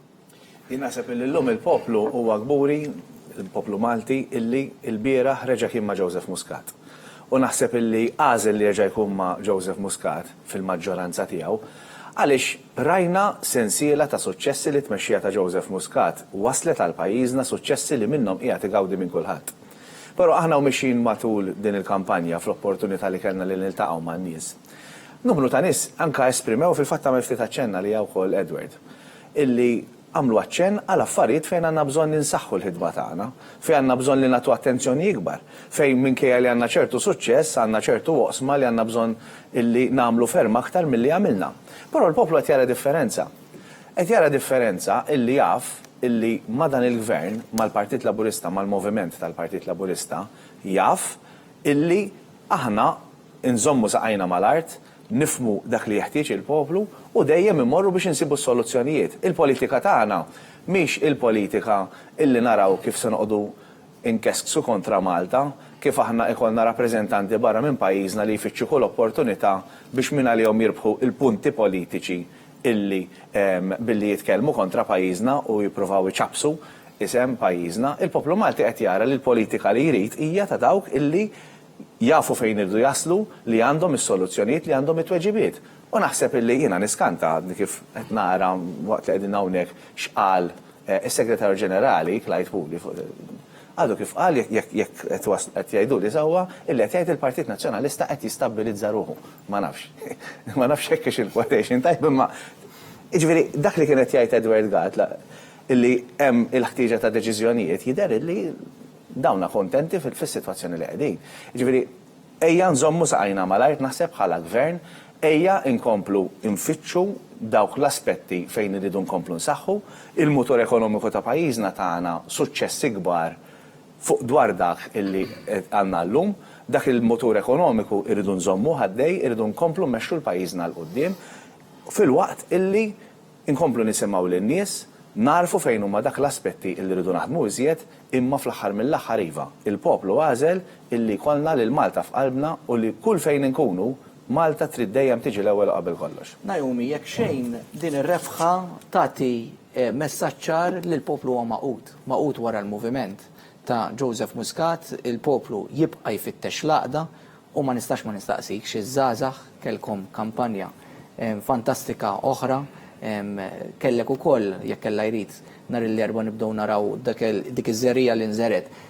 Terz tal-kandidati, aktar minn terz tal-kandidati fil-elezzjoni tal-Kunsell Lokali kienu żgħażagħ, ġifieri anke żgħażagħ ħadd ieħor jibda jgħidulhom li intom maqtuwajn minn dak li qed jiġri fil-pajjiż, imma iż-żgħażagħ jażlu wkoll l-għaqda. Iridu jaraw il-futur tagħhom f'pajjiż li huwa maqut, f'pajjiż li ikompli jikseb aktar u jkompli anke jkun mhux biss l-aqwa fl-Ewropa kif kien jgħidilna Joseph Muscat, beda jgħidilna wkoll insiru lejra tad-dinja.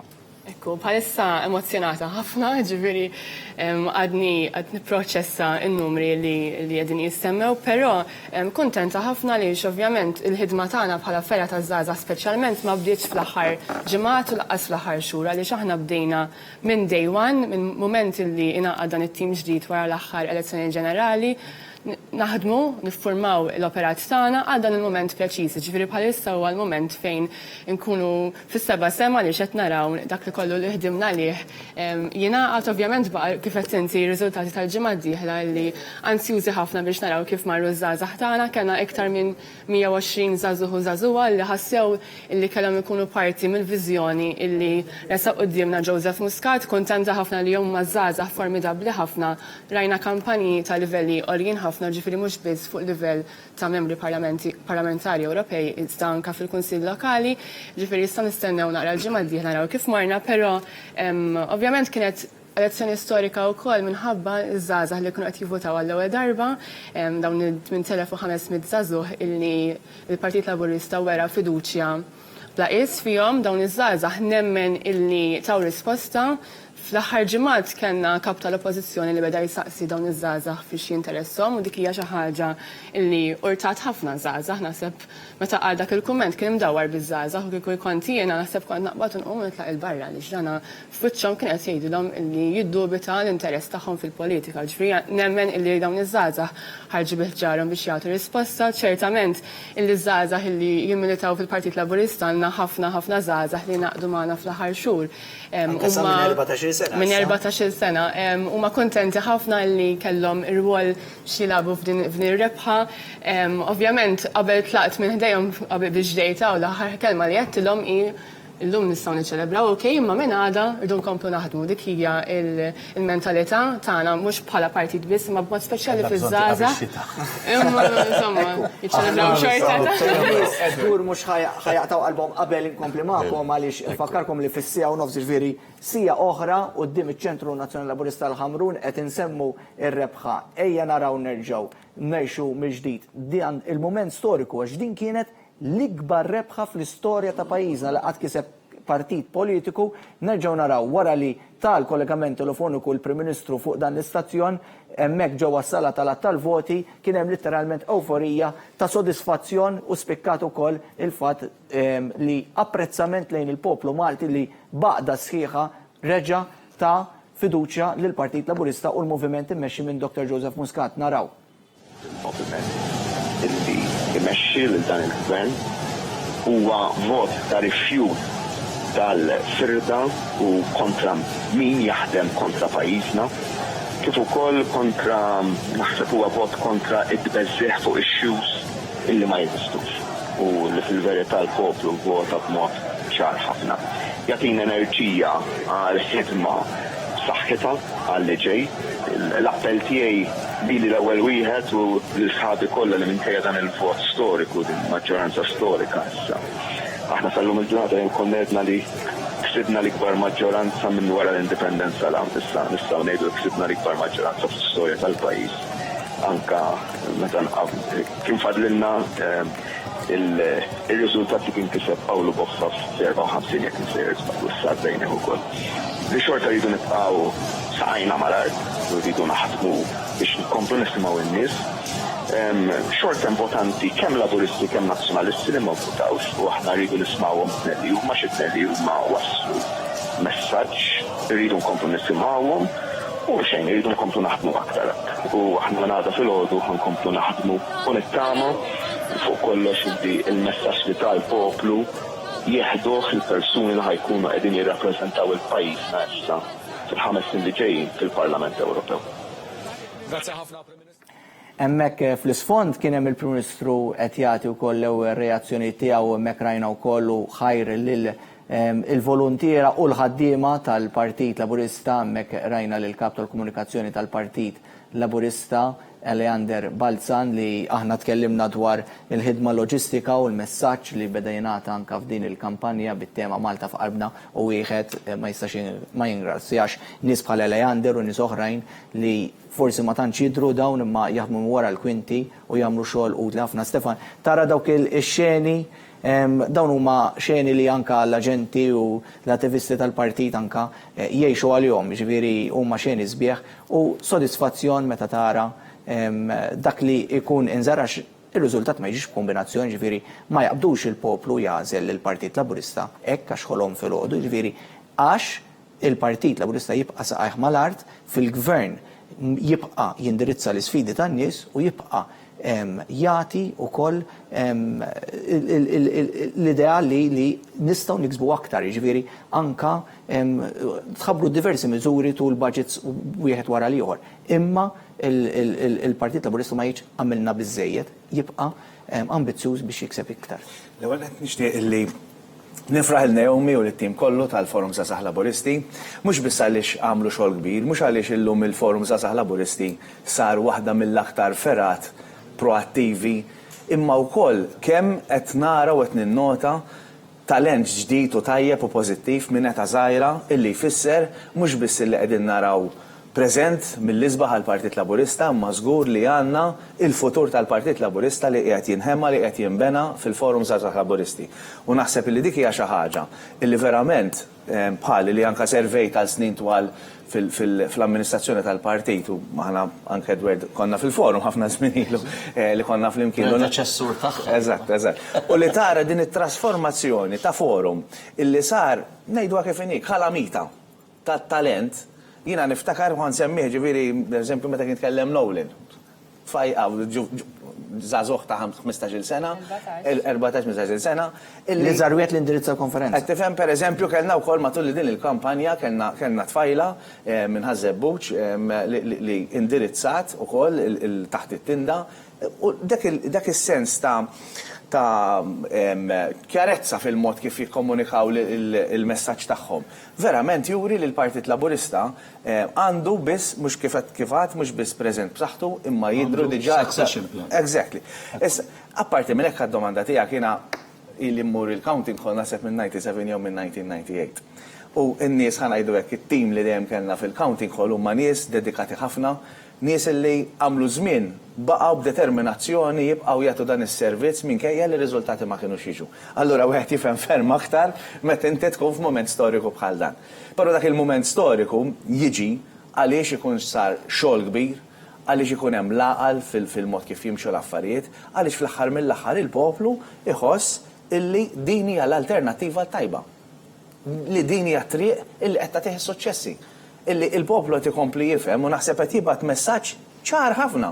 Illi lil min qed jifhem il-politika bħala xi vejkolu kif toqgħod tieħu pjaċir għaliex jitniżżel f'xi dokument fil-Parlament Ewropew kontra Malta mhix jitriq il-qudiem. Illi il-poplu jrid pajjiż illi jkompli joħloq l-opportunitajiet li jkompli jkattar il-ġid. Ikun pajjiż illi minn dak il-ġid jara li jasal għand kulħadd. U jiena konvint kif anke semma l-Prim Ministru għada se jkollna determinazzjoni akbar minn dik li kellna l-bieraħ, minn dik li għandna llum biex nagħmlu ferm iżjed għax din il-poplu tajnieh ħafna tajjeb, però konvinti li nistgħu nkomplu nagħtu aħjar.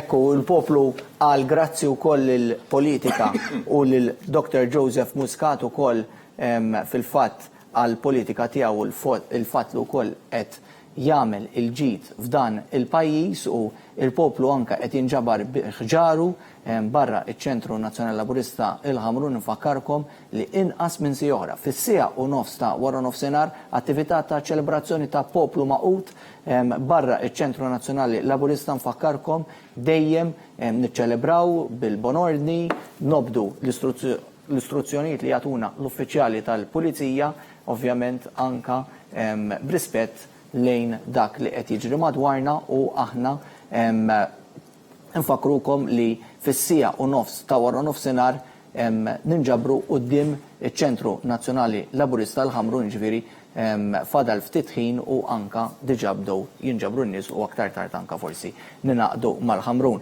Dr. Zammit Lewis għax bil-kun jom ħajkun isejjelkom.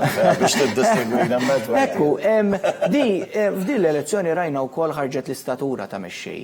Kellek lil Dr. Joseph Muscat li jibqa' jappella l-kontinwità u l-poplu ħa dak il-messaġġ u l-Dr. Adrian Delija li ma tax fejqiet miegħu ġifieri dan anka filli jobdem il-fazzjoni li kienet qed toħonqu fil-Partit Nazzjonalista filli jipprova jieħu ftit l-ispazju tiegħu l-ispazju tiegħu ma tax fejqiet jerġa' jagħmel il-U-turn rajnieh anka semmejna l-ikbar frame-up politiku fl-istorja ta' pajjiżna li Grant li mbagħad jitabba biha li l-ewwel qisu jrid jinħal minnha imma mbagħad jagħmilha tiegħu.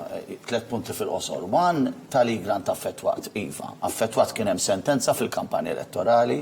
Adrian Delija fl-opinjoni tiegħi għamel żball tattiku għall-aħħar illi ħareġ u għamel dak il-frame-up l-ikbar frame-up fl-istorja Maltija tiegħu. Jiġifieri għamlu tiegħu allura n-nies iġġudikaw fuq għadik ukoll.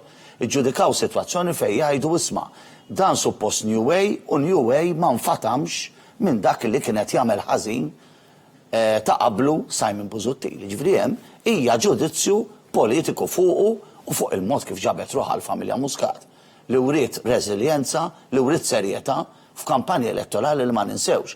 Fl-ewwel nofs tal-2017 kellna mmorru għal elezzjoni f'pajjiż sejjer tajjeb minħabba sitwazzjoni li dak iż-żmien kien hemm min kellu interess jistabilizza l-pajjiż. It-tieni punt Prim Ministru illi anka f'riżultat illi jeżaltak, ħankun ċar, jeżaltak bikkik ikollok emozzjoni. Wera kif qal tajjeb Sieħbi Edward, wera maturità u umiltà.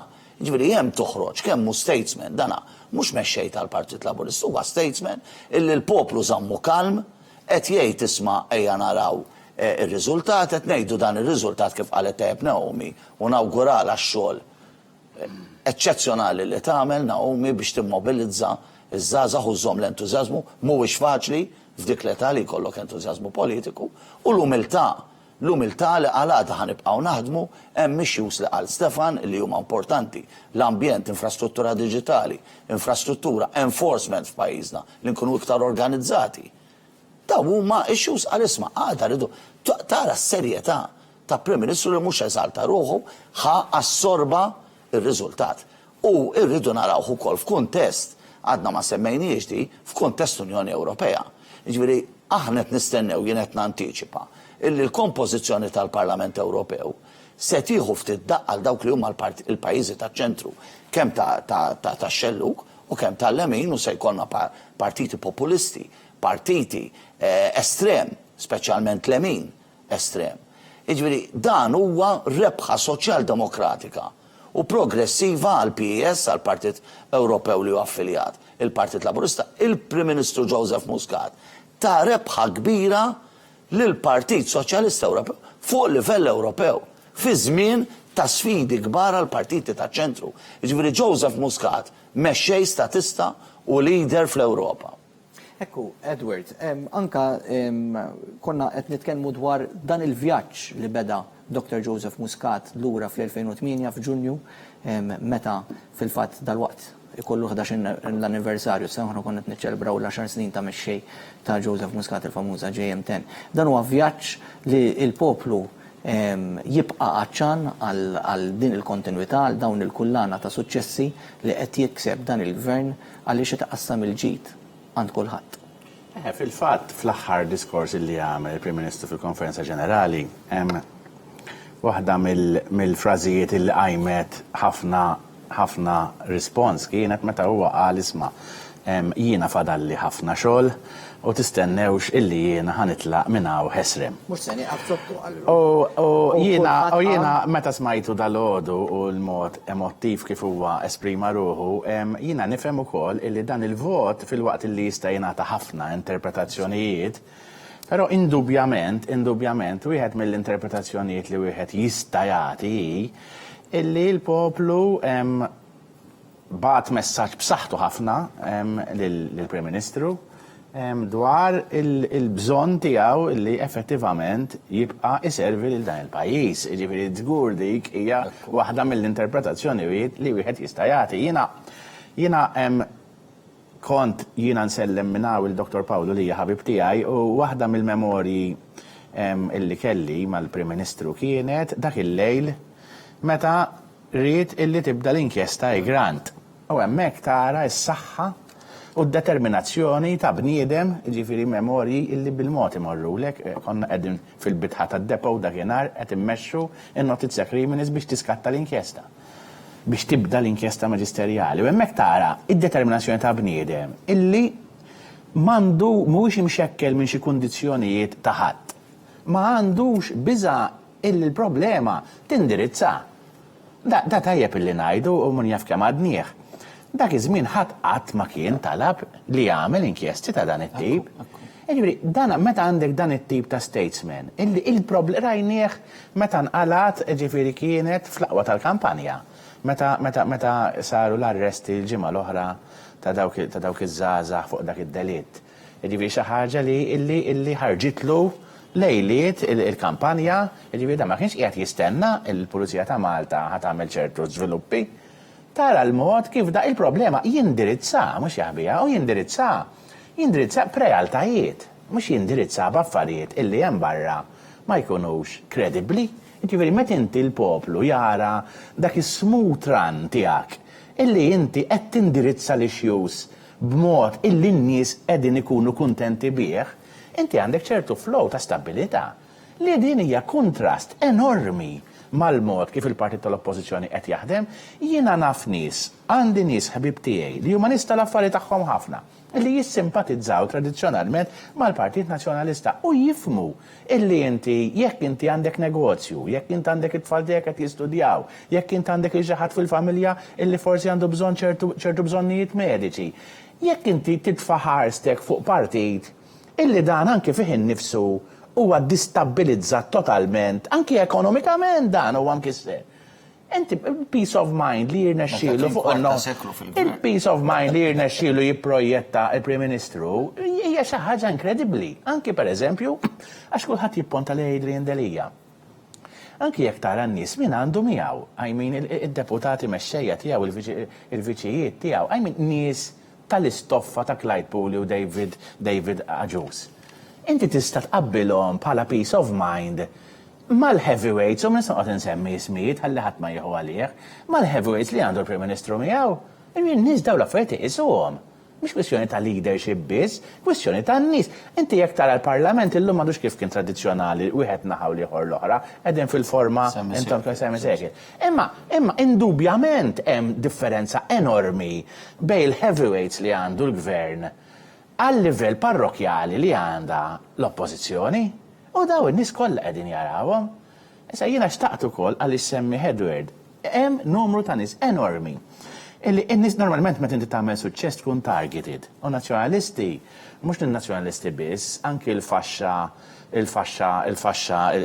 sabiħa, ġifieri biex ma qgħodx insemmi ismijiet, it-targetjaw nies ta' suċċess illi magħna ħadmu ħafna.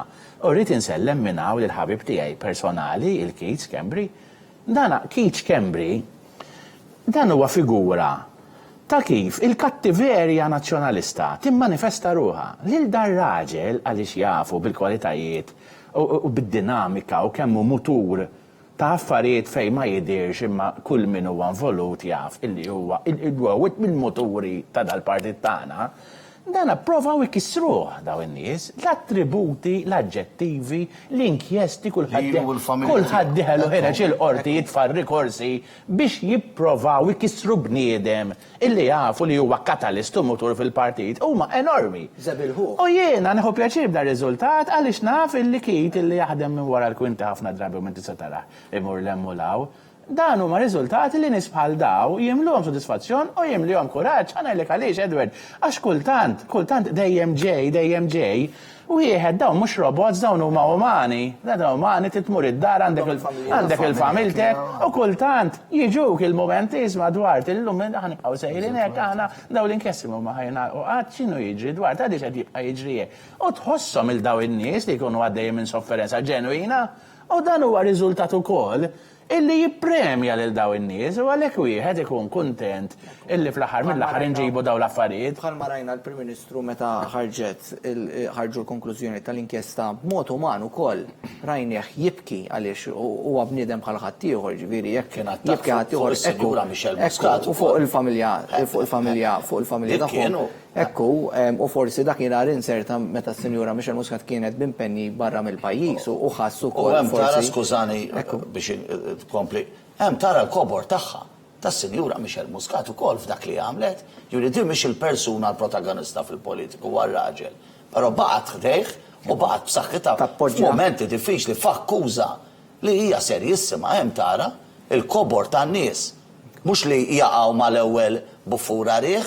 Baqgħet issostni li r-raġel tagħha għalleb elettorali illi kellna fl-2017. Ekku, u nies ukoll li qed isemmi l-Avukat Edward Gatt, nies li huma muturi anka fil-ħidma tal-gvern li anka jinġabu l-investimenti u inħarsu lejn orizzonti ġodda. Jena dil-ġimgħa bdejt kont attendejt għall-konferenza tal-aħbarijiet brabta mal-lob digitali, l-e-sports, li huwa xi ħaġa ġdida, il-gvern ikompli nistgħu ngħidu jiddiversifika l-ekonomija li dan fi żmien 10 snin qed naraw li jkun jikkontribwixxi għal 1% tal-prodott domestiku gross tal-ekonomija ta' Malta li mhux ċajta, meta ngħidu 1% naħsbu ftit, ma fil-verità hija notevoli ħafna u kapaċi joħloq massimu ta' 3000 impjeg full-time għaż-żgħażagħ tagħna u dil qed nitkellmu il-Maltin iridu anka xogħlijiet, iridu issa xogħlijiet ta' kwalità u dan il-gvern diġà qed jaħseb fit-tul. Naomi, forsi anka dwar din ir-rebħa tal-Partit Laburista li kon qed nitkellmu li ma tiġix kombinazzjoni għaliex il-poplu jaraf id-differenza, kibret anka d-differenza mhux biss f'termini ta' voti, ma kibret anka d-differenza f'termini ta' kontenut politiku. Il-politika li qed jippreżenta l-Partit Laburista dan il-moviment fil-gvern u l-alternattiva l-oħra fil-baħħ tal-Partit Nazzjonalista. Sfortunatament naħseb dik il-problema li ma kienx hemm alternattiva. U biex naqbad nerġa' fuq il-punt taż-żgħażagħ, naħseb ħadd m'għadu kummenta kif il-Partit Nazzjonalista m'għamel l-ebda kampanja fir-rigward taż-żgħażagħ u dik hija xi ħaġa li jortatni ħafna jiena għaliex fi żmien fejn il-Partit Anzi ma jgħidulhom li maqtugħin. Eżatt, fi żmien fejn il-Partit Nazzjonalista għandu mhux fera waħda imma tnejn taż-żgħażagħ li hija xi ħaġa li jiena antiċipajt li kienet tkun naqra ta' backfiring move, imma insomma, ma kellhomx laqqas nofs kampanja waħda ta' żgħażagħ bejniethom.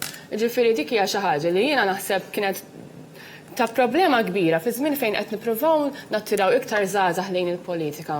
F'mixja storika fejn kellna dawn iż-żgħażagħ kollha ġodda li qed jivvutaw għall-ewwel darba, però kien hemm silenzju totali min-naħa taż-żgħażagħ fil-Partit Nazzjonalista illi sa jew għax bla interess jew għax bla motivazzjoni ma kellhom l-ebda kampanja li kienet ħadd li dawn iż-żgħażagħ jingħaqdu magħhom. Jiġifieri kellna dik il-issue wkoll li konna qegħdin naqtfu weħidna aħna bħala fejja taż-żgħażagħ, però apparti minn hekk naħseb illi innuqqas ta' viżjoni illi wera l-Partit Nazzjonalista kienet problematika ħafna għaliex ma kien hemm xejn li qed tiddistingwi il-Partit Nazzjonalista ta' Adrian Delija minn dak ta' Simon Busuttil, apparti mill-fatt illi bbaża ħafna mill-kampanja tiegħu fuq il-gidba tal-abort u x'nafjien dal-ħafna żerrija ta' biża' illi beda jiżra u ifhimni l-poplu. U ċertu sensitività nużaw il-kanċer ukoll f'dawn il-kampanji, dak huwa wkoll żball politiku li jrid iwieġeb għalih anke il-Partit Nazzjonalista. Il-poplu mhux ħa tiddieħek b'dak il-mod, jiġifieri naħseb ir-risposta hija waħda ċara kristall f'dan ir-rigward. Ekku, mela, qabel ma mmorru għal waqfa ta' reklam infakkarkom li fis-sija u nofs ta' wara nofsinhar attività ta' ċelebrazzjoni ta' poplu maqud barra il-Ċentru Nazzjonali Laburista il-Ħamrun diġà bdew jinġabru n-nies hemmhekk barra il-Ħamrun fejn ovvjament nistennew li l-Prim Ministru Dr. Joseph Muscat jgħaddi wkoll dak il-messaġġ li bħal dejjem għadda messaġġ ta' għaqda mill-Ċentru Nazzjonali Laburista tal-Ħamrun fadal ftit ħin u għalhekk infakkarkom li fis-sija u nofs ta' wara nofsinhar ġewwa iċ-Ċentru Nazzjonali Laburista il-Ħamrun fil-fatt se jkun hemm din l-attività ta' poplu maqud, ċelebrazzjoni ta' poplu u irrid ngħid li fil-fatt infakkarkom li meta mmorru l-Ħamrun niċċelebraw kif jixraq u fil-fatt nobdu anka il-regolamenti u kif dejjem anka għamilna f'dawn l-aħħar ċelebrazzjonijiet ta' poplu taħt it-tmexxija ta' Dr. Joseph Muscat aħna nobdu wkoll l-istruzzjoni li jtuna anka l-uffiċjali tal-Pulizija. Se mmorru għal ftit momenti ta' reklami narġgħu niġu lura anka jkollna aktar żviluppi minn ġewwa s-sala tal-vot in-naxar baqgħu magħna.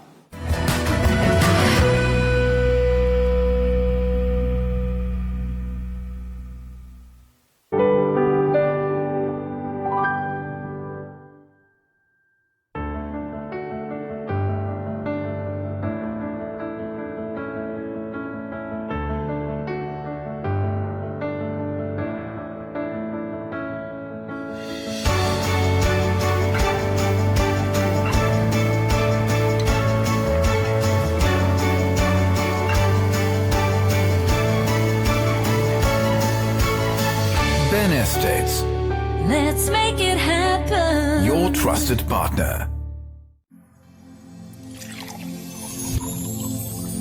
Offerta minn Anteco Pure ta' 145 fl-xkun tal-ilma ta' 18.9 litri il-wieħed u tieħu dispenser b'xejn tal-isħun u l-kiesaħ għal prezz speċjali ta' 623 euro u 50 ċentesmu. Dan l-ammont jista' jitħallas fi żmien sena f'pagament fix-xahar. ċempel issa fuq 800 74 422.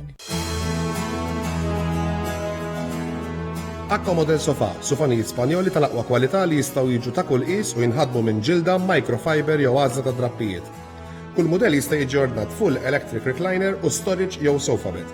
Għal aktar modelli mill-aħħar kollezzjoni laqgħu prezzijiet b'offerti rikorru fix-showrooms tagħna ġewwa Mosta Road Lija.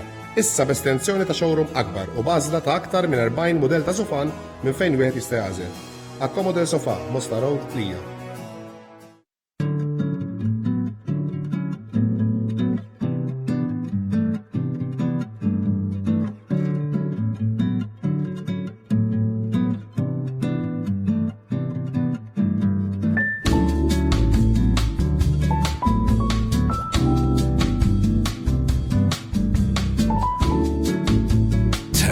Place into a home with ESS.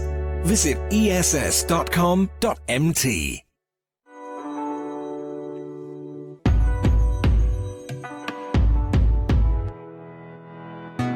Bodo Electric Vehicles minant Spiteri Autos, Nashar Road Birkirkara, faċċata tal-Smart. Bodo, l-orħos karozza fis-suq tal-karozzi elettriċi.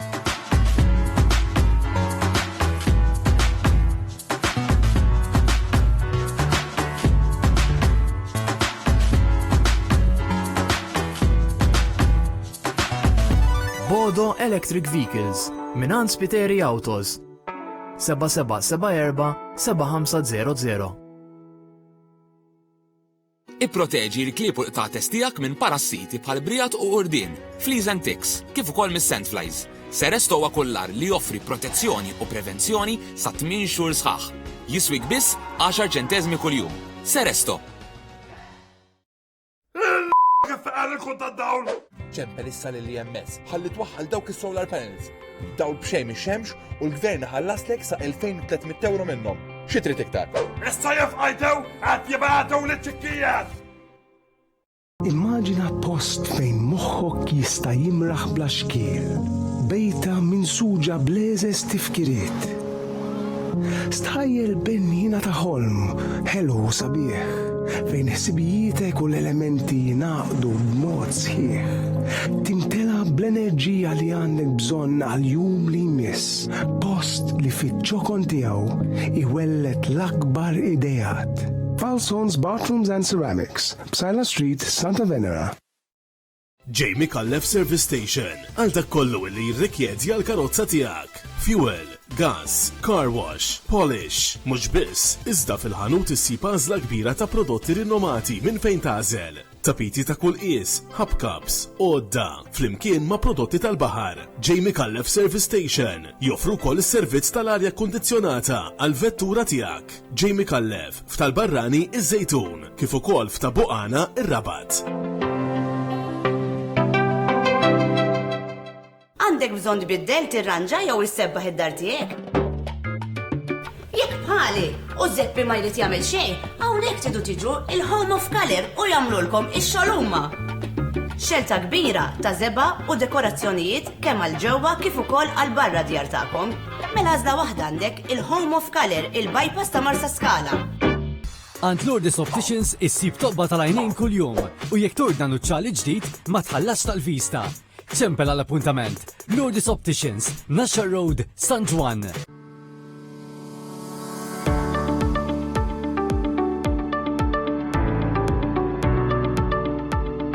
Ixtri l-amara kollha l-darek banqas minn 8,000 euro. L-aqwa home package f'Malta. Distinct Homes for Quality Living. Rabat Għawdex u Triq l-Imdina Ħattart. Available at SunSource. Nashar Road, Birkirkara, 27581303. Għaliex sodda motorizzata? Biex taqra, biex tara t-televizjoni, biex tirrilassa, għal raġunijiet ta' saħħa. Is-sodda tiġi kompluta b'għażla ta' saqqid bejn Latex Duo,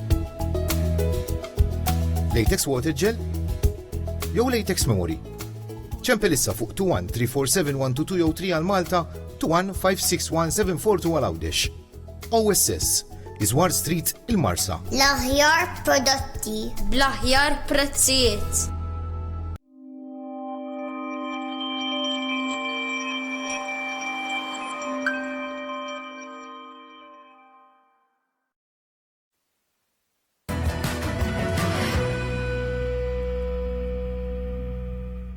Il-komplament ta' wara nofsinhar it-tajjeb eżiż telespettaturi ta' One, illum ħareġ il-verdett tal-poplu brabta mal-elezzjonijiet tal-Parlament Ewropew, l-indikazzjonijiet juru fil-fatt li l-Partit Laburista kiseb l-ikbar rebħa fl-istorja ta' pajjiżna, fl-istorja elettorali ta' pajjiżna, l-istorja elettorali għal 170 sena, fil-fatt l-istorja elettorali ta' pajjiżna ta' fil-bidu tagħha fl-1849 dakinhar il-poplu Malti, mhux il-poplu għaliex kienu ftit ħafna u kien hemm min kellu iktar minn vot wieħed dak iż-żmien, kellek il-plural voting.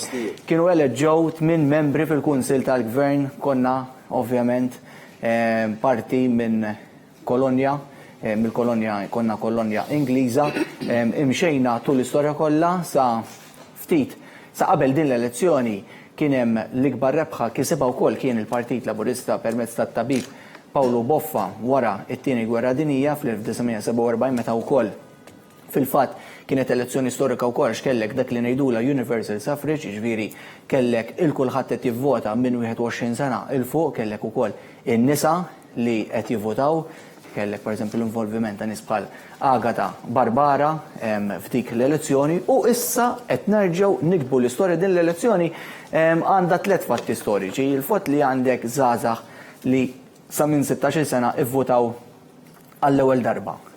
Kellek il-fatt ukoll li il-proċess tal-voti qed ikun iktar mexxej għaliex qed sar dak l-investiment li qed jingħaddu wkoll b'mod elettroniku u issa naħseb top of the tops biex kif jgħidu ġifieri l-iktar waħda importanti l-ikbar rebħa fl-istorja elettorali ta' pajjiżna dik tal-Partit Laburista li kiseb fil-fatt maġġoranza b'distak ta' bejut u ieħor ipinġi lejn il-45,000 vot. Jiġifieri hemm differenza ta' 17% bejn il-Partit Laburista u l-Partit Nazzjonalista. Il-Partit Laburista 55%, il-Partit Nazzjonalista 37%, ġifieri anka issa qiegħed il-Partit Nazzjonalista taħt l-40%. Meta jkollna anka żviluppi mis-sala tal-voti fin-naxxar nibdew anka narġgħu ninaqdu hemmhekk għandna il-kollegi tagħna Antoinette Falzon, Trisha Falzon u Nila Zoppardi Ferriġġi nsellmilhom huma parti mit-tim ta' taqsima tal-aħbarijiet ta' One fir-reklami ċaqlaqt naqra lejn One News hemmhekk hemm ħidma ma taqta' xejn nsellmulhom kollha il-ġurnalisti qed jaħdmu bla qiegħda ta' One News u li ħadmu tul il-kampanja mexxija minn Owen Gallia nirringrazzjawhom anka tas-servizz li qed jagħtu anka mhux lil dan l-istazzjon iżda lilkom tal-ispettaturi li ilkom magħna sa minn dalgħodu fil-fatt beda Manuel Mikallef qed inkompli jiena propju fil-din il-ġurnata fejn il-poplu tkellem b'mod ċar f'dawn l-elezzjoni tal-Parlament Ewropew il-Partit Laburista wkoll l-indikazzjoni juru li se jkun qed jikseb anka ir-raba' siġġu. Ħandur narġa' fuqkom Edward Zammit Lewis f'din il-kampanja rajna s-sens ta' gburija kemm tara li anka dan ir-riżultat jagħti sens ta' gburija ta' pride lejn l-imħabba lejn pajjiżna għaliex issa il-poplu huwa anka iktar maqut issa huwa iktar seren wara li qed jara dan ir-riżultat ċar qudiemu riżultat ta' fiduċja fil-moviment ta' Joseph Muscat. L-ewwel ħaġa hija kampanja hemm 3 kelmiet, kampanja inklusiva, hija kampanja illi organizzata, però kampanja wkoll b'kontenut politiku qawwi. Kampanja inklusiva semmita Naomi, jiena ma nsemmix biss iż-żgħażagħ kienu protagonisti f'dil kampanja. U hemm tara d-differenza għal vot 16 min jemmen fih, mhux jivvota għal vot 16 fil-Parlament, min verament jemmen fih. Kampanja inklusiva anka persuni bi bżonnijiet speċjali kienu protagonisti taw ikkontribwew minn hawn irringrazzjahom b'mod verament b'saħħtu, political content b'saħħtu, kampanja organizzata għadnija ġifieri minn meta saffarna is-suffara u hawnhekk l-ħabib tiegħi Edward Gazzemma lil Kiċ Kembri kellna programm kuljum, programm dettaljat ta' x'qed jiġri u x'se jiġri, ġifieri fl-ebda mument ma wrejna xi tip li konna appenikjati kollox organizzat. Il-Partit Nazzjonalista beda l-kampanja qabilna, waqaf jumej, jisuħa ħasjesta reġa beda kampanja konfuzjonali. U it-telet il-kontenut politiku, ġviri li l-Prim Ministru jisemmi li akkwistajna u ma rridux għaw namel appell il-telespettaturi jena bdejt namel appell anka fil-kampanja li ma jarawx l-affarijiet iż-żar.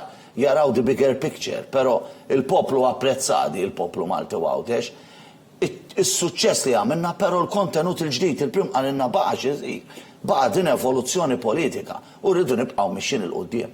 Però wkoll kif għattajjeb inti titfa' dawl fuq il-poplu Malti, titfa' dawl fuq in-nies kemm saru intelligenti, l-elettorat kemm jiddistingwi bej min jilagħba jaqbad jgħajjad bla strateġija ta' xejn, bħala Adrian Delia darba deskrivejtu bħala Spartacus għax qal għandu attakki minn kullum kien da, hekk qal Prim Ministru li huwa strateġiku, li jagħmel l-affarijiet it-timing bleżart, li jispjega lil poplu x'qed nagħmlu dal-engagement dan l-engagement bejn il-poplu u l-Prim Ministru stajt taraħ fil-kampanja il-poplu kienet jifhem ix-xogħol li saru. Jiena minn hawn nerġa' ngħid ejja naħsbu dan huwa appell lit-telespettaturi, nibqgħu saqajna mal-art dik hija importanti semmiha sieħbi. Stefan dan huwa riżultat illi veru jitfa' dawn li mhux għajla interessani mill-Partit Nazzjonalista, dak affarijiet tagħhom jagħmlu huma, però jinteressani għax Adrian Delia huwa kap tal-oppożizzjoni. U għandna bżonn illi jkun hemm xi tip ta' oppożizzjoni b'naqra serjetà kemm fil-Parlament u kemm barra l-Parlament. Din hija kariga istituzzjonali l-oppożizzjoni u rridu naraw iktar kontenut għaliex iva tixpruna l-gvern. Aħna dik ir-rule of law, aħna nemmnu li jrid ikun hemm oppożizzjoni kredibbli. U llum hawn kriżi kbira fl-oppożizzjoni. Jiena l-Partit Nazzjonalista nerġa' ngħid ma tantx interessali, però l-oppożizzjoni mill-aspett istituzzjonali trid tagħmel ħafna iktar. Ora saqajna mal-art u l-qudiem ix-xhur li ġejjin irridu naħdmu fuq il-pjan, jiġifieri hemm pjan ta' issues ġodda li tqajmu u rridu nibqgħu naħdmu fuq teamwork. Dejjem rebaħ il-Partit Laburista f'dawn l-10 rebħiet konsekuttivi għax ħdimna bħala tim. Ekku, kif qed jgħid Zamit Lewis, l-oppożizzjoni suppost ta' diffuzzjoni importanti ħafna b'mod kostituzzjonali. Jiġifieri tkun il-watchdog tal-gvern. Dan ma tantx Sitwazzjoni bħal di mhijiex qed tkun watchdog għax ma tistax tkun watchdog u allura nieħu spunt minn dak li qal il-ħabib tiegħi Edward. Irridu noqogħdu iżjed attenti aħna. Mux il-Prim Ministru, il-Ministri, Segretarji Parlamentari, Membri tal-Parlament, minn l-ola wieħed li hemm ġol-Ministeri, sal-minor staff sal-inqas wieħed. Ara ma tħallux dar-riżultat b'xi mod jitlalkom għal raskom. Sa jumejn ilu stess. Aħna tkun qed titkellem ma' laburisti li jgergrulek, ħanuża termini popolari, forsi mhux il-kelma tajba, jgħidlek dott jien għadni ma nqedejtx. Imma ngħidx li tinqeda ma tinqedix, forsi int għandek jistħoqlok ikollok oġġett u għadek ma ngħatajx. U jasal iż-żmien illi jekk dak inti ħaqek tieħdu, però rrid nagħmel appell, ġifieri lil kulħadd, mill-Ministri kulħadd, anke sal-inqas anke sa dak li jagħmel it-teġu l-Ministeri, tħallux dar-riżultat jitlalkom għal raskom u ngħidilkom għalfej għaliex aħna il-Partit Laburista għadda minn żmien li bata aħna kellna t-telfit tagħna wkoll. Mbagħad rajna, aħna kif irnexxinna nagħmlu dal-moviment li ġab da suċċess, għax il-Partit Nazzjonalista tant kien telalu għal rasu daw u għamlu klikkek ta' ċrieki, ċrieki li ġew untouchables. Lin-nies u arbithom. Ejja ma nħollux history illi it repeats itself u qed naħdmu fuqha u kulħadd jrid jaħdem fuqha. Dan huwa riżultat illi jgħinek huwa biljett li jtik inti mexxik biex tkompli taħdem għan-nies. Xtaqt ngħid xi ħaġa oħra wkoll. Il-poplu qed isilfek il-fiduċja. Sekk, dik ikollha qed jorik li jafdak u iktar ma jorik trid tippremjah. Apparti minn hekk irrid ngħid xi ħaġa oħra wkoll għax dawn huma elezzjonijiet wara kollox fuq livell Ewropew. U dal-aħħar 5 snin minkejja illi aħna kellna maġġoranza kbira, però kulħadd jgħidlek minnu familjari ma' Brussell kemm kien territorju ostili. Illi bil-ħsara li għamlu il-membri nazzjonalisti kemm irrendew il-Brussels territorju ostili għal partit fil-gvern. U għalhekk issa dar riżultat illi n-nies iktar tard il-lejla nkunu nafu minn ħajkun qed jirrappreżenta lil Malta, iridu jneħħu dak is-sens ta' diffikultà li rnexxielhom joħolqu nies bħal David Casa, bħal Roberta Mezzola. Iridu jkunu determinati u jridu jkunu jemmnu kif ċert li qed jagħmlu illi dak illi qed jagħmel dak gvern huwa l-aqwa li tista' tagħmel għall-Maltin. u jmorru hemm brashom għolja biex indawru r-rota ta' negattività, ta' antipatija li rnexxielhom jibnu din dik in-negattività lil Malta pinġita bħala pajjiż li mhijiex. Ma tirriflettix il-verità f'dal pajjiż u għalhekk issa jiena ngħid illi anke b'dan ir-riżultat daw il-membri parlamentari Ewropej għandhom a catalyst biex ngħidlek biex ikomplu idawru r-rota u jaħdmu għal pajjiżna. Ekku, Naomi, dak li konna qed nitkellmu fuq u anka il-fatt li dan ir-riżultat m'għandux jikber għal rasna, irridu nibqgħu b'saqajna mal-art, nibqgħu nisimgħu dak li xixtieq il-poplu, jiġifieri ma ninqatawx minn mal-poplu, nħossu dik il-kelma, nħossu l-post tal-poplu, ma wara kollox ukoll issa dawk li se jkunu qed jirrappreżentawna f'din l-istituzzjoni tant importanti fil-Parlament Ewropew, 6 membri li huma m'għandix dubju li l-4 membri li ħas jkunu qed jirrappreżentaw lill-Partit Laburista fehmu dan il-messaġġ għaliex il-Partit Laburista għal kontrarju tal-Partit Nazzjonista jekk huwa grupp parlamentari fil-Parlament Malti, jekk huwa il-grupp tiegħu li jkollu fil-Parlament Ewropew huwa kompatt u joħroġ b'mod maqut. Imma anke iż-żewġ membri l-oħra, rappreżentanti li huma wkoll rappreżentanti tal-poplu għax wara kollox ikunu eletti mill-poplu fisem il-Partit Nazzjonalista, iridu jifhmu messaġġ li dak li ġara fil-passat, dak li ġara primarjament minn David Casa u anke Roberta Mezzola ma jerġax jiġri, ġifieri irridu niġbru ħabel wieħed hemm ħafna x'insewwu f'dawn l-istituzzjonijiet fi Brussell u fi Strasburgu kif kienet isemmi Edward Gatt dik il-klima ostili li sfortunatament kien hemm lejn pajjiżna inġustament tissewwa. U naħseb li ma' kull rebħa li qed jakkumula l-Partit Laburista qed tikber l-isfida qudiemna biex inkomplu għaddejjin. Daqs kieku qegħdin fil-qiegħnet, daqs kieku ma ġara xejn biex nibdew minn day one naħdu biex nilħu il-kulħadd u nassiguraw li kulħadd qed jgħix l-aħjar ħajja li jista' jgħix taħt il-verżjoni ta' Joseph Muscat, però kif qed tgħid inti naħseb illi l-poplu kien huwa derbi ċar li huwa mxebba mill-manuvri u mir-rappreżentanti li jeleġġu huwa stess illi jitilgħu Brussell u mbagħad bil-mod kif iġibu ruhom ma jġibux l-interessi tagħhom tal-poplu illi jeleġġihom l-ewwel qabel kollox. Ġifieri naħseb il-messaġġ ħareġ ċar ħafna jiena naħseb kollha qegħdin fuq ix-xwieg biex naraw min ħajkunu r-rappreżentanti tagħna għas-snin li ġejjin. Hija importanti ħafna li dawn jibdew jaħdmu minn day one biex iva nsewwu l-ħsara li saret fuq livell Ewropew. Naħseb anke għaw Malta nħasset dak il-sens ta' pride li qed naraw nies li huma Maltin li ma jaħdmux għalina naħseb dik kienet l-ikbar downfall fil-verità tal-Partit Nazzjonalista f'din il-kampanja u l-ħsara li saret għall-Partit Nazzjonalista hija waħda li naħseb ħajdumu biex jerġgħu jirkuprawha. Stefan, inti fil-Parlament Malti taħdem u flimkien anke ma' Edward Zammit Lewis, imma fil-Parlament Ewropew anke dawn il-membri parlamentari Ewropej li se jkunu hekk alla jrid rappreżentanti tagħna jridu jaħdmu ma' membri parlamentari oħrajn u jerġgħu isewwu forsi ftit mill-ħsara li saret fil-konfront ta' pajjiżna mill-Europarlamentari Nazzjonalisti f'din l-istituzzjoni u dan ir-riżultat kif jagħti wkoll ċertu kuraġġ u sosten lil dawn il-membri parlamentari li jekk alla jrid se jkun qed jirrappreżentawna biex nibdew paġna ġdida anke f'leġislatura oħra tal-Parlament Ewropew. Żgur li dan ir-riżultat jibgħat messaġġ ċar illi ir-rappreżentanti illi l-poplu Malti jrid fi Brussell fil-Parlament Ewropew huma dawk ir-rappreżentanti illi jitkellmu dwar dak li huwa ħtieġ għall-Ewropa u għall-pajjiżna. Irid rappreżentanti illi mhux xogħolhom li jippruvaw jitfgħu id-dubji jgħidu kontra pajjiżhom stess, imma membri parlamentari illi għandhom viżjoni dwar issues importanti. Bħalma naħseb ukoll u nemmen illi anka fi żmien li ġej f'pajjiżna aktar kmien Edward Gatt kien qed jitkellem dwar li oppożizzjoni kemm importanti li jkollok oppożizzjoni ta' ċertu serjetà.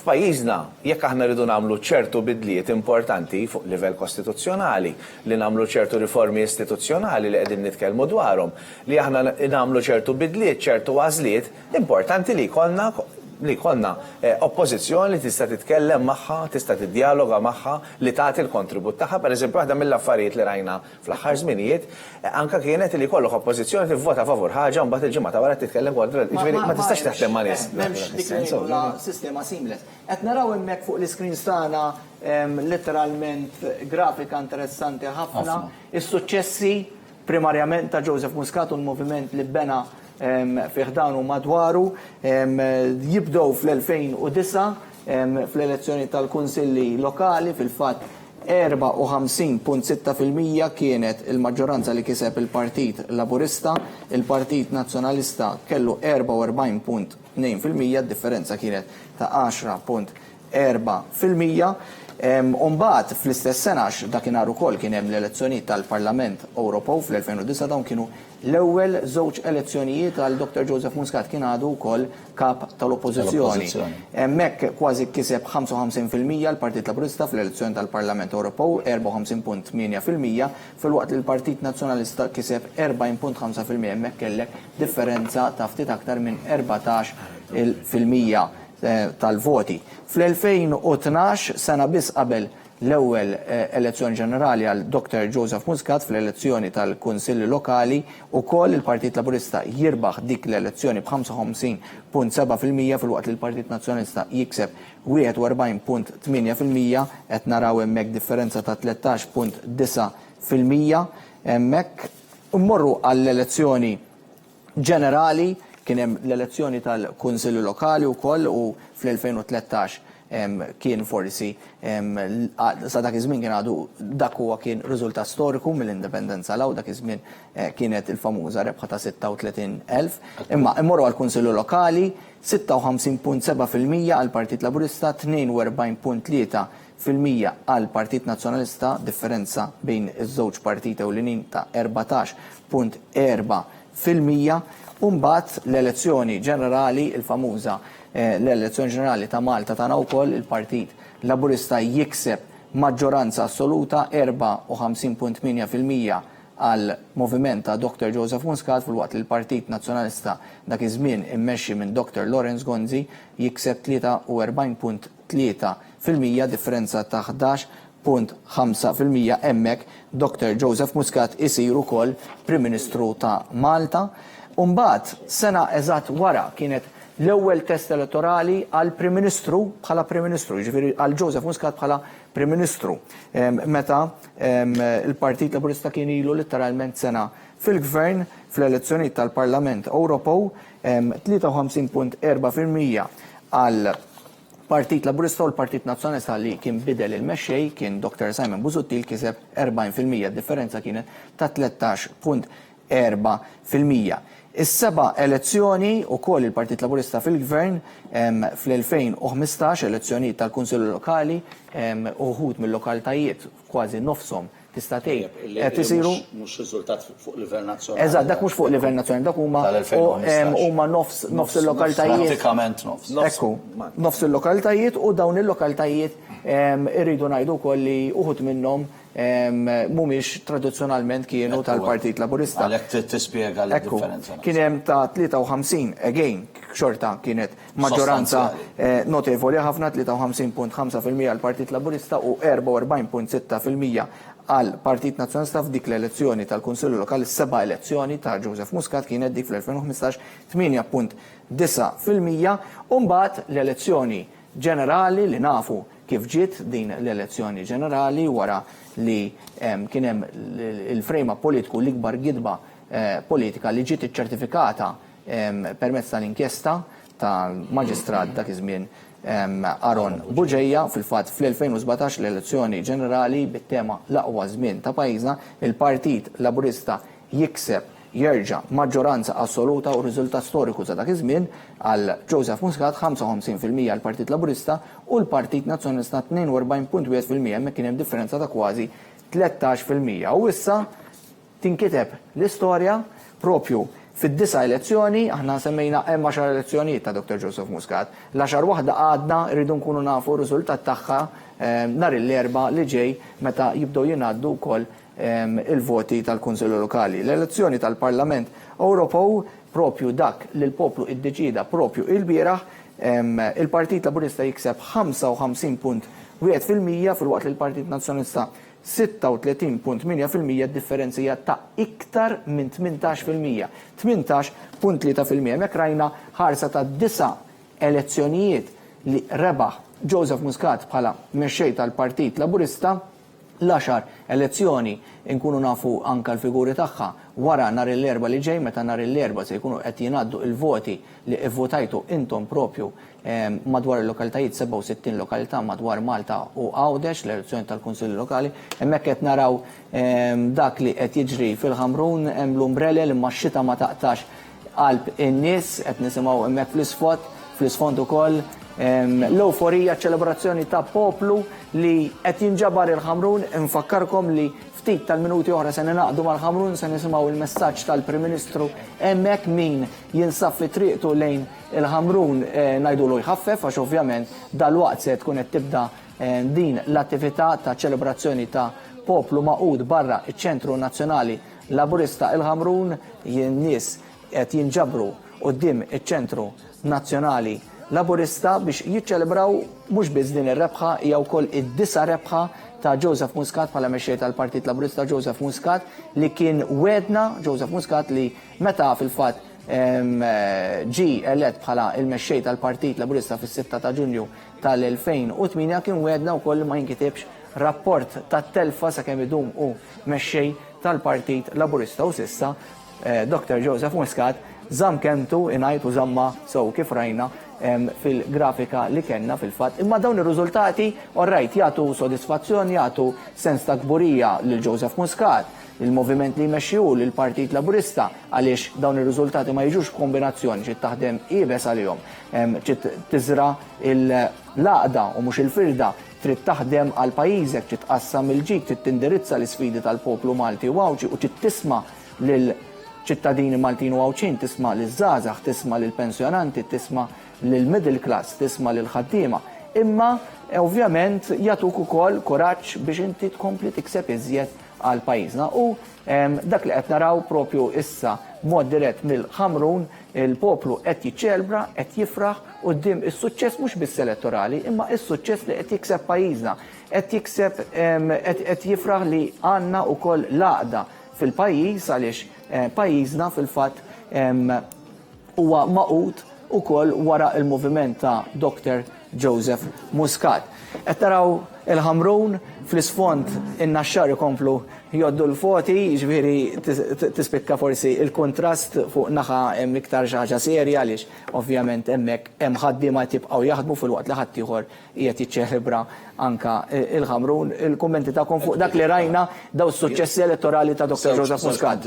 Ħaġa minn dik il-grafika li jurejt turi jiena ngħidu l-vjaġġ li ħadna Joseph Muscat. Ħadna vjaġġ minn meta ġie elett li konna ġej minn kwarta seklu fl-oppożizzjoni. Kwarta seklu li ħankun ċar. Ħafna mir-riżultati f'pajjiż daqshekk bipolarizzat kienu, aħna mhux imdorrin b'daw il-persentaġġi, kienu persentaġġi pjuttost slim, ġifieri ntrebħu elezzjonijiet b'1500 vot. Ġifieri dan li rridu naraw li qed naraw mhuwiex ma nistgħux noħduh for granted. U ħanwaqfek waħda, meta kienu ikun hemm maġġoranza ta' 13,000 vot, konna ngħidu din hija tkaxkira, din hija rebħa landslide, dak kien ikun il-kliem li konna naraw anka fuq il-gazzetti, The Times, etc. Illum qed niksbu rebħa issa laqqas hija triplu iktar mit-triplu. Wieħed irid japprezza dak ir-riżultat, però dak ir-riżultat jimlina il-Prim Ministru għadda kumment meta tkellem illi forsi għadna ma ddiskutejniex. Il-Prim Ministru b'umiltà qal ukoll illi dan huwa riżultat li juri l-kobor ta' dan il-moviment, però juri wkoll illi għalenna neħdu ħsieb il dawk li għadhom ma votawniex lienna u hemm turi l-umiltà, hemm turi il-moħħ politiku, l-istrateġija politika li jrid jagħmel outreach anka l dawk li ma votawniex u timlina anka b'responsabilità jiena ngħid dan ir-riżultat għaliex dan huwa riżultat favur iktar benefiċċji lil persuni bi bżonnijiet speċjali, in-work benefits, iċ-child care b'xejn, it-trasport b'xejn. Il-riformi li qed isiru anka fil-ġustizzja, riformi importanti illi jagħmel ħadd iktar minn dal-gvern. Il-pensjonanti daw qed jgħidulna isma' mixi fid-direzzjoni tajba, però jimlina b'responsabilità Edward, illi naħdmu iktar jimlina b'responsabilità kbira illi nibqaw we deliver. U dan huwa riżultat ta' gvern illi mill-2013 law ma waqafx jagħmel derivili wara l-oħra ta' suċċessu allura iva niċċelebraw, però hemm responsabilità li nibqgħu għaddejjin fit-tajba semmija tajjeb sieħbi Edward Gatt nibqgħu b'umilta mixin f'din id-direzzjoni pożittiva. Stefan, qed naraw dawn iċ-ċelebrazzjonijiet tal-Maltin tispikka wkoll mhux biss il-folla li diġà nġabret fi ftit ħin barra ċ-Ċentru Nazzjonali Laburista manka l-ilwien tal-bandiera bajda u ħamra, il-fatt li l-imħabba Joseph Muscat nissel reġa qabel konna il-Partit Laburista kellu slogan li baqa' miegħu dejjem dak li anka tagħna l-Perit Dommintov Malta l-ewwel u qabel kollox. U l-Prim Ministru Joseph Muscat reġa' tagħna rinaxximent ta' dan kollu u nissel iktar imħabba lejn pajjiżna inti tħossok gburi inti Malti, issa anka dil-ġimgħa smajtu jitkellem mhux biss fuq l-aspetti ekonomiċi biss, imma anka beda jitkellem dwar l-isport li rridu niksbu iktar riżultati fl-isport, strateġija għall-isport. Ġifier, is-sens ta' mħabba lejn pajjiżna hija fi sfond wiesa' ħafna. Definitivament din il-kampanja elettorali komplit tagħti platform, komplit tagħti spunt biex aħna nitkellmu li nkunu pajjiż ta' winners, pajjiż ta' nies li huma achievers, nies li jirnexxielhom jagħmlu suċċess. Nitkellmu dwar suċċess ekonomiku, ma issa da suċċess ekonomiku bil-fatti qegħdin nuru illi mhuwiex l-għana ħari tagħna, ġifieri dan il-gvern, xi kultant issir kritika f'dan is-sens, dan il-gvern mhux dak il-gvern illi jimpurtah biss li jara il-prodott gross domestiku jikber minn sena l-oħra li jara li l-ġid qiegħed jikber u jinħoloq il-ġid, iżda illi jkollna aktar minn hekk, illi jkollna sfond fejn inti naraw illi issa dak il-ġid li qed jinħoloq ninvestuh f'aspetti oħra fuq sma oħra illi il-poplu qed jistenna minna. U naħseb illi hawnhekk il-fatt il-messaġġ li għadda l-Prim Ministru żgur illi juri li il-Partit Laburista, il-partit fil-Gvern, f'mankanza totali ta' oppożizzjoni illi toffri xi forma ta' alternattiva, illum kważi noqgħod attent kif ngħid imma naħseb li dak kull fatt illi aħna anke minn kliemna stess sirna kważi autokritiċi naraw fejn hemm bżonn li naħdmu iżjed u bid-determinazzjoni ta' Joseph Muscat u l-viżjoni kbira li għandu għal pajjiżna kważi kontinwament nirriflettu fuq li għamilna biex naraw fejn irridu nilħqu iżjed u li mmexxu l-affarijiet il-qudiem. Norma f'ċirkostanzi differenti jkollok oppożizzjoni illi tagħmel highlights u tagħti alternattivi għal fejn il-gvern forsi mhux qed jilħaq. Imma spiċċajna li wkoll aħna stess qegħdin nagħmlu dan u naħseb illi fil-ġranet li ġejjin fi żmien li ġej id-determinazzjoni, l-enerġija ġdida li tagħna dan ir-riżultat se sarraf f'aktar inizjattivi illi fil-waqt li nsaħħu l-kisbiet li għamilna se nifirxu aktar biex inwieġbu fejn il-poplu mill-laqat tagħna miegħu ħan offru aktar fejn hemm bżonn ta' ħidma akbar f'setturi illi iċ-ċirkostanzi ta' pajjiżna waslu li għandna sfidi ġodda, imma d-differenza hija waħda. Il-baħ tal-Partit Nazzjonalista u llum il-kelma baħ tal-Partit Nazzjonalista ħadet ukoll tifsira differenti, imma aktar minn hekk illi aħna noffru aktar lin-nies għax verament mhux fil-kampanja biss imma ta' kuljum inkunu qrib in-nies u nwieġbu għal dak li n-nies qegħdin jistennew minn għandna bħala. Minn ħin għal ieħor se nkunu qed ningħaqdu maċ-Ċentru Nazzjonali Laburista ovvjament qed naraw diġà filmati b'mod direttiv iżda hekk kif tibda l-attività fejn se jkun qed jitkellem il-Prim Ministru Dr. Joseph Muscat biex jgħaddi l-messaġġ lin-nies li ħarġu jiċċelebraw anke b'sens ta' apprezzament lejn dan ir-riżultat li l-Prim Ministru Dr. Joseph Muscat ġabu kommos aħna nsemmulna Jomi Kakija li kellha tħallina biex naħseb nimmaġina marret hemmhekk maż-żgħażagħ tiċċelebra ħamrun bir-raġun ukoll jingħaqad magħna il-Ministru Owen Bonnici nilqak magħna l-komplementa wara nofsinhar it-tajjeb.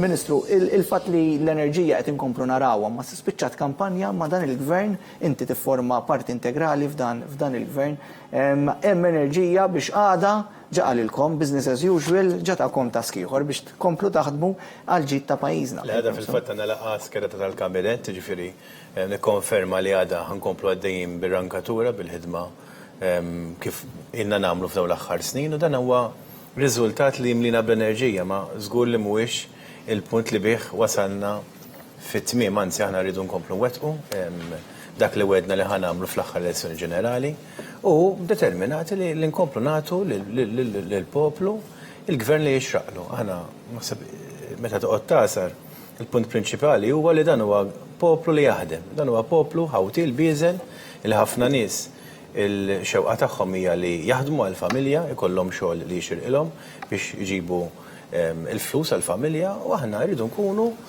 bħal poplu, ġifieri beżlin, lesti naħdmu, lesti nagħmlu differenza. U fil-fatt kif qal il-Prim Ministru għadha nkomplu naħdmu, irridu nkomplu naħdmu biex inwettqu l-wedi elettorali tagħna u anke biex nilħqu iktar nies. Jiena rrid nirringrazzja dak kollha illi għażlu l-Partit Laburista l-bieraħ u rrid nibgħat messaġġ ukoll il dawk illi għal xi raġuni m'għażlux il-Partit Laburista.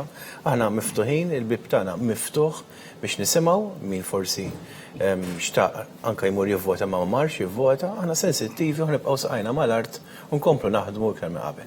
Ċertament, Edward Gatt, il-fatt li anka kellna rajnija erġajna sfortunatament min-naħa l-oppożizzjoni minnaħa tal-Partit Nazzjonalista mexxin minn Dr. Adrian Delija kampanja ta' biża' suġġetti insensittivi ħafna anka filli qed nitkellmu anka dwar il-barranin u nitkellmu li l-ekonomija ta' Malta qed tikber għax in-nies u ovvjament Joseph Muscat ta' mexxej ta' bistatura iġib letteralment fix-xejn dal-argument għaliex jgħidulhom ġifieri allura kieku pereżempju l-kontinent Afrikan żgur għandu ekonomija li tipprospera dwar dan. Ma nbidel xejn mill-Partit Nazzjonalista, anzi baqgħu jazzu rashom fir-ramel u ma ħadux talima oħra. Forsi di tkun it-turning point nittamaw. Jiena mmur oltre. Naomi tkellmet fuq in-nuqqas ta' kompetittività illi kellhom min-naħa taż-żgħażagħ nazzjonalisti. Da ma tihomx tort, għax inti meta jkollok leader illi tantu xott mill-idejat, illi daj tismaw jitkellem, ħlif imur lura għażmien meninijiet u meta kellu l-Ledi Fenek Adam, il-Prim Ministru ta' dal-partit kbir tagħhom. Meta inti jkollok dik it-tip ta' xuttaġni ta' idejat li jkollok bil-fors tmur lura, mela llum iż-żgħażagħ ta' 16 sena daw li vvutaw. Ħatoqgħod issemmilhom dak illi ġara dak is-snin kollu jistaw jengeġjaw miegħek biex jipparteċipaw fil-politika, ġifieri anke il-livell huwa parrokjali. Kważi dilettantesk, ġifieri dana jaqbad konverzazzjoni, jew jaqbad delivery ta' argumenti li fl-istess sessjoni jikkontradixxi idejat illi hu stess ikun ħareġ bihom, men nies daw l-affarijiet jarawhom, in-nies jarawhom, jiena li xtaqt ngħid ukoll. Illi tu pjaċir tara il-television u tara dak il-briju u ċelebrazzjonijiet, però din mhijiex rebħa ta' dawk in-nies biss. Għax ir-rebħa tanti kbira, di għana rebħa ta' dawk l-eluf illi forsi ħaqqas huma voċi ferusi. Ħafna nies, il-maġġor parti stragranti tal-Maltin la jmorru ġo każini politiċi, la jmorru jisimgħu lill-mexxejja l-ħadd. Darba għala din hija r-rebħa tagħhom, din hija r-rebħa tal-istudenti, tal-pensjonanti, tal-ħaddiema, tal-negozjant, kif qed nitkellem fuq rebħa dik il-grafika nerġgħu miġdid. Id-disa rebħiet sa issa ta' Dr. Joseph Muscat konfermatax. Ovvjament irridu nistennew għalla xar waħda propju nhar l-erba' meta jibdew jingħaddu l-voti tal-Kunsilli. Jekk inti tara id-differenza bejn għax veru hemmhekk għandek il-persentaġġi meta wieħed qabbel 5 snin ilu l-Parlament Ewropew u din id-darba għandek żieda ta' 5% fid-distak. Jiġifieri hemmhekk naħseb illi issa li bdejna naraw aktar ċifri u iktar ma wieħed janalizza, wieħed jifhem kemm din ir-rebħa hija waħda ferm b'saħħitha f'elezzjoni fuq livell nazzjonali illi tkompli tikkonferma s-suċċess kbir elettorali tal-2017 imma anke minkejja li tiżem mid-term election għax din ukoll il-kuntest ta' din l-elezzjoni. Normalment meta inti għandek elezzjoni fl-ofs leġislatura huma normalment ikollu it-trendija li l-gvern jieħu beżbiża. Issa ninsabu mhux f'nofs leġislatura. Jiena dan qed ngħidu meta wieħed iħares li ċifri għax kif kienet jgħid Owen.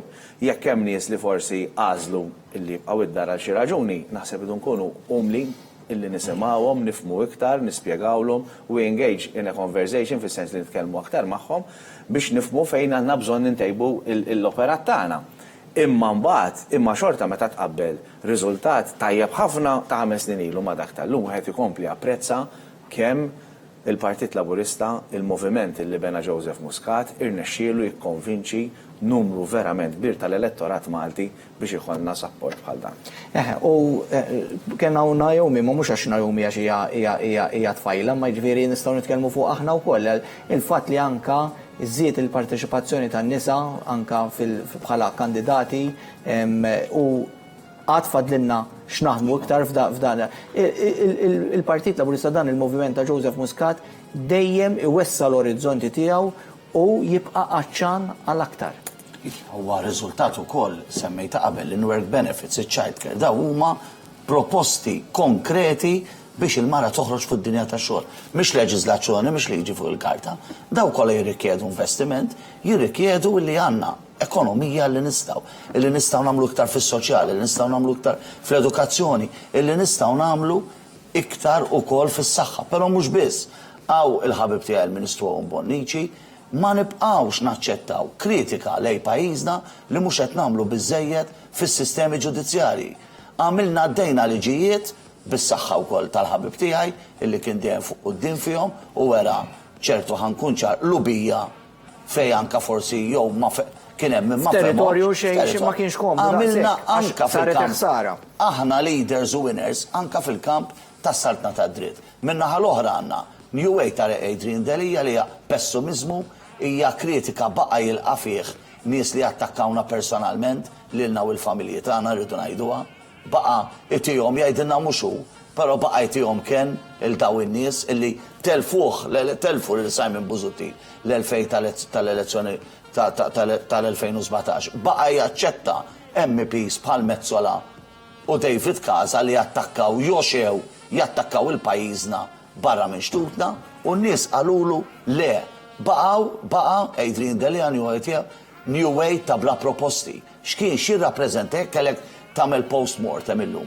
X'kienet il-kampanja ta' Adrian Delija, x'kienu l-proposti? What does it stand for? Illum nagħmlu analiżi nsaqsu t-telespettaturi.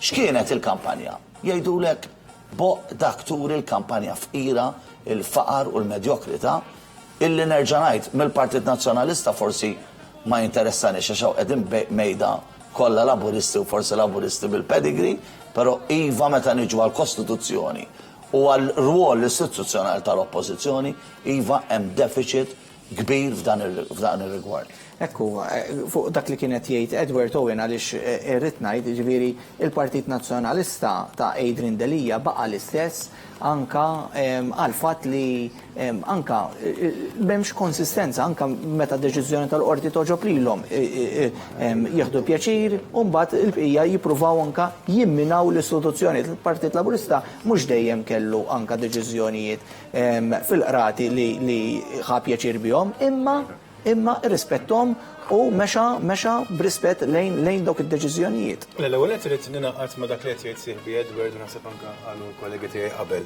Dwar l-avvanzi li saru fil-qasam tas-salta dritt. Dan huma avvanzi li saru bis-saħħa ta' kulħadd, bil-grupp parlamentari nsellem hawnhekk lil Edward Stefano anke Dr. Gatt li meta kelli bżonn dejjem konsultajtu. X'hawnhekk qed nitkellmu fuq riformi kbar ħafna. Ġifieri inti tbiddel il-mod kif taħt l-imħalfin u l-ġudikanti, il-mod li tbiddel inti s-sistema ta' ġustizzja kriminali, li tbiddel is-sistema ta' ġustizzja ċivili, dan huma riformi kbar ħafna. li qatt ma raw id-dawl qabel u dak kien dan il-gvern kuraġġ. 100% u dan il-gvern irid infakkar tax forsi dak li jkun joħda for granted.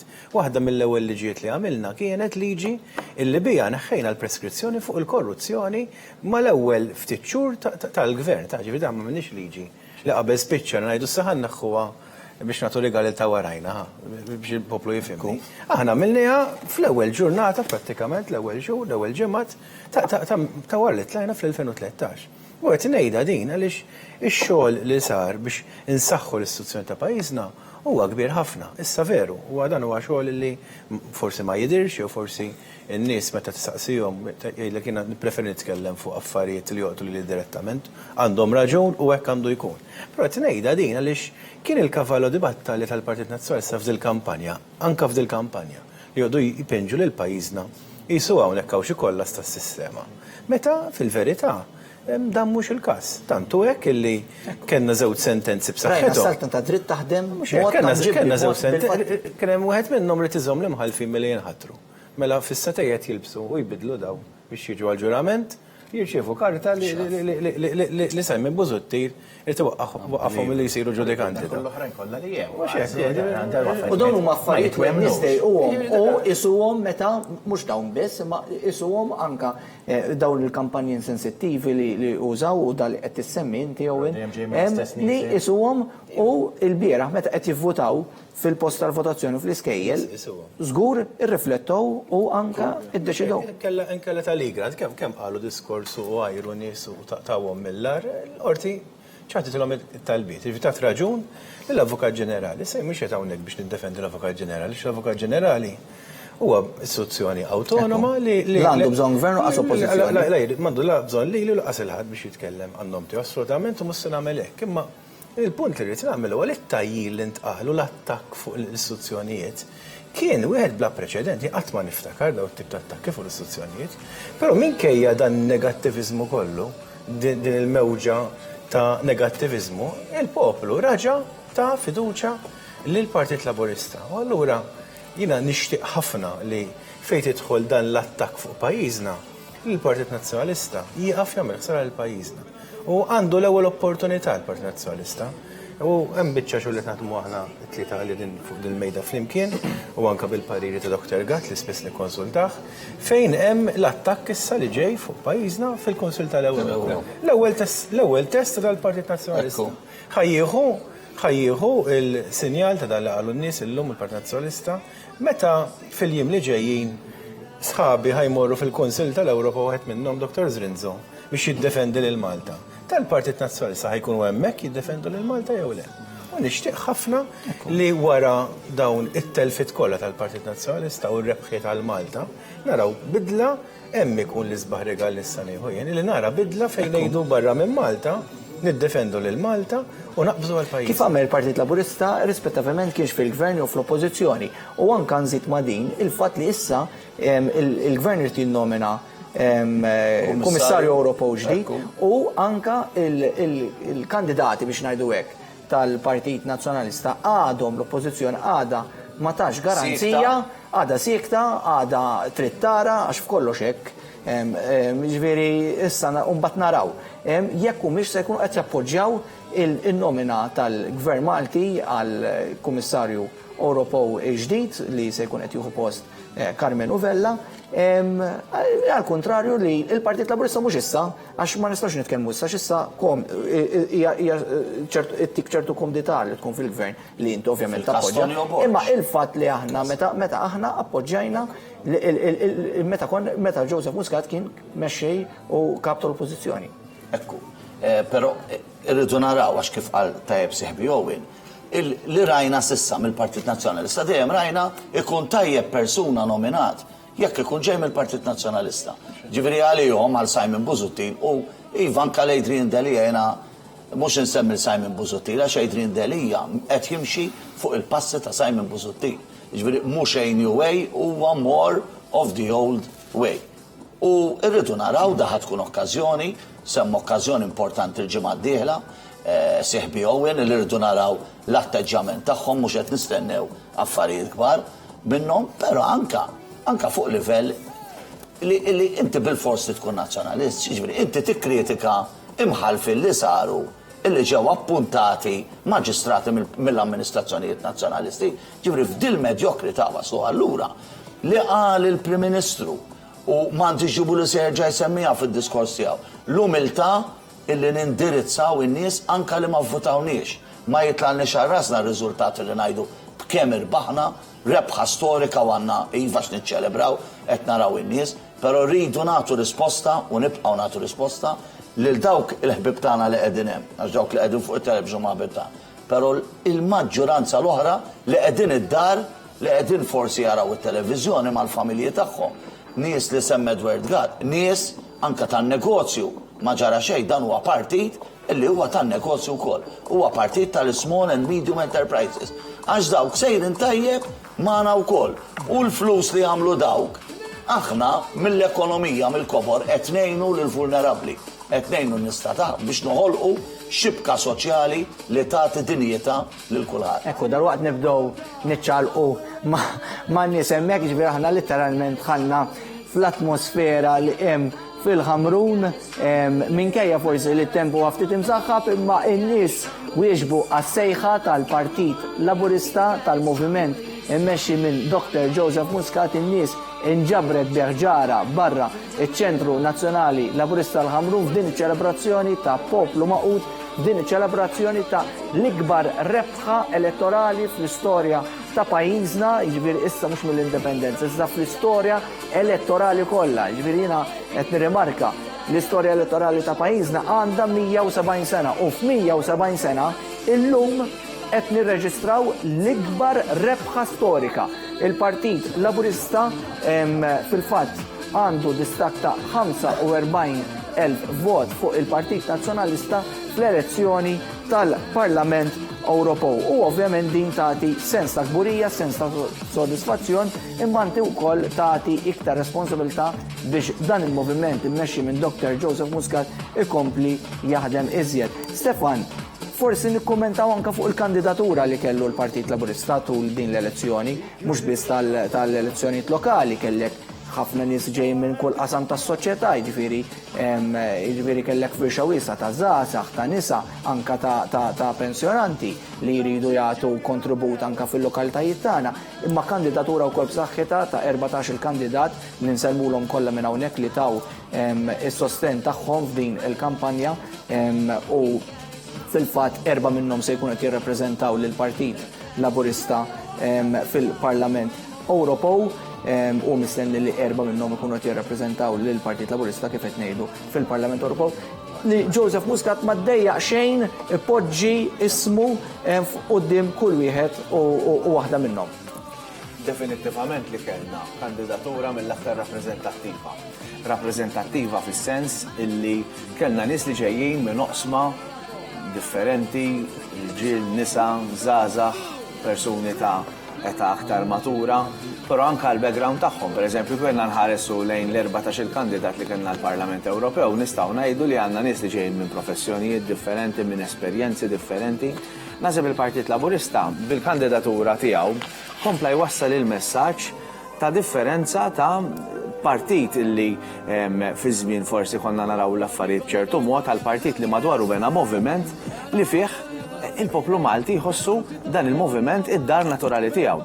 Ejja ma ninsewx, il-mixja li għamilna fit-tmexxija permezz ta' tmexxija ta' Joseph Muscat, mixja li bdiet fl-2008 fejn rajna bidliet kbar bħala partit il-mod kif naħdmu, il-messaġġ kif inwasluh, in-nisġa tal-messaġġ kif nagħmluha u kif dan il-pajjiż illum qed igawdi minn viżjoni li hija totalment innovattiva. Jiena waħda mill-affarijiet pereżempju li dejjem emmint u dejjem u nemmen li hija soluzzjoni u tweġiba ta' bidla kbira pereżempju li kellna fil-qasam tax-xogħol illi fejn qabel konna naraw l-affarijiet b'mod fejn ta' dinja ħanajdwek fil-qasam tax-xogħol b'mod maqsum minn ħaddem u min jaħdem. Illum qed inħarsu pereżempju f'pajjiżna lejn koalizzjoni favur il-ħolqien tax-xogħol fejn int għandek kollaborazzjoni ferm ikbar bejn min jinvesti, min ħaddem, il-ħaddiema, il-unions, in-nies kollha fl-aspetti kollha li għandhom x'asmu mal-qasam tax-xogħol li l-kol flimkien qegħdin jaħdmu biex dan il-pajjiż ta' kuljum nibqgħu nżidu l-postijiet tax-xogħol inwieġbu għall-isfidi illi n-nies illum pereżempju qegħdin ipoġġulna. U dinha xi ħaġa wkoll illi kellna l-opportunità li niddiskutuha u niltaqgħu magħha u anke li nfissru aktar in-nies u nifhmu iżjed. Illi llum pereżempju l-isfida tagħna bħala pajjiż ma hix biss kif ħanoħolqu aktar xogħol, imma kif naraw it-titjib fil-kondizzjonijiet, kif naraw aktar ħaddiema li jkollhom post tax-xogħol li jagħtihom dħul ferm aħjar. U li dawn huma sfidi illi id-determinazzjoni tagħna żgur li tista' tagħti tweġiba. Illi aħna kien komplu għaddejjin b'ekonomija b'saħħitha u li nieħdu dawk il-miżuri meħtieġa b'mod partikolari pereżempju fejn għandu x'jaqsam teħriġ u edukazzjoni. Illi dak huwa waħda mill-mod kif irridu nwieġbu biex inkomplu nofru aktar opportunitajiet u possibiltajiet biex il-ħaddiema ikollhom dħul aħjar. Imma hemm diversi sfidi anke fejn għandhom x'jaqsmu pereżempju dwar regolamentazzjoni u kondizzjonijiet fix-xogħlijiet li jiġu offruti illi jiena konvint illi għax dan il-gvern ta' kuljum mod kontinwu jisma' jifhem u jħoss il-pols tan-nies bl-enerġija illi dan il-suċċess elettorali tagħna konvinti li se naħdmu aktar biex nagħtu dawn it-tweġibiet biex inkomplu nibnu fuq is-suċċessi kbar illi ksibna. Hemmhekk dejna naraw il-filmati minn fuq, kulħadd qed jistenna lil Prim Ministru Dr. Joseph Muscat u mexxej tal-Partit Laburista joħroġ mill-gallerija biex jindirizza lil folla kbira li inġabret barra il-Ċentru Nazzjonali Laburista fejn hemm ċelebrazzjoni tal-alment ta' poplu quddiem dan ir-riżultat verament kbir, riżultat li jagħti aktar kuraġġ lil dan il-moviment biex ikompli jaħdem iżjed u magħna l-ewwel nsellmu lil Dr. Edward Gatt li kien magħna bil-kontribuzzjoni tiegħu tul dan il-programm. Magħna jingħaqad fl-istudio wkoll nsellimlu l-Onorevoli Clayton Bartolo. Fil-fatt nirringrazzjak li naqat magħna, naraw dawk ix-xeni sbieħ mill-Ħamrun. Nsellem il-kollegi hawnhekk u telespettaturi. Niskuża ftit ruħi għall-vuċi iżda li kemm ġej dritt mill-counting hall. Ġaħ naqt inti. Iva, ġa kellha bejna. Mhux bħalna, ċans iva, nbiddel iva. Le biex ngħid ma kienx Però fiex tibda tara ir-riżultat li tkun qed tieħu wara l-perspex u tara anke il-voti li wieħed jibda janalizza. Naħseb hemm diversi messaġġi li għandna nieħdu minn dawk il-voti, però naħseb li qabel xejn tajb nisma' anke d-diskors li qal il-Prim Ministru. Diġà għal xi ħaġa importanti li dan il-messaġġ tal-lum qed jitfa' iżjed responsabilità fuqna l-membri kollha tal-Gvern. U minn hawnhekk inħarsu l-qudiem biex minn għada stess inkomplu għaddejjin bil-ħidma tagħna normali ma taqta' xejn, nifhmu kemm lil dawk illi vvotaw lill-Partit Laburista u anke lil dawk illi ma vvotawx lill-Partit Laburista, anke lil dawk li qasbiss jivvotaw. Ġifieri dawk li ma ħarġux jivvotaw, xi messaġġ iridu jibagħtu u dmir tagħna illi nifhmu dawk il-messaġġi illi jkun qegħdin jagħtuna dawn in-nies, dawn il-persuni kollha kemm huma.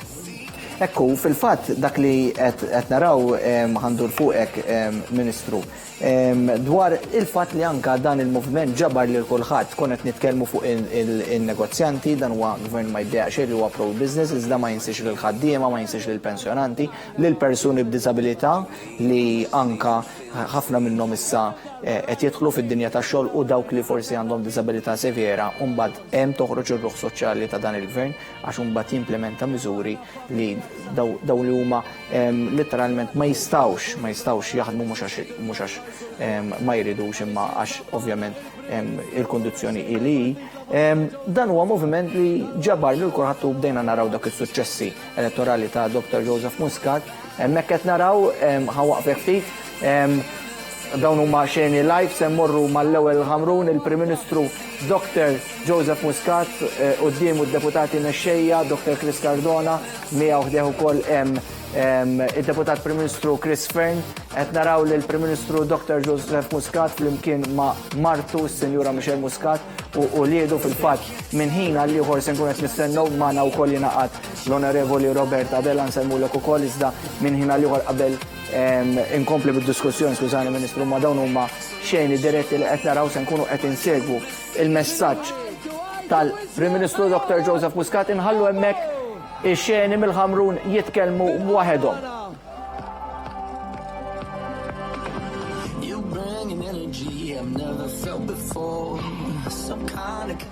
Sinjuri, mill-Awmana, mill-Prim Ministru ta' Malta u mexxej tal-Partit Laburista, Joseph Muscat! Akkumpanjat fl-imkien mal-mara tiegħu, Michelle Muscat!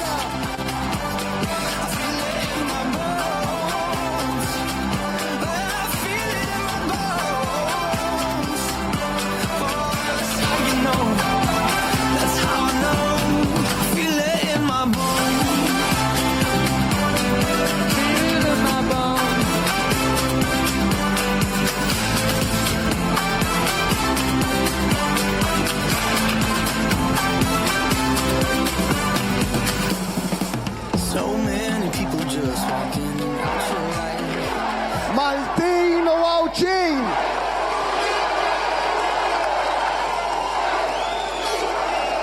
Grazzi! Grazzi tal-irġajtu kontu miegħi.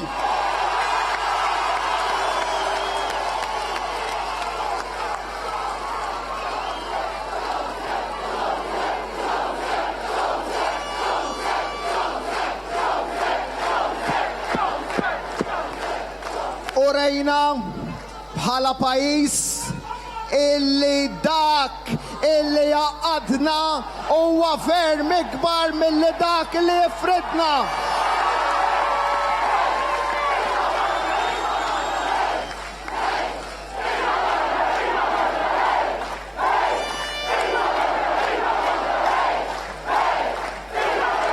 Ħataħanquni.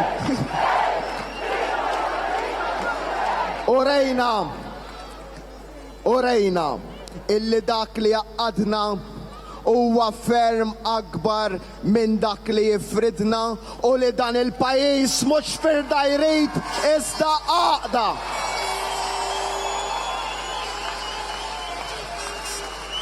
Nixtieq nirringrazzjakom minn qalbi talli għall-10 darba wara l-oħra tajtu l-fiduċja lil dan il-moviment.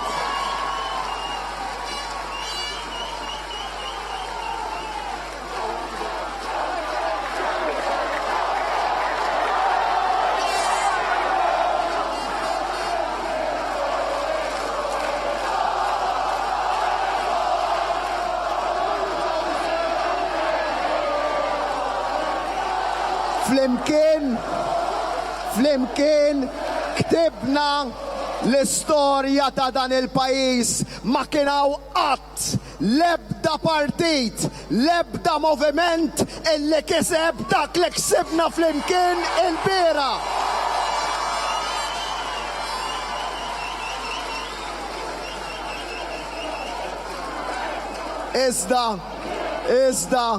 Iżda, irrid nammetti magħkom li kelli żball. Kelli żball għax iktar kmien illum war nofsinhar qed illi irbaħna bl-istess maġġoranza tal-elezzjoni ġenerali. Kelli żball, irbaħna ferm aktar minn hekk.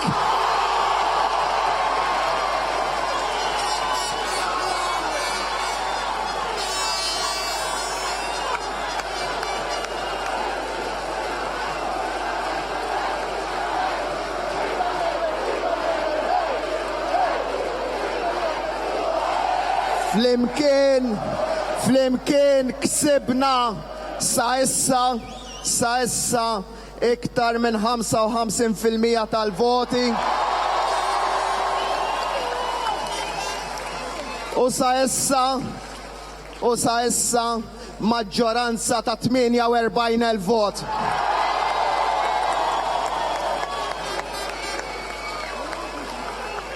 Dan kollu għamilnieh bis-saħħa tal-għaqda li żrajna.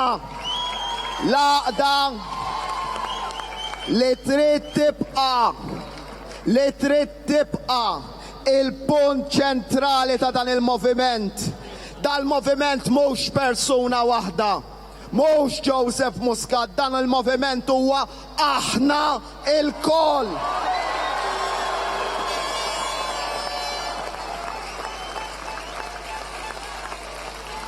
U dan ir-riżultat l-ikbar wieħed fl-istorja tal-pajjiż jitfalna pis ferm akbar fuqna. Jien xogħli minn għada filgħodu stess ħajkolli nara li jien il-ministri, is-segretarji parlamentari, il-membri parlamentari inkunu kollha saqajna mal-art, ma tikbrilniex rasna. Irridu nibqgħu tan-nies u man-nies. U dan huwa il-moment fejn forsi ħaddieħor jaħseb illi ħanibdew naraw n-nies dubbin jew ma nagħtux każ. Huwa il-moment li nagħmel appell għall-għaqda nazzjonali fost kulħadd.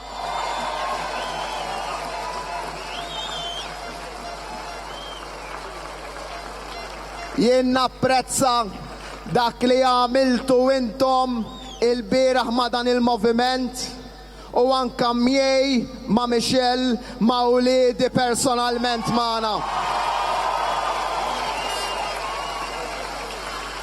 Din hija xi ħaġa li aħna ħanossu f'qalbna għal ħajjitna kollha.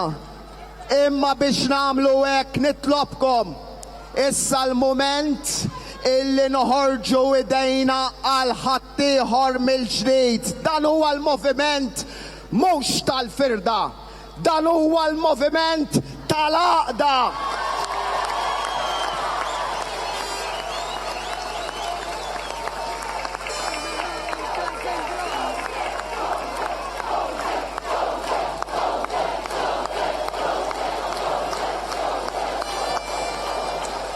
Huwa l-moment li l-poplu Malti wawċi wkoll qal li ma jridx min jmur barra minn pajjiżna u jipprova jaħdem kontra pajjiżna.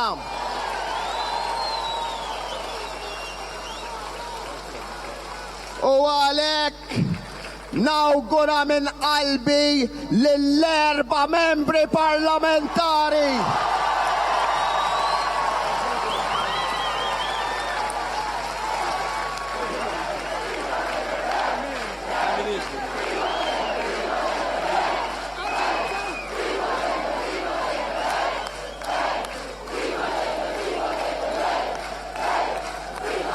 lill-4 membri parlamentari tal-Parlament Ewropew li ħajkunu eletti fisem il-Partit Laburista, ħidma sfiqa mal-ewwel favur Malta u favur l-Ewropa.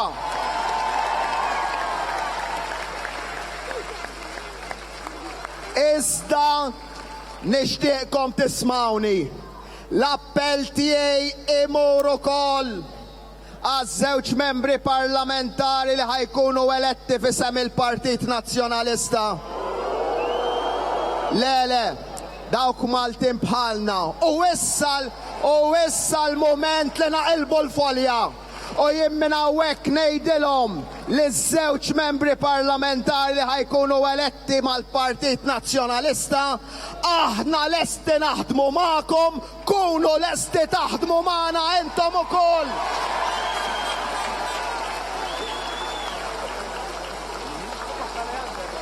U għalhekk bib tiegħi ejja nifirħu, ejja nieħdu pjaċir.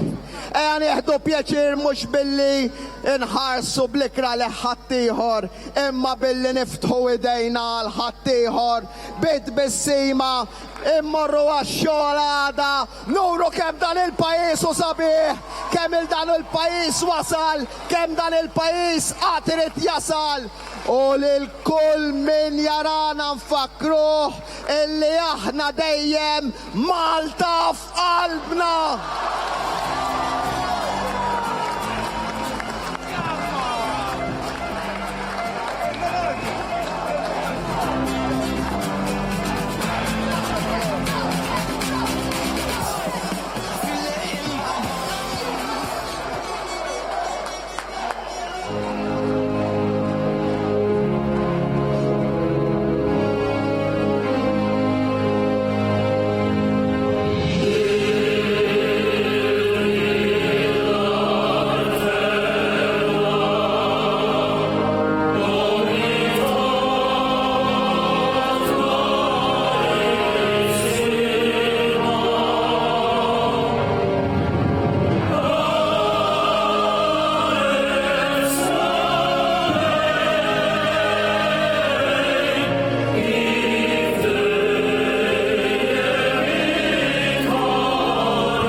Joseph Muscat!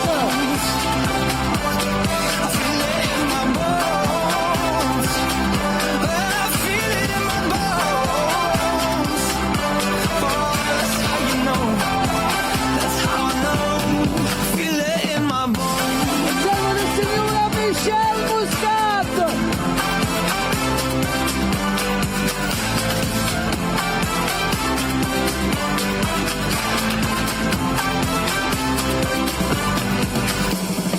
So many people just walk in and out your life. I trade a couple hundred just to get some time back, that's right. Cause for you and me, I got no alibi, you feel like home. Oh, so if you're asking me, saying, oh, how do you know? I don't just feel it in my heart. Don't just feel it in my heart. I feel it in my bones. I feel it in my bones. Yeah. And I know when it comes deep down through your chest and through your soul, that's how you know. That's how I know. I feel it in my bones. I feel it in my bones. I feel it in my bones. Oh, that's how you know. That's how I know. I feel it in my bones.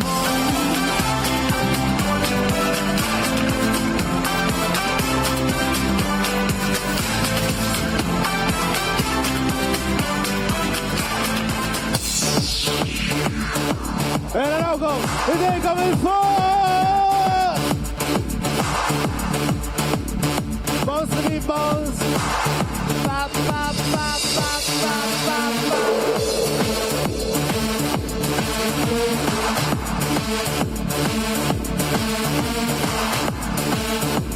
Il punk Delany.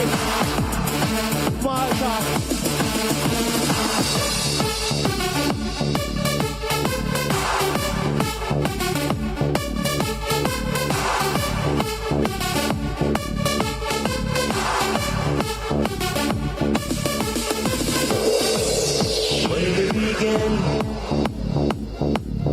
I can begin to know when. En Araujo, they coming forward! They coming forward! Once in the spring, as we became the summer, couldn't believe you come. Hemmhekk segwejna l-messaġġ tal-Prim Ministru Dr. Joseph Muscat mill-Ċentru Nazzjonali Laburista l-Ħamrun quddiem folla kbira li wieġbet għas-sejħa tal-Partit Laburista wara li ħareġ l-ewwel indikazzjoni ta' riżultat, fil-fatt riżultat ċar għal Partit Laburista li kiseb l-ikbar rebħa fl-istorja ta' pajjiżna. Ovvjament issa l-indikazzjonijiet jibdew jiżviluppaw, issa qed nitkellmu smajna li l-Prim Ministru jitkellem fuq distak ta' 48,000 vot, ġifieri ovvjament dawn l-indikazzjoni huma aktar ċari. Il-lejla ikonna wkoll ir-riżultat uffiċjali hekk kif maħruġ mill-Kummissjoni Elettorali wara il-11 ta' filgħaxija u qed isirek biskop għaliex bħalissa għaddejn ukoll l-elezzjonijiet tal-Parlament Ewropew fatt ta' stati membri oħra u allura fuq ordni tal-Kummissjoni Ewropea dawn ir-riżultati uffiċjali rrid ngħid, ir-riżultati uffiċjali ma jkunux jistgħu joħorġu qabel fil-fatt ma ikollok hemmhekk l-elezzjonijiet kollha intemmu madwar il-pajjiżi tal-Unjoni Ewropea. Hemmhekk qed naraw il-mument tar-rebħa kif ħarġu l-ewwel indikazzjonijiet, l-euforija li kien hemm anke fis-sala tal-voti tan-naxxar da kien ftit wara il-11 ta' filgħodu. Fil-fatt konna hawnhekk fl-istudju b'mod dirett segwejna dak li kien qed jiġri minn naxxar u anke kellna kollegament telefoniku lill-Prim Ministru Dr.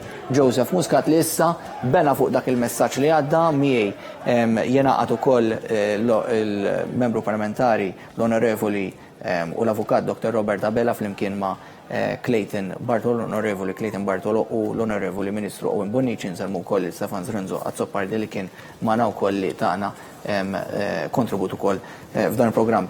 Ħammur fuqek Robert mal-ewwel għaliex il-Prim Ministru anka għamel aċċenn meta kienet jitkellem flimkien għaliex dan huwa moviment li jiġbor lil kulħadd flimkien u ġaqa lilkom, ġifieri lilkom kollha, ġifieri kemm il-membri parlamentari, kemm il-membri tal-kabinet. Minn għada filgħodu narġgħu nmiddu qoqna għax-xogħol u saqajna mal-art. Imma anka dil-kelma flimkien laqtitni ħafna ta' dan il-Prim Ministru li anka jiċċekken u għandu l-istatura tiegħu hija enormi.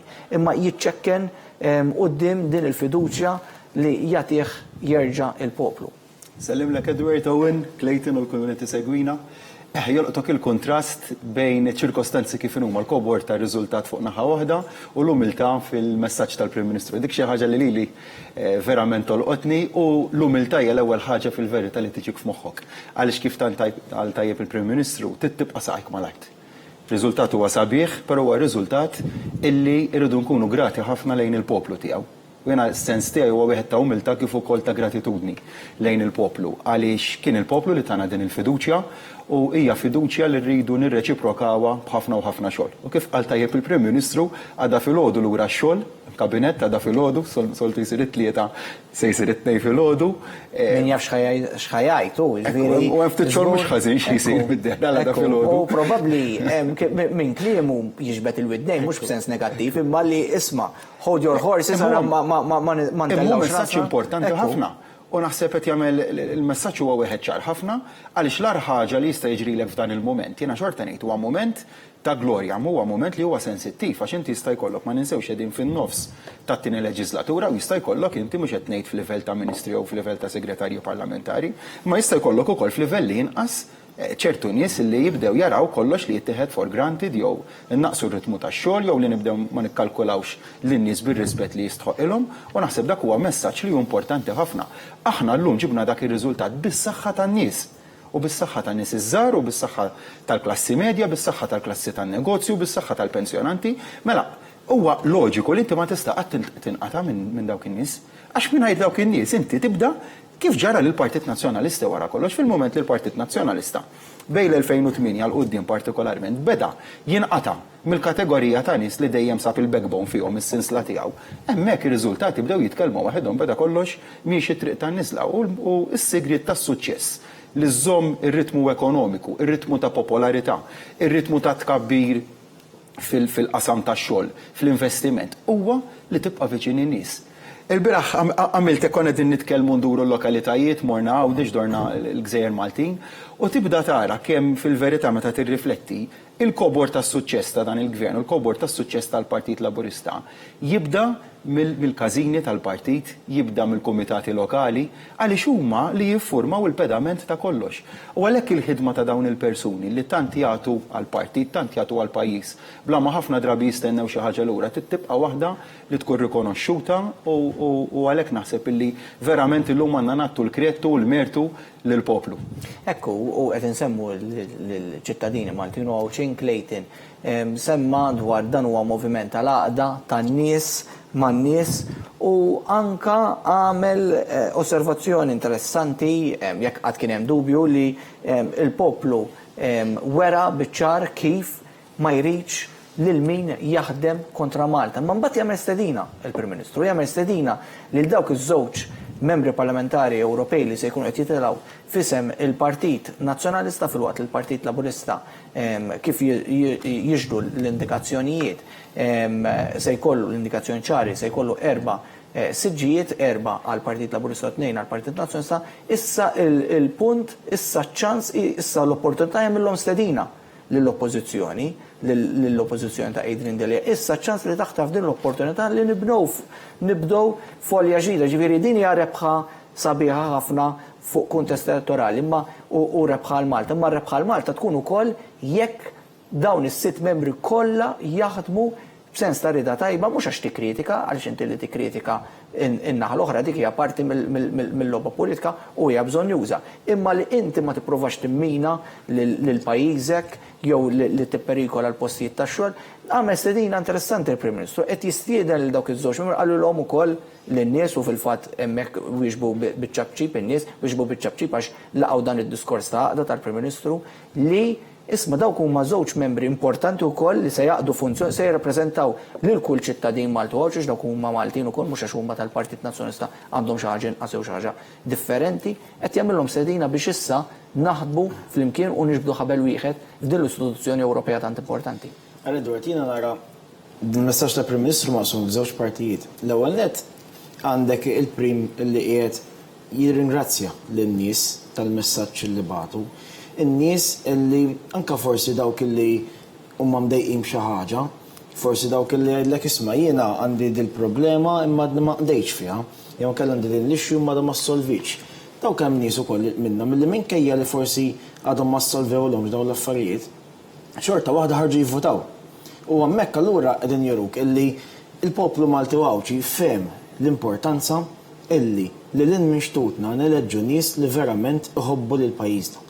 U allura din mbagħad torbot ma' dak illi qal il-Prim Ministru fejn stieden biex is-sitt membri parlamentari Ewropej Maltin ġejjin milli ma' partit ġejjin jaħdmu verament għal ġid nazzjonali, għal ġid ta' pajjiżna u biex nissalvagwardjaw ir-reputazzjoni internazzjonali tal-pajjiż tagħna. Għaliex aħna rajna matul dawn l-aħħar snin 3 membri parlamentari Ewropej li għamlu minn kollox biex dejjem tefgħu it-tajn fuq isem pajjiżna, għamlu minn kollox biex ħamġu lil pajjiżna. U ħafna drabi anke l-Ministru Bonici hawnhekk jista' jitkellem iżjed minni f'dan il-qasam, kemm il-darba kien ikollok titla' barra minn xtutna biex tispiċċaw tiddefendi lil Malta u aħna dan għamluha xburin. Jew kellha tkun qiegħed tattendi xi laqgħa fi Brussell, speċjalment jiena ġli attendejt pereżempju fejn tidħol taxxa, jew kellha fejn tidħol ekonomija u finanzi. U tibda tisma' miżinformazzjoni li tkun ġejja minn pajjiżi oħrajn, imma tinduna li s-sors tagħha jkun ġej minn Malta. Għaliex ukoll qed jingħad l-istess diskors li jkun qed jingħataw Malta. U x'int tipprova inti tiddefendi lil pajjiżek u x'int tmur tkellimhom lil dawn il-persuni l-oħrajn jgħidulek imma aħna mhux hekk qalulna, imma aħna tawna informazzjoni differenti. Kien hemm kampanja ta' gideb. Ekku. U allura issa huwa ċans biex minn hawn il-qudiem nibdew dik il-paġna ġdida li hemm bżonn. Naħdmu lkoll kemm aħna bħala Maltin u Wawċin u nħarsu l-qudiem biex nerġgħu nollu sem pajjiżna l fuq. Vera li kellna 3 membri parlamentari Ewropej li ħadmu għamlu xogħol tajjeb ħafna. Nirringrazzjaw l-Dr. Fitzant, il-Mirjam Dalli u anke lil Marlin Mizzi. Kun salmula wkoll li Marlin li ma rġietx ikkontestat. U nirringrazzjawha tal-kontribut sħiħ tagħha illi tat matul daw is-snin. U issa minn hawn il-qudiem inħarsu l-qudiem biex bid-delegazzjoni Maltija kollha kemm hi verament npoġġu l-Malta f'qalbna.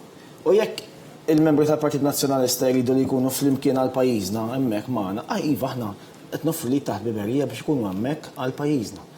U mhux flimkien għal pajjiżna kif forsi fehmu huma illi jippruvaw ħamġu sem pajjiżna u mbagħad jiġu fl-aħħar ftit u jgħidu aħna niddefendu lil pajjiżna.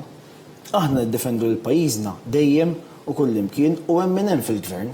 U dik is-sabiħa tal-Partit Laburista illi anke meta kien fl-oppożizzjoni qatt ma mara ħammeġ isem pajjiżna barra minn xtutna li kieku ried kulħadd ikollu dawn it-tip ta' opportunitajiet. Imma għaliex verament tkun tħobb il-pajjiżek ma toħodhomx. U hemmhekk fejn jintażlu persuni li huma opportunisti u persuni li huma konvinti mill-fatt li jridu veru l-ġid lill-pajjiż tagħna. Ekku fil-fatt jiġifieri kif qed tajt inti meta il-Partit Laburista kien fl-oppożizzjoni anke taħt Dr. Joseph Muscat kien ikkritika lill-gvern ta' dak iż-żmien ta' Dr. Lawrence Gons imma qatt ma mar jixer u jagħmel dawn ix-xenati kollha li rajna anke primarjament minn David Casa u Roberta Mezzola f'dawn l-istituzzjonijiet Ewropej u letteralment iridu jimponu xi artiklu u li jitfadel l-ikraħ anke fuq pajjiżna u letteralment ineżża mid-dinjità ngħid jiena lil pajjiżna bħala Stat Membru tal-Unjoni Ewropea, Ministru. Anke dak li qed nitkellmu għaliex semmejna l-3 membri parlamentari Ewropej li kenna sal-leġislatur li għaddiet fil-Parlament Ewropew u rridu ngħidu nirrikonoxxu x-xogħol li saru, rridu ngħidu wkoll li kienet leġislatura fejn pajjiżna wkoll kellu kien fit-tmum tal-Presidenza tal-Kunsill tal-Unjoni Ewropea u sar xogħol ukoll għaliex forsi kultant naraw li l-Ewropa hija l-bogħod ma fil-verità taffettwana wkoll u saru affarijiet li llum il-ġurnata aħna pereżempju tar-roaming meta nsifru illum nixxellu l-internet qisu mhux konniex nagħmlu għaddi sa ftit ta' snin ilu dan huwa wkoll ħidma li sar mill-membri parlamentari Ewropej li kellna anka fissem il-Partit Laburista jinnaf it-tnaqqis emissjonijiet mill-karozzi dawn huma affarijiet ukoll ġabu tibdil u il-poplu rikonoxxa dan anka permezz tal-vot tagħhom. Imma mhux dawk biss il-fatt li il-Prim Ministru Dr. Joseph Muscat qed jagħmel stedina biex kulħadd jiġbed ħabel wiet. Il-garanzija minnaħa tal-Partit Laburista nafuha bit-track record ċar għaliex tul dawn is-sitt snin li għaddew il-Partit Laburista mhux anka biss tul dawn is-sitt snin imma minn mindu kien diġà fl-oppożizzjoni Joseph Muscat wera li iħares l-interess nazzjonali imissa qed jagħmel stedina lil kap tal-oppożizzjoni biex il-membri parlamentari Ewropej tiegħu tal-Partit Nazzjonista issa din id-darba jiġbdu ħabel wieħed. L-ewwel qed irid ngħid li l-tema elettorali ewlenija f'din il-kampanja kienet Malta f'qalbna. Jiġifieri min ivvota lill-Partit Laburista f'din l-ikbar rebħa storika fl-istorja ta' Malta minn qabel l-indipendenza, ġifieri mhux mill-indipendenza l-ewwel. S'issa morna mill-bidu tal-elezzjonijiet f'pajjiżna. Din hija l-ikbar rebħa li qatt partit kiseb fl-istorja ta' pajjiżna. Hija xi ħaġa sabiħa waqfek għaliex il-Partit Laburista qiegħed fuq l-għadba li ċċelebra l-100 anniversarju tiegħu. Hija xi ħaġa sabiħa li wkoll qed Joseph Muscat se jkun qed jiċċelebra wkoll il-fatt li kiseb ukoll bħala mexxej tal-Partit Laburista din l-ikbar. Ekku, ħan iċċelebraw il-100 sena li dal-waqt ġimgħa dieħlek alla jrid fis-7 Ġunju ħajkun il-100 sena mis-7 Ġunju fejn kien hemm il-Maltin li ċarġru demmhom biex imbagħad sentejn wara ngħatajna kostituzzjoni il-partit. Illi tatna l-ewwel parlament u allura kellna l-ewwel kellna elezzjonijiet qabel taħt il-Kostituzzjoni ta' qabel imma kellna l-ewwel Kostituzzjoni surit in-nies. Orajt se kienet aħjar imma kienet il-Kostituzzjoni li tat il-bidu. Għaliex tinsemmi dan kollu, tinsemmi mit-senilu, tinsemmi Malta f'qalbna, għaliex kull min ivvota favur il-Partit Laburista Edward f'din l-elezzjoni ivvota favur Malta. Jiġifieri kull min ivvota lill-Labour Party kien vot favur Malta u protesta kbira għal fatt li l-Partit Nazzjonalista ġab ruħu mill-lar fil-konfront ta' Malta. Il-Partit Nazzjonalista ġab 36% li huwa l-inqas riżultat elettorali li ġab fl-aħħar snin. Ma nafx kien ġab wara l-gwerra eżatt għax ma ċċekkjajx imma żgur li dan huwa wieħed mill-inqas voti li ġab il-Partit Nazzjonalista. Mela allura kellek il-poplu li vvota favur min jiddefendi l-Malta u sfiduċja dak li għamlu il-membri parlamentari Ewropej Nazzjonalisti fil-Parlament Ewropew. Issa, jien diġà qed qabel, Edward, illi il-ġimgħa d-dieħla il-membri tal-Partit Nazzjonalista kemm fil-Parlament Ewropew anke fil-Kunsill tal-Ewropa għandhom l-ewwel test qudiemhom.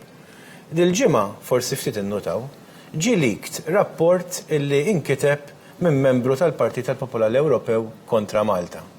U tant kien fih dettalji dan ir-rapport illi żgur li kien hemm l-għajnuna tal-Maltin fih. Jiġifieri biex tifhimni Edward fir-rapport kien hemm miktub li l-Gvern Laburista ħatar lil Mr. X imħallef pereżempju u jgħid dan kien jaħdem fl-uffiċċju ta' dan l-avukat. Dan jiġi minn da kuġin ta' da. Ġifieri f'dak il-livelli kienu daħlu. Ġifieri żgur il-Maltin enuħ fih.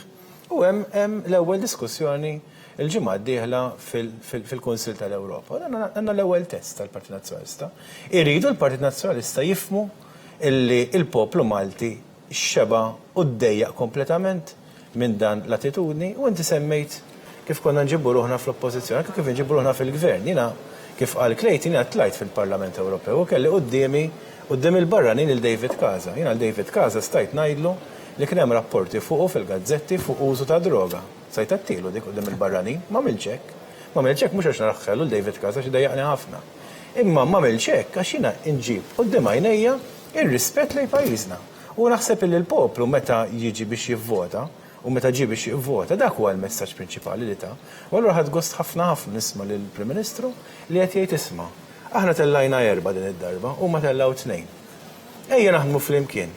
Ejja niġdu ħabel wieħed favur Malta u noħorġu idejna favur pajjiżna. Jiena m'għandix dubju li dik hija triq il qudiem u jekk il-Partit Nazzjonalista jixtieq li jarġa' jibda jikseb il-kredibilità, l-ewwel pass huwa li minn issa juri li nbidlu l-affarijiet u lest li jikkritika kemm irid f'Malta, ma nabda diffikultà li niġu kritikati, anzi, huwa importanti ma barra minn Malta ma nitfawx it-tajn lej il-bandera bajda u ħamra, imma jridu niġbdu ħabel wieħed favur Malta. Ekku, hemmhekk qed naraw l-attività tibqa' għaddejja fis-sala tal-voti inna xahar fejn jibqa' għaddej il-proċess tal-att tal-voti u ovvjament issa l-attenzjoni tibda iddur fuq min se jkun elett fil-Parlament Ewropew, jiġifieri l-indikazzjoni huma ċari, nafu fejn marret din l-elezzjoni, ma nafux biss anka d-distak li issa jidher li huwa ta' 48,000 vot bejn il-Partit Laburista u l-Partit Nazzjonalista, iżda nafu wkoll li l-Partit Laburista kiseb 4 siġġiet, maġġoranza ta' 4 siġġiet f'din l-elezzjoni tal-Parlament Ewropew fil-waqt li l-Partit Nazzjonalista kiseb 2 siġġiet f'din l-istituzzjoni Ewropea. Robert, rajna l-Prim Ministru flimkien mal-familja, din il-familja Muscat li kulħadd jimpatizza magħha anke meta kien hemm l-akbar gidba fl-istorja politika tal-pajjiż, il-famuża dak il-frame politiku Grant li ġiet iċċertifikata. Il-poplu ma waqax dik in-nassa ma ġiet iċċertifikata permezz ta' l-inkjesta indipendenti mill-Maġistrat Aron Buġeja, dak iżmien Maġistrat. Spikkat l-umanità tal-Prim Ministru għandu il-Senjura Michelle Muscat li tibqa' tappoġġja hemmhekk u li jdu wkoll jaraw figura ta' missier mhux biss ta' Prim Ministru ta' pajjiż u din il-familja li qisha qed tirringrazzja, mhux qisha qed tirringrazzja lil poplu li qed itija privileġġ ieħor, qed itija il-privileġġ ta' fiduċja biex anka tkompli bħala Prim Ministru jkompli jmexxi anka lil dan il-moviment. Naħseb waħda mill-akbar is-sigreti tas-suċċess ta' Joseph Muscat u tal-familja tiegħu kienet propju illi l-imħabba li Joseph għandu lejn il-familja tiegħu kien kapaċi jitrasmettiha lejn il-poplu u l-poplu iġeb lura jekk toltok xi ħaġa li għandu l-poplu tagħna lejn il-Prim Ministru hija l-imħabba. Ir-rispett u tara anke fl-attivitajiet li kellna fil-kampanja, ir-reazzjoni, il-mod kif in-nies jirreaġixxu għall-Prim Ministru, kif iwieġeb lura, il-livell li jinżel man-nies u naħseb din hija xi ħaġa li ma bdietx illum, hija xi ħaġa li tmur lura l-2008 wkoll kważi anki qabel l-2008 għaliex nafu li l-involviment ta' Joseph Muscat fil-Partit Laburista beda ferm qabel l-2008. Ma dejjem kien hemm dak in-nukleo ta' familja li bħala poplu wieħed seta' jħares lejh u jara dik kważi l-paċi, l-armonija, s-serenità u l-messaġġ jasal hemmhekk għax meta inti tkun ġenwin fil-messaġġ tiegħek, meta inti tkun seren, meta inti turi li għandek imħabba mhux lejn il-familja biss imma dik l-imħabba titrasmettiha wkoll lejn kull wieħed u waħda minnha. Dik tgħinek mbagħad anke biex il-poplu jirreċiproka għax meta jara dik il-livell ta' mħabba, l-livell ta' rispett. Naħseb li jassoċja ħafna. U ħajkolli nagħmel mbagħad kuntrast bil-fors li tagħmlu tmur lura l-2013 Partit Nazzjonalista taħt Simon Busuttil, Partit Nazzjonalista wara l-2017 taħt Adrian Delija. Naħseb jekk kien hemm fattur li kien jikkontrasta l-żewġ mexxejja jew 3 mexxejjax il-Partit Nazzjonalista kellu żewġ mexxejja fl-aħħar minn mill-2013 sissa, naħseb dak il-fattur tan-nuqqas naturalment jiena ma jiena bl-ebda mod qed nikkritika ċirkostanzi personali, assolutament dawk huma affarijiet li jista' jgħaddi minnhom kull wieħed u waħda minnha, però il-messaġġ li ħareġ fit-tema, ta' minnaħa waħda kellek dak il-nukleo ta' familja, minnaħa l-oħra kellek ċirkostanzi anke taħt Adrian Delija fejn rajna li l-ajdut id-diċeriji li kien hemm. Ma naħsibx li jenu ħafna l-messaġġ tal-Partit Nazzjonalista u għat-triq il-qoddim, jiena qed nipprova nara se jkun il-triq il-qoddim għall-Partit Nazzjonalista. Ekku, kont se nsaqsikom fil-fatt. Taraw għaliex il-Partit Nazzjonalista jidher li sa issa għadu ma tallem xejn ġifier kompla. Għax Adrian Delija forsi l-ewwel jagħti messaġġ mod imma rajnieh anke fl-istorji Grant u mbagħad jagħmel U-turn letteralment ftit jiem wara dan, jiġifieri jerġa' jmur lura minn kliemu għadu qisu maħnuq minn dik il-famuża klikka u m'hemmx konsistenza jew statura ta' mexxej f'dak li qed naraw anke mit-tmexxija nazzjonalista. L-ewwel reazzjoni qed turi ċar li se jgranfa mas-siġġu Adrian Delija. Naħseb l-ewwel statements huma ċari, anzi kien hemm il-preambolu ta' qabel l-elezzjoni, ġifieri il-build-up ilha ġejja minn ġranet jew ġimgħat kważi qabel illum. U ma rridx li l-poplu jiġġudikah, għalhom jiena din mhux għażla bejn. Ekku, però l-intenzjonijiet għamilhom ċari. Issa interessanti imma meta kif qal tant tajjeb Owen. Il-voter base tal-Partit Nazzjonalista niżel għal 36-37%. Jiġifieri daw literalment qegħdin fl-abbissi, niżlu taħt persentaġġ illi huwa naħseb ferm anqas. L-istatistika turik li huwa fl-inqas li qatt kien wara l-indipendenza. U taħt l-40% żew issa. Huwa inkwetanti għaliex issa mhux biss tilfu il-vot illi jixxiftja minn partit għal ieħor mal-modija ta' żmien, imma bil-vot tradizzjonali tal-Partit Nazzjonalista qiegħed jitnaqqar kontinwament. U jidher ukoll li mhux biss għandek it-tnaqqir ta' dak il-vot imma jikkonsolida ruħu mal-Partit Laburista u qed jikkonsolida ruħu mal-Partit Laburista dak il-voter base li tradizzjonalment kien jappoġġja l-Partit Nazzjonalista llum qed jassoċja ruħu jemmen kompletament mal-prinċipji tal-Partit Laburista. Dak huwa tajjeb għall-Partit Laburista, però jien nemmen ukoll li jrid ikollok oppożizzjoni b'saħħitha. U meta inti għandek oppożizzjoni il-voter base tagħha dejjem niżel, dik hija xi ħaġa li l-Partit Nazzjonalista naħseb irid jagħmel rating sew tal-istrateġija tiegħu ma jidhirx illi fil-viċin qarib se jkun hemm dak ir-rating, dak il-bidliet irid ikun hemm bidliet kbar imma. Ekku, l-attenzjoni tagħna mill-Ħamrun u għal hawnhekk il-Marsa immorru fis-sala tal-vot innaxxar hemmhekk hemm il-kollega Antoinette Falzon biex tgħaddilna aktar dettalji u żviluppi ta' dak li qed iseħħ propju fis-sala. Antoinette, fidejk. Nselmilkom mill-ġdid mis-sala tal-voti fin-Naxxar u jerġa' mill-ġdid jingħaqad miegħi il-kap tal-Uffiċċju Elettorali tal-Partit Laburista Lewis Gatt. Lewis, minn ħina liħor qegħdin nitkellmu miegħek biex tgħidilna daqsxejn fiex huwa l-proċess għal fatt li qegħdin naraw li din is-sistema li qed jaħdmu biha wkoll qiegħda tieħu naqra tal-ħin u x'hekk.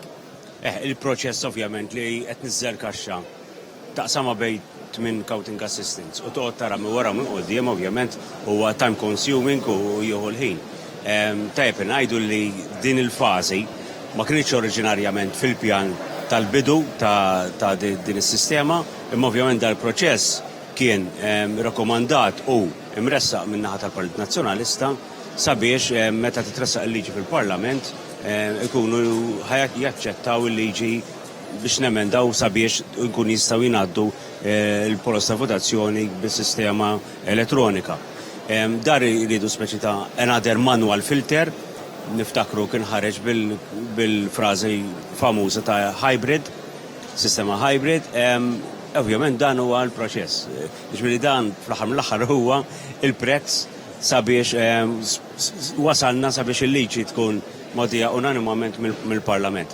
Imma apparti orajt veru proċess daqsxejn qed jieħu daqsxejn tal-ħin, sal-lejla ovvjament il-proċess tal-scanning u tal-adjudication miexi u miexi sew, miexi u qed ilaħħaq sew ma' dan il-proċess ta' li tara l-polza tal-vot manwali għal daqstant kif ikun qed jispiċċa dan il-proċess allura li tevalwa il-polza b'mod manwali ma jkunx fadal ħafna sabiex il-mod elettroniku jgħaddi għal l-adjudication għand il-Kummissjoni Elettorali. Infatti jekk tara n-numru ta' ammont waiting għand l-adjudicators huwa ammont żgħir, huwa proprju ammont żgħir, ġifieri m'għandhomx xi ammont kbir x'għad jridu jiġġudikaw huma proprju ammont żgħir, ammont jinnaf ta' 50 li huwa ammont proprju żgħir sabiex tlesti l-adjudication b'mod elettroniku. U għalxin taħseb illi ikun hemm il-lista ta' 6 kandidati li ħajkunu eletti?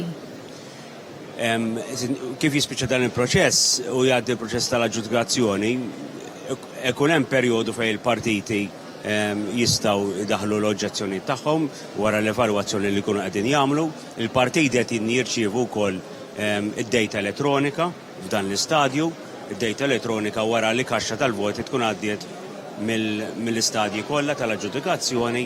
Ikun hemm dak il-perjodu u wara kif inkunu qegħdin nirreġistraw no objection mill-Kummissjoni tgħaddi mbagħad għal counts ovvjament għandek issa id-dejta kollha ifriżata kif għandek il-kull polza tal-vot ġiet ivvotata, kif għandek dik id-dejta u aġġudikajt lesta u mbagħad tista' b'mod immedjat tgħaddi għal count wieħed wara li ieħor sabiex minn hemm teleġġi dawk il-kandidati ovvjament li jkunu ġew eletti. Grazzi ħafna Lewis, il-kumplament tal-ħidma tajba lilek, aħna kif narawk fil-kurutur noħdulek naqra mill-ħin tiegħek biex nispjegaw tant aħjar il-mod kif tispjega inti x'ikun għaddej eżattament bħalissa. Kumplament tal-ħidma tajba lilek u l-uffiċjali kollha li għandek miegħek mill-Uffiċċju Elettorali tal-Partit Laburista. Il-kollega tiegħi Nila Zoppardi Ferriġġi qiegħed aktar il-fuq fil-kurutur fejn ukoll għandu mistieden ieħor. Nil, nħalli fidejk. Nirringrazzjak Antoinette, insellem ukoll lill-telespettaturi kollha li qed segwu xandira live fuq xandira speċjali wara din ir-rebħa Laburista. Miegħi delegat tal-Partit Laburista fil-Kummissjoni Elettorali l-Avukat Michael Falzon.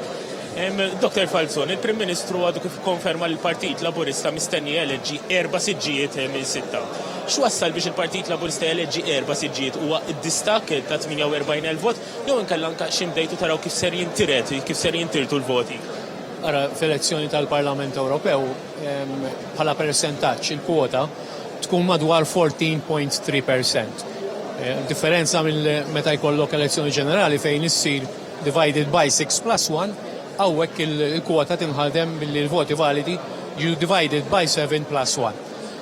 Min il-prediction li sajla biex najtek stabli għal diversi sijad, jider il-Partit Laburista huwa aktar viċin, relativament ħafna aktar viċin lej li kollu raba siġġu milli qiegħed viċin il-Partit Nazzjonalista biex jeleġġi tielet siġġu. Ġifieri d-distakk ovvjament jagħmel dik id-differenza u tagħmel ukoll il-kwistjoni tal-wirt, ġifieri hija xi ħaġa li wieħed irid jibqa' jsegwi sal-aħħar. Biss kif għadni kemm għadt id-distanza hija ferm meqreb għall-Partit Laburista biex jaqgħad ir-raba' kwota milli huwa l-Partit Nazzjonalista biex jaqgħad it-tlieta kwota. Allura l-indikazzjonijiet huma li l-Partit Laburista jiġi 4 siġġijiet.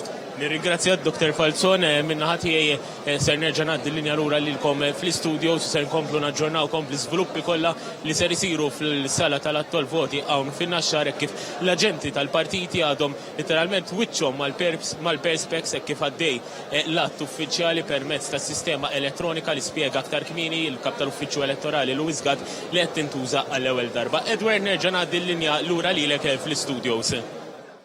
Grazzi ħafna lilek Nilu, hemmhekk interessanti ħafna dak li kien qed jispjega fil-fatt il-Ministru Michael Falzon flimkien mal-kollega Nila Zoppardi Ferriġġi u anke mill-Uffiċċju Elettorali tal-Partit Laburista Lewis Gatt lil kollega Antoinette Falzon fejn qed jispjega b'mod prattiku kif qed taħdem din is-sistema fejn il-Partit Laburista huwa iktar ferm viċin li jaqgħad ir-raba' kwota u dak ifisser li jkun qed jikseb ir-raba' siġġu milli il-Partit Nazzjonalista li jikseb it-tielet siġġu fil-fatt kif tkellimna u anke l-Prim Ministru qala mod ċar il-Partit Laburista huwa aktar ċar minn qatt qabel li se jkun qed jikseb 4 siġġijiet fl-elezzjoni tal-Parlament Ewropew fil-waqt li il-Partit Nazzjonalista se jkun qed jikseb 2 siġġijiet. Se nagħmlu waqfa qasira ta' riklami bqgħu magħna għaliex għandna aktar x'niddiskutu u aktar żviluppi dwar dak li qed jiġri fis-sala tal-att tal-voti ibqgħu magħna għalissa ftit reklami.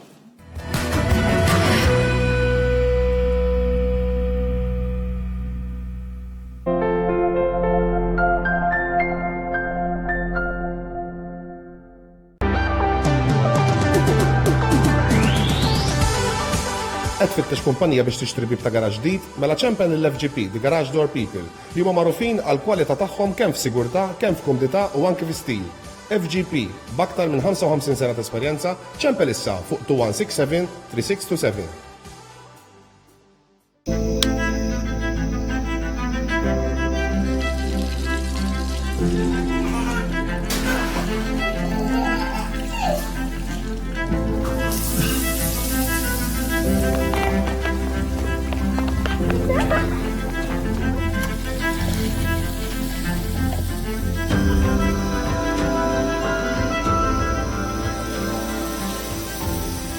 Life flows on. Bridgepoint.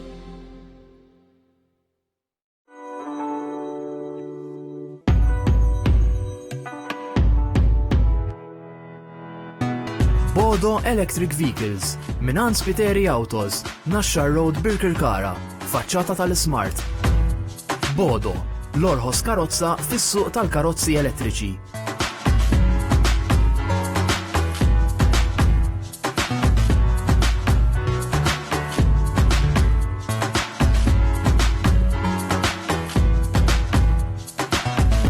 Bodo Electric Vehicles, Minan Spiteri Autos, 7774-7500.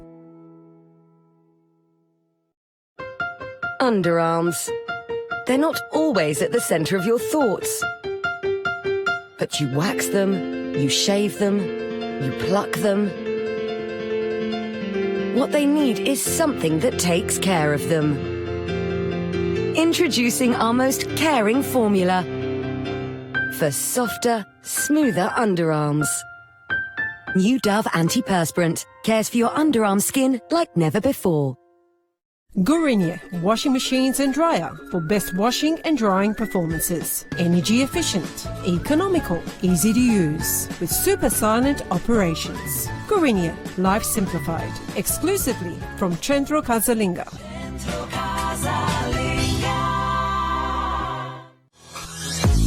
Available at Sunsource, Nasha Road, Birkirkara, 27581303.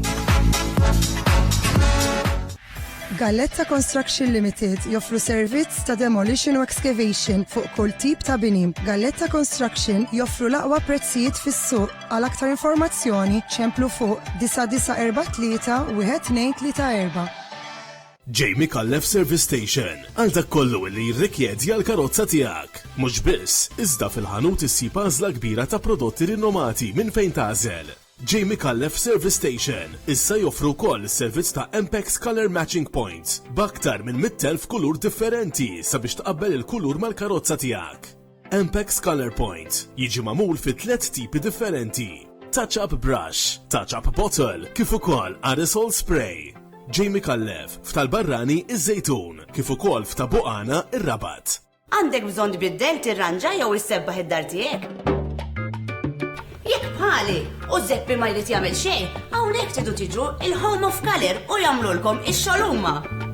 Xelta kbira ta' żeba u dekorazzjonijiet kemm għal ġewwa kif ukoll għal barra djar tagħkom. Mela għażla waħda għandek il-Home of Color il-bypass ta' Marsa Skala. Alphonse Enterprises Limited tal-Ħamrun. Issibulhom varjetà kbira ta' ikel u xorb. Jaċċettaw ordnijiet ta' riċevimenti ta' tiġijiet u festini privati. b'50 sena esperjenza, miftuħin kuljum it-tnejn sas-sibt u l-ħdud nofs ta' nar.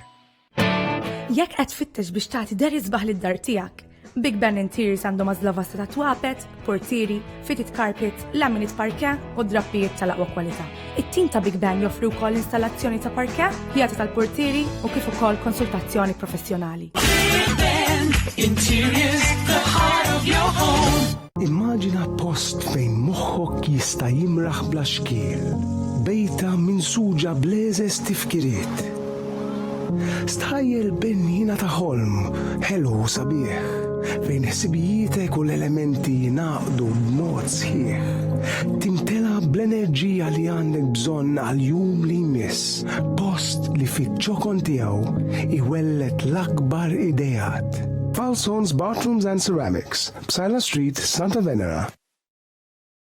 Whether it's a t-shirt for work or play, a roll-up banner or printing as large as you say, menus, cards, a calendar with your favorite cat, whatever you want, we can put it on your hat. Or maybe you're printing your assignment, well done. A computer-cut sticker to make your car fun. We print what you want on what you like to impress, and we print it now at Logo Graphics Express. You need it, we print it. Express at Birkirkara Road, San Juan. VNC proprjetà għal-beħ u għal-kiri ċemplu 21420086.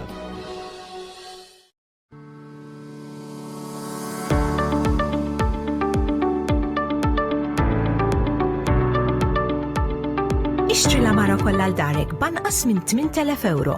L-aqwa home package f'Malta. Distinct Homes fuq Quality Living. Rabat Għawdex u Triq l-Imdina ħattart.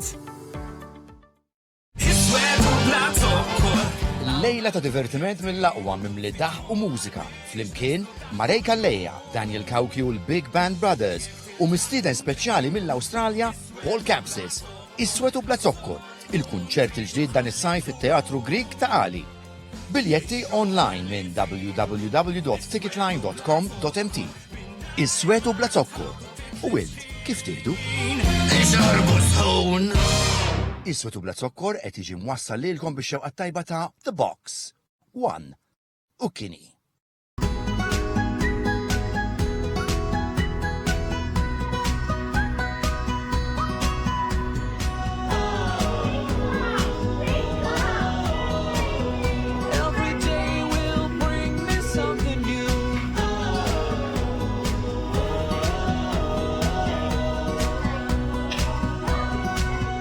Sylvia Bazaar, Mattresses and More.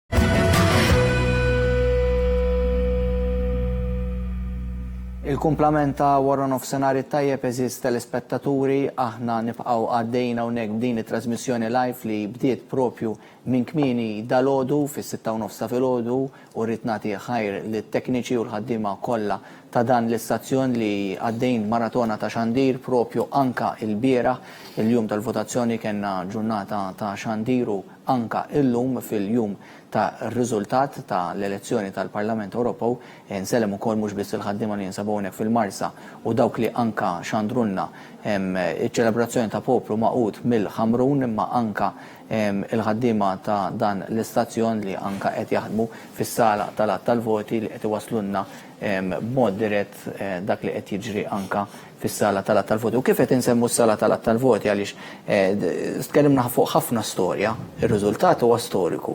Il-fatt li kellek iż-żgħażagħ ta' 16 sena li wkoll hija xaġa storika li għandek żgħażagħ ta' 16 sena qed isemmaw liħinhom anka f'din l-elezzjoni fuq skala nazzjonali. Ma Klejt inti kont hemmhekk in-naxxar u mal-kollega Nila Zoppardi Ferriġġi, Ministru Michael Falzon li għandu esperjenza kbira fuq il-ħidma elettorali, beda jispjega b'mod ċar anka kif jaħdem il-proċess, flimkien anka ma' anka Louis Gatt kif kien qed jispjegaw.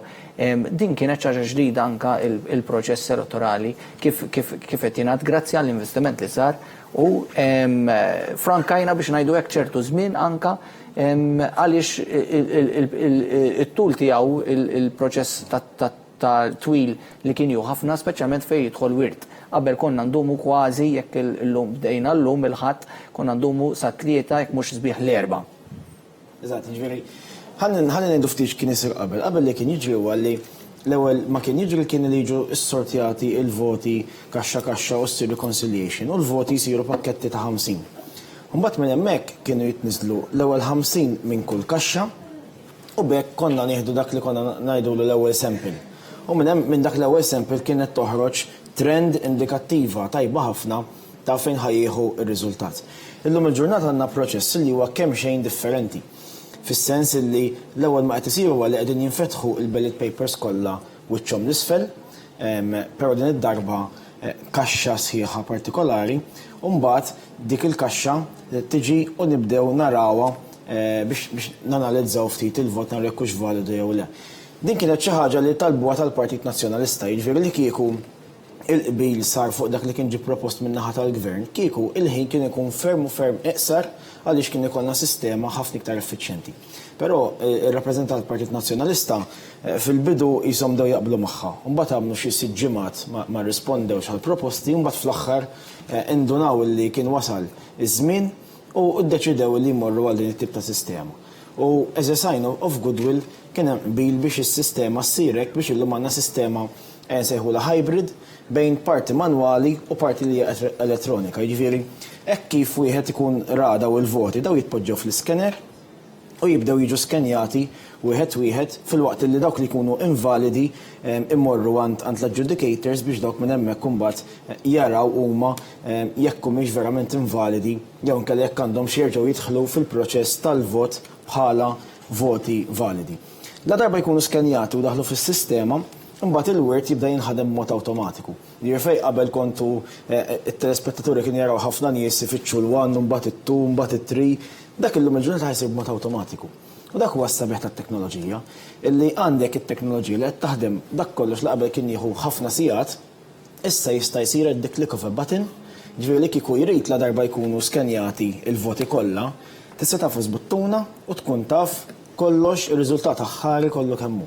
Però r-riżultat se jkun qed joħroġ biċċa, count, sakemm ma fl-aħħar mill-aħħar imbagħad naslu biex inkunu nafu min huma eletti is-sitt membri parlamentari Ewropej. U dan jirrifletti wkoll fid-distakk illi se jkun hemm bejn il-partiti. Il-Prim Ministru qal illi mill-ewwel darba li ħabba r-riżultat sakemm reġa' tkellem issa kien hemm żieda fid-distakk. Dan qiegħed isir għaliex id-distakk qed jinbena kaxxa wara l-oħra. Jiġifieri inti ma ħadniex dak is-sempil, l-ewwel sempil tal-bidu, u mbagħad minn hemmhekk tieħu idea tal-pakketti 50-50 fil-fatt issa qegħdin fuq kaxxa. Meta ħadd sempilek, int ħadd sempil tal-popolazzjoni kollha tal-voti. Mbagħad hemmhekk ikollok margin of error li huwa plus or minus 5%. Mill-kalkol li għamilna aħna fil-bidu x'in tibda bil-kaxxi fil-bidu, il-margin of error tant kemm ikun kbir illi ma tistax toħroġ l-ebda tip ta' riżultat. Toħroġ indikazzjoni, però mhuwiex riżultat. Ir-riżultat aħħari jinbena as you go along. Ġifieri kif talaq kaxxa tibda tinduna inti tieħu idea ta' kemm se jkun id-distakk. Sakemm ma mbagħad fl-aħħar tkun taf kemm hu d-distakk u anke min huma l-membri parlamentari Ewropej li qed jiġu eletti. Ekku fil-fatt. Dak kien proċess leġislattiv pjuttost interessanti għaliex it-taħdidiet bdew numru ta' żmien ilu, kien hemm qbil fil-Kummissjoni Elettorali għalkemm kien hemm xi dissensi fuq xi punti. U wasal il-pakket leġislattiv. Sfortunatament l-oppożizzjoni damet ħafna ma reaġixxiet, ġifieri kien hemm ġimgħat sħaħ kif qal sieħbi li litteralment nibatilhom reminders personalment isma' hemm xi risposta minn naħa tagħkom, issa aħna ovvjament għandna l-maġġoranza u bil-maġġoranza tgħaddi liġijiet li trid f'dan il-kamp. Imma l-prudenza titlob illi ikun hemm kemm jista' jkun konsens il-għala għaliex dawn titkellmu fuq elezzjonijiet importanti ħafna huwa kruċjali li l-partijiet kollha jkollhom fiduċja fis-sistema. U rrid nirringrazzja wkoll illi wara dan id-dewmien ġiet ir-risposta u ġiet risposta b'numru ta' options u to cut a long story short iddeċidejna li mmorru għal din is-sistema li hija ibrida, hybrid. Jekk ikollok issaqsi lili naħseb illi sissa li rajna sissa naħseb di sistema hybrid irnexxiet, però hemm ċertu ħela ta' ħin illi kieku morna s-sistema mhux hybrid konna neliminawh. Li hemm żgur huwa li anke tidħol jiena dalgħodu mort u kont għamilt mill-2000 u naħseb 3 law immur nittikja il-voti għax dik hija xi ħaġa li nħossni fid-doveri li nagħti daqqatit lill-ħbieb tagħna li tant jagħmlu xogħol volontarju għal-ġid tal-partit u hemmhekk anke tidħol u tibda tittikja tara sistema elettronika mhux bħal qabel kien ikollna dawk il-boards bil-germ marker. U bil-kaxxi. U kulħadd iħassar naħseb dak kien ta' żmien il-Medjuevu. Issa għandek sistema aktar għalkemm hybrid mhux kif qedna fil-bidu. Għandek sistema elettronika bil-boards kif suppost, naħseb illi din kienet passi. Din is-sistema hybrid hija importanti wkoll li kif qed tgħidu intom kollha l-fiduċja tal-partiti kollha u għandha l-fiduċja u għalhekk sar hekk għax stajna morna pass iktar minn hekk oltre imma fġieħ anke s-serjetà u fġieħ anke li l-fiduċja. U rrid nirringrazzja ġifieri apparti d-dewmien tal-bidu mbagħad il-mod kif it-trattattivi saru mal-Partit Nazzjonalista kienu eżemplari, għadna bil-qiegħda u wasalna għal dis-sistema illi hija sistema li tikseb il-fiduċja ta' kulħadd. L-iżvantaġġ li qed nara issa as we speak illum kienet l-ewwel esperiment huwa din tal-50 tal-pakket ta' 50 li qabel kienet tgħinna biex ikollok riżultat pjuttost tajjeb, reliable, illum irridu nitkellmu fuq indikazzjonijiet. Però naħseb li dawn huma affarijiet li t-tekniċi taż-żewġ partiti. Indikazzjoni li xorta huma ċari, imma ovvjament meta jkollok xenarju politiku differenti, eżatt. Qed nitkellem dwar kemm rebaħ il-partit tal jekk 45,000 jew 48,000. Dan huwa. Imma meta jkollok xenarji politiċi differenti oħrajn fej forsi kellek photo finish li l-affarijiet ikunu qed jintrebħu bħajta bħalma kellek fl-elezzjoni ġenerali tal-2008 allura wieħed irid jaħseb għal dak ix-xenarju wkoll il quddiem. Xejn qed nieħdu ma' ftit pjaċir iżjed. Le, mal-modija ta' u dan huwa li hija xi ħaġa sistema qed taħdem l-ewwel darba biha, allura wieħed jibda jara wkoll hemmhekk qed naraw anke l-screens hemm 78 screen installati li qed juru il-kandidati rispettivi jekk ikollhom xilment għandhom ċans numru ta' sigħat jidilli 3 sigħat jew 4 biex anke jqajmu l-ment fuq xi vot u kif kont qed tajt inti dan il-proċess itaħaffef il-wirt. Għax aħna nimxu fuq sistema ta' transferable vote bħalma għandhom l-Irlanda. Is-sistema tagħna forsi ssib min jgħidlek li hija cumbersome, forsi ssib min jgħidlek ħafna affarijiet, però hija l-iktar sistema fair li teżisti u min jaraf jivvota tajjeb u bil-għaqal kapaċi juża il-vot kollu kemm hu u l-preferenza tiegħu iwassala bl-iktar mod ċar possibbli. Ġifieri aħna għandna sistema li qiegħda tagħti vuċi sħiħa liċ-ċittadini biex jistgħu jażlu preferenza tagħhom kemm bħala partit u anke bħala dak l-individwu fiħdan dak il-partit. Ġifieri ara ftit is-sistema tagħna kemm hija tajba. U dik li għandna llum li hija sistema hybrid naħseb illi ħadd tkun anke utli biex ir-riżultat tal-Kunsilli Lokali illi ser jinħadmu matul il-ġimgħa li ġejja mill-4 sa nhar il-ġimgħa jitħaffef anke iżjed il-proċess għaliex fejtlu konsilli lokali għandek l-istess kwistjonijiet ta' wirt l-istess bħalma għandek fil-elezzjoni tal-Parlament Ewropew. Ġifieri smajna ħafna drabi kemm huwa importanti li nivvutaw il-kandidati kollha tal-Partit Laburista. U minn dawk il rajtien għal-għodu mill-voti li rajtien, il-voti tal-Partit Laburista ħafna minnhom kienu fil-fatt ivvotati kollha kemm huma. Ġifieri jidher li mis-section li rajtien, jiena kont fuq section ta' 12 distrett. Jidher li n-nies ivvotaw il-kandidati dawk li jażlu jivvotaw il-Partit Laburista, vvotaw il-kandidati kollha tal-Partit Laburista, mhux sempliċement. Semgħu l-appell tal-mexxej tal-Partit Laburista Dr. Joseph Muscat. 12 distrett fil-fatt ma kienx l-inqas turnout it-tieni. L-inqas turnout fil-fatt l-10 distrett kellu l-inqas turnout fil-fatt il-turnout li ħarġet mod uffiċjali fil-fatt mill-Kommissjoni Elettorali kienet ta' 72.6%, fil-fatt kienet ta' kważi 73% it-turnout f'dawn l-elezzjonijiet tal-Parlament Ewropew tal-Kunsilli Lokali kienet jidilli jekk mhux sejr żball ftit aktar minn 60%, 60.46% f'dawn l-elezzjoni tal-Kunsilli Lokali li tajb li ngħidu li l-proċess tal-voti tal-Kunsilli Lokali wkoll se jkunu qed jingħaddu b'mod elettroniku hemmhekk ukoll hemm is-sistema tal-wirt jiġifieri l-istess ħaġa, jiġifieri għandek kunsilli bħal tal-Parlament Ewropew li mhux neċessarjament ikunu kisbu il-maġġoranza tal-ewwel preferenza imma mbagħad tara fejn qed imorru s-siġġijiet għax din importanti, din mhux bħal elezzjoni ġenerali. Din hija sistema last man standing. Jiġifieri l-aħħar bniedem illi jibqa' hemmhekk li ma jaqax u ħajkollu ma jaqax f'termini ta' voti, mhux jiġifieri li jaqa'. Imma dak il-bniedem li jkun għadu hemmhekk ikun hu elett. U la darba qed nagħmlu referenza anke għal voting turnout, ma jfissirx li għax kellna fil-Kunsill Lokali bħala percentaġġ kien inqas minn tal-MPs ifisser li votaw f'termini reali inqas nies għaliex jista' jkun li il-voter base tkun differenti. U allura jekk inti jkollok voter base li hija iżgħar, il-percentaġġ ta' turnout ħajkun ola bl-istess ammont ta' nies. Jiġifieri wieħed tajjeb li mbagħad it-turnout janalizzaħ ukoll għaliex mhux kemm sempliċement titfal figura tgħid isma' kellna 70% jew 60%. Imma trid tanalizza wkoll inti xi tkun il-voter base tiegħek u fuq ix inħadmu dawk in-numri li qegħdin nitkellmu dwarhom. Ġifieri jien naħseb li r-riżultat li ħajkollna kemm wara l-elezzjoni tal-Parlament Ewropew u anke wara l-elezzjoni tal-Kunsill Lokali tajjeb li nidħlu iżjed fihom fid-dettall għaliex nemmen illi fuq dawn imbagħad għandna iżjed x'nibnu dejjem ma' żmien li ġej biex inkomplu ħidma tagħna kemm bħala partit u anke bħala gvern. Ekku, diskussjoni interessanti anka fuq il-proċess elettorali kif jekk Malta għandix sistema fair fil-fatt kif tgħid inti jiena nisħaq li s-sistema elettorali kif taħdem f'Malta hija fair ħafna. Għodu nsemmu s-sistema federali kif taħdem fl-Istati Uniti. Dik hija xi ħaġa federali u forsi aħna ma tantx nifhmu għaliex aħna. Jiena rajt żewġ voti illi kienu mimlijin kollha kemm huma. Jiġifieri xi ħadd ivvot 41 kandidat. Ekku Malta tagħtik l-opportunità. Kien hemm.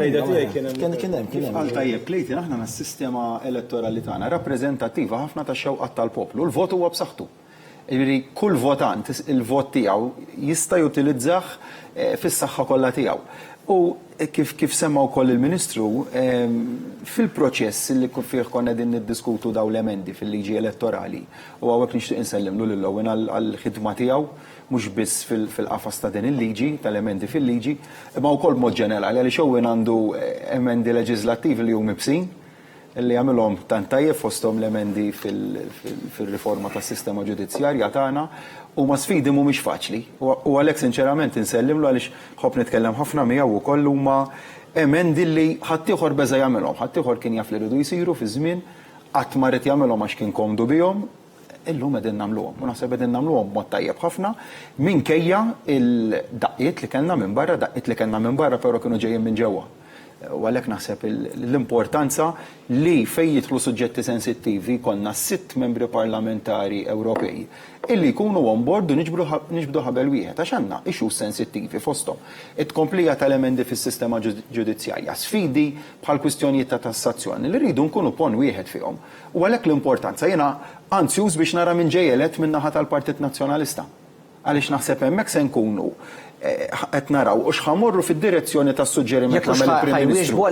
Ħajwiġbu għal dik l-istedina. Jew jekk dik l-istedina se tiġi ignorata u nagħmlu 5 snin li ġej il-leġislatura li ġejja fejn ikollok wieħed jew żewġ membri parlamentari Ewropej tal-Partit Nazzjonalista li jkunu qegħdin jikkonfrontaw mhux magħna xi ma niġri konfront magħna, konfront mal-pajjiż.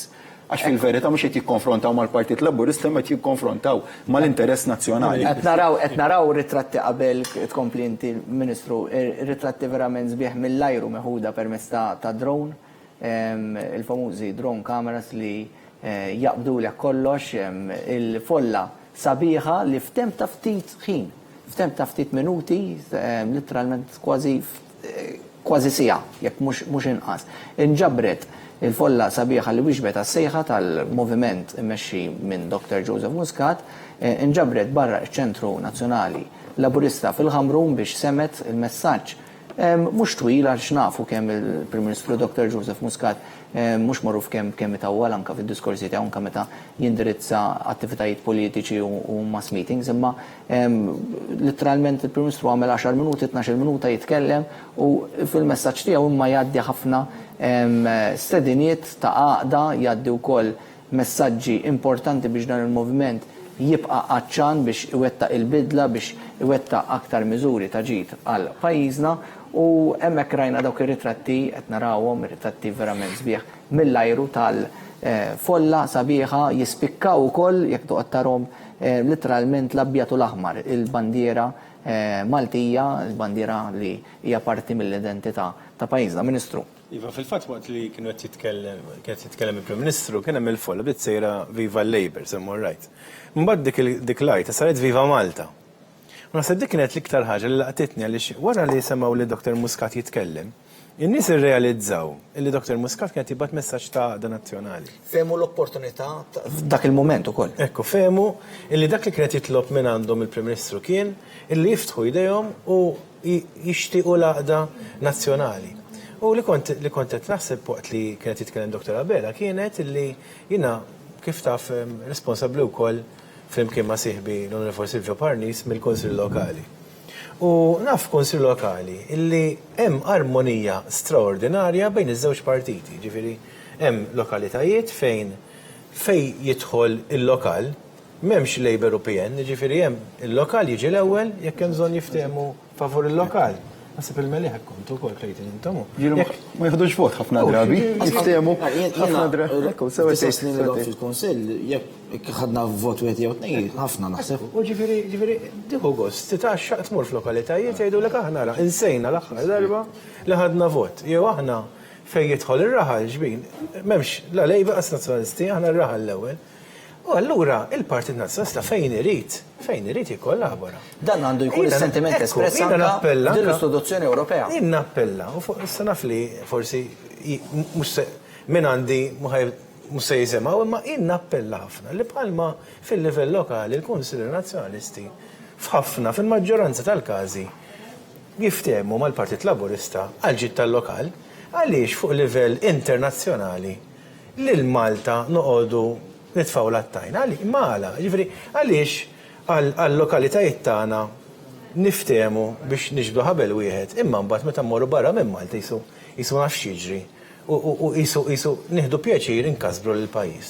U naħseb dan kien il-messaġġ tal-elettorat u dan kien il-messaġġ tan-nies u meta l-partitarji marru hemmhekk għadhom kemm rebħu bi 18% differenza.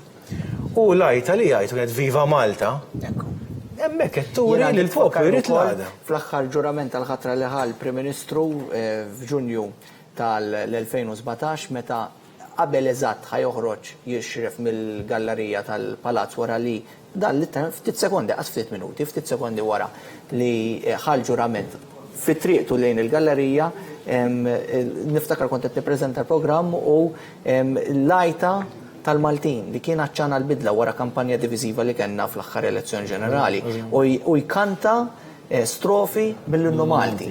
Niftakara kemm kienet sabiħa ġifieri min isiba fuq YouTube, jiena niftakar kont hawnhekk f'dan l-istudio qed nippreżenta programm ma mistiedna dwar il-ġurament tal-ħatra, letteralment l-anka jiena qabdiet nil-bar dik l-idea, dik kienet tissimbolizza kollox.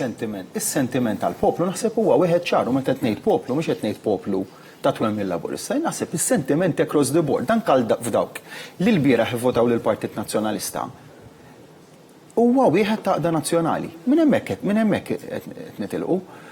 U min ma jifhimx dak il-messaġġ u min se jibqa' jippersisti li ma jifhimx dak il-messaġġ. Naħseb se jkun qed jagħmel disservizz kbir lill-pajjiż. Issa jiena żgur li se jkun hemm min dak il-messaġġ għal raġunijiet tiegħu se jibqa' ma jifhmux. Però mbagħad il-Partit Nazzjonalista mistax jibqa' jgerger għax il-poplu kull darba tikompli tieħ il-ġemp u jkompli jnaqqas fl-appoġġ illi għandu lejh. Isu qed jibki xortieħ. Isu qed jibki xortieħ fil-verità. Aħna pajjiż wieħed. Aħna pajjiż li tant għandna sabiħ fih fil-verità, tant għandna poplu li huwa biżel, tant għandna poplu li huwa forward looking, tant għandna poplu ambizzjuż illi jimxi l-qudiem għat-tfal tagħna, l-familji tagħna, għan-negozji tagħna, għall-investimenti tagħna. Di possibbli xi ħaġa li hawn min irid joħodna lura fi żmien, ġifieri hawn min irid idaħħal il-firda bejn il-poplu biex forsi minn għalih jigwadanja xi brownie points politiċi, meta fil-verità il-poplu qed jurik li min qed joffrilu l-għaqda, min qed joffrilu l-unità, qed jirregalah bil-vot tiegħu bil-fiduċja tiegħu, ġifieri kieku jien kelli nkun strateġist tal-Partit Nazzjonalista li żgur qatt min se nkun.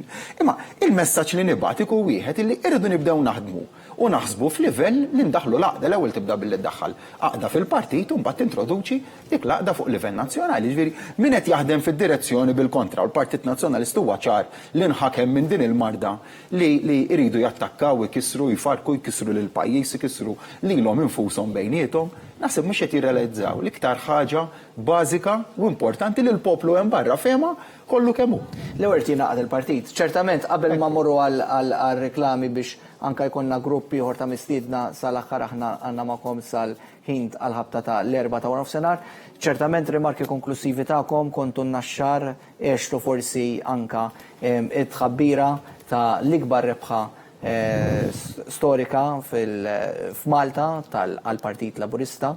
Il-kummenti konklusivi tagħkom anke ta' dak li rajna f'dawn l-aħħar sigħat brabta ma' l-elezzjoni tal-Parlament Ewropew. Edward, meta tkun innaxxar ħadd ma jiġi jgħidlek isma' l-Partit Laburista rabaħ, tibda t-taħbita mal-Perspex u minn hemmhekk kulħadd jibda jħabbad u jiġifieri rajnihom ix-xeni hawnhekk xeni li meta tiftakar fihom tinduna anka naħseb ringrazzjament kbira hawnhekk lil volontiera kollha tal-Partit Laburista tas-sija attwal li għamlu. Però jiena nixtieq nagħlaq b'appell anke għal rispett lejn il-votanti kollha kemm huma u anke fiċ-ċelebrazzjonijiet ejja nibqgħu nirrispettaw lil ħaddieħor, forsi ħaddieħor illi m'għamilx l-istess għażla li għamlet din il-maġġoranza illi ivvutat lill-Partit Laburista, però fl-aħħar mill-aħħar niftakru li aħna wkoll kemm aħna Maltin u Għawċin minn għada inkomplu għaddejjin bil-ħidma tagħna, aħna bħala membri tal-Gvern ser inkomplu nżidu iżjed ħidma għaliex nifhmu li dan ir-riżultat qed ipoġġi fuqna responsabilità ferm u ferm ikbar fil-waqt li minn banda qed tagħtuna ċertifikat illi il-poplu Malti Wawċi huwa kuntent bit-triq illa qabad il-Gvern Joseph Muscat, bil-banda l-oħra rridu nkomplu nżidu iżjed fil-ħidma sabiex inkomplu dejjem nollu sem pajjiżna iżjed il fuq. Dr. Rabela. Edward, huwa mument ta' ferħ u ngawduh b'mod prudenti, b'mod li nirrispettaw is-sentimenti ta' kulħadd u naħseb dik tkompli issammar il-messaġġ tagħna tal-Għaqda Nazzjonali, għada l-ħidma tkompli. U għada l-ħidma tkompli b'mod b'saħħtu, titkompli fix-xhur ukoll tas-sajf, tkompli u tibqa' dejja ngħid li aħna gvern ta' bla waqfin. U importanti għax meta tgħid inti li għamilt biżejjed, hemmhekk ikun il-mument li tibda mexi lura. Mela aħna qatt ma minna biżejjed, u għandna l-enerġija, għandna l-ħeġġa, għandna l-grinta, għandna d-determinazzjoni li nkomplu naħdmu għal ġid tal-Maltin u l-Awċin kollha, għal ġid tal-poplu tagħna, tat-tfal tagħna, tal-familji tagħna, tal-ġenituri, l-pensjonanti, tal-livelli kollha tas-soċjetà. Ma' negozji, l-investimenti u bekk naħseb illi llum nsejjaħ illi dan il-moviment sar kważi wieħed nazzjonali għaliex jiġbor fih diversi, anke l-biraħ kont qed indur fil-diversi lokalitajiet. Huwa moviment li kulħadd taħares leh b'ammirazzjoni, anke min ma jasalx biex jagħti l-vot għaliex ġej forsi minn familja tradizzjonalment nazzjonalista. Huwa moviment li l-mod kif jaħdem kulħadd għandu ċertu sens ta' ammirazzjoni leh. Għaliex naħdmu waslu l-messaġġ politiku bla ma weġġaw in-nies, nisma' lil Lowen, nisma' lil Clayton, il-kollegi kollha tiegħi, qatt ma nweġġaw lil ħadd fil-mod kif iwasslu l-messaġġ tagħna. Għandna l-fehmiet tagħna, inwassluhom dak il-fehmiet, konvinti minn dawk il-fehmiet, però nirrispettaw ukoll il-fehmiet tal-oħrajn. U naħseb dak il-messaġġ ta' għaqda jibqa' konsistenti u b'saħħtu ħafna għal snin li ġejjin. Għandna sfidi fuqna li ġejjin fuq il-pajjiż li rridu nidħlu għalihom flimkien bħala gvern, bħala oppożizzjoni kemm fuq livell Ewropew, kif ukoll fuq livell lokali. Importanti li nkunu uniti u maqudin flimkien. Għaliex nemmen illi l-prodott finali li huwa pajjiżna li hija Malta li huwa Għawdex ikun ħafna u ħafna aħjar jekk bħala politiċi bħala żewġ partiti naħdmu flimkien, naturalment imbagħad se jkollna diverġenzi f'dak li huma ċertu punti, imma fejn huwa ta' interess nazzjonali naħseb huwa importanti ħafna li naħdmu nibqgħu naħdmu flimkien. Ministru, l-aħħar kelma tiegħi aħna l-ġimgħa tagħna 7 ijiem. Aħna naħdmu ħafna u għalhekk hemm dar riżultati u għax għandna Prim Ministru li mhux hekk jixprunak, jiġifieri jaf eżatt fejn irid jasal, jaqassam ix-xogħol, jaf joħroġ it-tajjeb ta' kull membru tat-tim. U jiena verament kultant ngħid bħalissa qed ngħixu l-istorja, u jiġifieri jiena nħares lejn sħabi u ngħid dan huwa mument li huwa storiku, qed nikdbu l-istorja flimkien qed jgħaddi żmien u jgħidu fl-2019 kienu rebħu b'18% maġġoranza, ġifieri din hi. Però inti jiena ngħidlek, ngħid isma' ara l-kobbor ta' rebħa kemm hu kbir. Ninaqgħad ma' dak li qalu sħabi, iktar mi kbira r-rebħa, iktar irridu nkunu mlin, saqajna mal-art, irridu nisimgħu, irridu nifhmu li kien hemm min ma vvotannix, irridu nifhmu li kien hemm min għadu muġuħ sallum u jixtieq li nifhmu ftit iktar. U għat hemm nies li għalkemm forsi ma vvotawx lilna ma vvotaw partit ieħor, lesti li jagħtu l-fiduċja tagħna fl-appuntament elettorali li jmiss. U allura jiena ninaqgħad ma' kull min tkellem favur il-Għaqda Nazzjonali, jiena nemmen ħafna bħalma jemnu sħabi, dan huwa mument tal-pajjiż kollu u l-aħħar kelma ta' ringrazzjament lill-volontira kollha, lil biraħ min jaf kemm ċemplu, lil lum kienu hemmhekk kien naxxar, lin-nies kollha li ħadmu lilkom. Intom għaxħol għamiltu, intom ta' ġifiri, intom. Konna t-tkelmu ftit qabel li tgħidilna bil-sfidi biex inti t-tella programmi ta' kwalità. Intom, il-tekniċi, il-kameramen, il-producers, verament gburin bikom. Aħna sellimna wkoll il-kollegi anka ta' One News, mhux biss il-ħaddiema tal-istazzjon per se li jaħdmu f'dan l-istazzjoni manka il-ħaddiema ta' One News imexxija minn Owen Gallia li fil-fatt issa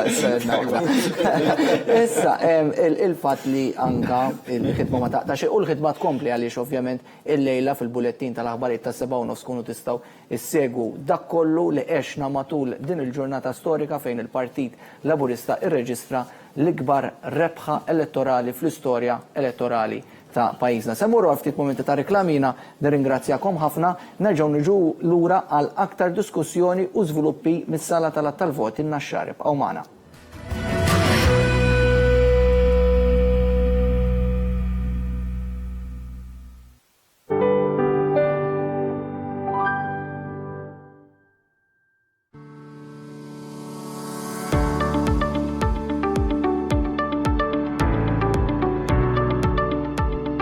Ixtri l-amara kollha l-darek banqas minn 8,000 euro. l-aqwa home package f'Malta. Distinct Homes fuq Quality Living. Rabat Għawdex u Triq l-Imdina ħattart. VNC proprjetà għal-beħ u għal-kiri ċemplu 21420086. Ant Lourdes Opticians issib toqba tal-għajnejn kull-jum u jekk tordna nuċċali ġdid ma tħallax tal-vista. ċempel għall-appuntament Lourdes Opticians, Nasher Road, San Juan.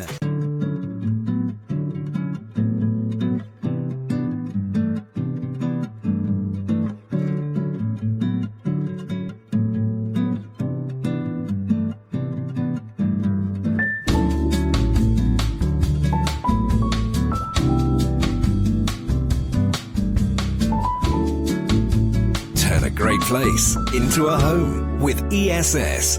Visit ess.com.mt. Għandek bżonn tbiddel tirranġa jew issebbaħ id-dar tiegħek? Jekk bħali u Zeppi ma jrid jagħmel xejn, hawnhekk tridu tiġu il-Home of Color u jagħmlulkom ix-xogħol huma. Xelta kbira ta' zeba u dekorazzjonijiet kemm għal ġewwa kif ukoll għal barra djar tagħkom. Mela għażla waħda għandek il-Home of Color il-bypass ta' Marsa Skala.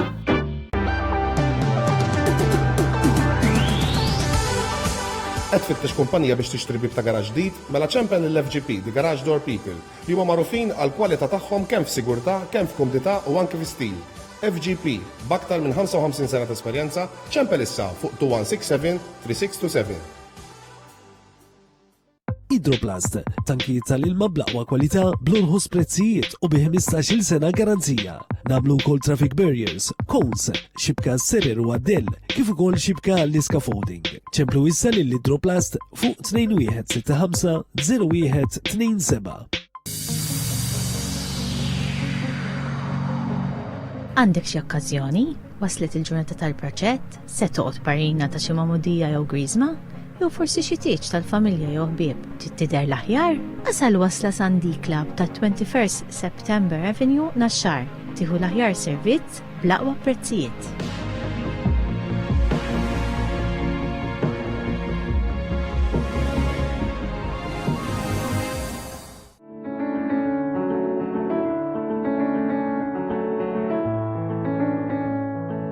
Royalty Bedding and more.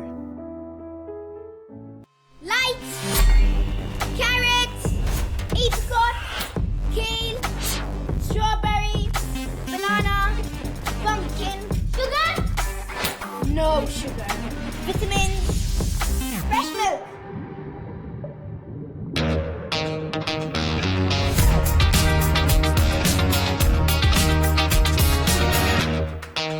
Try the new Yummy Kids Yogurt by Benna.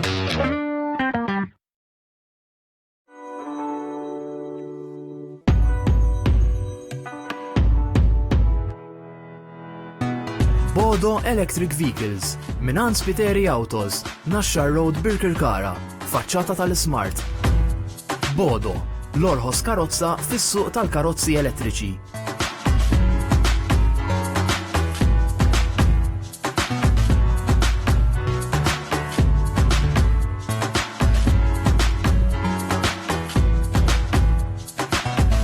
Bodo Electric Vehicles, Minan Spiteri Autos, 7774-7500. Art at Home. Amara ta' kwalità. Prezzijiet inkredibbli. Għażla enormi. U fuq kollox, servizz impeccabli. Ejjew żuruna fi triq l-Imdina ħattart. Art at Home. Ifranka l-flus u għex komdu.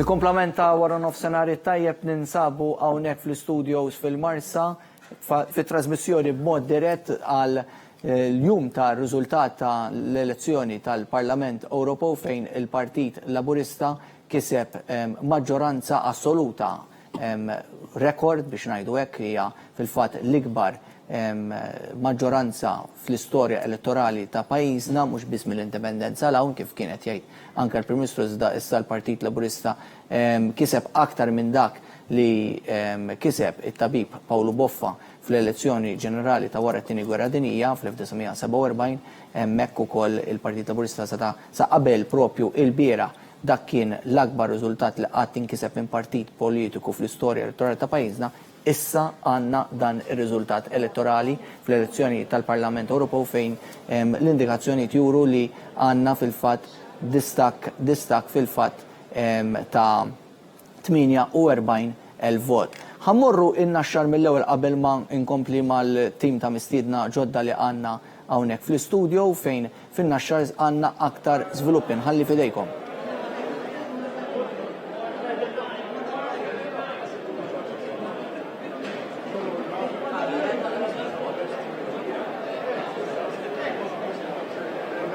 Tafu kif qedna f'diversi kollegamenti qed isir sistema ġdida elettronika dan l-att tal-voti li għandi l-Sur Tony Abela tista' tgħid aġent veteran tal-Partit Laburista propju fl-att tal-voti.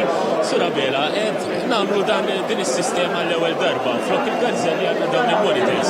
Forsi tista' tispjegana naqra x'inhu jiġri hekk jogħġbok. Tajjeb, jekk wieħed iħares lejn it-tabella aħna qegħdin fuq it-tielet distrett u għandna l-kaxxi ta' Żejtun, ta' Witilajn, ta' Marsa Xlokku ta' Ħalaxa. L-ewwel kaxxi mill-113 sal-129 huma ta' Żejtun, imbagħad għandek numru ta' kaxxi li huma ta' Witilajn, għandek numru ta' kaxxi li aħna nafu li huma ta' Marsa Xlokku u għandek ta' Ħalaxa. Mela li ġara fetħu żewġ kaxxi minn kull lokalità u ħareġ l-ewwel tbassir. Issa qed niftħu il-kumplament tal-lokalitajiet. Jekk wieħed ħares lej l-ewwel kolonna għandek in-numru tal-kaxxa fejn inti votaj. Imbagħad il-kolonna ta' maġemba dik li għandek account għandek kemm voti ġew mitfuha f'dik il-kaxxa. L-istess li jiġu verified li hawnhekk sabu l-istess numru ta' kaxxa ta' voti kemm intafgħu, però minnhom minn hawnhekk waqt li jkunu qed naraw l-unijat u naraw l-ewwel darba jkun hemm minnhom li huma dubjużi li mmarkwati huma dik. Meta dawn id-dubjużi jidħlu hemm ġew jiġu evaluated, imbagħad jiġu minnhom lura minn dawk li batna lura 17 qalu li huma invalid qegħdin ħarsu lejn it-tieni line. Mela allura minn din kaxxa li kienet 477 għandna 460 li huma tajbin.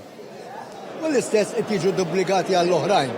Qabel ma inti ikunu verifikati u jkollok in-numru 17 u l-oħrajn, dawk għadhom dubjużi.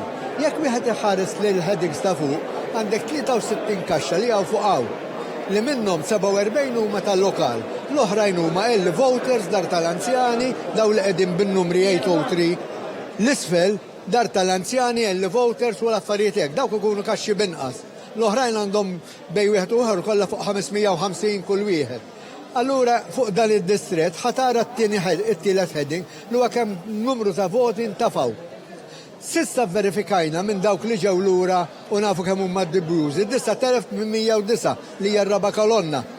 Validi li ġew verifikati bħalhom huwa 2461 u sissa sibnek tot 70, 17, 12, 15, 11, 22, 94. Mela dawk voti li ntilfu mill-ewwel count. Li qed jiġri isfel issa ħajurik ta' Malta kollha, fuq qed jurik id-distrett. Wisfel ħajrik ta' Malta kollha, mela ma' Malta kollha kien hemm 809 kaxxi, intafgħu voti 269,855 li sissa għaw kollu għadna rajna 93,919. Minnhom marru għad-checking ta' dubjużi u ġew lura u ġew validati 65,068 u għandna kollu sissa 2,390 invalidi. Issa dan huwa il-main monitor. Qabel ma nqilbu għal-monitor liħor, meta ngħidu marru 65,000 fuq 65,000 voti invalidi, x'kellhom forsi kellhom xi affarijiet żgħar? Le 65,068 huma voti li ġew proċessati. Għaddew id-dubjużi u ġew lura. Invalidi mal-Malta kollha s'issa hemm 2,390. Dawk id-dubjużi forsi l-iżbalji kien hemm jinnaf numri kienu naqra barra l-kaxxa x'kienu. Ikun hemm minħażżes le normalment ħafna minnhom ikunu mħażżin jew inkella jimmarkaw l-istess numri għat-tapposta, hemm ħafna drabi l-vot invalidi ikunu intenzjonati.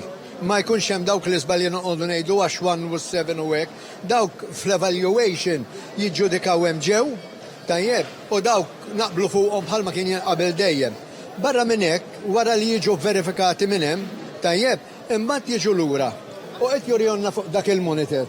U aħna qed naraw qed jurina for about 6 seconds dak il-vot partikolari. Wara li ġi verifikat hemm, aħna nagħmlu cross check biex naraw naqblux ma dak. Sissa aħna niwwaċċjaw ma kenniex każi li ngħidu isma' da xorta maħniex naċċettaw jerġa' jmur lura, mela biex vot jiġi aċċettat u validu qed jgħaddi żewġ filters ġewwa. Narġgħu naraw aħna u dak jiġi sta for granted, dak huwa s-siġillat. Forsi mill-esperjenza tiegħek kien nafek ilek is-snin titla' fis-sala tal-att tal-vot. Id-differenza li rajt forsi x-xogħol tal-aġenti baqa' kif kien innaqas. Ix-xogħol tal-aġenti aħna li interessana l-ewwel count, dak għadu l-istess. Minflok aħna noqogħdu għassa fejn jitfgħu fil-garżelli, issa dak spiċċa, mela dak il-proċess ħfif iktar.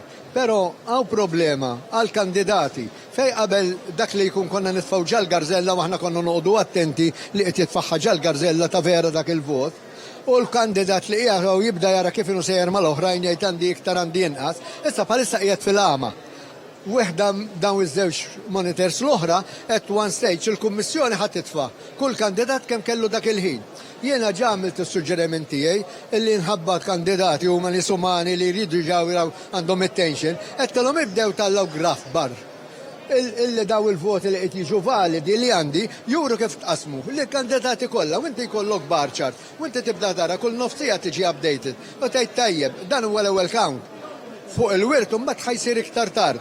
Imma once li jiġu skanjati għax wara li ngħaddu jmorru skanjati qed jiġu skanjati hemm wara u daħlu fis-sistema, is-sistema taħseb illi bis-software tagħha dak il-wirtu kollox ikun ġalest imma toħorġu biċċa meta l-Kummissjoni tgħidilha. Nirringrazzjak Sur Abela, aħna minn din ngħidu intervista informattiva anke l-benefiċċju tat-telespettaturi biex ikunu jafu kif qed jinħadem il-att tal-voti ġewwa n-naxxar nagħlqu dan il-kollegament u ser nibqgħu naġġornawkom flimkien mal-kollegi tiegħi Antoinette Falzon u Trisha Falzon b'aktar aġġornamenti u żviluppi mis-sala tal-att tal-voti. Edward nerġa' ngħaddi l-linja lura lejk. Grazzi ħafna lilek Nil tas-sew kif qed tajjeb inti, informazzjoni ħafna utli għat-telespettaturi li qed iseguna u anka isegwu dan il-proċess ta' l-att tal-voti li għall-ewwel darba qed isir anka qed jingħad bħala b'mod elettroniku kif qed tajt tajjeb inti issa l-interess jibda minn se jkunu is-sitt membri parlamentari Ewropej u ovvjament sa issa nafu li inqas minn nofs il-voti fil-fatt intefgħu f'dan l-apparat elettroniku biex jiġu skenjati, ġifieri wieħed qed jipprevedi wkoll li anke l-ħin se jitwal ukoll. Fil-fatt diġà il-proċess twal naqra iktar minn dak previst imma din hija sistema ġdida, ġifieri din hija sistema li anka il-pajjiż qed jesperjenza l-ewwel darba diġà imma ħaffifna l-proċess anka tal-wirt li ġifieri żgur mhux se nkunu qed nistennew sa sbieħ l-erba' biex inkunu nafu min huma s-sitt membri tal-Parlament Ewropew li se jkunu qed jirrappreżentaw lil pajjiżna. Miegħi jingħaqdu issa l-Ministru Konrad Mizzi, Segretarju Parlamentari Rodrik Galdes, l-Onorevoli Deputat Elix Muscat u anke l-Ministru Imborċ, il-komplement ta' wara nofsinhar tajjeb, qabel ma noqogħdu nitkellmu anke fuq forsi l-proċess tal-att tal-voti u forsi niftu iktar argumenti politiċi, imma ċertament l-ewwel reazzjoni tagħkom għal dan ir-riżultat li ta' wkoll l-akbar rebħa lil Partit Laburista fl-istorja politika ta' pajjiżna. Ministru. Sodisfazzjon, grazzi kbira l-poplu Malti Wawċi tal-li ingħaqad mal-viżjoni tagħna li għal darb'oħra ħabb lil pajjiżna u li irrikonoxxa li għalkemm qegħdin mid-term li normalment l-elezzjoni ta' nofs it-term il-gvern jieħu daqqa bil-kontra. Il-poplu Malti Wawċi jrid jagħmlilna kuraġġ biex nibqgħu għaddejjin bil-bidla. U tul dawn l-aħħar 6 snin bidilna ħafna.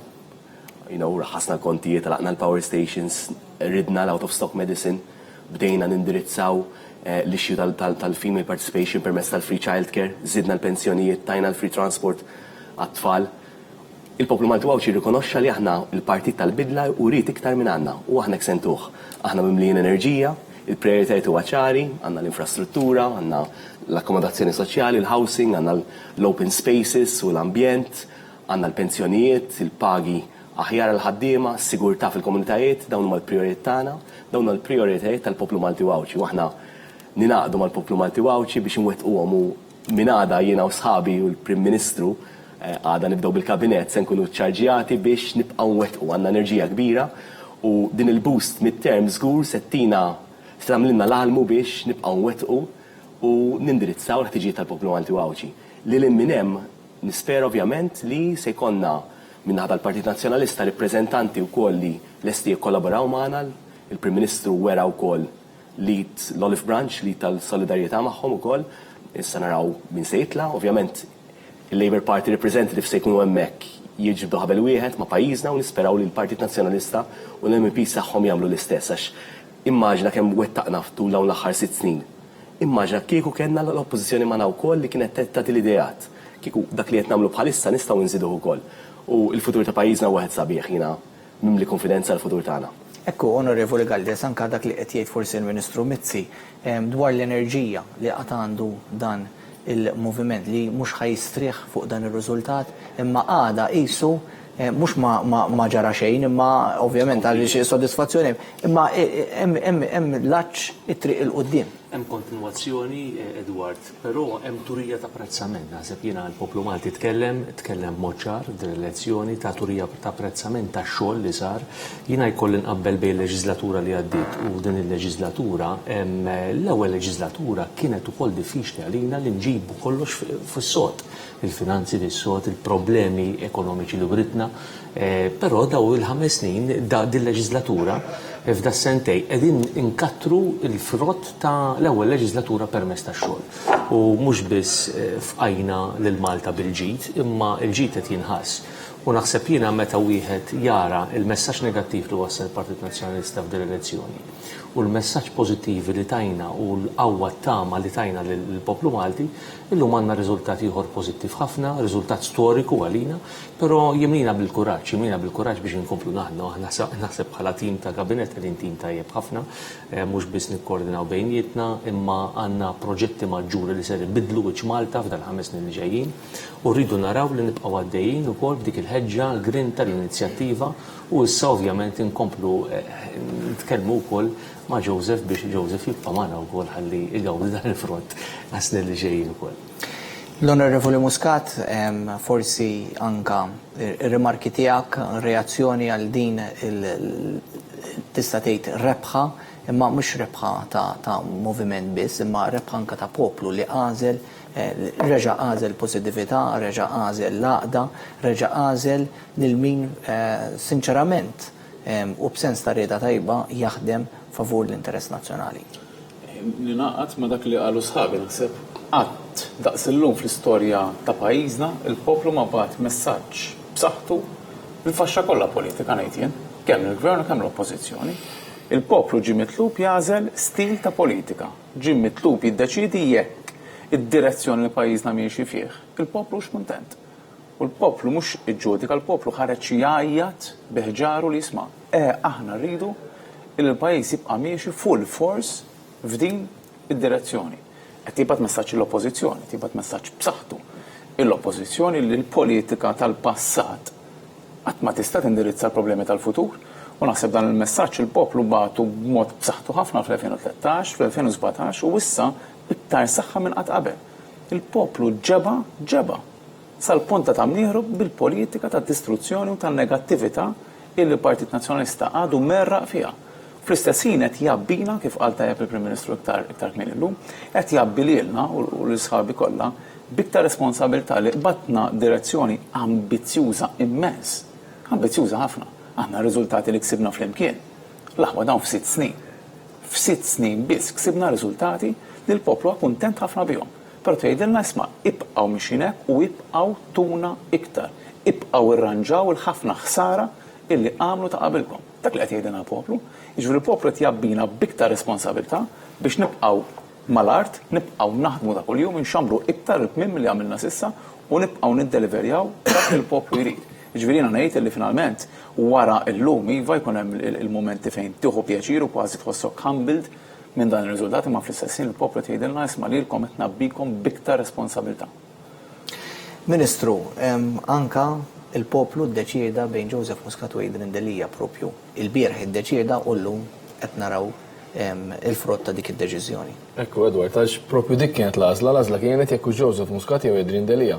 U minnu li il-poplu intalab jażel is-sindku l-kunsilliera tiegħu, intalab jażel is-sitt Europarlamentari li jirrappreżentawna f'din l-istituzzjoni daqstant importanti fuq livell Ewropew, però l-għażla kif qal il-Prim Ministru nnifsu matul l-aħħar xahar kienet bejnu u bejn Adrian Delia.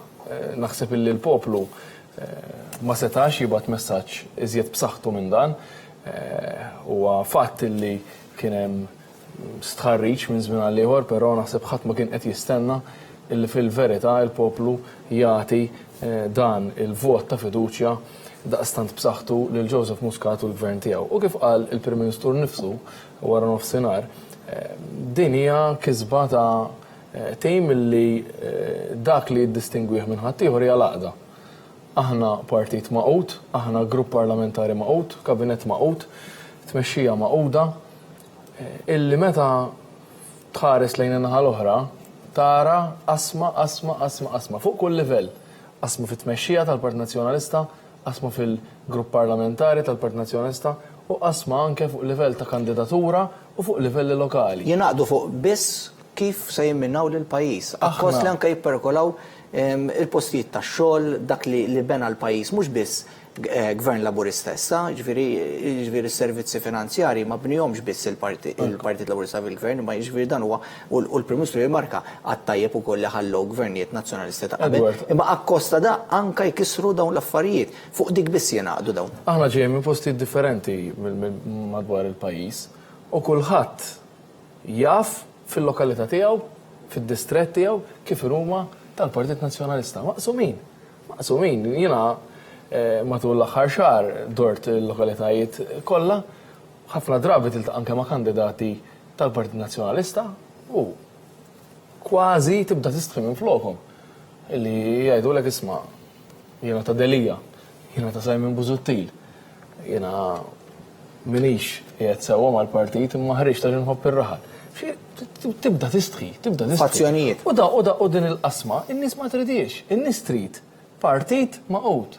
In-nies trid lista ta' kandidati li lesti jaħdmu fl-imkien għar-raħal, għall-belt tagħhom, għall-Parlament Ewropew. U dik il-lista seta biss jiggarantija Joseph Muscat. Joseph Muscat kien il-persuna li mill-2008 il-għawa għat il-partit u dejjem żammu maqut warajh. U dak il-messaġġ li l-poplu qiegħed jibgħat tittaraħħa fil-fema tiegħi anke f'dak l-isfond illi isma' partit biex ikun jista' jkompli gverna, partit biex ikun jista' jmexxi raħal belt, partit biex jirrappreżenta lil pajjiż barra minn Malta, irid ikun maqut. U dak huwa l-ikbar virtu l-aħjar karatteristika tal-Partit Laburista fit-tmexxija ta' Joseph Muscat. Ministru Mizzi, rajna wkoll għax konna qed nitkellmu anke qabel kien hawn il-Ministru Bonnici beda jgħid li forsi sens ta' rieda tajba għaliex iridu nirmarkawha li forsi fuq livell lokali ta' kunsillu lokali kien hemm fejn fil-lokalità kien hemm anke nies minn gruppi differenti, minn partiti differenti, nies kunsilliera Laburisti u Nazzjonalisti kienu qed jaħdmu flimkien għal-ġit tal-lokalità, ġifieri b'sens ġenwin, forsi ma jaqblux bil-femiet politiċi, imma meta immorru għall-istituzzjoni Ewropea bħal mija l-Parlament Ewropew ma nafx jiġri l-Partit Nazzjonalista jibda letteralment akkosta kollox jimmina, imma anka din rajnija, anka mbagħad forsi b'sens differenti fuq livell ta' Parlament, intom tkunu fil-Parlament fejn ikollok il-Dr. Adrian Delia li jivvota għalek u jaqbel li fuq il-proġett tal-mina, per eżempju, imma mbagħad per eżempju ikollok imur mbagħad f'dibattitu politiku u he backs down. Ġifieri ħandaħħal fuq wkoll il-Ministru Jimborċa għaliex dwar dan ukoll huwa qasam tiegħu. Imma ma rajniex fuq hekk biss, rajnihom anke f'sens ta' voti, rajna l-inkonsistenza tal-partit u naħseb li l-poplu b'mod ċar intu account da irrifletta anka fil-jum ta' riflessjoni, forsi il-ġimgħa u waqt li qed jivvota biex imbagħad għażel bejn Joseph Muscat u Adrian Delia għax hija kwistjoni wkoll ta' kredibilità. La dubita xejn, il-poplu rid l-għaqda. Il-poplu rid l-għaqda u rid direzzjoni. U Dr. Muscat u t-tim tagħna qed nipprovdu dik l-għaqda u nipprovdu dik id-direzzjoni. Il-pajjiż qed ħares il-qudiem b'sens ta' ottimiżmu, jaf li għandna sfidi, iva, ħafna minn sfidi ġew minħabba s-suċċess li ksibna kull dawn l-aħħar snin, imma dawk l-sfidi aħna il-partit li nistgħu noffru s-soluzzjoni tal-isfidi f'kull livell, jekk huwa livell nazzjonali, Ewropew jew anki lokali. Fil-lokalitajiet dawn l-elezzjoni kienu interessanti ħafna u sbieħ għaliex f'kull kważi lokalità ħriġna bi pjan ta' riġenerazzjoni. Jekk irid titkellem fuq Birżebbuġa pereżempju fejn għandna l-isfidi pereżempju tal-Freeport hemmhekk u aħna ħdimna biex flimkien mal-Freeport qablu magħna biex ma jespandux lejn in-nies. Irtiraw applikazzjoni biex jiżviluppaw it-terminal f'biċċar kbira li hemm fil-lokalità u minflok se nagħmlu ġnien pubbliku se nagħmlu masġar kbir. Daw it-tip ta' affarijiet in-nies japprezzawhom. Apparti minn dan kollu ħadna wkoll into cognition ir-requirements ta' kull lokalità. U meta għamilna manifest elettorali għal kull lokalità, dawn kienu jirriflettu l-ħtiġijiet tagħna. Jiena wkoll kelli l-opportunità ndur kważi il-lokalitajiet kollha madwar Malta u għawdex ukoll poġġina bil-qiegħda mal-kunsilliera tagħna, mal-kumitati tagħna anki lokali u jgħidulek x'ixtiequ. U dan it-tip ta' policy making jgħin għaliex il-policies tagħna kienu informati u l-gvern tagħna nazzjonali qed jgħin ukoll il-kunsilli biex iwettaq u jagħmel dawk il-bidliet fejn qabel ma setax jagħmilhom minħabba nuqqas ta' fondi. Dawn naħseb huma affarijiet sbieħ. Jiena xorta waħda nibqa' ngħid li huwa tajjeb li jkollok mid-term test xejn iżommok grounded, issommok qrib in-nies u l-poplu Malti wawċi qed jgħidilna sma' aħna kuntenti bikom, però hemm affarijiet li nixtiequ li jsiru aħjar. Però nemmnu li intom tistgħu tipprovdu s-soluzzjonijiet. Tul il-kampanja ntqajt ma' nies, pereżempju dik eżempju, ntqajt ma' tfajla li qed taħdem permezz tal-in-work benefits u sejra tajjeb għandha t-tifla tagħha xi single mom taħdem manageress f'restorant u bar Malta, però qalt li immaddi ma nistax nixtri l-post tiegħi. U għalhekk aħna rridu npoġġu bil-qiegħda biex nifhmu l-ħtiġijiet tagħhom u noħorġu bi-skemi biex ngħinuhom. Rodrik hawnhekk nieda skema pereżempju biex jgħin il-dawk li għandhom iktar minn 40 sena. Permezz tal-hawn ħafna minnhom kienu nies li huma separati pereżempju realtà soċjali, ma setgħux jieħdu l-hom il-bank. Il-gvern daħal, intervjena, offra li jgħin billi jixtri nofs dik il-proprjetà, meta jkollhom il-flus huma jew li jistgħu jixtru nofs l-oħra. Dawn huma affarijiet sbieħ. U l-istess fuq l-ambjent, fuq l-open park sa minnihom, l-istess fuq il-pensjonijiet. Dr. Muscat għamel commitment ċara kbira tadi li fil-waqt li taħt gvern nazzjonalista qatt ma l-pensjonijiet, aħna qollejna l-pensjonijiet u se nibqgħu nollhom kull sena. Kull sena. Għallilhom dak li rajtu sissa, qatt mhu xejn, qatt kemm trid taraw iżjed. Ministru Borċa xkonna qed nitkellmu anke fuq di pereżempju tal-proġett tal-mina li fil-bidu tal-kampanja bdiet tieħu naqra ċertu viżibilità din il-kwistjoni li letteralment ftit jiem wara li ttieħed dak il-vot fil-Parlament kien vot li suppost issiġilla li dan il-proġett għaliex mhuwiex proġett peress li huwa proġett maġġuri li se jitlesta f'leġislatura waħda, suppost il-Gvern u l-Oppożizzjoni fil-Parlament qed jagħtu s-serħan tal-moħħ li jkun jiġri x'jiġri dan il-proġett se jitwettaq. Immorru f'dibattitu l-ewwel dibattitu bejn Dr. Adrian Delija u Dr. Joseph Muscat and he backs down kif jgħidu, ġifieri imur lura minn kliemu. Ġifieri l-inkonsistenza spikkat u l-poplu fem li l-uniku soluzzjoni, l-uniku triq il-qudiem ta' direzzjoni kif kien anke tisemmi l-Ministru Mizzi, hija li nafdaw lill-moviment marbut mal-Prim Ministru Dr. Joseph Muscat tal-Partit Laburista. Ir-riżultat bħal dan mhuwiex sorpriża meta tieħdu f'dak l-aspett, f'dak l-ambitu mbagħad, jiġifieri ma tax fejn qiegħed magħhom. Mifxulin, ma jafux x'inhu ma jagħmlu. Inti twiet darba darbtejn fi programmi elettorali li ser tagħmel il-mina bejn Malta u Għawdex u tiftaħar li kien proġett tiegħek. Kważi jgħidulkom għax mhux qed timxu b'mod tajman. 5 snin jgħidulna xiex ma bdejniex. Niġu fil-Parlament għaliex flimkien mal-Onorevoli Justin Caruana ressaqt il-mozzjoni sabiex nissiġilawha kif għattajb inti dan huwa proġett ta' 8-9 snin u allura rridna li jkun hemm konsens politiku. Jivvutaw fuqu, jivvutaw magħna, jivvutaw favur, l-awċin jintlew bit-tama.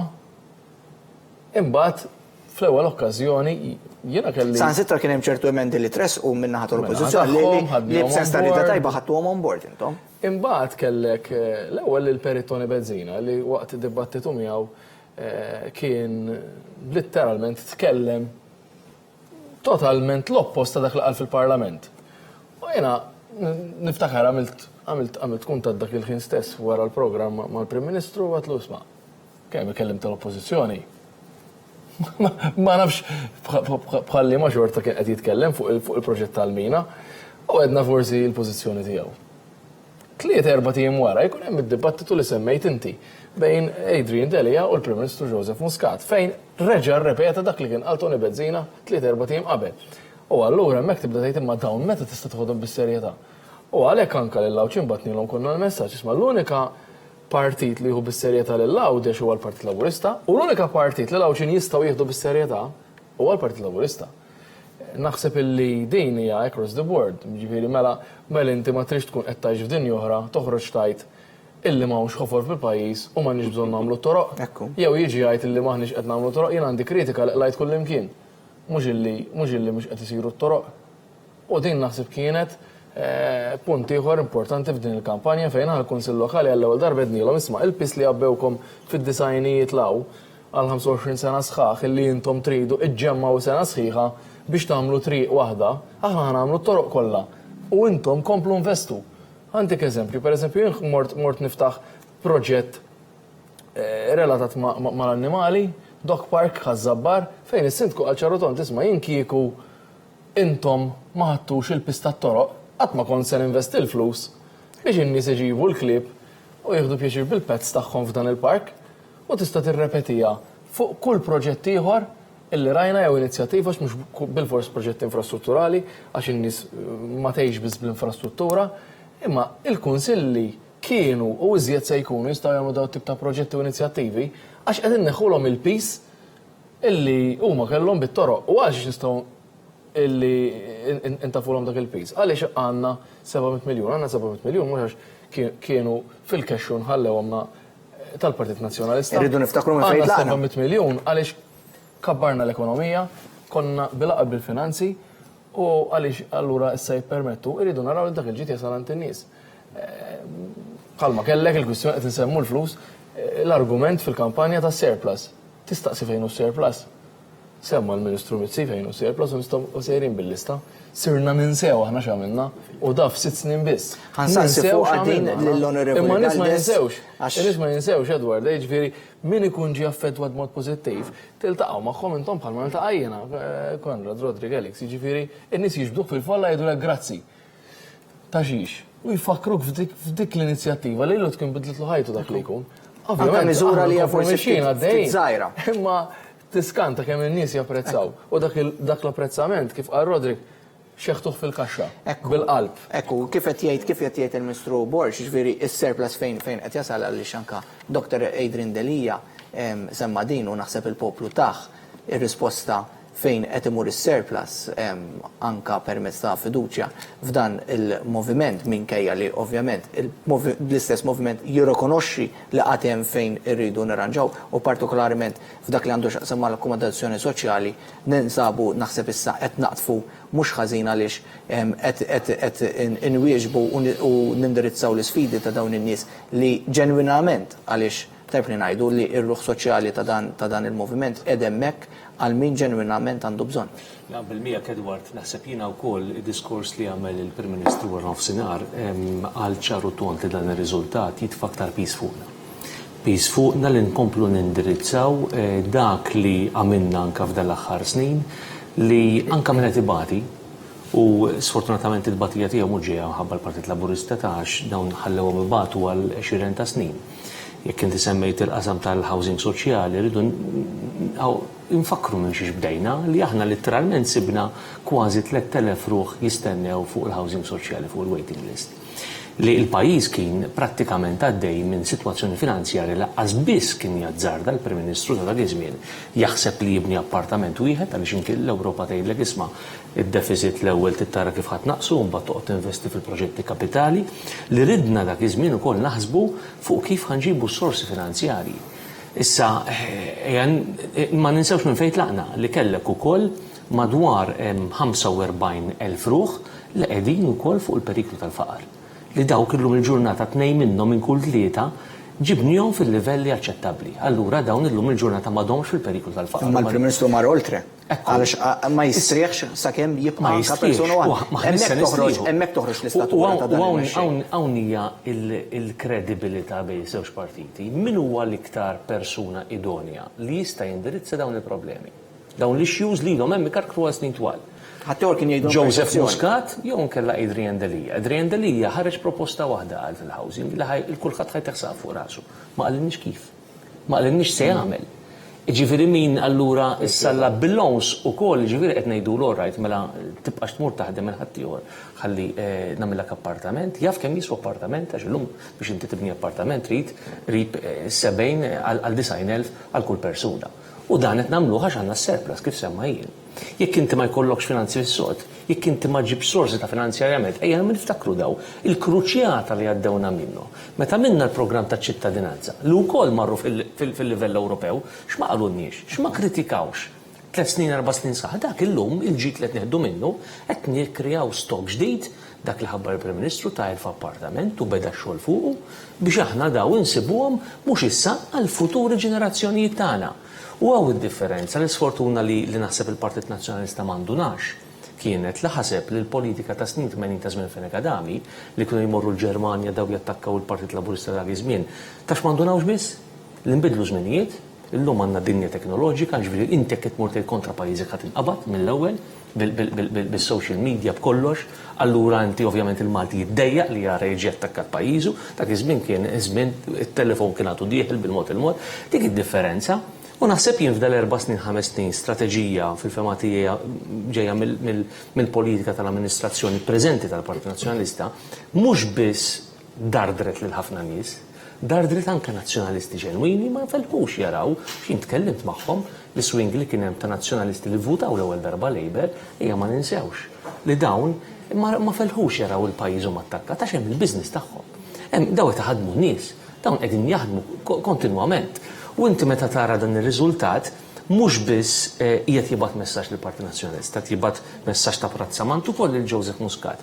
Però qed jgħidu l-Joseph Muscat flimkien maħna t-tim tiegħu, ibqgħu waħdmu, resistu iktar, ejja naħdmu iktar ħansolvu l-problemi. Elix, Onorevoli Muscat, fil-fatt anka dak li qed jgħid Rodrik, il-fatt li anka, per eżempju bħal programm ta' ċittadinanza b'investiment li safa attakkat anka f'din l-istituzzjoni Ewropea fil-Parlament Ewropew u mbagħad fil-fatt dak kien l-uniku programm li fil-fatt ġie approvat mill-Kummissjoni Ewropea, il-programm ta' Malta u li bih issa qed naraw kemm qed jagħmel ġid, ġifieri sa propju anka din il-ġimgħa stess meta tħabbret l-Istrateġija Nazzjonali għall-Isport se jkun hemm fondi 6 miljun euro over and above minn dak li ġiġa jiġi votat għall-sport Malti biex jinġabu coaches, investiment dirett fl-sportivi, biex anka niprofaw anka nkunu qed nagħmlu suċċess anka f'dan il-qasam għaliex il-Prim Ministru ma jistrieħx f'kull qasam irid suċċess. U qed naraw il-fatt li wkoll dan il-moviment irid ikompli joħloq il-ġid u li dan ir-riżultat ma nkisibx kombinazzjoni, ġifieri dan ma waqax bħal manna mis-sema, ġifieri intom bħala grupp parlamentari fuq livell anka ta' kabinet bħala moviment qed taħdmu biex dil-fiduċja li l-poplu qed jislef, għax din importanti naċċennaw liha, il-poplu jislef il-fiduċja lil dan il-moviment u dan il-moviment irid isarrafa f'aktar ħidma.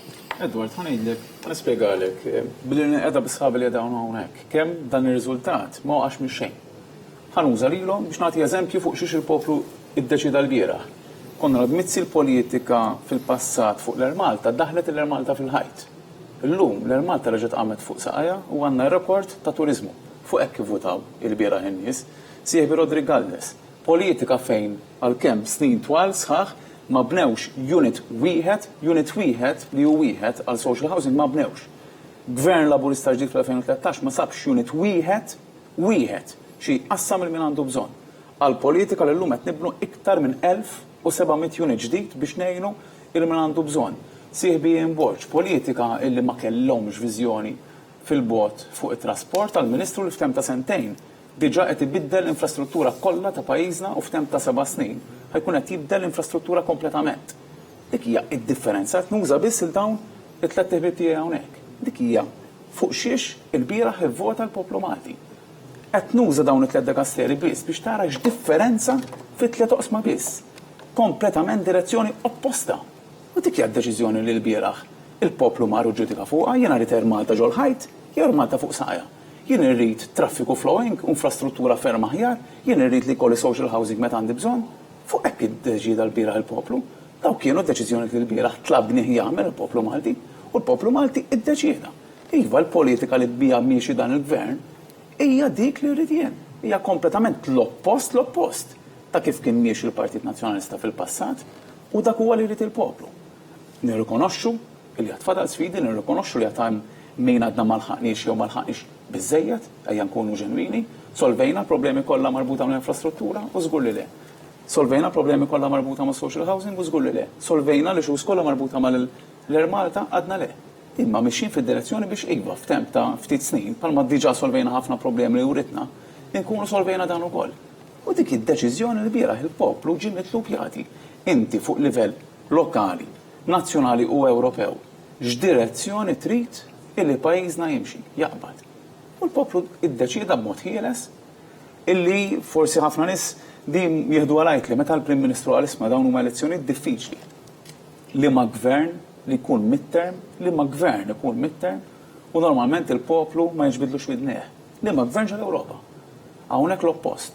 Il-poplu Malti li l-gvern qed jgħidlu ibqa' iġri il-qudiem fid-direzzjoni li qbad. Ibqa' iġri l-qudiem. Tħalli l-ħadd lura tagħtix każ. ċettejt l-oppożizzjoni għax l-oppożizzjoni ma tistax titwemmel, m'għandekx oppożizzjoni kredibbli għax hija distakkata minn nies. U l-poplu Malti bat messaġġ b'saħħtu lil dan il-gvern, ibqa' miex il-qudiem, ibqa' għati każ lin nies, ibqa' b'saqajk mal-art u ibqa' ħsieb l-elettorat tiegħek u l-Partit Nazzjonalista tgħidu jiena l-politika tiegħek m'għandix x'nambiha. Itlaq lil hemm bil-politika tal-mibeda, bil-politika ta' partit illi bejniethom ma' sħabi kollha jkunu fil-Parlament jaraw li da mhux maqsumin f'żewġ factions da maqsumin ferv biċċa l-Partit Nazzjonalista. Il-poplu jistaqgħet jażel dik it-tip ta' politika. Il-poplu Malti jistaqgħet jafda lill-Partit Nazzjonalista fis-sitwazzjoni li nsab fiha llum. U żgur li le.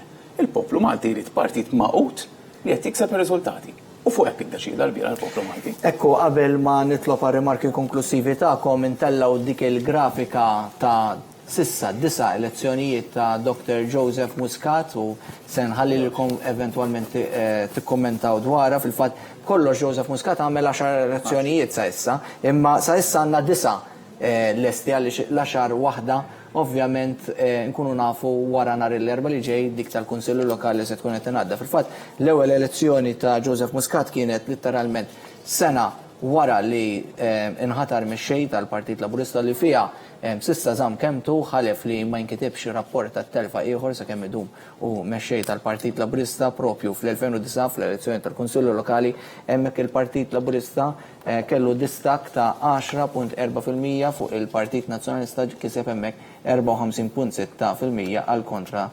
tal-44.2% tal-Partit Nazzjonalista.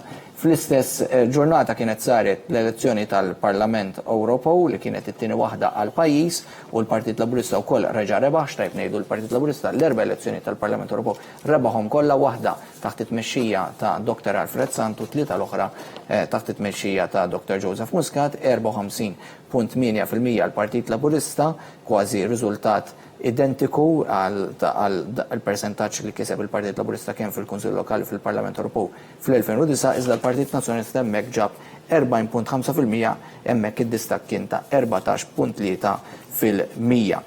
Jekk immorru għal l-2012 sena biss qabel l-elezzjoni ġenerali li rat lil Joseph Muscat mbagħad minn kap tal-Oppożizzjoni jsir Prim Ministru, fl-2012 l-elezzjoni tal-Kunsill Lokali fil-fatt kien hemm differenza kbira wkoll ta' 55.7% għall-Partit Laburista u 41.8% għall-Partit Nazzjonalista, differenza ta' kważi 14% bejn iż-żewġ partiti ewlenin u mbagħad l-elezzjoni tal-Kunsill Lokali fl-2013 il-Partit Laburista taħt it-tmexxija ta' Dr. Joseph Muscat kiseb 56.7% għal kontra tal-Partit Nazzjonalista li kiseb 42.3%, differenza ta' 14.4%.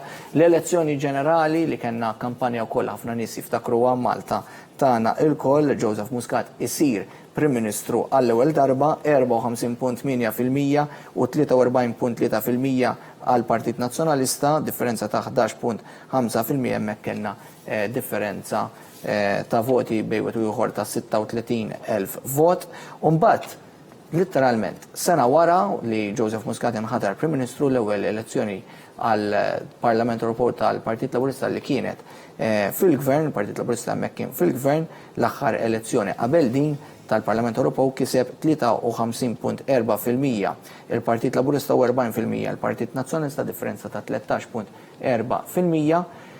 Umbat, fl-2015 elezzjoni tal-Kunsillu Lokali li kienu saru mhux kollha, mhux fuq skala nazzjonali, kienu madwar nofs il-lokalitajiet madwar Malta u Għawdex, u allura wieħed irid jieħu di f'kuntest u kien hemm anke diversi lokalitajiet li kienu meqjusa tradizzjonalment xaqilbu lejn il-Partit Nazzjonalista iżda wkoll hawnhekk il-Partit Laburista jikseb maġġoranza komda ħafna ta' 53.5% għall-Partit Laburista u 44.6% għall-Partit Nazzjonalista, differenza ta' kważi 9%. L-elezzjoni ġenerali li għaddiet meta il-Partit Nazzjonalista mmexxi minn Dr. Samien Busuttil letteralment fuq gidba poġġa lill-poplu Malti Wawċi fl-electoral mode kellu jmur għall-elezzjoni il-pajjiż fl-elezzjoni ġenerali tal-2017 fejn Malta kella il-Partit Laburista kellu it-tema ta' l-aqwa żmien ta' pajjiżna, il-Partit Laburista jikseb 55% fil-waqt li il-Partit Nazzjonalista jikseb 42.1%, differenza ta'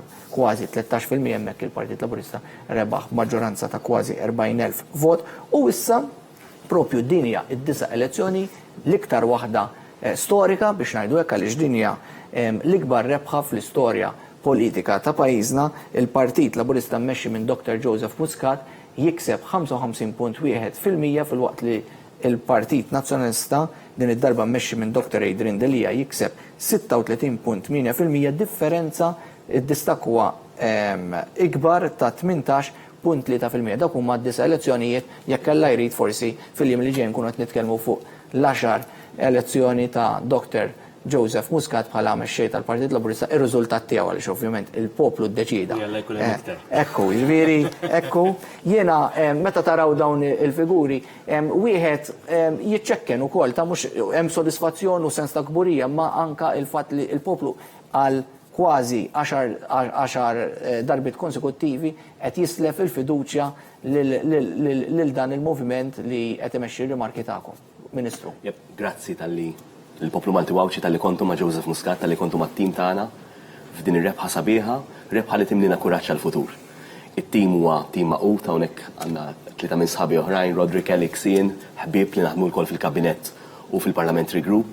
Għandna kabinett b'saħħtu, kabinett maqut, għandna Parliamentary Group b'saħħtu wkoll, backbench b'saħħitha u mimlija talent ukoll with a lot of people raring to go li jridu jagħtu dejjem iktar. Għandna kandidatura sabiħa, rajna kandidati ġodda għall-MPs din is-sena u kunsill lokali, il-forum żgħażagħ Laburisti mimli talent ukoll, jiġifieri il-futur tal-partit u ta' Malta huwa sabiħ. U għaldaqstant jiena timlini b'sodisfazzjon li dal-partit se jibqa' l-moviment li jibqa' jipproponi l-bidla u jibqa' jipproponi ħajja ħjar il-poplu Malti Wawċi fil-futur. Jiena nemmen li għandna tmexxija soda, għandna viżjoni ċara nafu fejn sejrin, nafu x'irridu, għandna policies f'kull aspett u policies sbieħ li nirfinaw ma' żminijiet hekk kif ikollna challenges ġodda nirreaktjaw mal-ewwel u noħolqu policies li ilaħqu u jwasslu għal ħajja ta' kwalità ta' aħjar għan-nies tagħna f'kull settur u aħna se nibqgħu nkunu hemmhekk ma' kulħadd, mat-tfal tagħna, maż-żgħażagħ fl-iskola u fl-edukazzjoni għal familji li jixtiequ ħajja aħjar u ambjent aħjar u ġobb aħjar mal-anzjani biex ikollhom retirement sabiħ ma' nies b'diżabilità ma' kull segment tas-soċjetà tagħna biex kulħadd jilħaq il-potenzjal tiegħu dan huwa s-sabiħ tal-Partit Laburista. Inħares il qudiem li għada Monday nerġa' nidħlu għax-xogħol u nkunu ċċarġati iktar minn qatt qabel u fil-waqt li wettaqna ħafna għandna tim biex nibqgħu nwettqu ferm iktar fil-futur. Grazzi. Din timma Reveljani jiena, looking forward kollha, jiġifieri il-Prim Ministru iggerjakom mhux ħażin, jiġifieri li minkejja dan li qed nesperjenzaw propju llum kulħadd looking forward tal-għada x-xogħol. Il-kummenti konklusivi tiegħek. Iktar billi gerjati jew gerjana li dejjem ġabna saqajna mal-art fl-10 snin sħaħ li aħna konna dejjem indirizzaw il-problemi tan-nies u l-issues li vera joqtu n-nies. Imma aktar minn hekk ukoll għaliex dejjem tajna viżjoni. Id-differenza li hemm bejn żewġ partiti llum li aħna għandna viżjoni, nafu fejn irridu naslu f'kull settur, ħadd ieħor m'għandux. U allura nies jitkellmu Għaliex jaraw li mir l-aħjar triq politika kif semma anka kollega tiegħi Elix għal-futur tagħhom. U aħna ħanamlu dan b'umiltà ġifieri llum aħna mhux se tikbrilna rasna b'da riżultat, anzi pjuttost nerġa' ngħid li qed ipoġġina sfidi ġodda biex inkomplu fi ħallejna u nindirizzaw l-issues li ħallew ta' qabilna. U aħna se nagħtaw qalbna. Aħna meta Joseph jgħidin nisma' irrid li ikonna soċjetà metropolitana ifisser li aħna rridu inkabru dal-pajjiż, mhux biss inkabru dal-pajjiż, imma l-ekonomija tibqa' dejja kif inhi bħalissa. Meta aħna weddu isma' li ħanibnu l-fusi 700 appartament, ifisser li mhux wedduhom, imma wettquhom fuq bil-karti u bil-fatti mhux bil-karti biss. Aħna Adrian Delija f'dil-kampanja għamel falsa stikka għalina daw kastelli fl-arja. Morna jiena u Konrad fuq kull sit għaliex ix-xogħol beda għaddej. Aħna ma nqogħdux noqogħdu niftaħru tal kull ħaġa ta' xejn u morru naqtaw iż-żigarelli għal kull ħaġa ta' xejn, però mbagħad meta morna fuq is-sit biex naraw ix-xogħol għaddej, u rejnieh bil-fatti x'qegħdin nagħmlu jien l-istess fuq it-toroq għamel ħafna xogħol u fejn kritikana Adrian Delija morna nurruh jisma' li aħna mixjin bil-fatti u x-xogħol ħajbqa' għaddej. Aħna il-poplu Malti jaf fejn qegħdin miegħu. U bekk id-differenza li teżisti bħalissa, rridu nħarsu l-qudiem, għad fadlilna ħafna u ħafna xogħol x'isir, ma ħnissa naqtaw qalbna u issa s-sentej u nofs li qed fadlilna 3 snin l-elezzjoni ġenerali ħankomplu għaddejjin biex hekk Alla jrid ikollna 5 snin oħra mbagħad ta' xogħol għal dan il-pajjiż. Alex? Kif qed jgħidu sħabi u kif qal iktar kmien il-Prim Ministru. Għada mhijiex xi ġurnata ta' ċelebrazzjoni għalina għada nqumu filgħodu u nkomplu fejn ħallejna. Il-programm elettorali tal-Gvern Laburista l-lum huwa il-programm ta' gvern irid jiġi imwettaq, il-poplu reġa' ikkonferma li dak huwa il-programm illi irid illi ikompli jitwettaq u li irid illi nibqgħu mixjin u nindeliverjaw fuqu, irid illi għada jimborġi u jkompli is-siti kollha li għandu għaddejjin ta' toroq u jkompli jimprovja fuq it-toroq irid illi Rodrigaldi iqum għada jkompli jimplementa il-programm sabiex nibnu iktar housing soċjali, jrid li il-Ministru Mizzi u għada jkompli jaħdem biex inġibu iktar turisti, nkomplu nirranġaw l-Malta, jkompli jħossib id-Dekasteru tiegħu dak hu li jrid il-poplu Malti u aħna hekk nagħmlu. B'umiltà nibqgħu intaċ man-nies, nibqgħu niltaqgħu ma' nies u nibqgħu naraw x'inhuma ir-realtajiet u l-bżonnijiet tan-nies ta' kuljum u nibqgħu nindirizzawhom. Dak li jrid il-poplu Malti. Llum, ovvjament, nerġa' ngħid iħossuna ħambilt il-fatt li l-poplu Malti qatt fl-istorja ta' pajjiżna ma ta' dan it-tip ta' ġudizzju fuq partit politiku. Jiġifieri il-fatt li tqum illum u tara dak ir-riżultat kważi qastifhem. Is-saħħa li qed itik il-poplu ma fl-istess responsabilità li qed jqabbik biha.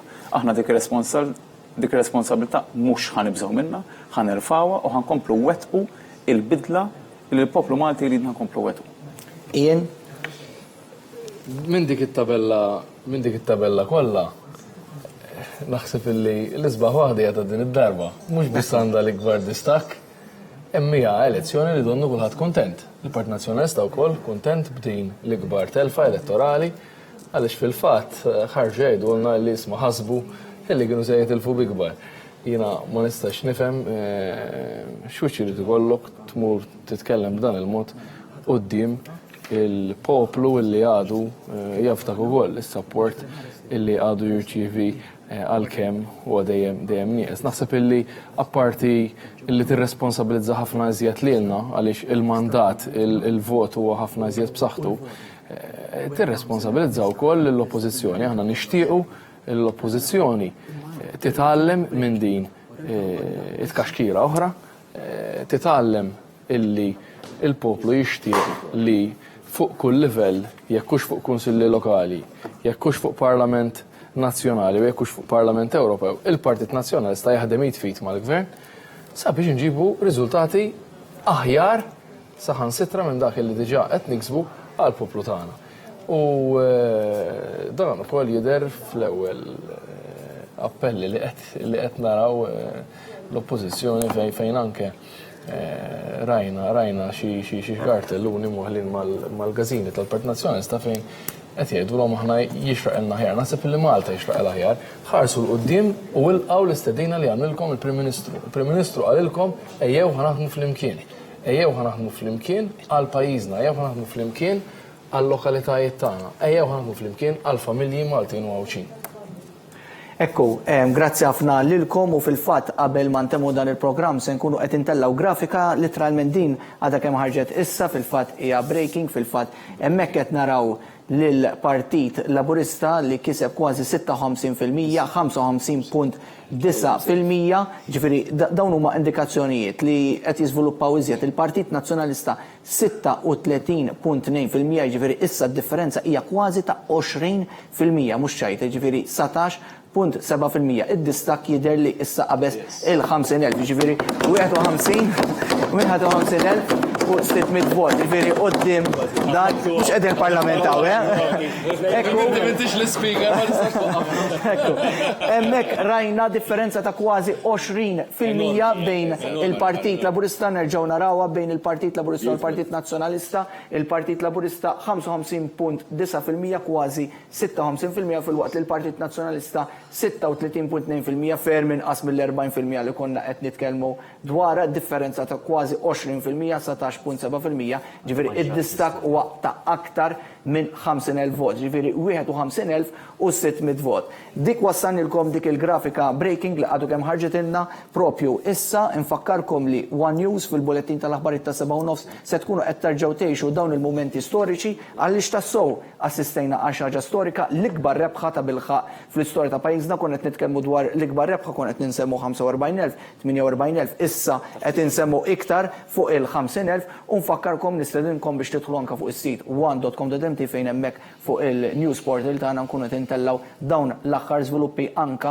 hekk kif qed jaslulna mis-sala tal-att tal-voti tan-naxar. Jiena nirringrazzja lilkom, nirringrazzja wkoll lit-tekniċi u anke l-ħaddiema kollha ta' l-istazzjon, nirringrazzja l-mistiedna kollha li kienu magħna f'din il-maratona ta' xandir li wassalnilkom il-verdett tal-poplu f'din l-elezzjoni tal-Parlament Ewropew fejn il-poplu tkellem moċċar u issa kif qalilna il-Prim Ministru għada huwa jum ieħor tax-xogħol u nkomplu naħdmu għal ġid ta' pajjiżna. Jiena ma nfadalli xejn inselmilkom u l-kumplament tal-ġurnata tajba.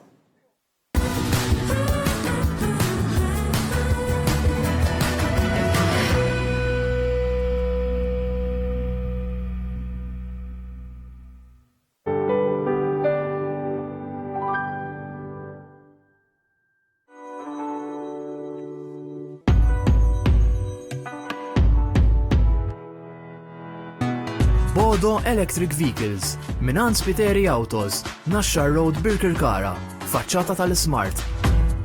Bodo, l-orħos karozza fis-suq tal-karozzi elettriċi.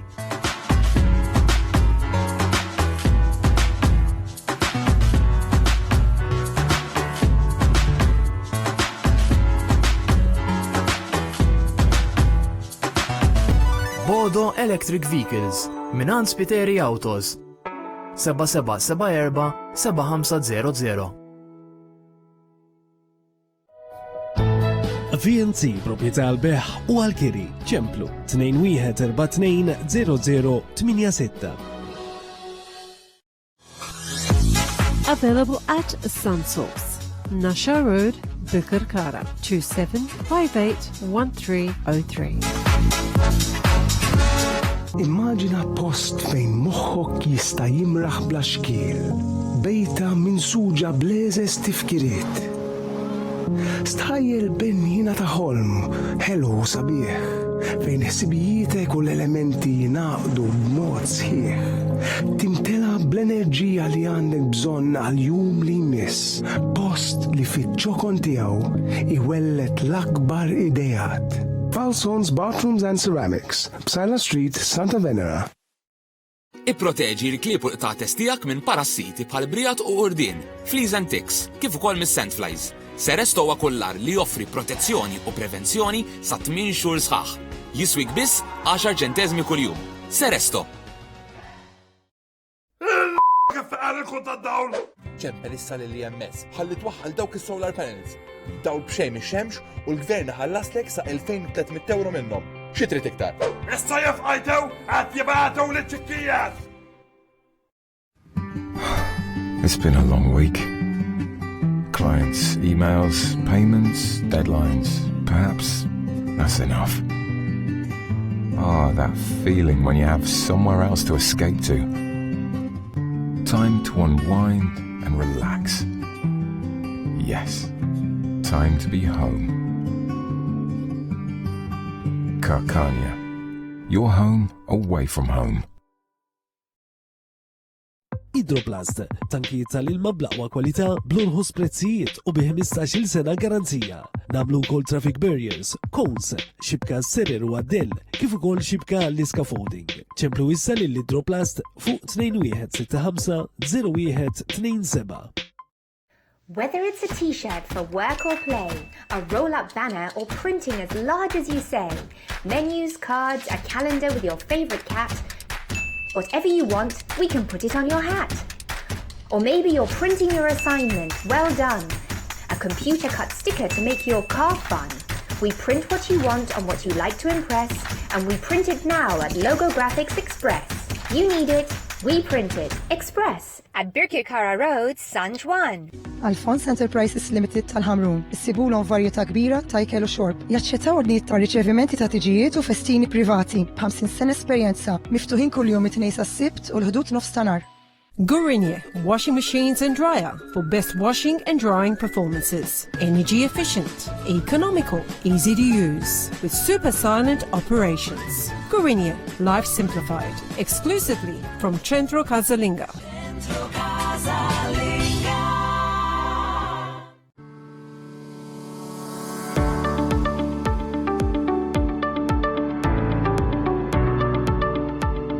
Ixtri l-amara kollha l-darek banqas minn 8,000 euro. L-aqwa home package f'Malta. Distinct Homes fuq Quality Living. Rabat Għawdex u Triq l-Imdina ħattart.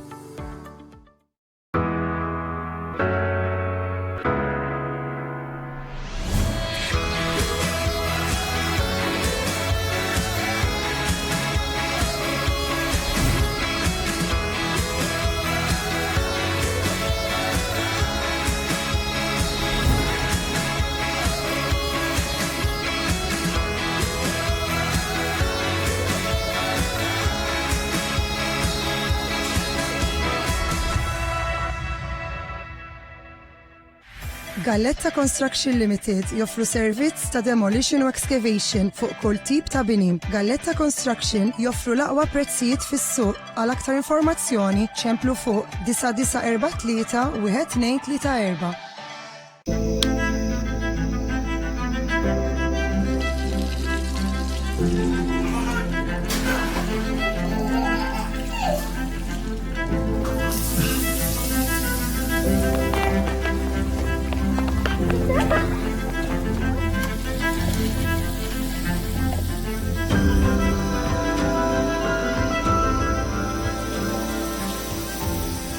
Life flows on. Bridgepoint.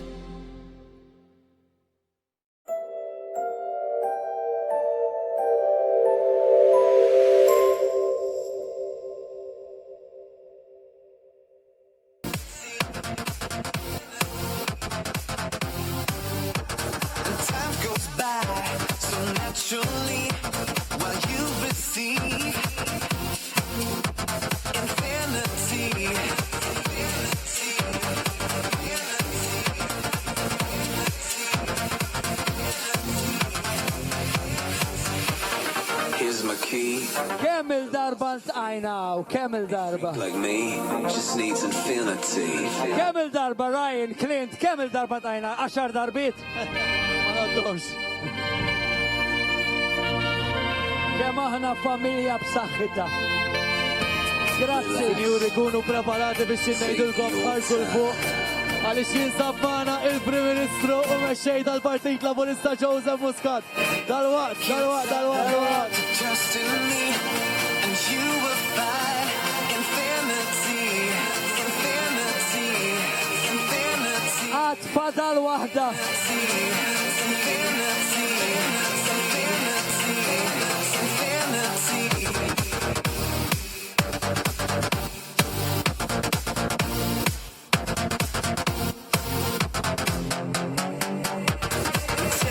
Time to trust in me, and you will find. And time goes by so naturally while you receive. Għajtu iżjed Nil-Awmana. You bring an energy I've never felt before. Some kind of chemical. Sinjuri, nil-Awmana, nil-Prim Ministru ta' Malta u mexxej tal-Partit Laburista, Joseph Muscat! Akkumpanjat fl-imkien mal-mara tiegħu, Michel Muscata!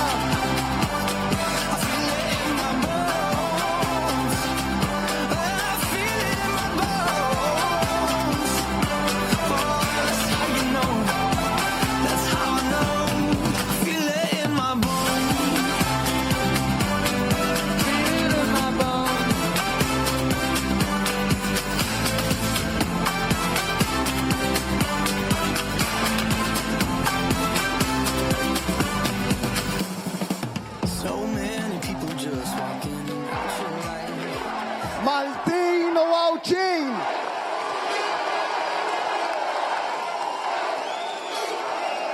Grazzi tal-irġajtu kontu miħaj!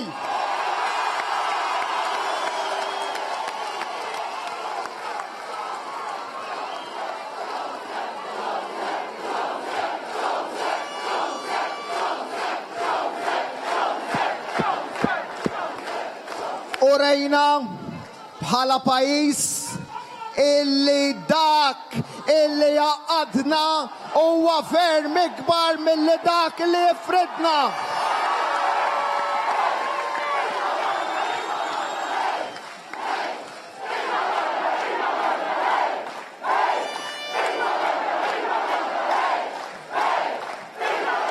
Ħataħanquni.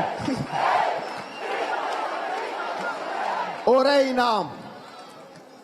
rejna illi dak li jaqadna huwa ferm akbar minn dak li jifridna u li dan il-pajis mhux firda jrid iżda għaqda.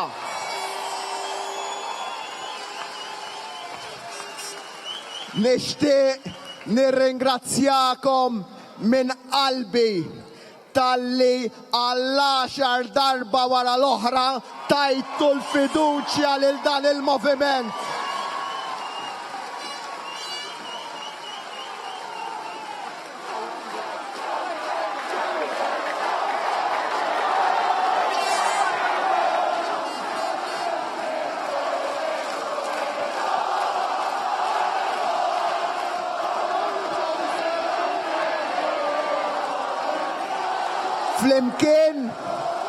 Flimkien ktibna l-istorja ta' dan il-pajis, ma kienaw qatt l-ebda partit, l-ebda moviment illi kiseb dak li ksibna flimkien il-bira.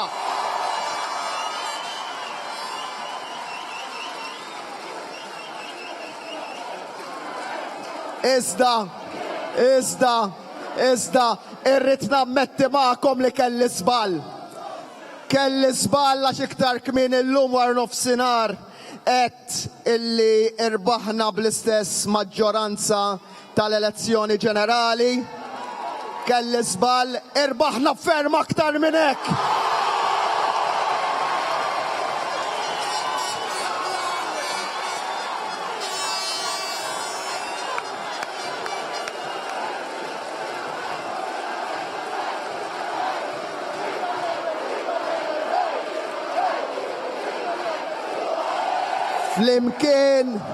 Flimkien ksibna sa issa iktar minn 55% tal-voti. U sa issa maġġoranza ta' 48,000 vot.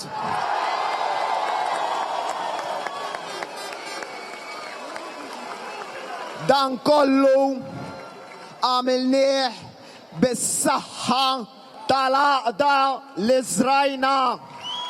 L-għaqda li trid tibqa' il-punt ċentrali ta' dan il-moviment. Dal-moviment mhux persuna waħda, mhux Joseph Muscat, dan il-moviment huwa aħna il-koll.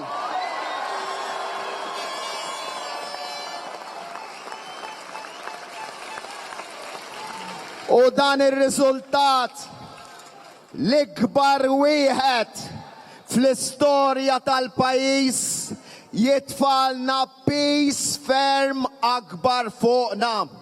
Jien xogħli minn għada fil-ħodu stess ħajkulli nara li jien il-ministri, il-segretarji parlamentari, il-membri parlamentari inkunu kollha saqajna mal-art, ma tikbrilniex rasna. Irridu nibqaw tan-nies u man-nies. U dan huwa il-moment fejn forsi ħaddieħor jaħseb illi ħanibdew naraw n-nies dubbin jew ma nagħtux każ. Huwa il-moment li nagħmel appell għall-għaqda nazzjonali fost kulħadd.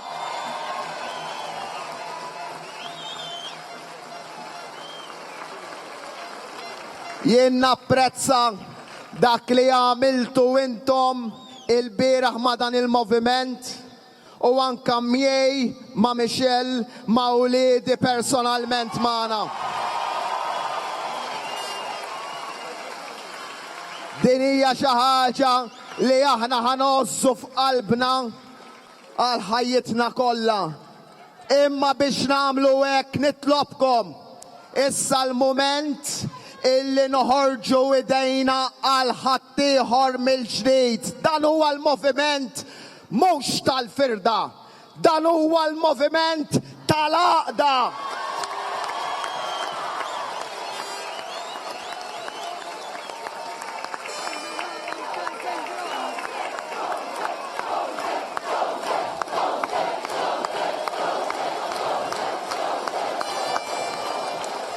Huwa l-moment li l-poplu Malti Wawċi wkoll qal li ma jridx min jmur barra minn pajjiżna u jipprova jaħdem kontra pajjiżna.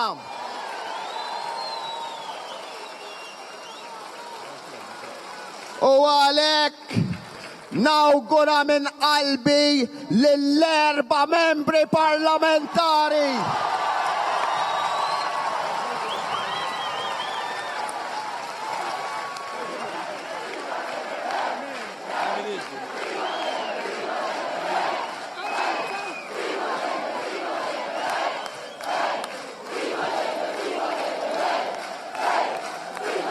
lill-4 membri parlamentari tal-Parlament Ewropew li ħajkunu eletti fisem il-Partit Laburista, ħidma sfiqa mal-ewwel favur Malta u favur l-Ewropa.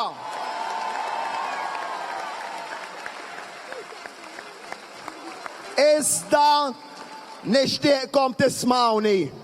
L-appell tiegħi imur ukoll għaż-żewġ membri parlamentari li ħajkunu eletti fisem il-Partit Nazzjonalista. Le, dawk Maltin bħalna. U issa l-moment li naqilbu l-folja. U jien minn hawnhekk ngħidilhom li ż-żewġ membri parlamentari li ħajkunu eletti mal-Partit Nazzjonalista, aħna lesti naħdmu magħkom, kunu lesti taħdmu magħna intom ukoll.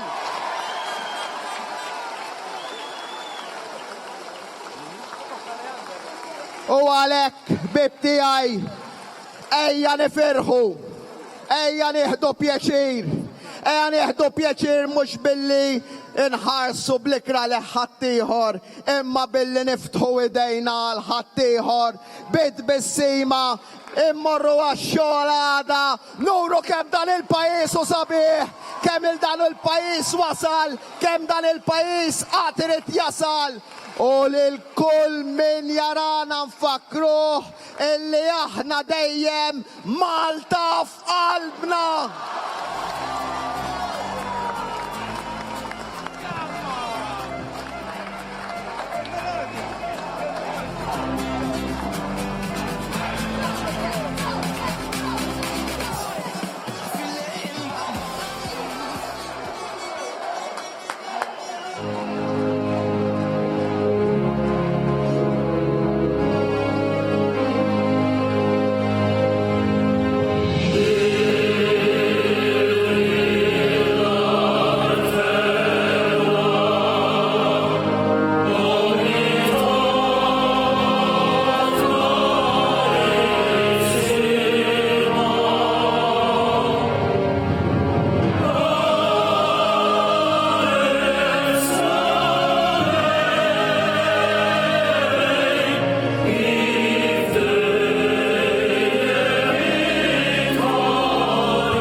Muscat!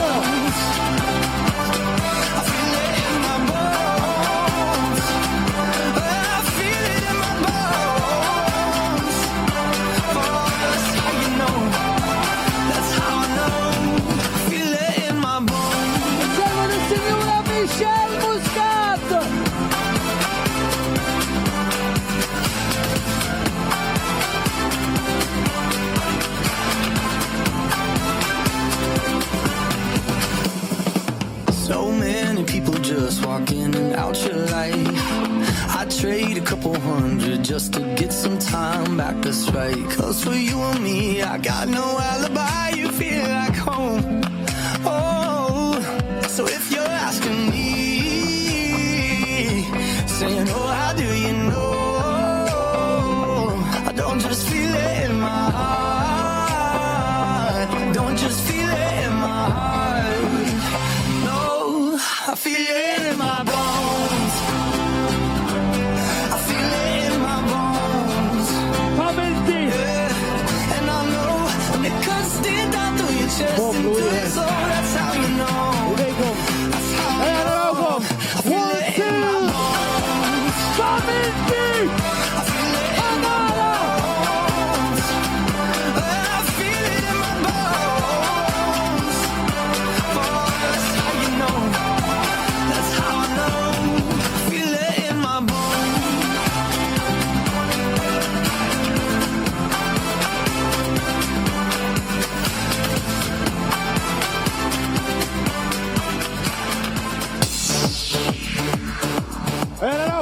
Idejkom il-fuq! Bones to be bones! Bop, bop, bop, bop, bop, bop, bop.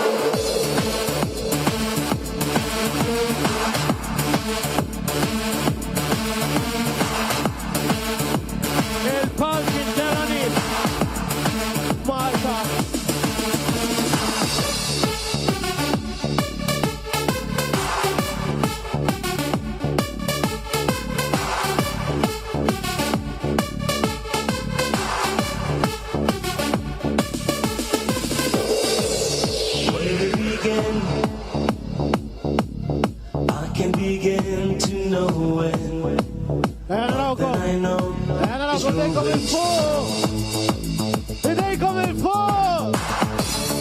Once in the spring, oh, oh, oh, next we became the summer.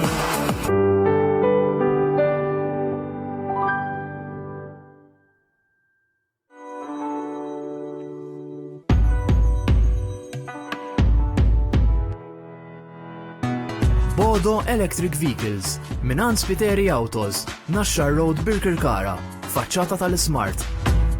Bodo, l-orħos karozza fis-suq tal-karozzi elettriċi.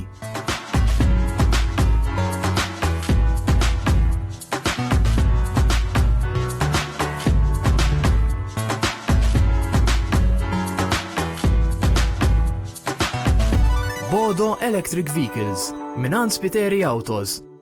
7774-7500.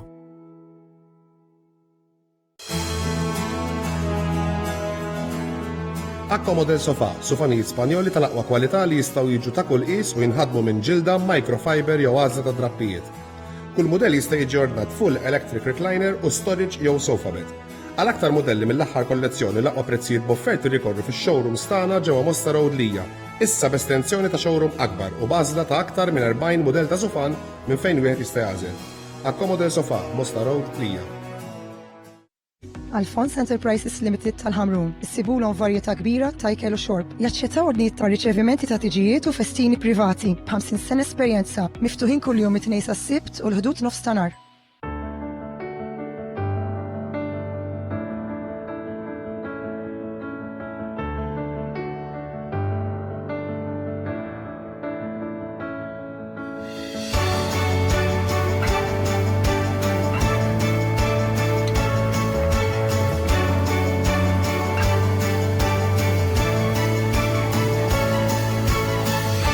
Estates. Let's make it happen. Your trusted partner.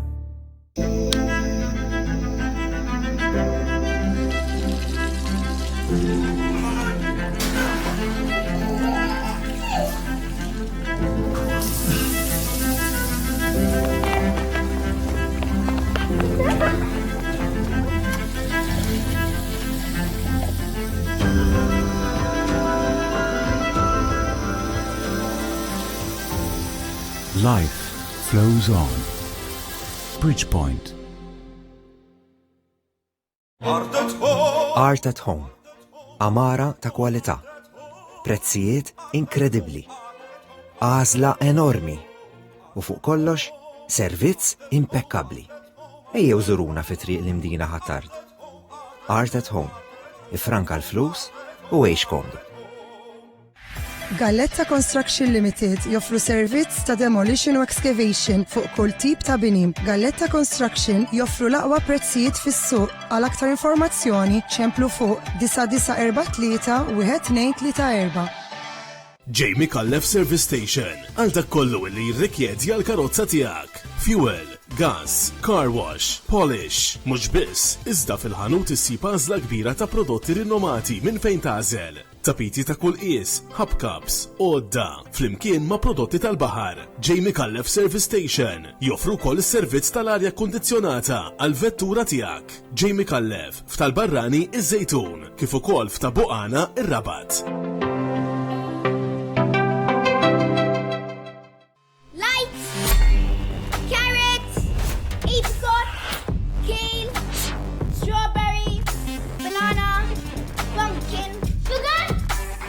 No sugar.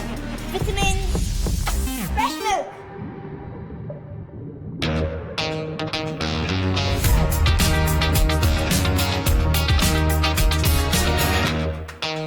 Try the new Yummy Kids Yogurt by Benna.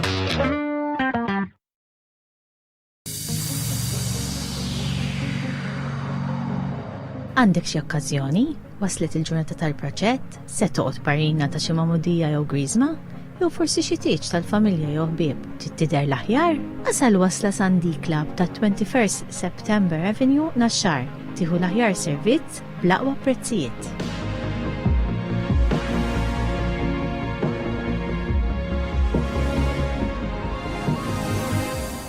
Għandek bżonn tbiddel tirranġa jew issebbaħ id-dar tiegħek? Jekk bħali u Zeppi ma jrid jagħmel xejn, hawnhekk tridu tiġu il-Home of Color u jagħmlulkom ix-xogħol huma. Xelta kbira ta' żeba u dekorazzjonijiet kemm għal ġewwa kif ukoll għal barra djar tagħkom. Mela għażla waħda għandek il-Home of Color il-bypass ta' Marsa Skala.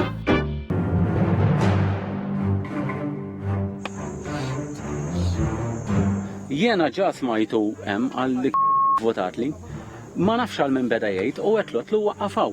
Ifqu. Waqqafu għaddajdu tjerġa' jiġi lura. Ħankisruh il-grupp qegħdin maqgħudin.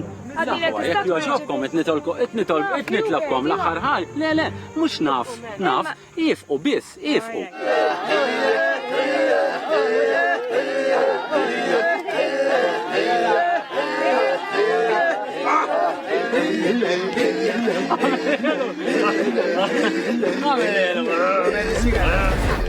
L-avventura tal-Licorice għada fid-9:15 fuq 1.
Nilqakom magħna dan huwa aġġornament ta' One News ser nibdew minnu fih billi nitkellmu dwar ir-rebħa rekord li għamel il-Partit Laburista, rebħa fl-elezzjonijiet tal-Parlament Ewropew jidher li kiber id-distakk.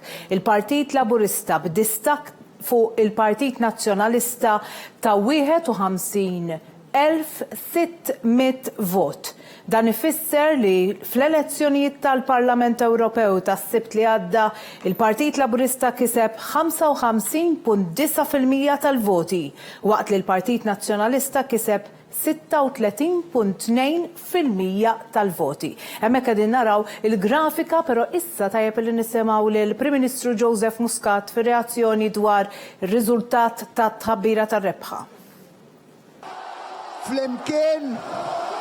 Flimkien ktibna l-istorja ta' dan il-pajis, ma kienaw qatt l-ebda partit, l-ebda moviment illi kiseb dak li ksibna flimkien il-bira.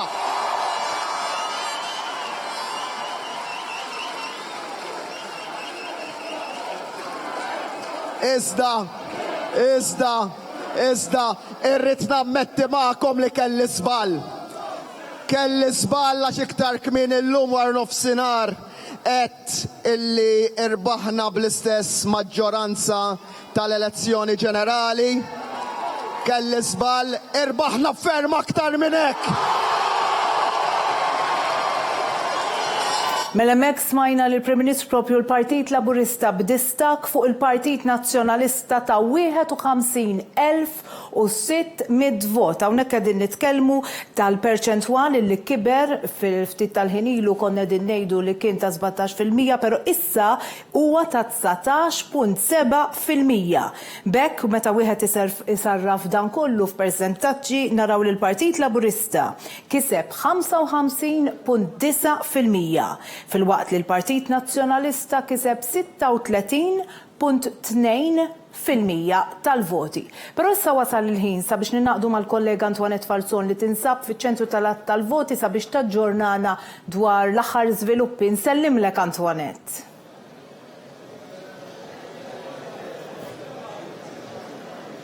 Mis-sala tal-voti fin-naxxar insellmilkom il-ġdid jingħaqad miegħi issa is-Segretarju Organizzattiv tal-Partit Laburista l-Perit William Lewis. Perit, kif għedna qabel inti wkoll involut fil-proċess elettorali u rajnik ukoll issegwi l-andament tal-proċess minn fuq il-mejda biex ngħidu hekk tal-Partit Laburista. Issa, tispjegalna ftit x'inhu jiġri bħalissa għaliex qed naraw ukoll li jista' il-każ li qed naraw il-proċess qed itul ftit. Tista' tispjegalna eżattament x'inhu jiġri? Bħalissa tisiru żewġ proċessi primarjament. Għandna fuq naħa fej il-counting assistants flimkien mal-counting hall agents tal-partiti qed jaranizzaw il-voti u jaraw illi ma fihomx marki la min-naħa ta' quddiem u laqas min-naħa wara tal-vot. Biex daw qabel imorru għall-scanning ikunu eliminajna ċertu ammont ta' dubjużi biex imbagħad ma joqgħodux jeħlu fl-scanning. Bħalissa nikkalkura li rajna madwar 40% tal-voti. Għadna lura b'40%. Ekku. Ma ġifieri il-proċess miexi ġifieri mill-banda l-oħra mbagħad ġifieri mill-scanning lem għandek il-proċess huwa maqsum fi 3 fażijiet. Għandek ġifieri l-ewwel jiġi skenjat, u mbagħad imur l-adjudication fl-ewwel stadju fejn ikunu qed jaraw dawk il-voti li pereżempju jkollhom żewġ ones jew xi marki oħra li jidentifika minnu l-votant u hemmhekk ikunu qed jiġu eliminati dawk il-voti. U mbagħad għandek it-tielet parti tal-adjudication fejn imur għand il-Kummissjoni fejn ma jkunx hemm qbil bejn il-ġiex partiti waqt l-ewwel parti tal-adjudication. Qabel kaxxa tkun magħluqa trid tgħaddi minn daw 3 stadji. Jiġifieri hemmhekk qegħdin bħalissa madwar 30% tal-voti. Li xtaqt insemmi wkoll forsi t-telespettaturi qed jaraw illi il-persentaġġi li Iva, fil-fatt kont nsaqsik għaliex il-persentaġġ qed jinbidel. Meta qabel aħna konna drajna li joħroġ persentaġġ u jibqa' daku. Id-differenza li tisir minn drabi oħra hu illi il-kaxxi qed jiġu analizzati f'mod total tagħhom. Jiġifieri flok qabel konna nagħmlu pakkett ta' 50 minn kull kaxxa u allura kien ikonna sample madwar il-pajjiż kollu. Issa qed naqbdu kaxxa u tingħalaq. Allura ovvjament qed tieħu iktar ħin biex tingħalaq dik il-kaxxa u s-sample qed ikun jista' jkun ivarja minħabba li kaxxa tista' tkun f'żona partikolari fejn għandek iktar tendenza lejn partit u mbagħad tmur f'żona oħra fejn għandek kaxxa oħra li qed turi tendenza lejn partit ieħor. Allura għalkemm jiġifieri il-riżultat jidher li tistabbilixxi ruħu, imma ma tistax tkun 100% u infatti qed ikun hemm ftit differenzi ta' voti u kif ukoll ta' persentaġġi. Jidher li issa li għaddejna numru ta' sigħat ġifieri semmejt il-persentaġġi li bejwet uħor ta' voti li saru, qed nestimaw li jista' jkun li dan il-proċess jieħu qisu numru ta' sigħat oħra għal madwar l-10 il-11 ta' billejl. Wara dan il-proċess mbagħad jiġifieri għax kien hemm min qed jgħidilni ġifieri ma dal-proċess allura ħa iktar fit-tul. Għal din il-parti. Forsi jkun hemm min jiftakar li 5 snin ilu konna minna sala tal-voti sal-4 fil-għaxija biex ħriġna il-kandidati kollha eletti. Jidher li satart il-lejla jekk kollox ikompli miexi bir-ritmu li miexi, ġifieri s'issa m'għandniex problemi u l-andament huwa wieħed għalkemm naqa' kajman imma ġifieri m'hemmx problemi, jidher li sal-lejla nkunu nafu s-sitt membri parlamentari li ħajkunu eletti biex jirrappreżentawna fl-Unjoni Ewropea. Qed ngħidu li dan il-ħin aktar xikun wara il-11.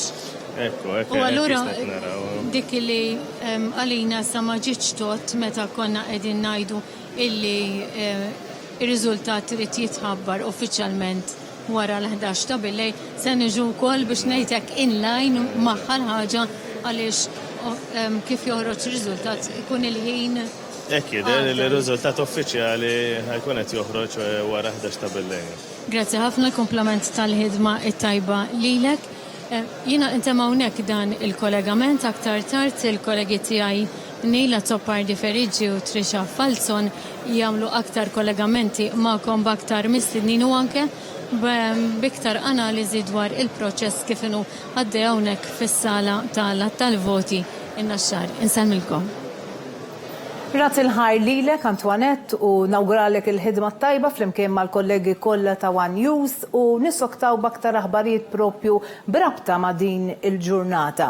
Propju kien għal-ħabta ta' 9 u 8 minuti li fis-sala tal-att tal-voti fin-Naxxar beda il-proċess tal-att tal-voti mixħuta is-sibt fl-elezzjonijiet tal-Parlament Ewropew.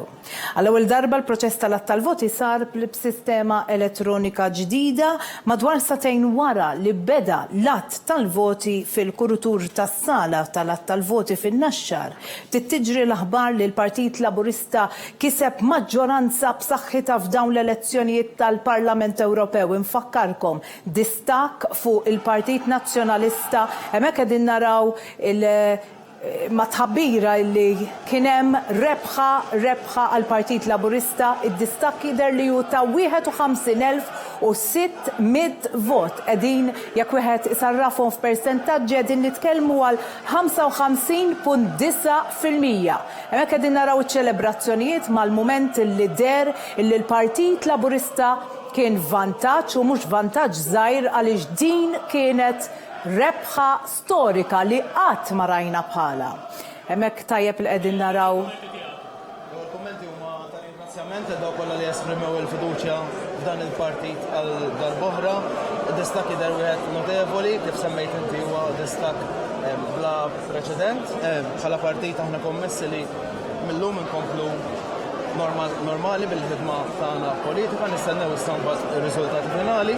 Ringrazzjaw in-nies kollha li qegħdin hawnhekk jaħdmu, in-nies li tawna l-appoġġ u we look forward li nkomplu nagħtu l-aqwa tagħna li nistgħu għal dan il-pajjiż fuq livell lokali, fuq livell governattiv u fuq livell Ewropew ukoll. Grazzi kulħadd.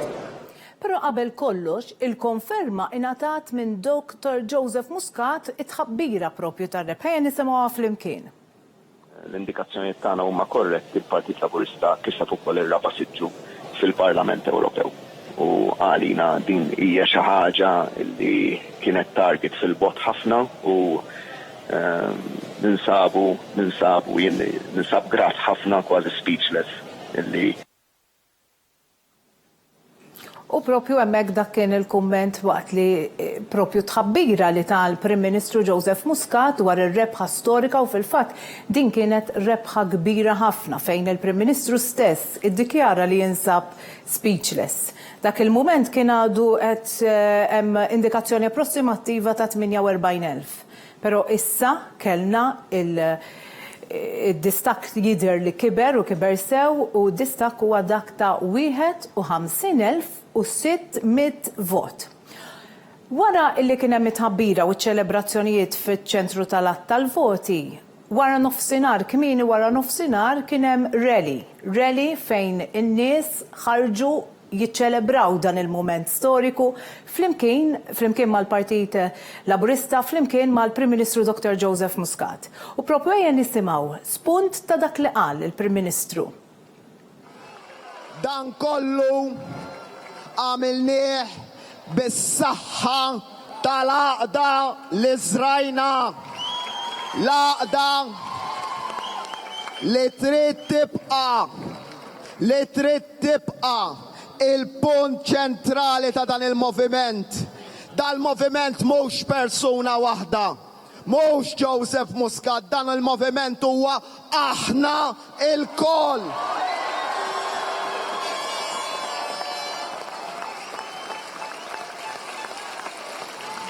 U dan ir-riżultat l-ikbar wieħed fl-istorja tal-pajjiż jitfalna peace ferm akbar fuqna. Jien xogħli minn għada fil-ħodu stess ħajkulli nara li jien il-ministri, il-segretarji parlamentari, il-membri parlamentari inkunu kollha saqajna mal-art, ma tikbrilniex rasna. Irridu nibqaw tan-nies u man-nies. U dak kien messaġġ importanti ħafna li tal-Prim Ministru Joseph Muscat fost il-punti li smajna fejn qal li rridu nibqgħu saqajna mal-art bħala partit. Illi permezz ta' dan it-tista' kbir, ta' din ir-rebħa kbira, rebħa deskritta storika fejn qatt ma kien hemm bħala. Hija rebħa bla preċedent, intefa' pis akbar issa fuq il-Partit Laburista għaliex dejjem irid jibqa' għan-nies, man-nies u ser jibqa' jisma' biex jgħin lin-nies. U propju l-Prim Ministru qal ukoll messaġġ importanti waqt dan ir-rally, illi qal aħna nibqgħu nagħtu idejna biex ngħinu lin-nies u qal ukoll punt importanti illi lest illi minkejja il-Partit Laburista tella 4 siġġijiet fil-Parlament Ewropew. Huwa stieden ukoll il-membri tal-Parlament Ewropew li ser jitilgħu tal-Partit Nazzjonalista biex jaħdmu flimkien u hawnhekk naraw it-ton il-Partit Laburista, it-ton li Dr. Joseph Muscat irid jagħti il din ir-rebħa storika, il din it-tifsira li hu qed jagħti lil din ir-rebħa storika hija l-għaqda u mhux il-firda. Propju qed jissinonima din ir-rebħa bħala messaġġ ċar li l-poplu ivvota favur l-għaqda u ivvota kontra il-firda. Sa dan il-ħin propju sissa m'hemm l-ebda indikazzjoni li l-Partit Nazzjonalista ta' l-ebda reazzjoni dwar din l-elezzjonijiet tal-Parlament Ewropew. U għaldaqstant aħna minn ħina liħor ħanibqgħu naġġornawkom dwar dak li ser iseħħ u x'qed jiġri miċ-ċentru tal-att tal-voti. Il-kollegi tagħna ta' One News hemmhekk qegħdin naraw iċ-ċentru tal-att tal-voti. Il-kollegi ta' One News ħajbqgħu jaġġornawna minn ħin għal ieħor dwar x'ikun qed jiġri. U kif qalu tajjeb il-perit William Lewis flimkien mal-kollega Antoinette Falzon fejn qalu li sal-lejla ħajkun hemm it-ħabbira ta' 6 membri, ħankunu nafu min huma, is-6 membri tal-Parlament Ewropew. Mela bażikament nista' nerġa' nagħti rendikont ta' dak li għamilna f'dan l-aġġornament. Fil-bidu tkellimna dwar id-distakk li reġa' kiber tal-Partit Laburista fuq il-Partit Nazzjonalista, hemmhekk qegħdin naraw il-grafika. Għandna l-Partit Laburista li ġab 55.9% fil-waqt li il-Partit Nazzjonalista ġab 36.2%. Hemmhekk qegħdin naraw id-differenza ta' 19.7%. Meta wieħed dan isarfu f'voti dan joħroġ distakk ta' 51,600 vot. Aktar qabel tkellimna mal-kollega tagħna Antoinette Falzon li qaltilna li ħan naqdu ma' Trisha Falzon u ma' Neil Azzopardi Ferriġġi fejn fil-kollegamenti li jmiss ser ikomplu jaġġornawna dwar dak li nu għaddej. Smajna lil Dr. Joseph Muscat iħabbar it-ħabbira li ta' dalodu fejn qal illi kien ċar illi r-rebħa kienet tal-Partit Laburista. Mbagħad wara nofsinhar tkellimna dwar iċ-ċelebrazzjoni li iċċelebraw in-nies mal-Partit Laburista, iċ-ċelebrazzjoni illi in-nies iċċelebraw ma' Dr. Joseph Muscat u hemmhekk qegħdin naraw il-filmat flimkien mas-sinjura tiegħu u t-tfal tiegħu fejn kien messaġġ pożittiv ħafna, fejn iddomina l-għaqda, fejn saħaq li aħna rridu nkunu hemm għal min għandu bżonn, fejn saħaq illi rridu nżommu saqajna mal-art, fejn saħaq li aħna rridu nkunu ta' eżempju. Jien ma fadalli xejn għajr li nirringrazzjakom, jien ser nibqa' naġġornakom minn ħin għal ieħor propju fil-5:30 ħanerġa' nkun magħkom ħalli naraw xi żviluppi kien hemm u dak kollu illi jeħtieġ nirringrazzjakom talli kontu magħna. Narakom fil-5:30.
Inselmilkom nilqakom magħna mill-ġdid, jiena Amanda Spiteri Greg b'aġġornament ieħor minn One News u propju ovvjament qegħdin niffukaw dwar ir-riżultati tal-elezzjonijiet tal-Parlament Ewropew.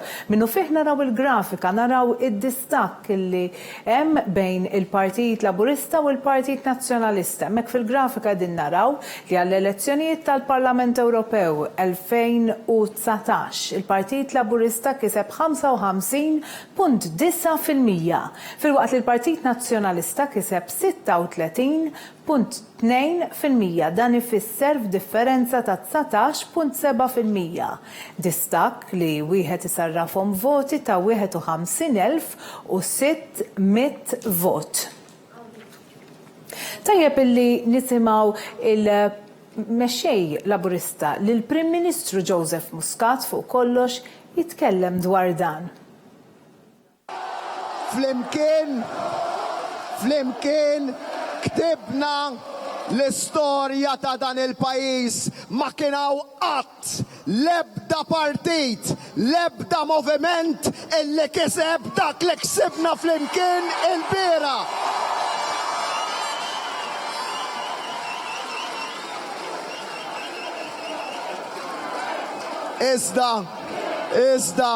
Iżda, irrid nammetti magħkom li kelli żball. Kelli żball għax iktar kmien illum war nofsinhar qed illi irbaħna bl-istess maġġoranza tal-elezzjoni ġenerali. Kelli żball, irbaħna ferm aktar minn hekk.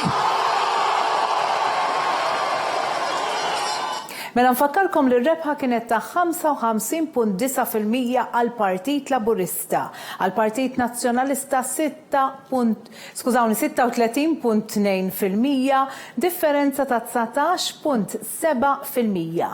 Id-distakk issa ta' 51,600 vot. U propju fiċ-ċentru tal-att tal-voti il-kollegi tagħna ta' One News jinsabu hemmhekk sabiex jaġġornawna minn ħin għal ieħor dwar l-andament u dwar dawk l-iżviluppi li jseħħu matul il-jum. Ser ninaqgħad issa mal-kollega Trisha Falzon li ser taġġornana. Nsellimlek Trisha. Insellimlek Amanda mis-sala tal-voti fin-naxxar miegħi għandi lid-deputat Laburista Glenn Bedingfield. Glenn, inti deputat Laburista m'intix kandidat illum, iżda ilek hawnhekk rajtek minn kmieni filgħodu tissegwi l-andament dan il-proċess tal-voti. Għaliex ħassejt li għandek tiġi hawnhekk illum?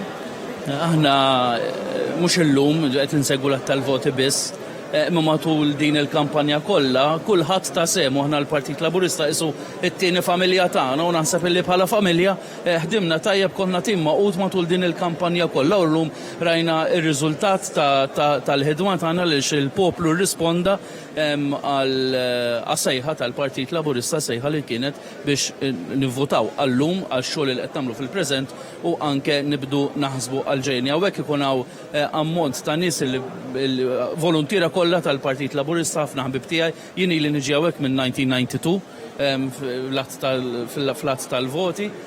Ħafna minnhom ilhom anke minn qabli, tista' tgħid illi kulħadd jaf il-xulxin, kull meta jkun hawn elezzjoni dejjem ikunu ħafna drabi l-istess nies illi niġu ngħinu lill-uffiċċju elettorali u anke wkoll ikollna nies ġodda u dan huwa proċess illi aħna ikun qiegħed jagħlaq biex ngħidu hekk il-kampanja elettorali. Kampanja li din sena kienet kampanja illi kienet kontrastanti ħafna, naħseb illi dan il-vot b'saħħtu lill-Partit Laburista wera x'in id-differenza bejn il-partiti, wera li l-poplu Malti irid mexxejja kredibbli, mexxejja li għandhom viżjoni, irid partit illi qed jiġu quddiemu bi proposti mhux qed ikun biss negattiv u qed ikun biss silbaħ. U naħseb illi dawn it-tim ta' volontiera li qed naraw hawnhekk flimkien ma' ammont mijiet ta' volontieri oħrajn tal-Partit Laburista min jagħmel it-telefonati, min idur bib, min jiġbor il-flus,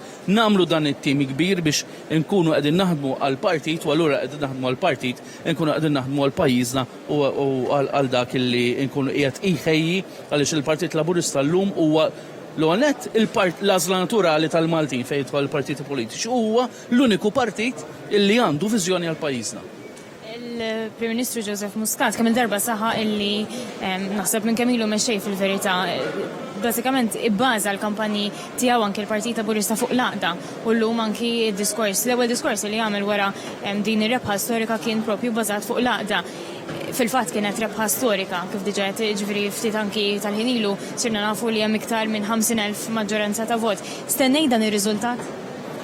Ma stejnejtux daqshekk kbir jiena kont meta jistaqsuni n-nies isma' kemm taħseb li ħantellu siġġiet jiena kont dejjem inkun kawt, ma stejnejtx li se jkun dan l-ammont ta' voti dan id-distak, però dan id-distak juri kif kont qed ngħid xi jrid il-poplu Malti, x'tip ta' politika jrid il-poplu Malti. Il-poplu Malti llum aborrixxa waddab fil-ġemp il-politika tal-firda, waddab fil-ġemp il-politika illi tnissel il-mibeda, wera xi jrid mill-politiċi.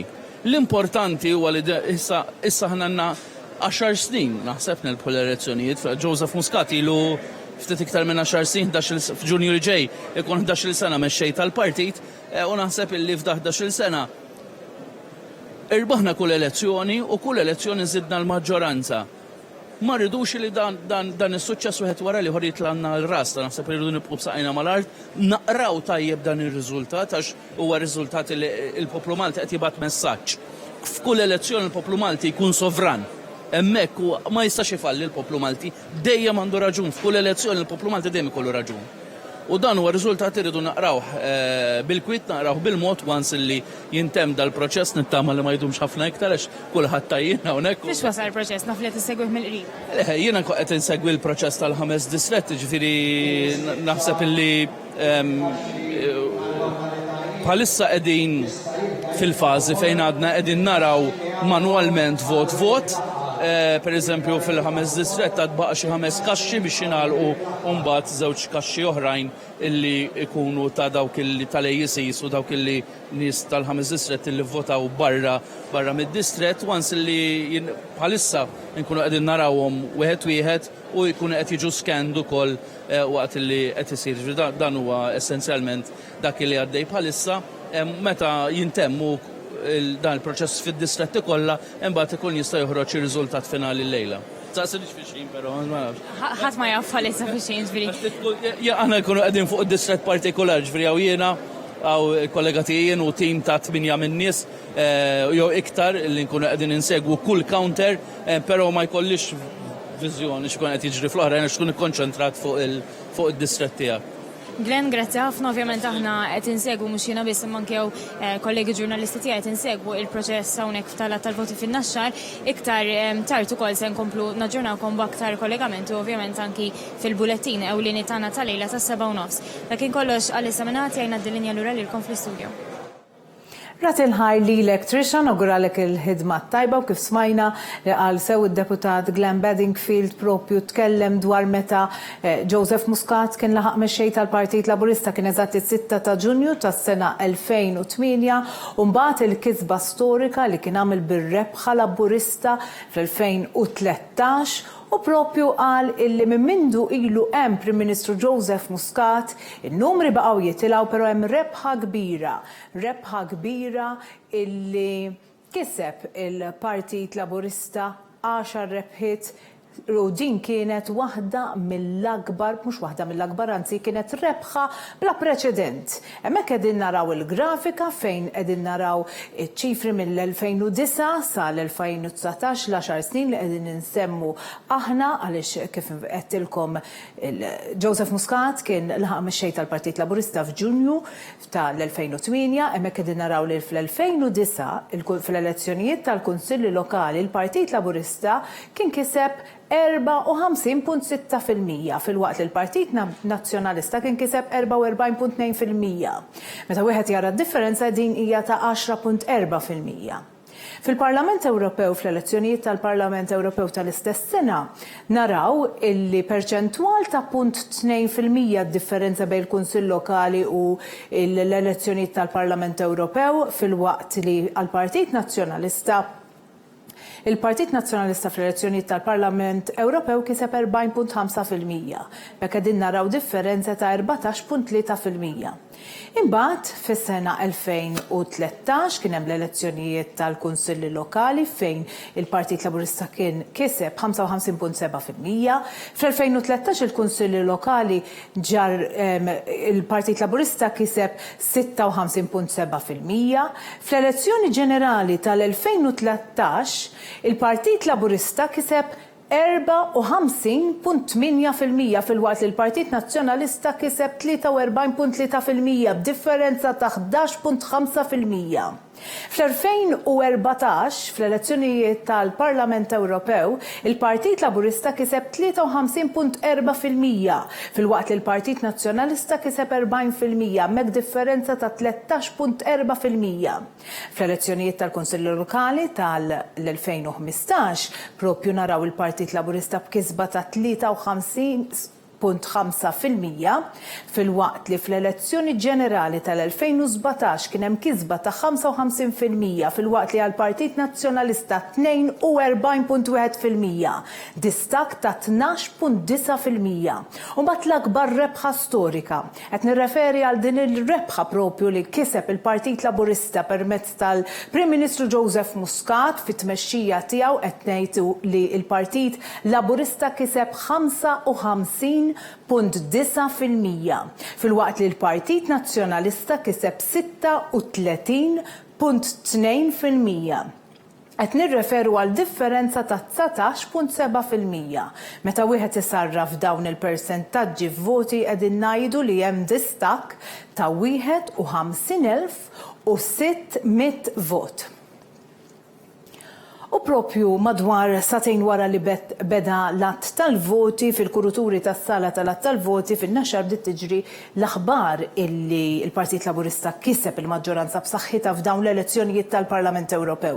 Propju l-konferma ngħatat mill-Prim Ministru Dr. Joseph Muscat f'kollegament telefoniku fuq l-Istazzjon Nazzjonali fejn Dr. Joseph Muscat iddeskriva dan il-mument bħala bla kliem u propju din kienet rebħa kbira l-10 rebħa konsekuttiva. Ja nisimgħu flimkien il-kummenti ta' Dr. Joseph Muscat. Huma korretti il-Partit Laburista kiseb ukoll ir-raba' siġġu fil-Parlament Ewropew.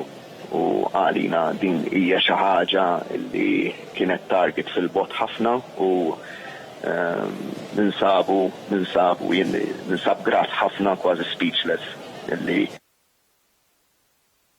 U kif smajna l-ewwel reazzjoni tiegħu għal dajn ir-rebħa propju mill-kamp liħor, mill-kamp tal-Partit Nazzjonalista. Sigħat wara li tħabbar ir-riżultat issa qegħdin naraw li l-ħin huwa il-5:43 minuta.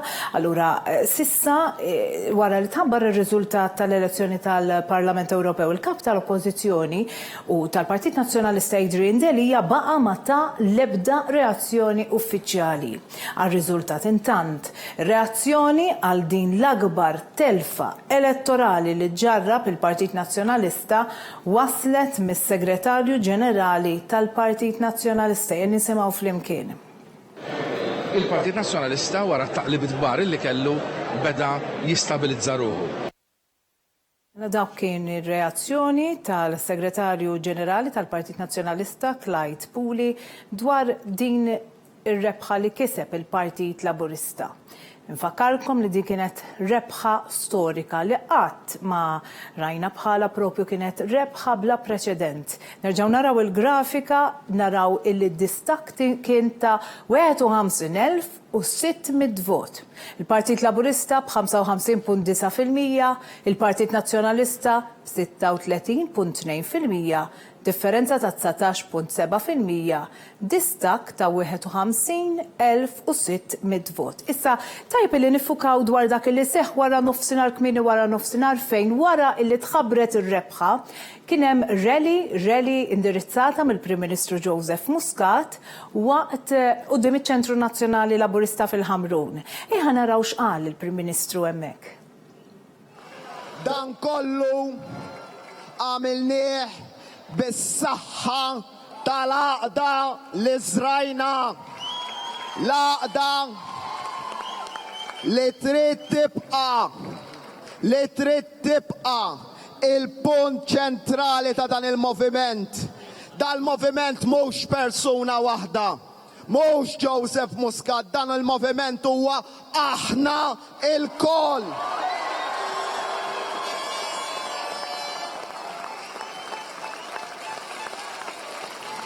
U dan ir-riżultat l-ikbar wieħed fl-istorja tal-pajjiż jitfalna peace ferm akbar fuqna.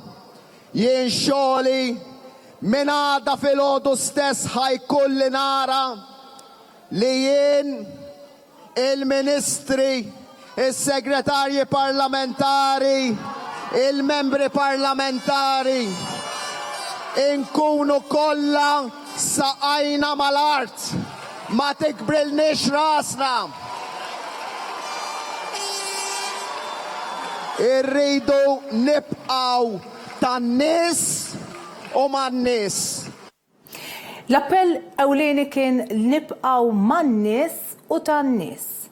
Ejja ħankomplu nisimgħu aktar kummenti u reazzjoni tiegħu il-Prim Ministru ta' f'dan ir-rally illi sar kmieni wara nofsinhar. Nawgura minn qalbi lill-4 membri parlamentari.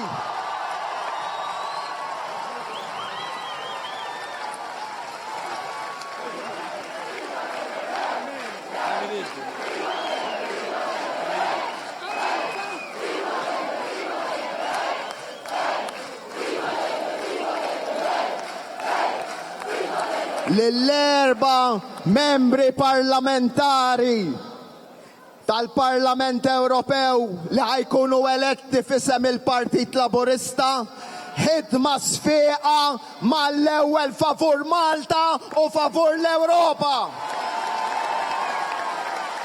Mela hemmhekk naraw il-Prim Ministru li ħabbar li għall-ewwel darba l-Partit Laburista ser ikun rappreżentant fil-Parlament Ewropew minn 4 siġġijiet minn flok 3, aħna kellna 3 u 3 per issa 4 u 2. Propju mbagħad il-Prim Ministru tkellem ukoll u appella għall-għaqda. Nisimgħu flimkien.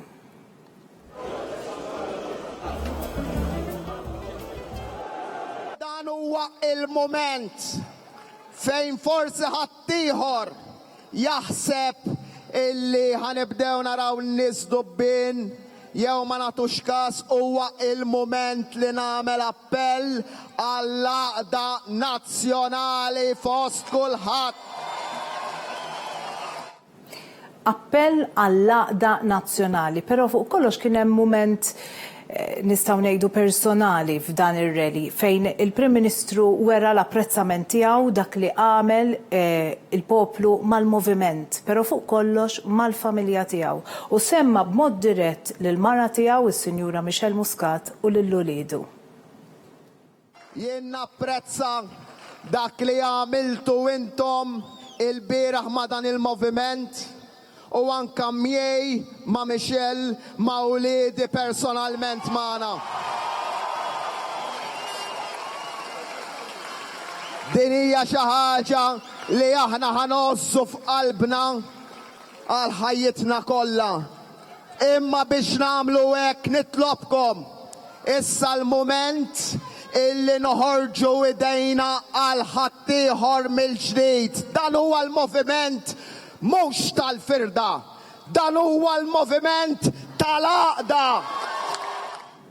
U hemmhekk rajna dak illi uħud mill-kummenti, mis-siltiet tad-diskors tant importanti illi għamel Prim Ministru Joseph Muscat b'reazzjoni għar-rebħa. Fuq kollox qal ukoll illi intefa' peace akbar għaliex l-numru huwa ikbar issandu responsabilta ikbar u ħeġġeġ għall-għaqda u kontra il-firda. Ser intemm hawnhekk dan l-aġġornament jien nerġa' nkun magħkom fis-6:30 rat il-ħarta li kontu miegħi. Saħħiet.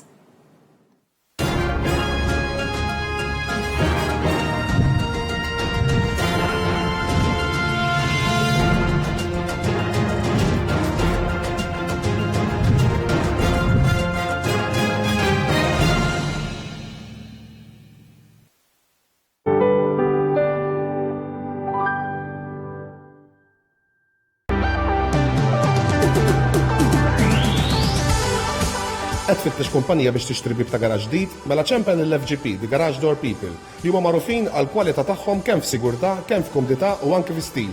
FGP, b'aktar minn 55 sena ta' esperjenza, ċempel issa fuq 2167 3627.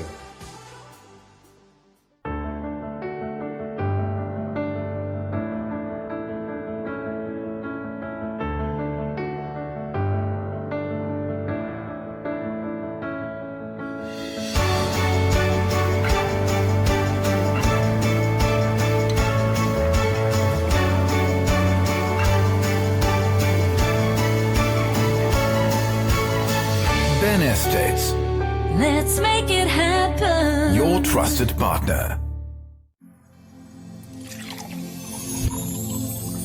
Offerta minn Anteco Pure ta' 145 fl-xkun tal-ilma ta' 18.9 litri il-wieħed u tieħu dispenser b'xejn tal-isħun u l-kiesaħ għal prezz speċjali ta' 623 euro u 50 ċentesmu. Dal-ammont jista' jitħallas fi żmien sena f'pagament fix-xahar. ċempel issa fuq 800 74 422. It's been a long week. Clients, emails, payments, deadlines. Perhaps that's enough. Ah, that feeling when you have somewhere else to escape to. Time to unwind and relax. Yes, time to be home.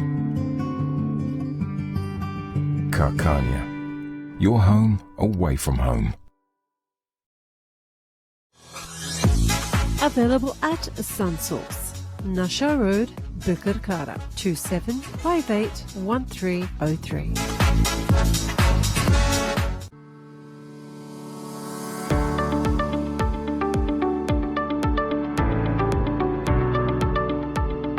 Ixtri l-amara kollha l-darek banqas minn 8,000 euro. L-aqwa home package f'Malta. Distinct Homes fuq Quality Living. Rabat Għawdex u Triq l-Imdina ħattart. VNC proprjetà għal-beħ u għal-kiri ċemplu 21420086. Hydroplast, tankijiet tal-ilma blaqwa kwalità bl-urħus prezzijiet u bi 15-il sena garanzija. Nagħmlu wkoll traffic barriers, cones, xibka serer u għaddell, kif ukoll xibka l-scaffolding. ċemplu issa lill-Hydroplast fuq 2165 0127.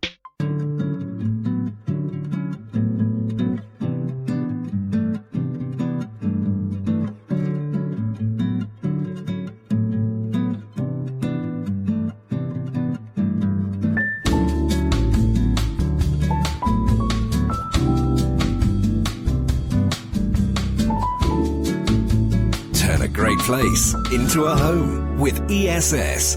Visit ess.com.mt. Lights, carrots, apricot, kale, strawberry, banana, pumpkin. Sugar? No sugar. Vitamins, fresh milk.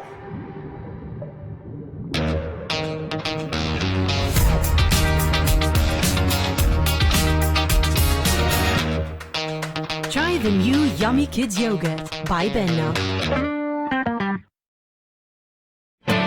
Jekk qed tfittex biex tagħti der isbaħ lid-dar tiegħek, Big Ben Interiors għandhom għażla vasta ta' twapet, portieri, fitted carpet, laminate parke u drappijiet tal-aqwa kwalità.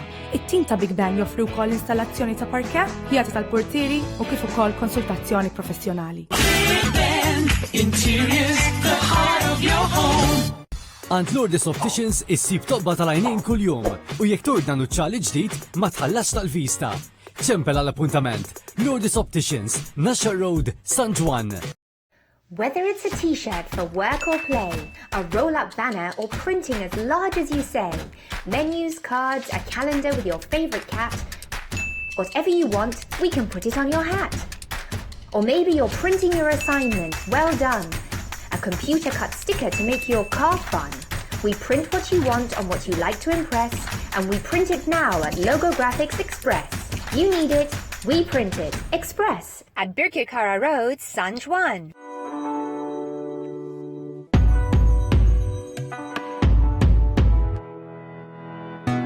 Bodo Electric Vehicles, Minan Spiteri Autos, Nasha Road Birkirkara, faċċata tal-Smart. Bodo, l-orħos karozza fis-suq tal-karozzi elettriċi.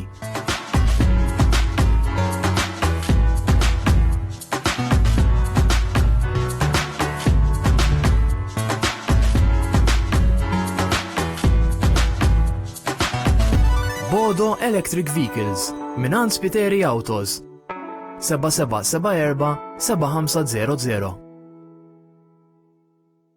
Dry cleaning fuq? Għazla waħda. Queen's Dry Cleaners 2143-4184. Delivery bxejn. Għandek xi okkażjoni? Waslet il-ġurnata tal-proġett? Se toqgħod parina ta' xi mamudija jew griżma? Jew forsi xi tieġ tal-familja jew ħbieb tidher l-aħjar? Għasal wasla Sandy Club ta' 21st September Avenue Naxxar. Tieħu l-aħjar servizz bl-aqwa prezzijiet.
Nilqakom il-ġdid magħna dan huwa One News aġġornament fil-jum tal-Ħadd, ġurnata wara il-votazzjoni, llum ir-riżultati u proprju ħanibdew biex naraw ir-riżultat tal-elezzjoni tal-Parlament Ewropew u fil-grafika kif ħedin taraw ħanaraw il-kisba li jagħmel il-Partit Laburista b'distak fuq il-Partit Nazzjonalista ta' 51,600 vot. Il-Partit Laburista kiseb 55.9%, il-Partit Nazzjonalista kiseb 36.2%. Differenza tal-vot hija dik tal-persentaġġ hija dik ta' 19.7%, meta jsarraf dan il-persentaġġ fil-voti naraw distak ta' 51,600 vot. 51,600 vot. Mela dik huwa ir-riżultati illi għandna sissa, ovvjament, bħalma tafu, il-lejla wara l-11 ħajkolna r-riżultati uffiċjali u wkoll min huma il-kandidati li telgħu u siġġijiet biex jimlew is-siġġijiet tal-Parlament Ewropew. Min ħin għal ieħor ukoll ser inkunu qed ninaqdu maċ-ċentru tal-att tal-voti bħalma konna qegħdin nagħmlu fil-aġġornamenti preċedenti. Dan għaliex bħalissa mistenni minn ħin għal ieħor li l-kap tal-oppożizzjoni jitla fiċ-ċentru tal-att tal-voti, imma bħalissa qegħdin naraw li l-sitwazzjoni għadha kif kienet kull ma qegħdin naraw li l-aġenti tal-partiti qegħdin hemmhekk sabiex josservaw kif qegħdin taraw bħali fuq l-screens tagħkom, qegħdin josservaw u hemmhekk dik hija l-parti fejn wieħed jidħol. Jidher illi l-kap tal-Oppożizzjoni Adrian Delija dieħel fiċ-ċentru tal-att tal-voti tan-Naxxar qegħdin jistennew sabiex jidħol fil-ċentru tal-att tal-voti kienet mistennija, kienu qegħdin jistennew li jitla hemmhekk intant sakemm nibqgħu nosservaw dak li qed jiġri fiċ-ċentru tal-att tal-voti. Nfakkarkom illi propju kien l-ħabta ta' 9 minuti fejn fis-sala taċ-ċentru tal-att tal-voti fin-Naxxar beda il-proċess tal-att tal-voti mixħuta s-sibt fl-elezzjonijiet tal-Parlament Ewropew, fejn għall-ewwel darba il-proċess tal-att tal-voti sar b'sistema elettronika ġdida. Propju madwar satejn wara kellna l-indikazzjoni propju fil-koruturi tas-sala tal-att tal-voti bdiet tiġri l-aħbar li l-Partit Laburista kiseb il-maġġoranza b'saħħitha f'dawn l-elezzjonijiet tal-Parlament Ewropew. Hemmhekk qegħdin taraw ħdejja propju ix-xena fejn l-entratura ta' ċentru tal-att tal-voti fejn hemm l-istennija li jiġi l-kap tal-Oppożizzjoni ta' dan it-tant għaddej ukoll il-proċess tal-att fis-sala tal-att tal-voti bl-aġenti tal-partiti josservaw mill-qrib dak li hu għaddej u intant tajjeb illi ngħidu illi il-konferma tal-rebħa li kiseb il-Partit Laburista ingħatat mill-Prim Ministru Joseph Muscat. Dan għamlu permezz ta' kollegament telefoniku fuq l-Istazzjon Nazzjonali fejn Dr. Muscat ħabbar l-10 rebħa konsekuttiva l-Partit Laburista taħt it-tmexxija tiegħu. Hemmhekk qegħdin naraw propju il-persuni illi jgħoddu il-voti. U fil-fatt, kif għadni kif għedtilkom, hemm l-istennija illi jiġi il-kap tal-Oppożizzjoni bl-aġenti tal-Partit Laburista hemmhekk qegħdin narawhom wara l-perspex, ovvjament jaraw il-proċessu l-andament ta' dan il-att. Intant sakemm inkunu nistgħu naġġornakom dwar dak illi għaddej fiċ-ċentru tal-att tal-voti tajjeb illi ngħidu u nisimgħu lill-Prim Ministru Dr. Joseph Muscat waqt kollegament telefoniku fuq l-Istazzjon Nazzjonali. L-indikazzjonijiet tagħna huma korretti, il-Partit Laburista kiseb ukoll ir-raba' siġġu fil-Parlament Ewropew. U għalina din hija xi ħaġa li kienet target fil-bot ħafna u ninsab grat ħafna kważi speechless illi irnexxilna naslu sem. Politikament nemmen li l-għaqda u l-messaġġ ta' għaqda irrenja fuq messaġġ ta' firda huwa vot ta' fiduċja fil-gvern u fil-moviment illi imexxi lil dan il-gvern, huwa vot ta' rifjut tal-firda u kontra min jaħdem kontra pajjiżna, kif ukoll kontra naħseb huwa vot kontra id-tbeżżieħ fuq ix-xjuż illi ma jeżistux u li fil-verità l-poplu vota b'mod.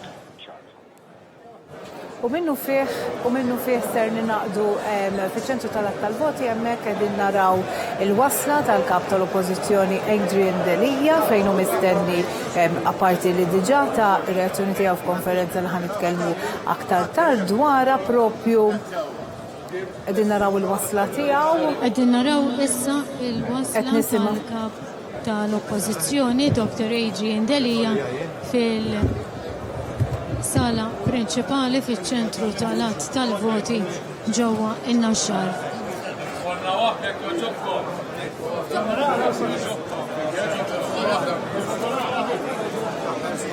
Hemmhekk smajna li l-kollega Antoinette Falzon qed tgħid illi wassal il-kap tal-Oppożizzjoni Adrian Delija fiċ-ċentru tal-att u mistenni hawnhekk jiġi intervistat, forsi ma nafx jekk inkunux nistgħu il-kollegi tagħna huma fil-qrib u jkunu jistgħu jaġġornawna dwar dak illi qed jintqal.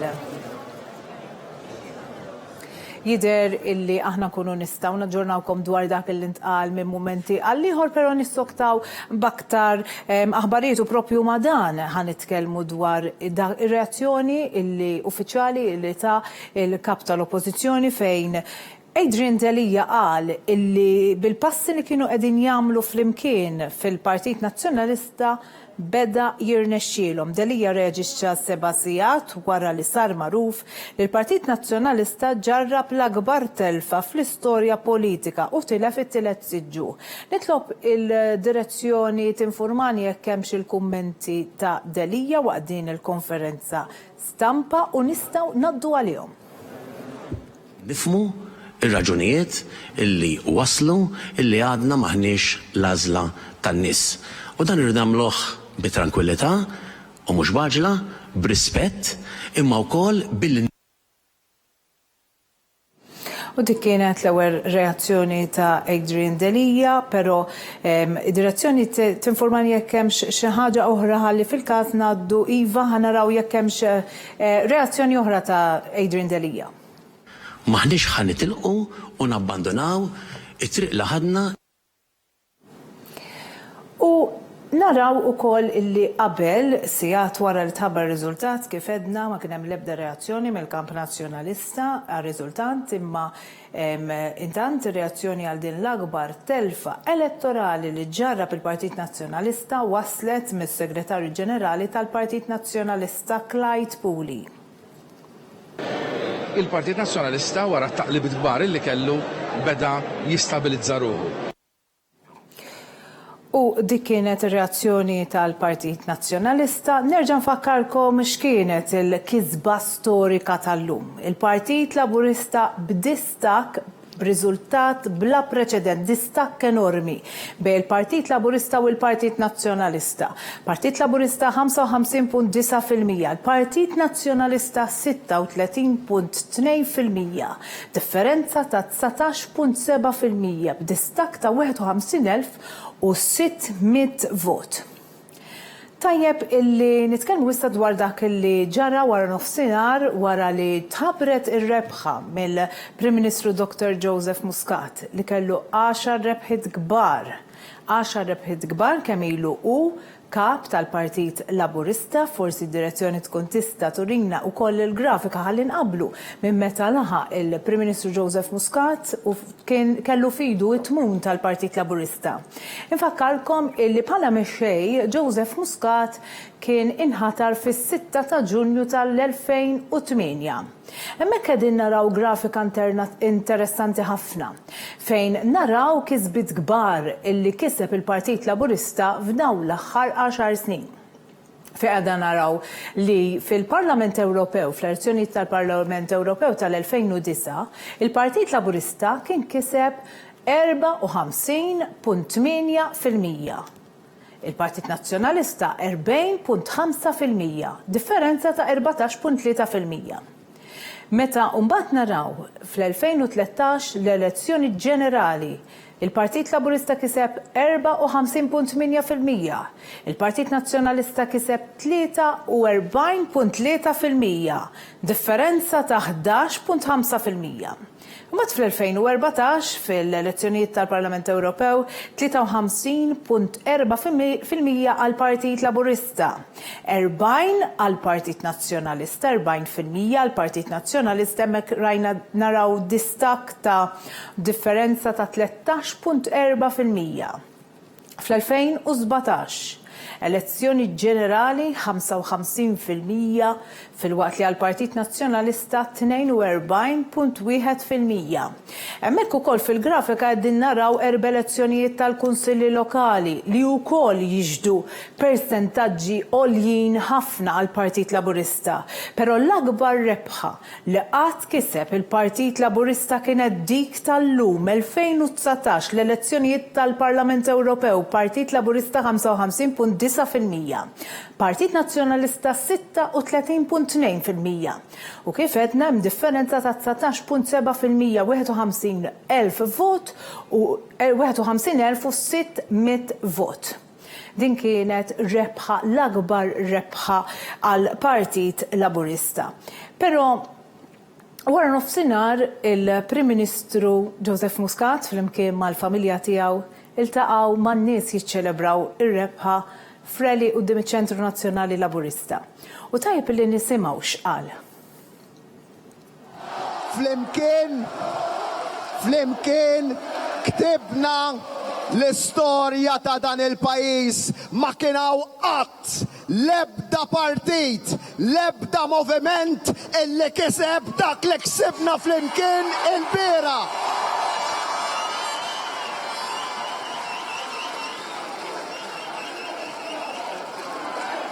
Iżda, irrid nammetti magħkom li kelli żball. Kelli żball għax iktar kmien illum wara nofsinhar qed illi irbaħna bl-istess maġġoranza tal-elezzjoni ġenerali. Kelli żball, irbaħna ferm aktar minn hekk. Kisba bla preċedent, hekk iddeskrivijaw fil-fatt hekk għaliex fl-istorja ta' l-ebda partit ma kien hemm dawn iċ-ċifri li qatt inkisbu fl-elezzjonijiet. Infakkarkom li il-Partit Laburista kiseb 4 siġġijiet. Il-Partit Nazzjonalista tilef it-tielet siġġu. Issa għandu 2 siġġijiet fil-Parlament Ewropew. Aħna qegħdin inkomplu nsegwu kif qedtilkom minn ħin għal ieħor miċ-Ċentru Nazzjonali miċ-Ċentru tal-Att tal-Voti fejn nkunu nistgħu naġġornawkom. Però aktar kummenti dwar dak li ntqal waqt ir-rally. Dan kollu għamilnieh bis-saħħa tal-għaqda li żrajna. L-għaqda li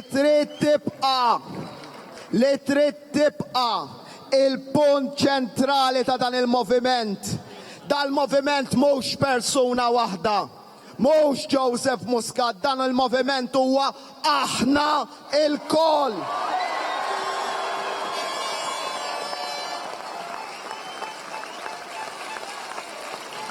U dan ir-riżultat l-ikbar wieħed fl-istorja tal-pajjiż jitfalna peace ferm akbar fuqna. Jien xogħli minn għada filgħodu stess ħajkolli nara li jien il-ministri, is-segretarji parlamentari, il-membri parlamentari inkunu kollha saqajna mal-art, ma tikbrilniex rasna. Irridu nibqgħu tan-nies u man-nies.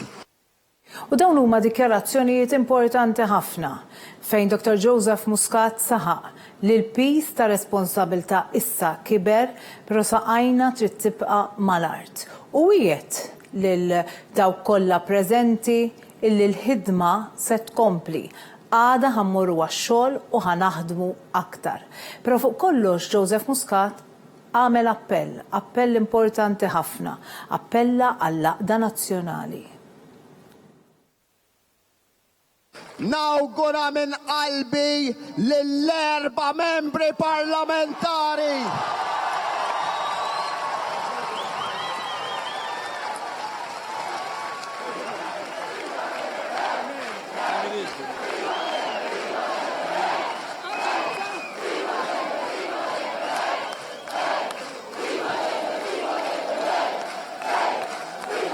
Lill-4 membri parlamentari tal-Parlament Ewropew li ħajkunu eletti fisem il-Partit Laburista, ħidma sfiqa mal-ewwel favur Malta u favur l-Ewropa.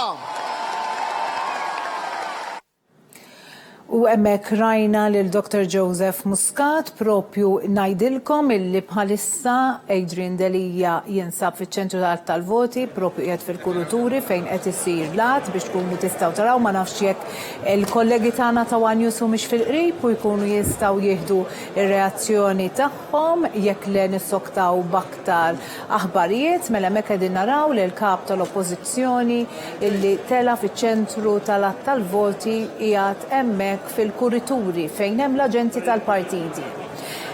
Tajjeb illi inkomplu bl-aktar messaġġ importanti tal-ġurnata dak tal-Prim Ministru Dr. Joseph Muscat fejn saħaq u qal u ddikjara illi japprezza dak illi għamel il-poplu Malti u Awċi lil dal-moviment, però mhux biss il-moviment tal-Partit Laburista li mexxa li għandu l-Partit Laburista fit-tmun u qed imexxih, iżda dak li l-poplu Malti u Awċi għamel mal-familja tiegħu b'mod personali u qal li dan kollu se jożżu f'qalbu flimkien mal-familja tiegħu għal ħajtu kollu. Dan huwa il-moment fejn forsi ħaddieħor jaħseb illi ħanibdew naraw n-nies dubbin jew ma nagħtux każ huwa il-mument li nagħmel appell għall-għaqda nazzjonali fost kulħadd.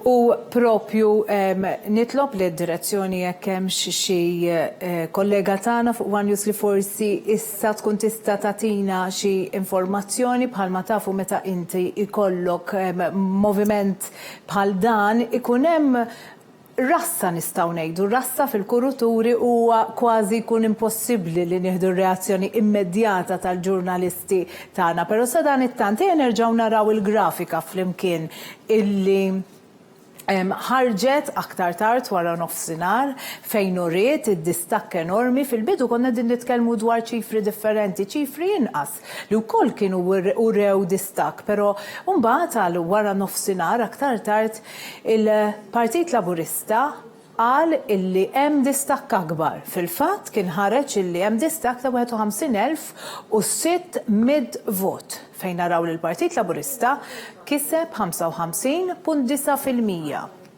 Il-Partit Nazzjonalista 36.2%, differenza ta' 19.7%. Id-distakk meta wieħed isarfu voti huwa dak ta' 51,600 vot. Tajjeb illi ngħidilkom illi wasalt sabiex nagħlaq dan l-aġġornament, il-ħidma tiegħi ser tieqaf hawn, però One News ser jibqa' jaġġornakom minn ħin għal ieħor propju issa jmiss illi One News fis-7:09 jagħtikom rendikont iktar fid-dettall ta' dak li ġara mal-ġurnata.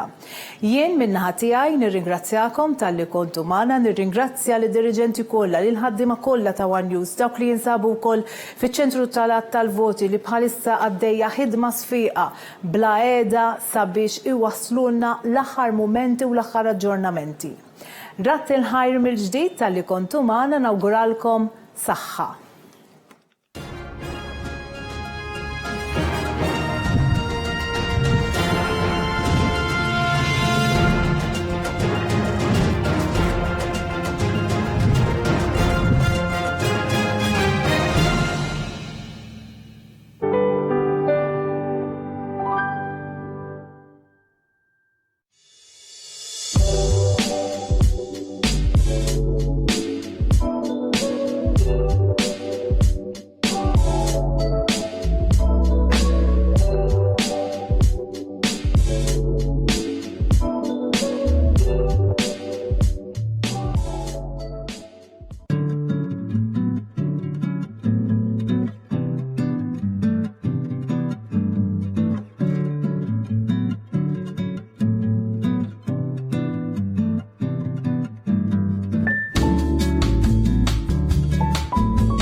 place into a home with ESS. Visit ess.com.mt.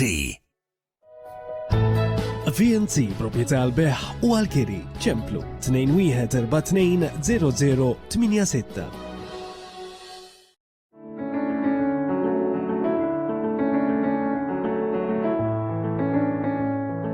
Royalty Bedding and more. Ipproteġi l-klieb u qta' testijak minn parassiti bħal brijat u urdien, fleas and ticks, kif ukoll mis-sandflies. Seresto huwa kullar li joffri protezzjoni u prevenzjoni sa 8 xhur sħaħ. Jiswik biss 10 ċentesmi kuljum. Seresto.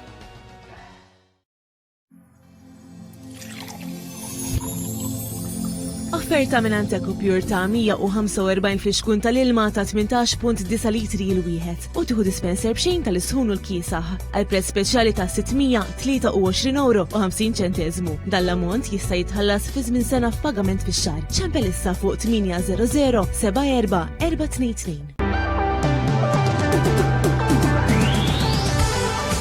Qed tfittex kumpanija biex tixtri bib ta' garaġ ġdid, mela ċempen l-FGP, the Garage Door People, li huma magħrufin għal kwalità tagħhom kemm f'sigurtà, kemm f'kumdità u anke fi-stil. FGP, b'aktar minn 55 sena ta' esperjenza, ċempel issa fuq 2167 3627. Għandek bżonn tbiddel tirranġa jew issebbaħ id-dar tiegħek? Jekk bħali u żeppi ma jrid jagħmel xejn, hawnhekk tidu tiġu il-Home of Color u jagħmlulkom ix-xogħol huma. Xelta kbira ta' zeba u dekorazzjonijiet kemm għal ġewwa kif ukoll għal barra djar tagħkom. Mela għażla waħda għandek il-Home of Color il-bypass ta' Marsa Skala. Għand Lourdes Opticians issib toqba tal-għajnejn kuljum u jekk tordna nuċċali ġdid ma tħallax tal-vista. ċempel għall-appuntament. Lourdes Opticians, Nasher Road, San Juan. Gourinia Washing Machines and Dryer for best washing and drying performances. Energy efficient, economical, easy to use, with super silent operations. Gourinia, life simplified, exclusively from Centro Casalinga. Immaġina post fejn moħħok jista' jimraħ bla xkiel, bejta minsuġa bleżes tifkiriet. Stħajjel bennina ta' ħolm, ħelu sabiħ, fejn ħsibijietek u l-elementi jinaqdu b'mod sħiħ. Timtela bl-enerġija li għandek bżonn għal-jum li jmiss, post li fit-ċokon tiegħu iwellet l-akbar idejat. Falsons Bathrooms and Ceramics, Psala Street, Santa Venera.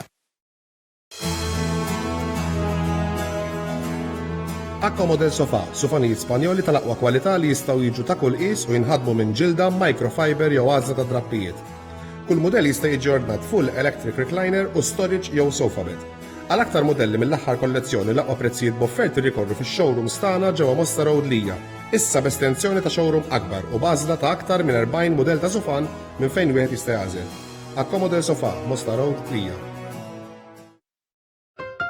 Underarms. They're not always at the center of your thoughts. But you wax them, you shave them, you pluck them. What they need is something that takes care of them. Introducing our most caring formula for softer, smoother underarms. New Dove Antiperspirant cares for your underarm skin like never before.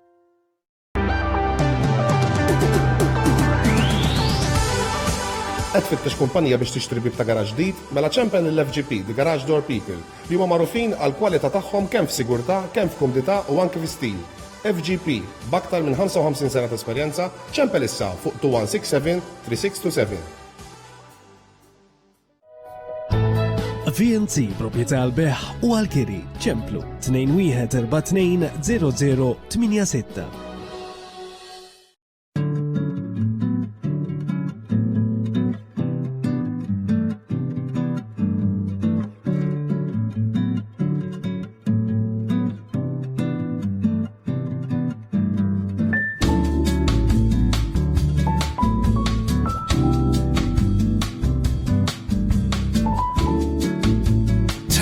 Place into a home with ESS. Visit ess.com.mt.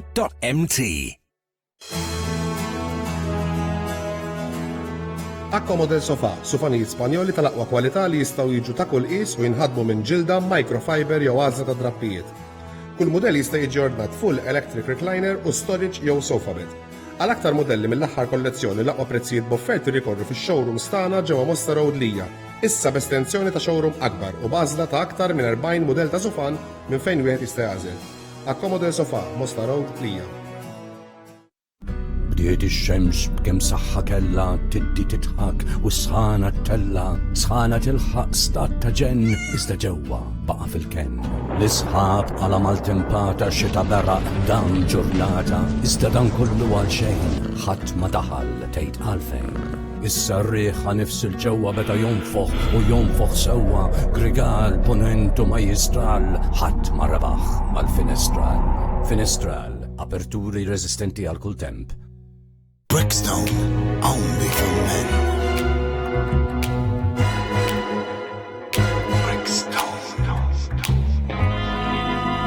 Brickstone, only for men.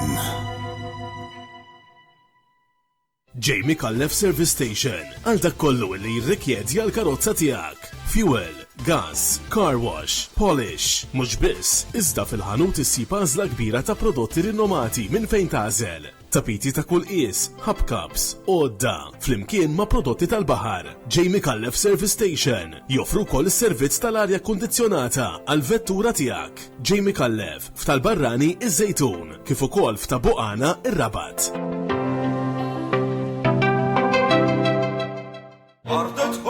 Art at Home. Amara ta' kwalità. Prezzijiet inkredibbli. Għażla enormi. U fuq kollox, servizz impeccabli. Ejjew żuruna fi triq l-imdina ħattard. Art at Home. Ifranka l-flus u għejx komdu.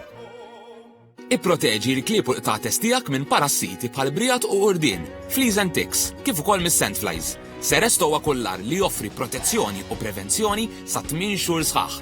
Jiswik biss 10 ċentesmi kuljum. Seresto. Alphonse Enterprises Limited tal-Ħamrun. Issibulhom varjetà kbira ta' ikel u xorb. Jaċċettaw ordnijiet ta' riċevimenti ta' tiġijiet u festini privati. b'50 sena esperjenza. Miftuħin kuljum it-tnejn sas-sibt u l-ħdud nofs ta' nar. Immaġina post fejn moħħok jista' jimraħ bla xkiel. Bejta minsuġa b'leżes tifkiriet. Stħajjel bennina ta' ħolm, ħelu sabiħ, fejn ħsibijietek u l-elementi jinaqdu b'mod sħiħ. Timtela bl-enerġija li għandek bżonn għal-jum li jmiss, post li fit-ċokon tiegħu iwellet l-akbar idejat.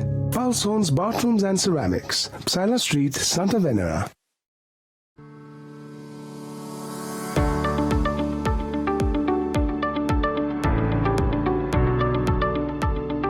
Ixtri l-amara kollha l-darek banqas minn 8,000 euro. L-aqwa home package f'Malta. Distinct Homes for Quality Living. Rabat Għawdex u Triq l-Imdina ħattart.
kollha l darek banqas minn 8,000 euro.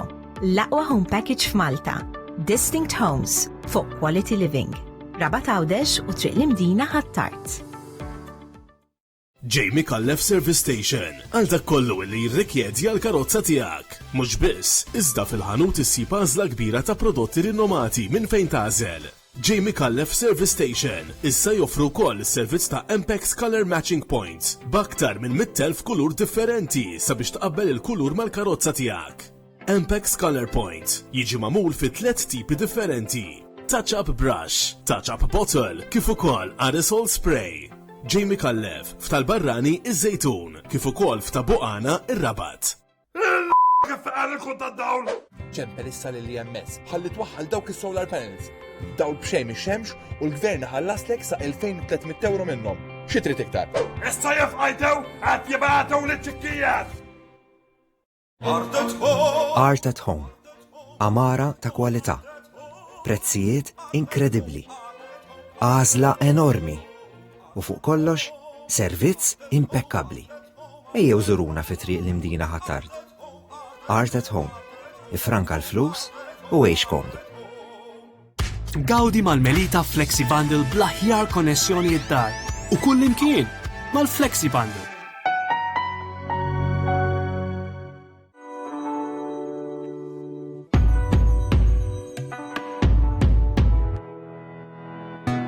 Bodo Electric Vehicles, Minan Spiteri Autos, Nashar Road Birkirkara, faċċata tal-Smart. Bodo, l-orħos karozza fis-suq tal-karozzi elettriċi.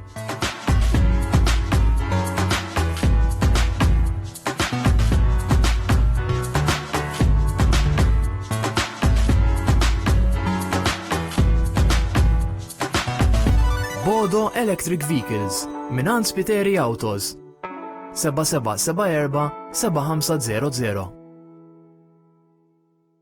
Ipproteġi l-klieb u l-qtates tiegħek minn parassiti bħal brijat u urdin, fleas and ticks, kif ukoll mis-sandflies. Seresto huwa kollar li joffri protezzjoni u prevenzjoni sa 8 xhur sħaħ. Jiswik biss 10 ċentesmi kuljum. Seresto. Bdiet ix-xemx b'kemm saħħa kellha tiddi titħak u sħana tella, sħana tilħaq stat ta' ġenn iżda ġewwa baqa' fil-ken.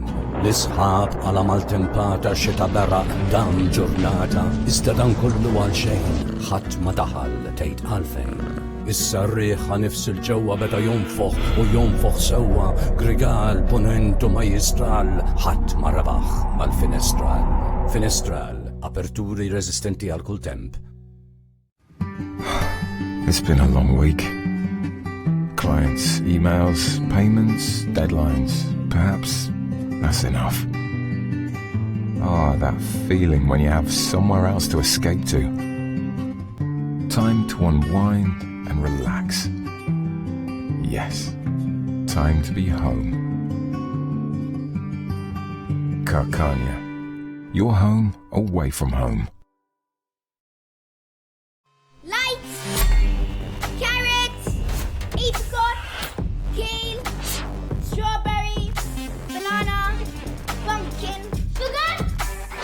No sugar. Vitamins. Fresh milk.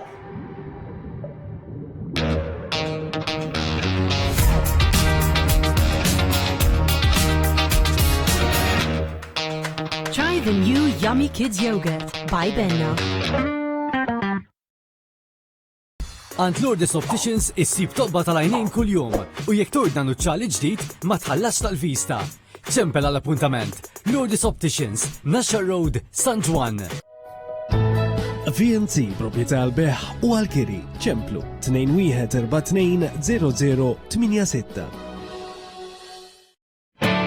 Jekk qed tfittex biex tagħti der isbaħ lid-dar tiegħek, Big Ben Interiors għandhom għażla vasta ta' twapet, portieri, fitted carpet, laminate parquet u drappijiet tal-aqwa kwalità. It-tim ta' Big Ben joffru wkoll installazzjoni ta' parquet, jagħti tal-portieri u kif ukoll konsultazzjoni professjonali. Big Ben Interiors, the heart of your home.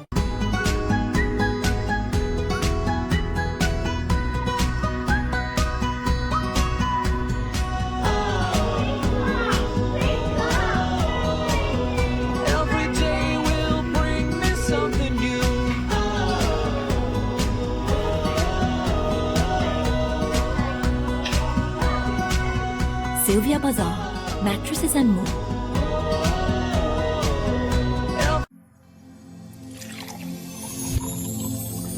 Offerta minn Anteco Pure ta' 145 fl-xkun tal-ilma ta' 18.9 litri il-wieħed u tieħu dispenser b'xejn tal-isħun u l-kiesaħ għal prezz speċjali ta' €623.50. Dall-ammont jista' jitħallas fi żmien sena f'pagament fix-xahar. ċempel issa fuq 800 74 422.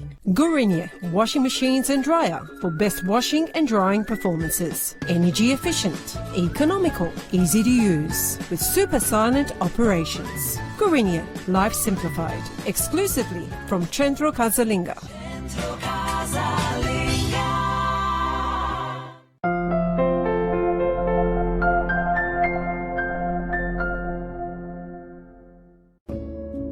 Emily Tajx għal MotoGP.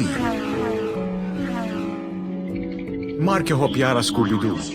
Anke meta tfal ikunu reqdin, il-bqija dejjem hemm Game of Thrones on demand. Winston daħal f'dar ġdida u kellu bżonn internet b'saħħtu. Għal videos fuq YouTube. Bl-Smart Hub, l-internet ma jeqafx. U n-Nanna Marie iffissata fuq il-Premier League. Aħna l-koll uniċi, għalhekk tagħmilx kompromess.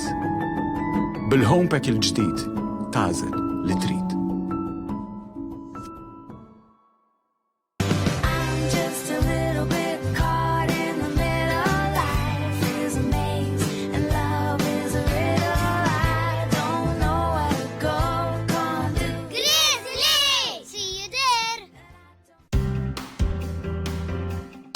Travel to Sicily in peak season at heavily discounted rates on selected voyages. Kids go free.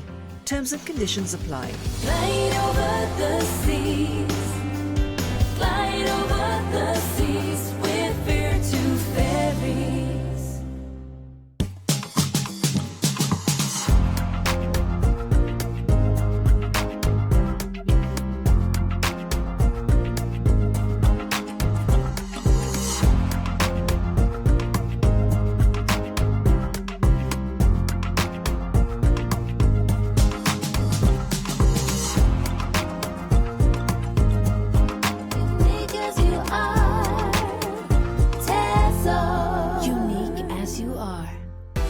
Find everything you need from barbecues and outdoor furniture to parasols, outdoor accessories and fans at affordable prices. Get ready for summer with Homemate. Tuck presents One Cracker Unlimited Possibilities. Hey, got a table, got some friends? Serve up Tuck Tennis. Game, set, and match! Tuck, totally crackers. Elite baked are tasty, they really are quite nice. Growing little bodies, morning, noon and night. Elite baked beans are healthy, they really are supreme. You'll find a lot of proteins in each and every bean. Elite baked beans have fibre, which is so good for me. I'm a healthy hero for my family. Elite baked beans are easy, they're tastier than most. So when you're feeling hungry, just pop some on your toast. Il Wuster di pollo italiano. E tacchino italiano. Lo stavo per dire. A rondelle, lama in ceramica. In due. Lama da paura. Padella. Piastra. Patate e porcini. Tabasco e paprika. Occhio che incendi la casa. Occhio che le addormenti. In un modo o nell'altro tutti amano Woody. 100% carne avicola della nostra filiera. Lieve gusto affumicato senza glutine e lattosio. Woody è AIA, la più grande cucina d'Italia. There are morning drinkers, late night drinkers, big drinkers, small drinkers, tea drinkers, coffee drinkers, strong drinkers, sweet drinkers, patient drinkers, on the move drinkers, mature drinkers, new drinkers, right-handed drinkers, left-handed drinkers, colorful drinkers, traditional drinkers, break time drinkers, anytime drinkers, adventurous drinkers, romantic drinkers. Phew. No matter what kind of drinker you are, when you add Frisian Flag to your tea or coffee, you'll be a happy drinker. Frisian Flag. Are you a happy drinker? Get your free Freshlock resealable cap with every twin pack. Filling, moving, creating memories. That's food. And with Benecol, your food can do even more. The plant stanals in Benecol help your cholesterol fall by 7 to 10%. Plant stanals in Benecol, a smart way to lower your cholesterol. We work hard and responsibly to get the best and freshest tuna anywhere. From the oceans directly to you. With a choice of sunflower oil and low-fat alternative, use it in your favorite salads, pasta, or simply as a healthy and convenient snack in between. Elite. Quality since 1961.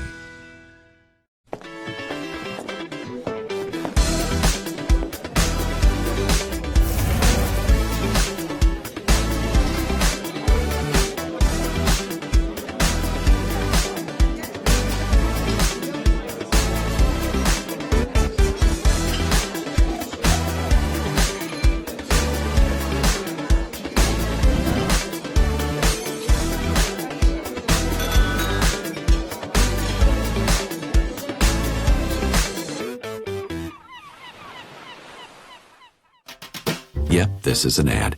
But this one isn't trying to tell you something you don't already know. The truth is, with some great simple food, good olive oil, and the people you love, you have everything you need. Bertolli. The recipe is simple. Bar Energy Bar. A crunchy blend of the highest quality grains, hazelnuts, crunchy almonds, walnuts, cashews, and peanuts. Bar Energy Bar. Għattielet darba konsekutiva, l-Awtorità tal-Ippjanar nedit l-iskema Ir-Restawra Darek sabiex tgħin fir-reġenerazzjoni tal-bliet irħula Maltin u Għawċin. Jekk intgħix fi proprjetà li tinsab fiż-żoni ta' konservazzjoni urbana jew bini residenzjali li huwa skedat fi grad 1 jew 2, tista' tibbenefika minn dan il-fond ta' 5 miljun euro. L-iskema se tkun miftuħa mill-10 ta' Ġunju sal-aħħar ta' Wissu. Għal iktar informazzjoni żur pa.org.mt.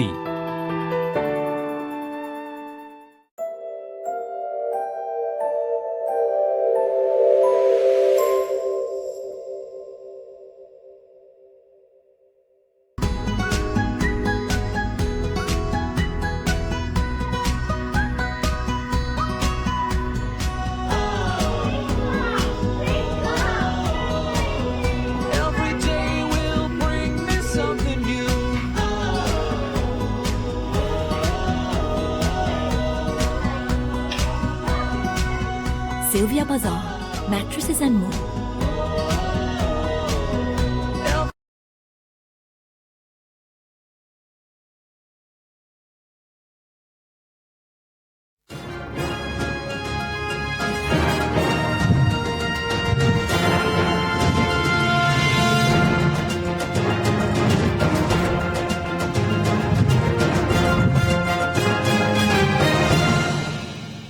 Dirett minn One News dawn huma l-aħbarijiet.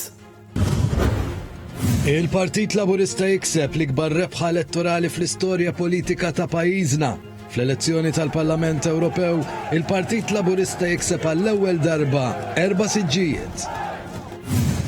Quddiem rebħa kbira fl-elezzjoni tal-Parlament Ewropew, il-Prim Ministru Joseph Muscat jgħid li l-poplu għażel l-għaqda u mhux il-firda.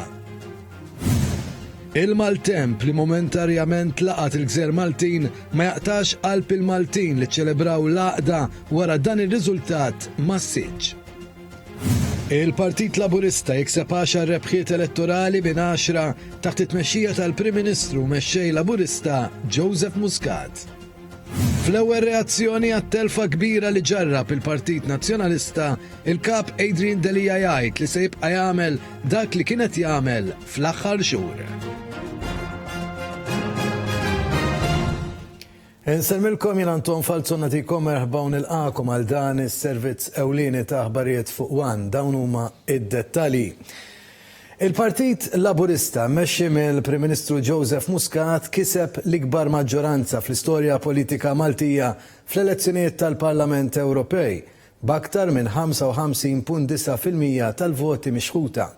Din kienet it-tieni darba konsekuttiva li l-Partit Laburista fil-Gvern nnexxielu jirbaħ dawn l-elezzjonijiet u għall-ewwel darba rebaħ ukoll 4 minn 6 siġġijiet fil-Parlament Ewropew. Sissa d-distak bejn il-Partit Laburista u l-Partit Nazzjonalista huwa ta' 51,600 vot jew 19.7%. Fl-ewwel reazzjoni tiegħu għar-riżultat, il-Prim Ministru Joseph Muscat qal li l-messaġġ tal-għaqda qed jirrenja fuq il-firda u sostna li r-riżultat huwa messaġġ ta' fiduċja fil-Gvern u sfiduċja f'dawk li jaħdmu kontra Malta. B'umiltà, Joseph Muscat qal li minkejja dan ir-riżultat storiku li huwa akbar mir-rebħa Laburista tal-1947, il-Gvern irid jibqa' saqajh mal-art. Il-Partit Laburista immexxi mill-Prim Ministru u mexxej Laburista Joseph Muscat kiseb l-akbar rebħa fl-istorja politika ta' pajjiżna b'maġġoranza ta' 56.9% tal-elezzjoni tal-Parlament Ewropew. Dan b'distak fuq il-Partit Nazzjonalista ta' 19.7% jew 51,600 vot. Il-Partit Laburista kiseb sissa l-ewwel preferenza ta' aktar minn 55.9% tal-elettorat illi għażel il-kandidati tiegħu. Il-Partit Nazzjonalista kiseb 36.2% tal-voti, tnaqqis ta' 3.8% meta mqabbel mal-elezzjoni tal-Parlament Ewropew ta' 5 snin ilu. B'distak ta' aktar minn 51,600 vot fuq il-Partit Nazzjonalista, il-Prim Ministru Joseph Muscat kien l-ewwel li għal-ħabta tal-11 u 10 ta' ir-reazzjoni tiegħu għal din ir-rebħa storika tal-Partit Laburista. Dr. Muscat qal li kien hemm riżultat ċar ta' maġġoranza kbira għal Partit Laburista. Ftit wara indirizza ġama kbira ta' nies li nġabret quddiem iċ-Ċentru Nazzjonali Laburista biex tiċċelebra din l-10 rebħa konsekuttiva tal-Partit Laburista taħt it-tmexxija ta' Joseph Muscat. L-ewwel reazzjoni tal-kap tal-Oppożizzjoni Adrian Delija waslet tard il-lejla l-ħabta tas-6:15 li fuq l-istazzjon tal-Partit Nazzjonalista qal li l-Partit Nazzjonalista se jibqa' jagħmel dak li jagħmel fl-aħħar xhur. Fl-elezzjoni tal-bieraħ ivvotaw madwar 72.6% tal-votanti. Sentejn wara li l-Partit Laburista rebaħ l-elezzjoni ġenerali, il-Partit Laburista kiseb l-ikbar rebħa fl-istorja politika ta' pajjiżna. L-ewwel indikazzjonijiet tar-rebħa storika ngħatat ftit aktar tard minn siegħa wara li beda l-att tal-voti fin-naxxar. Kien il-Prim Ministru Joseph Muscat li ħabbar uffiċjalment ir-rebħa elettorali b'kollegament telefoniku fuq l-istazzjon nazzjonali.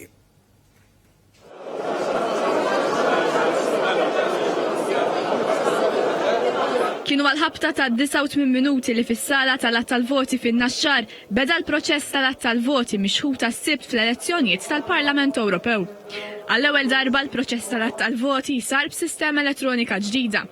Madwar satejn wara l-beda l-att tal-voti, fil-kuraturi tas-sala tal-att tal-voti fin-naxxar bdiet tiġri l-aħbar li l-Partit Laburista kiseb maġġoranza b'saħħitha f'dawn l-elezzjonijiet tal-Parlament Ewropew.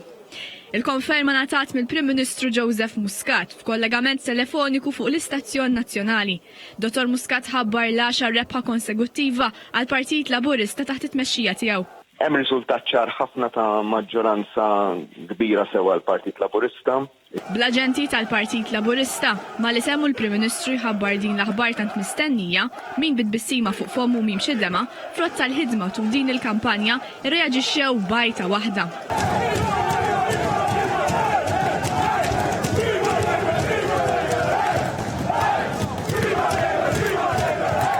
Il-Prim Ministru qal li dan huwa l-ikbar distak fl-istorja politika Maltija, ikbar mir-rebħa Laburista tal-1947. L-ewwel wieħed u l-sħabi kollha li minkejja dan il-vot storiku, din maġġoranza storika issa. Aħna sallum il-ġurnata hemm konnedna li ksibna l-ikbar maġġoranza minn wara l-indipendenza l-hawn nistgħu ngħidu li ksibna l-ikbar maġġoranza fl-istorja tal-pajjiż. Anka meta kien fadlilna il-riżultat li kien kiseb Pawlu Boffa f'54 jekk insejjer żball s-saddejnih ukoll. Iżda l-Prim Ministru qal li rridu niqbu dejjem saqajna mal-art u mit-tnejn se tkompli l-ħidma. Rridu nibqgħu saqajna mal-art, rridu naħdmu biex nkomplu nisimgħu in-nies. Xorta votanti kemm Laburisti kemm Nazzjonalisti li ma votawx u aħna rridu nismgħuhom tnelli huma xi tnelli huma wasslu messaġġ, irridu nkomplu nisimgħuhom. U xejn iridu nkomplu naħdmu aktar hekk. U aħna ngħada fil-għodu nkomplu naħdmu u nittama fuq kollox il-messaġġ li tal-poplu jieħduh il-persuni li ħajkunu qegħdin jirrappreżentaw il-pajjiżna issa fil-5 snin li ġejjin fil-Parlament Ewropew. Dottor Muscazzi jgħid li dan kien ukoll messaġġ tal-għaqda li tirrenja fuq il-firda u ta' fiduċja fil-Gvern u sfiduċja f'dawk li jaħdmu kontra Malta. Għalkemm kollox juri li fl-elezzjonijiet tas-Sibt li għadda l-Partit Laburista kiseb 4 siġġijiet u l-Partit Nazzjonalista tilef siġġu mit-3 li kellu, sissa għadu mhux magħruf min se jkunu il-membri parlamentari Ewropej li ġew eletti fl-elezzjoni tas-Sibt. Minnu fih se ninaqdu mal-kollega tagħna Nila Zoppardi Ferriġġi li nsab fis-sala tal-att tal-voti fin-Naxxar li għandu miegħu lill-kap tal-Uffiċċju Elettorali tal-Partit Laburista Lewis Gatt biex jispjegalna aħjar l-andament tal-proċess tal-voti. Insellimlek Nil.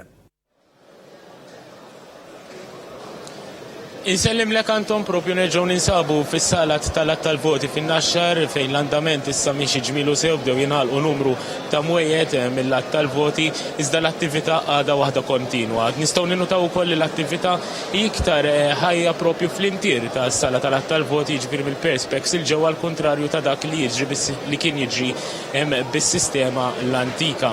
Miegħi il-kap tal-Uffiċċju Elettorali tal-Partit Laburista, is-Sur Lewis Gatt. Lewis, l-andament kif inhu miexi tal-att tal-voti, diġà nafu li bdew jingħalqu qatt ta' mwejjed, il-proċess bħalissa fiex wasal u x'qed isir. Kif qed tgħid inti hemm numru diġà ta' distretti, numru kbir ta' distretti illi diġà lestew il-proċess illi jaraw il-polsi tal-vot minn wara minn quddiem. Ovvjament ikun qed jonqos illi jgħaddu għall-iskener u mbagħad mill-proċess tal-iskener jgħaddu għall-adjudication mill-adjudicators li hemm wara l-mejda ta' kull distrett u mbagħad mill-adjudication l-oħra tal-Kummissjoni Elettorali dawk il-voti li l-adjudicators ma jkunux qablu fuqhom. Għandna istanzi wkoll fej imwejjed, pereżempju, il-mejda numru 13 ħatkun qedtejn mejda numru 12, peress li l-mejda 13 lesta għal daqstant numru ta' kaxxi żgħir ta' mejda 12 ħajja jgħaddu għal fuq mejda 13 ħajja jiġu preparat fuq dik il-mejda, ovvjament ikun qed jitħaffef iktar il-proċess ħalli nfittxu nimxu għall-iscanning u eventwalment konna daw il-voti aġġudikati. Apparentement la tgħaddi l-adjudication kollha u jkun hemm l-aġġustamenti ma' reconciliation tal-kaxxi, mbagħad il-Kummissjoni Elettorali tkun tista' tgħaddi mbagħad it-totali lill-partiti politiċi sabiex ovvjament il-partiti politiċi kif ilhom jagħmlu minn intorodu law nkunu nistgħu nibqgħu nanalizzaw id-dejta li tina l-Kummissjoni sabiex nkunu nistgħu naqblu ma' dik l-informazzjoni. Sa xejn taħsbu li ser jibqaddej dan il-proċess, taħseb li ser immissu għada jew taħseb li sal-lejla ser inkunu lesti u joħroġ ir-riżultat uffiċjali? Probabilità r-riżultat ikun joħroġ veru tard il-lejla. Ovvjament daw huwa proċess ovvjament mbagħad jitlu ċertu dettalji irqaq li jridu jiġu setiljati bejn il-partiti politiċi u l-Kummissjoni Elettorali għal daqsa qed nantiċipa li sa tard il-lejla ikun ħareġ ir-riżultat. Imma ġala darba tiġi konsolidata l-informazzjoni bejn il-Kummissjoni u l-partiti u mbagħad il-counts jistgħu joħorġu wara xulxejn 50 ħin żgħir. Nafu il-maġġoranza li kiseb il-Partit Laburista iżda tibda it-tellieqa tal-kandidati bħala kandidati kif qed tiżvolġi l-affari. Milli għandna sissa l-ewwel 4 kandidati għandna l-Mirjam Dalli, l-ewwel kandidata fuq li ġabet totali, mbagħad hemm Alfred Sant warajha, mbagħad hemm Alex Aġus Saliba, u mbagħad Josian Kutajjar. Dak huma l-ewwel 4 kandidati fis-sekwenza li semmejthom illi għandhom unijiet riżultati li għandna sa issa. Mbagħad eventwalment jibda il-wirt meta taħseb li ser jibda u kif ser jimxi l-proċess tal-wirt? Kif il-partiti kollu l-Kummissjoni kollha l-informazzjoni nkunu qegħdin naqblu ma l-informazzjoni li l-Kummissjoni qed tgħaddi lill-partiti politiċi la darba taqbel dik l-informazzjoni dik id-data mbagħad il-counts isiru b'mod elettroniku bil-kompjuter u jistgħu joħorġu f'ħin ferm żgħir. Anton, dak kien kollox għalissa mis-sala tal-att tal-voti ser nerġgħu ninaqdu. Mek lill-kollega tagħna Nila Zoppardi Ferriġġi u aħna se nissuktaw b'aktar aħbarijiet u hekk kif kien hemm l-ewwel ħiel tar-riżultat il-partitarji tal-Partit Laburista bdew mhux biss jiċċelebraw fis-sala tal-att tal-voti iżda wkoll b'ċelebrazzjoni quddiem iċ-Ċentru Nazzjonali Laburista fil-Ħamrun. U jindirizza lil ġemma il-Prim Ministru Joseph Muscat qal li l-Partit Laburista kiseb l-akbar rebħa fl-istorja politika ta' pajjiżna b'aktar minn 48,000 vot.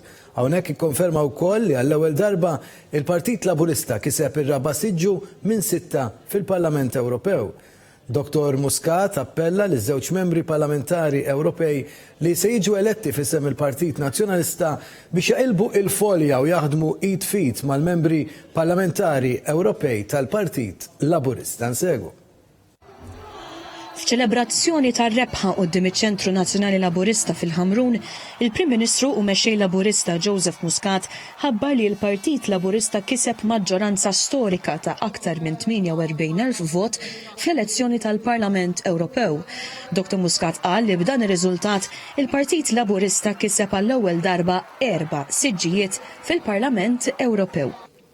Grazzi tal-li erġajtu kontu miegħi, qal il-Prim Ministru fiċ-Ċentru Laburista il-Ħadd fil-waqt li żied jisħaq li dan il-poplu kiteb l-istorja ta' Malta għaliex l-ebda partit jew moviment ma kiseb dak li kiseb il-Partit Laburista. Flimkien ktibna l-istorja ta' dan il-pajjiż ma kienaw qatt l-ebda partit, l-ebda moviment illi kiseb dak li ksibna flimkien il-bira. Bekk għal il-Prim Ministru Malta għawdex u rew li dak li jaqadhom huwa ferm akbar minn dak li jifridhom u li bħala pajjiż ma rridux firda iżda għaqda.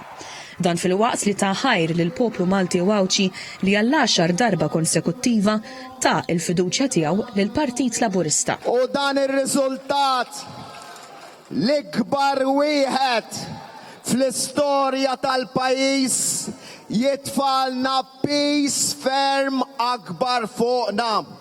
Jien xogħli minn għada fil-ħodu stess ħajkulli nara li jien il-ministri, il-segretarji parlamentari, il-membri parlamentari inkunu kollha saqajna mal-art ma tikbrilniex rasna. Irridu nibqaw tan-nies u man-nies. U dan huwa il-moment fejn forsi ħaddieħor jaħseb illi ħanibdew naraw n-nies dubbin jew ma nagħtux każ, huwa il-moment li nagħmel appell għall-għaqda nazzjonali fost kulħadd. Hawnhekk il-Prim Ministru żied jirringrazzja lil poplu kollu tal-appoġġ anki personali li wera miegħu ma' martu u ma' wliedu tul is-snin kollha. Jien napprezza dak li għamiltu intom il-bieraħ ma' dan il-moviment u anke miej ma' Michelle ma' wliedi personalment magħna. Din hija xi ħaġa li aħna ħanossu f'qalbna għal ħajjitna kollha. B'umiltà Dr. Muscat qal li issa huwa l-moment li noħorġu jdejna lil ħaddieħor mill-ġdid għax dan mhuwiex il-moviment tal-firda, iżda il-moviment tal-għaqda. Fuq kollox dan ir-riżultat jimmarka wkoll il-mument li l-poplu Malti qal li ma jridx min imur barra pajjiżu u jaħdem kontra art twelidu. Nawgura minn qalbi lill-4 membri parlamentari. Lill-4 membri parlamentari tal-Parlament Ewropew li ħajkunu eletti f'isem il-Partit Laburista ħidma sfiqa mal-ewwel favur Malta u favur l-Ewropa. Il-Prim Ministru Muscat estenda l-appell tiegħu wkoll liż-żewġ MPs tal-Partit Nazzjonalista li qatt iridu jiġu eletti. U issa l-mument li naqilbu l-folja. U jien minn hawnhekk ngħidilhom li ż-żewġ membri parlamentari li ħajkunu eletti mal-Partit Nazzjonalista, aħna lesti naħdmu magħkom, kunu lesti taħdmu magħna intom ukoll. L-elezzjonijiet tal-Parlament Ewropew tal-Kunsilli Lokali tas-Sibt li għadda kienu jfissru wkoll għaxar rebħa minn 10 tal-Prim Ministru. Wara diversi rebħiet b'distak kbir fuq il-Partit Nazzjonalista u l-Partit iż-żgħar Fl-elezzjoni tal-bieraħ ta' titmexxija ta' Joseph Muscat, il-Partit Laburista kiseb l-akbar rebħa elettorali fl-istorja politika ta' pajjiżna. Il-Partit Laburista kiseb 10 rebħiet elettorali minn 10 taħt it-tmexxija tal-Prim Ministru u mexxej Laburista Joseph Muscat. L-ewwel rebħa tal-Partit Laburista taħt Joseph Muscat waslet fl-elezzjonijiet tal-Parlament Ewropew u tal-Kunsilli Lokali tal-2009, meta dakinhar kiseb ftit aktar minn 54% tal-voti. 3 snin wara l-Partit Laburista rebaħ l-elezzjonijiet tal-Kunsilli Lokali b'aktar minn 55% tal-voti, biex sena wara rebaħ l-elezzjoni ġenerali tal-2013 b'distak ta' madwar 36,000 vot. Propju sena wara l-Partit Laburista taħt it-tmexxija tal-Prim Ministru Joseph Muscat sar l-ewwel partit fil-Gvern li rebaħ l-elezzjonijiet tal-Parlament Ewropew b'aktar minn 53%. Fl-istess jum, il-Partit Laburista rebaħ l-elezzjonijiet tal-Kunsilli Lokali bi 53.45%. Fit-3 ta' Ġunju ta' sentejn wara, il-Partit Laburista reġa' rebaħ l-elezzjoni ġenerali taħt it-tmexxija ta' Muscat, din id-darba b'distak akbar minn dak tal-2013 meta kiseb rebħa storika oħra ta' 55%. Distak li reġa' ġie konfermat fl-elezzjonijiet tal-Parlament Ewropew u tal-Kunsilli Lokali tas-Sibt li għadda, dik li hija l-10 rebħa konsekuttiva u l-akbar rebħa fl-istorja politika ta' pajjiżna. Waqt li l-att tal-voti għall-elezzjonijiet tal-Parlament Ewropew għadu għaddej, madankollu l-kampjuni maħuda mill-partiti juru li l-Partit Laburista rebaħ dawn l-elezzjonijiet bl-akbar distak irreġistrat fl-istorja politika ta' pajjiżna. U 7 sigħat wara li sar magħruf li l-Partit Nazzjonalista ġarrab l-ikbar telfa fl-istorja politika u tilef it-tielet siġġu, Adrian Delija tfaċċa quddiem il-medja nazzjonalista. Adrian Delija qal li bil-passi li ħa il-Partit Nazzjonalista beda jirnexxielu nsegwu. Il-kap nazzjonalista Adrian Delija qal li bil-passi li kienu għadin jagħmlu flimkien fil-Partit Nazzjonalista beda jirnexxielhom. Delija tal-ewwel reazzjoni tiegħu 7 sigħat wara li sar magħruf li l-Partit Nazzjonalista ġarrab l-ikbar telfa fl-istorja politika u tilef it-tielet siġġu. Passi fejn konna nuru li meta naħdmu flimkien kienet jibda jirnexxilna. Dikjarazzjoni li tfakkarna meta l-eks kap nazzjonalista Simon Busuttil tilef l-elezzjoni ġenerali li għaddiet b'maġġoranza ta' 40,000 u kien qal li xelf jamma.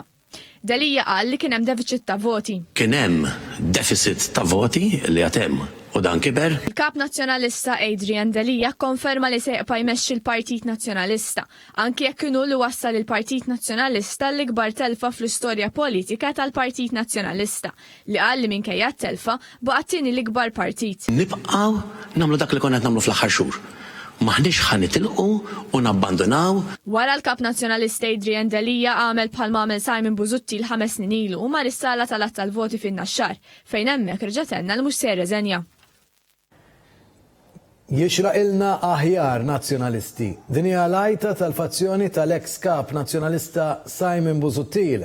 Għajta li bdiet tidwi fil-kuruturi tad-Dar Ċentrali wara li ħarġu l-ewwel indikazzjonijiet li l-Partit Nazzjonalista taħt it-tmexxija ta' Adrian Delija ġarrab l-ikbar telfa fl-istorja politika u tilef ukoll it-tielet siġġu fil-Parlament Ewropew. Jixraqilna aħjar nazzjonalisti. Din l-għajta tal-fazzjoni tal-eks kap nazzjonalista Simon Busuttil, ma li ħarġu l-ewwel indikazzjonijiet li l-Partit Nazzjonalista taħt it-tmexxija ta' Adrian Delija tilef l-elezzjoni tal-Parlament Ewropew bl-ikbar distak fl-istorja u tilef ukoll it-tielet siġġu fil-Parlament Ewropew, reaġixxiet il-fazzjoni tal-eks kap nazzjonalista Simon Busuttil. Sorsi fil-Partit Nazzjonalista qalulna li l-fazzjoni tal-eks kap ħarġet blajta jixraqilna aħjar nazzjonalisti. Mal-gażini tal-Partit Nazzjonalista ta' San Pawl il-Baħar, Ħalbalzan, San Ġwan u Swieqi twaħlu karti b'dan il-messaġġ li n-nazzjonalisti xirqulhom aħjar. Saħansitra saru kol poster b'ritratti ta' meta l-Partit Nazzjonalista kien fil-glorja bil-messaġġ "We deserve better". Dan huwa l-ewwel sinjal tal-inkwiet li se jkompli jikber fil-Partit Nazzjonalista wara din l-ikbar telfa fl-istorja għal Partit Nazzjonalista mmexxi mill-kap nazzjonalista Adrian Delija. Telfa li waslet ukoll biex il-Partit Nazzjonalista jitlef it-tielet siġġu. Minnu fih se nerġgħu ninaqdu mal-kollega tagħna Nila Zoppardi Ferriġi li nsaf fis-sala tal-att tal-voti fin-Naxxar fejn issa hemm stennija kbira biex insiru nafu min se jkunu l-Ewroparlamentari Maltin fil-Parlament Ewropew. Insellim lek Anton propju miegħi fis-sala tal-voti fin-Naxxar għadha kif ingħaqdet il-kandidat tal-Parlament Ewropew Mirjam Dalli l-mistennija tiġi tkun l-ewwel kandidata eletta fisem il-Partit Laburista. Mirjam, l-ewwel reazzjoni tiegħek propju wara se tkun l-ewwel kandidata eletta u kif ukoll il-pjan għal 5 snin li ġejjin. Sodisfazzjon enormi, l-ikbar sodisfazzjon għal riżultat kbir li ġab il-Moviment Laburista. Riżultat li huwa xhieda mhux ta' din il-kampanja elettorali biss, imma xhieda tal-fiduċja li tawna n-nies għax-xogħol li wettaqna fl-aħħar 5 snin bħala membri tal-Parlament Ewropew u fl-aħħar snin bħala Moviment Laburista. U jiena minn hawnhekk kommessa anke fisem sħabi kollha li nħarsu lejn dan ir-riżultat bħala l-ewwel tarġa snin li ġejjin fejn irridu nkomplu naċċertaw ruħna li nkunu vuċi soda u b'saħħitha għal ċittadini Maltin u Għawċin għal pajjiżna, imma fl-istess ħin li naċċertaw ruħna li nindirizzaw l-aspirazzjonijiet tan-nies f'pajjiżna u anki fil-Parlament Ewropew. Jiena l-iktar ħaġa li laqtitni fl-aħħar ġimgħat kien meta kont qed immur niltaqa' man-nies. Niltaqa' man-nies nisma' x'inhuma l-isfidi tagħhom, x'jistgħu jkunu dawk is-soluzzjonijiet għall-isfidi tagħhom. Jiena kommessa flimkien ma' sħabi li nużaw il-snin li ġejjin biex naraw li nibdew u inkomplu anzi nindirizzaw bis-serjetà l-isfidi li jiltaqgħu magħhom in-nies sew bħala gvern imma b'mod partikolari wkoll fil-Parlament Ewropew fejn ser inkunu qegħdin nirrappreżentaw lill-poplu tagħna. Jekk tippermettili l-appell tiegħi lil kull min qed isegwina ejja naċċertaw ruħna li dan ir-riżultat ikun spunt biex inħarsu lejn dawk l-affarijiet li jaqduna bħala poplu. Ejja ninsew il-firda, ejja ninsew il-min ipprova jdaħħal il-mibeda li ġdan huwa r-riżultat ta' min irid laqda fuq min irid il-mibeda, ta' min għandu viżjoni fuq min kellu negattività. Għandna pajjiż żgħir jekk nixbdu verament ħabel wieħed nistgħu nagħmlu affarijiet ħafna kbar mill-daqs ta' pajjiżna. Nirringrazzjak Mirjam fil-waqt li nawguraw lek għal iżjed ħidma fil-Parlament Ewropew. Dak kien kollox għalissa Anton mis-sala tal-voti fin-Naxxar aħna se nkunu qed naġġornaw biżjed kollegamenti fil-ħin li ġej wara l-bulettin tal-aħbarijiet. Ngħaddi l-linja lura lilek. Mil-ġdid nrodlok ħajrni aħna se nissuktaw baktar aħbarijiet malli l-Prim Ministru mexxej tal-Partit Laburista Joseph Muscat ħabbar li l-Partit Laburista kiseb riżultat ieħor storiku fl-elezzjonijiet tal-Parlament Ewropew. Eluf ta' nies inġabru quddiem iċ-Ċentru Nazzjonali Laburista biex jiċċelebraw din ir-rebħa storika. Malli l-Prim Ministru mexxej tal-Partit Laburista Joseph Muscat ħabbar li l-Partit Laburista kiseb riżultat storiku fl-elezzjoni tal-Parlament Ewropew, eluf ta' Maltin inġabru quddiem iċ-Ċentru Nazzjonali Laburista biex jiċċelebraw dan ir-riżultat storiku. Għalkemm it-temp deri li se jħassar iċ-ċelebrazzjonijiet mal-ħin feġġet ix-xemx b'mijiet ta' Maltin u Għawċin jinġabru quddiem iċ-Ċentru Laburista biex jisimgħu il-messaġġ tal-Prim Ministru Joseph Muscat. One News tkellem ma' xi wħud minn dawk preżenti fejn iddeskrivew is-sinifikat ta' dan ir-riżultat. Inħossni emozjonata Prim Ministru. Ngħidlek grazzi tal-ġid li qed tagħmel dan huwa rebħa kbira mhux għall-Partit Laburista tal-Malta kollha. Il-Prim li jaħseb kulħadd fl-anzjani fix-xjuħ u f'kulħadd illi huma qatt ma ħasbu u qatt m'għinu l-pensjonanti u laqqas il-frik. Jidher biċ-ċar illi Joseph qed jaħdem bil-għaqal u b'ħaspeċi qed jolqot il-kulħadd. Riżultat li ħareġ illum juri kemm in-nies iridu l-Joseph Muscat. In-nies qed jarfu l-ġid li qed jagħmel dal-gvern u naħseb li qed ituħ wara l-oħra għax qed jarfu dan il-ġid li qed iħossu huma fl-aħħar mill-aħħar fi bwietom. Oħrajn attribwew din ir-rebħa għal fatt li l-Partit Laburista żamm lil Malta l-ewwel u qabel kollox. Din ir-rebħa tfisser li Malta, il-Maltin ħobbu l-Malta u dejjem jażlu l-Malta. Għalhekk għażlu l-Partit Laburista. Id-distak massiċ bejn il-Partit Laburista u l-Partit Nazzjonalista reġa' konferma kif il-poplu Malti ma jridx aktar negattività. Il-poplu Malti jrid li l-politiċi li jirrappreżentah jaħdmu favur Malta u mhux jiffokaw l-enerġija tagħhom biex iħammġu u jmaqdru isem Malta. UA ta' Idrin Dalija ma tantx ħadmet, ġifieri veru ma tantx kellu żmien to prove himself right, però jidher mir-riżultat li hu li n-nies raw l-istess tip ta' strateġija tal-Partit Nazzjonalista. L-Idrin Dalija naħseb jiena jrid idur dawra sew ma' nista' miegħu jew iwarrab. M'hemmx ta' moħralih. warrab, m'għandux xi jgħidu. U naħseb il-messaġġ li jrid jibgħat lil Dalija li jrid laqda iktar mill-firda.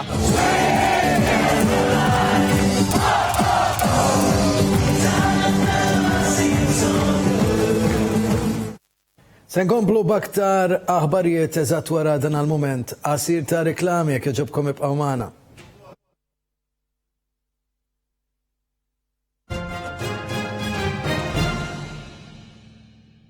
Whatever your purpose in life, our all-round protection blows in your direction.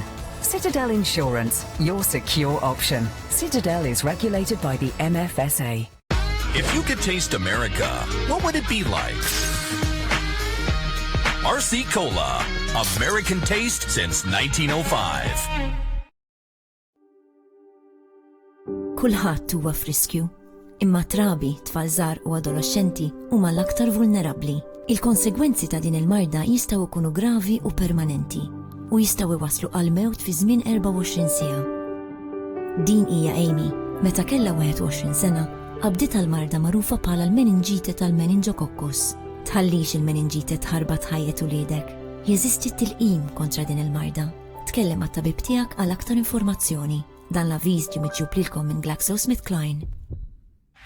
Galletta Construction Limited joffru servizz ta' demolition u excavation fuq kull tip ta' bini. Galletta Construction joffru l-aqwa prezzijiet fis-suq. Għal aktar informazzjoni ċemplu fuq 9943 1234.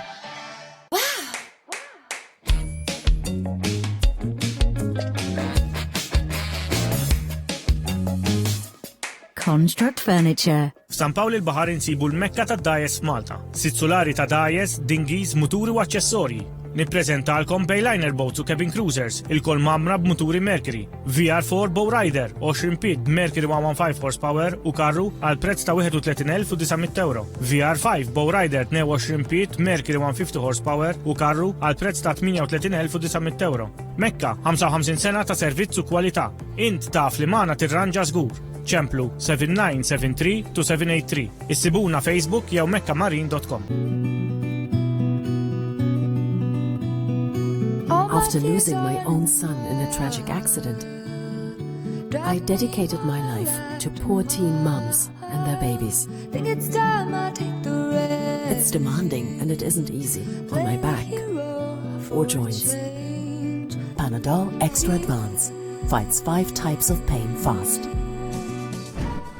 For my girls, any pain is worth it. It-tipjana biex tagħmel vaganza dan is-sajf għażel Europa Tours ta' Triq Sant'Anna Florjana. Għal aktar informazzjoni ċempel issa fuq 21-250-526 jew fuq is-sit elettroniku europatours.org. Nistgħu nibatulek il-brochure dettaljat b'xejn id-dar. Dan is-sajf għażel Europa Tours.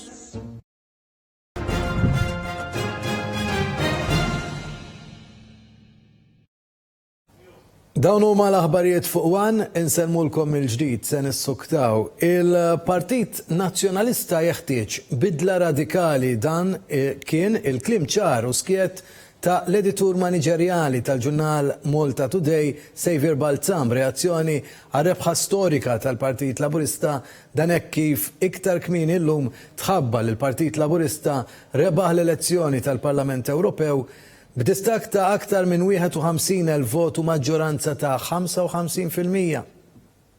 Fjum li fih il-Partit Laburista rebaħ l-elezzjoni tal-Parlament Ewropew b'maġġoranza rekord ta' aktar minn 48,000 vot, bosta opinjonisti politiċi midħla sew tax-xena politika f'pajjiżna li snu l-ħsibijiet tagħhom. Fost dawn kien hemm l-editur maniġerjali tal-ġurnal Malta Today, Xavier Balzan. Ma' One News sostna li t-telfa kbira li ġara pil-Partit Nazzjonalista tipponta għal bidla fit-tmum tal-istess partit. Jien naħseb li l-problema serja fil-Partit Nazzjonalista jeħtieġ li jkun hemm bidla radikali. U l-bidla radikali ma tistax tiġi bil-kliem u bil-fatti. Meta ikun hemm tim li jitlef il-kampjonat jew jitlef xi trofi, iduru fuq il-coach u jgħidulu għandna bżonn coach ġdid. Jekk il-Partit Nazzjonalista jaħseb li jista' jkun blenju ta' oppożizzjoni bejn Dalija, naħseb li qed imur żmerġ u naħseb li min jitprova iżomm il-lejn Dalija, jitprova jżomm ovvjament lilu nnifsu fil-kumdità tal-iskamperija. Balza intenna li l-kampanja tal-Partit Nazzjonalista kienet ikkaratterizzata minn 3 żbalji kbar.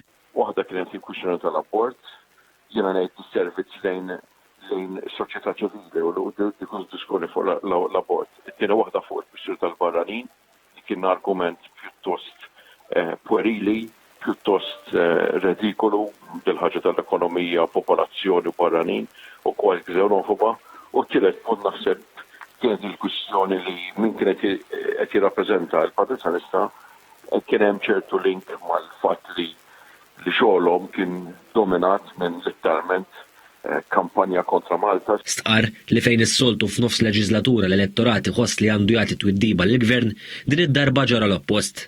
Normalment mit-term f'nofs perjodu fejn jkun hemm gvern, il-poplu l-elettorat jibgħat messaġġ lill-gvern. Daqsxejn tal-twiddiba ta' l-oppost ġara. Spjega l-fatturi wara rebħa oħra storika għal Prim Ministru Joseph Muscat u l-Partit Laburista.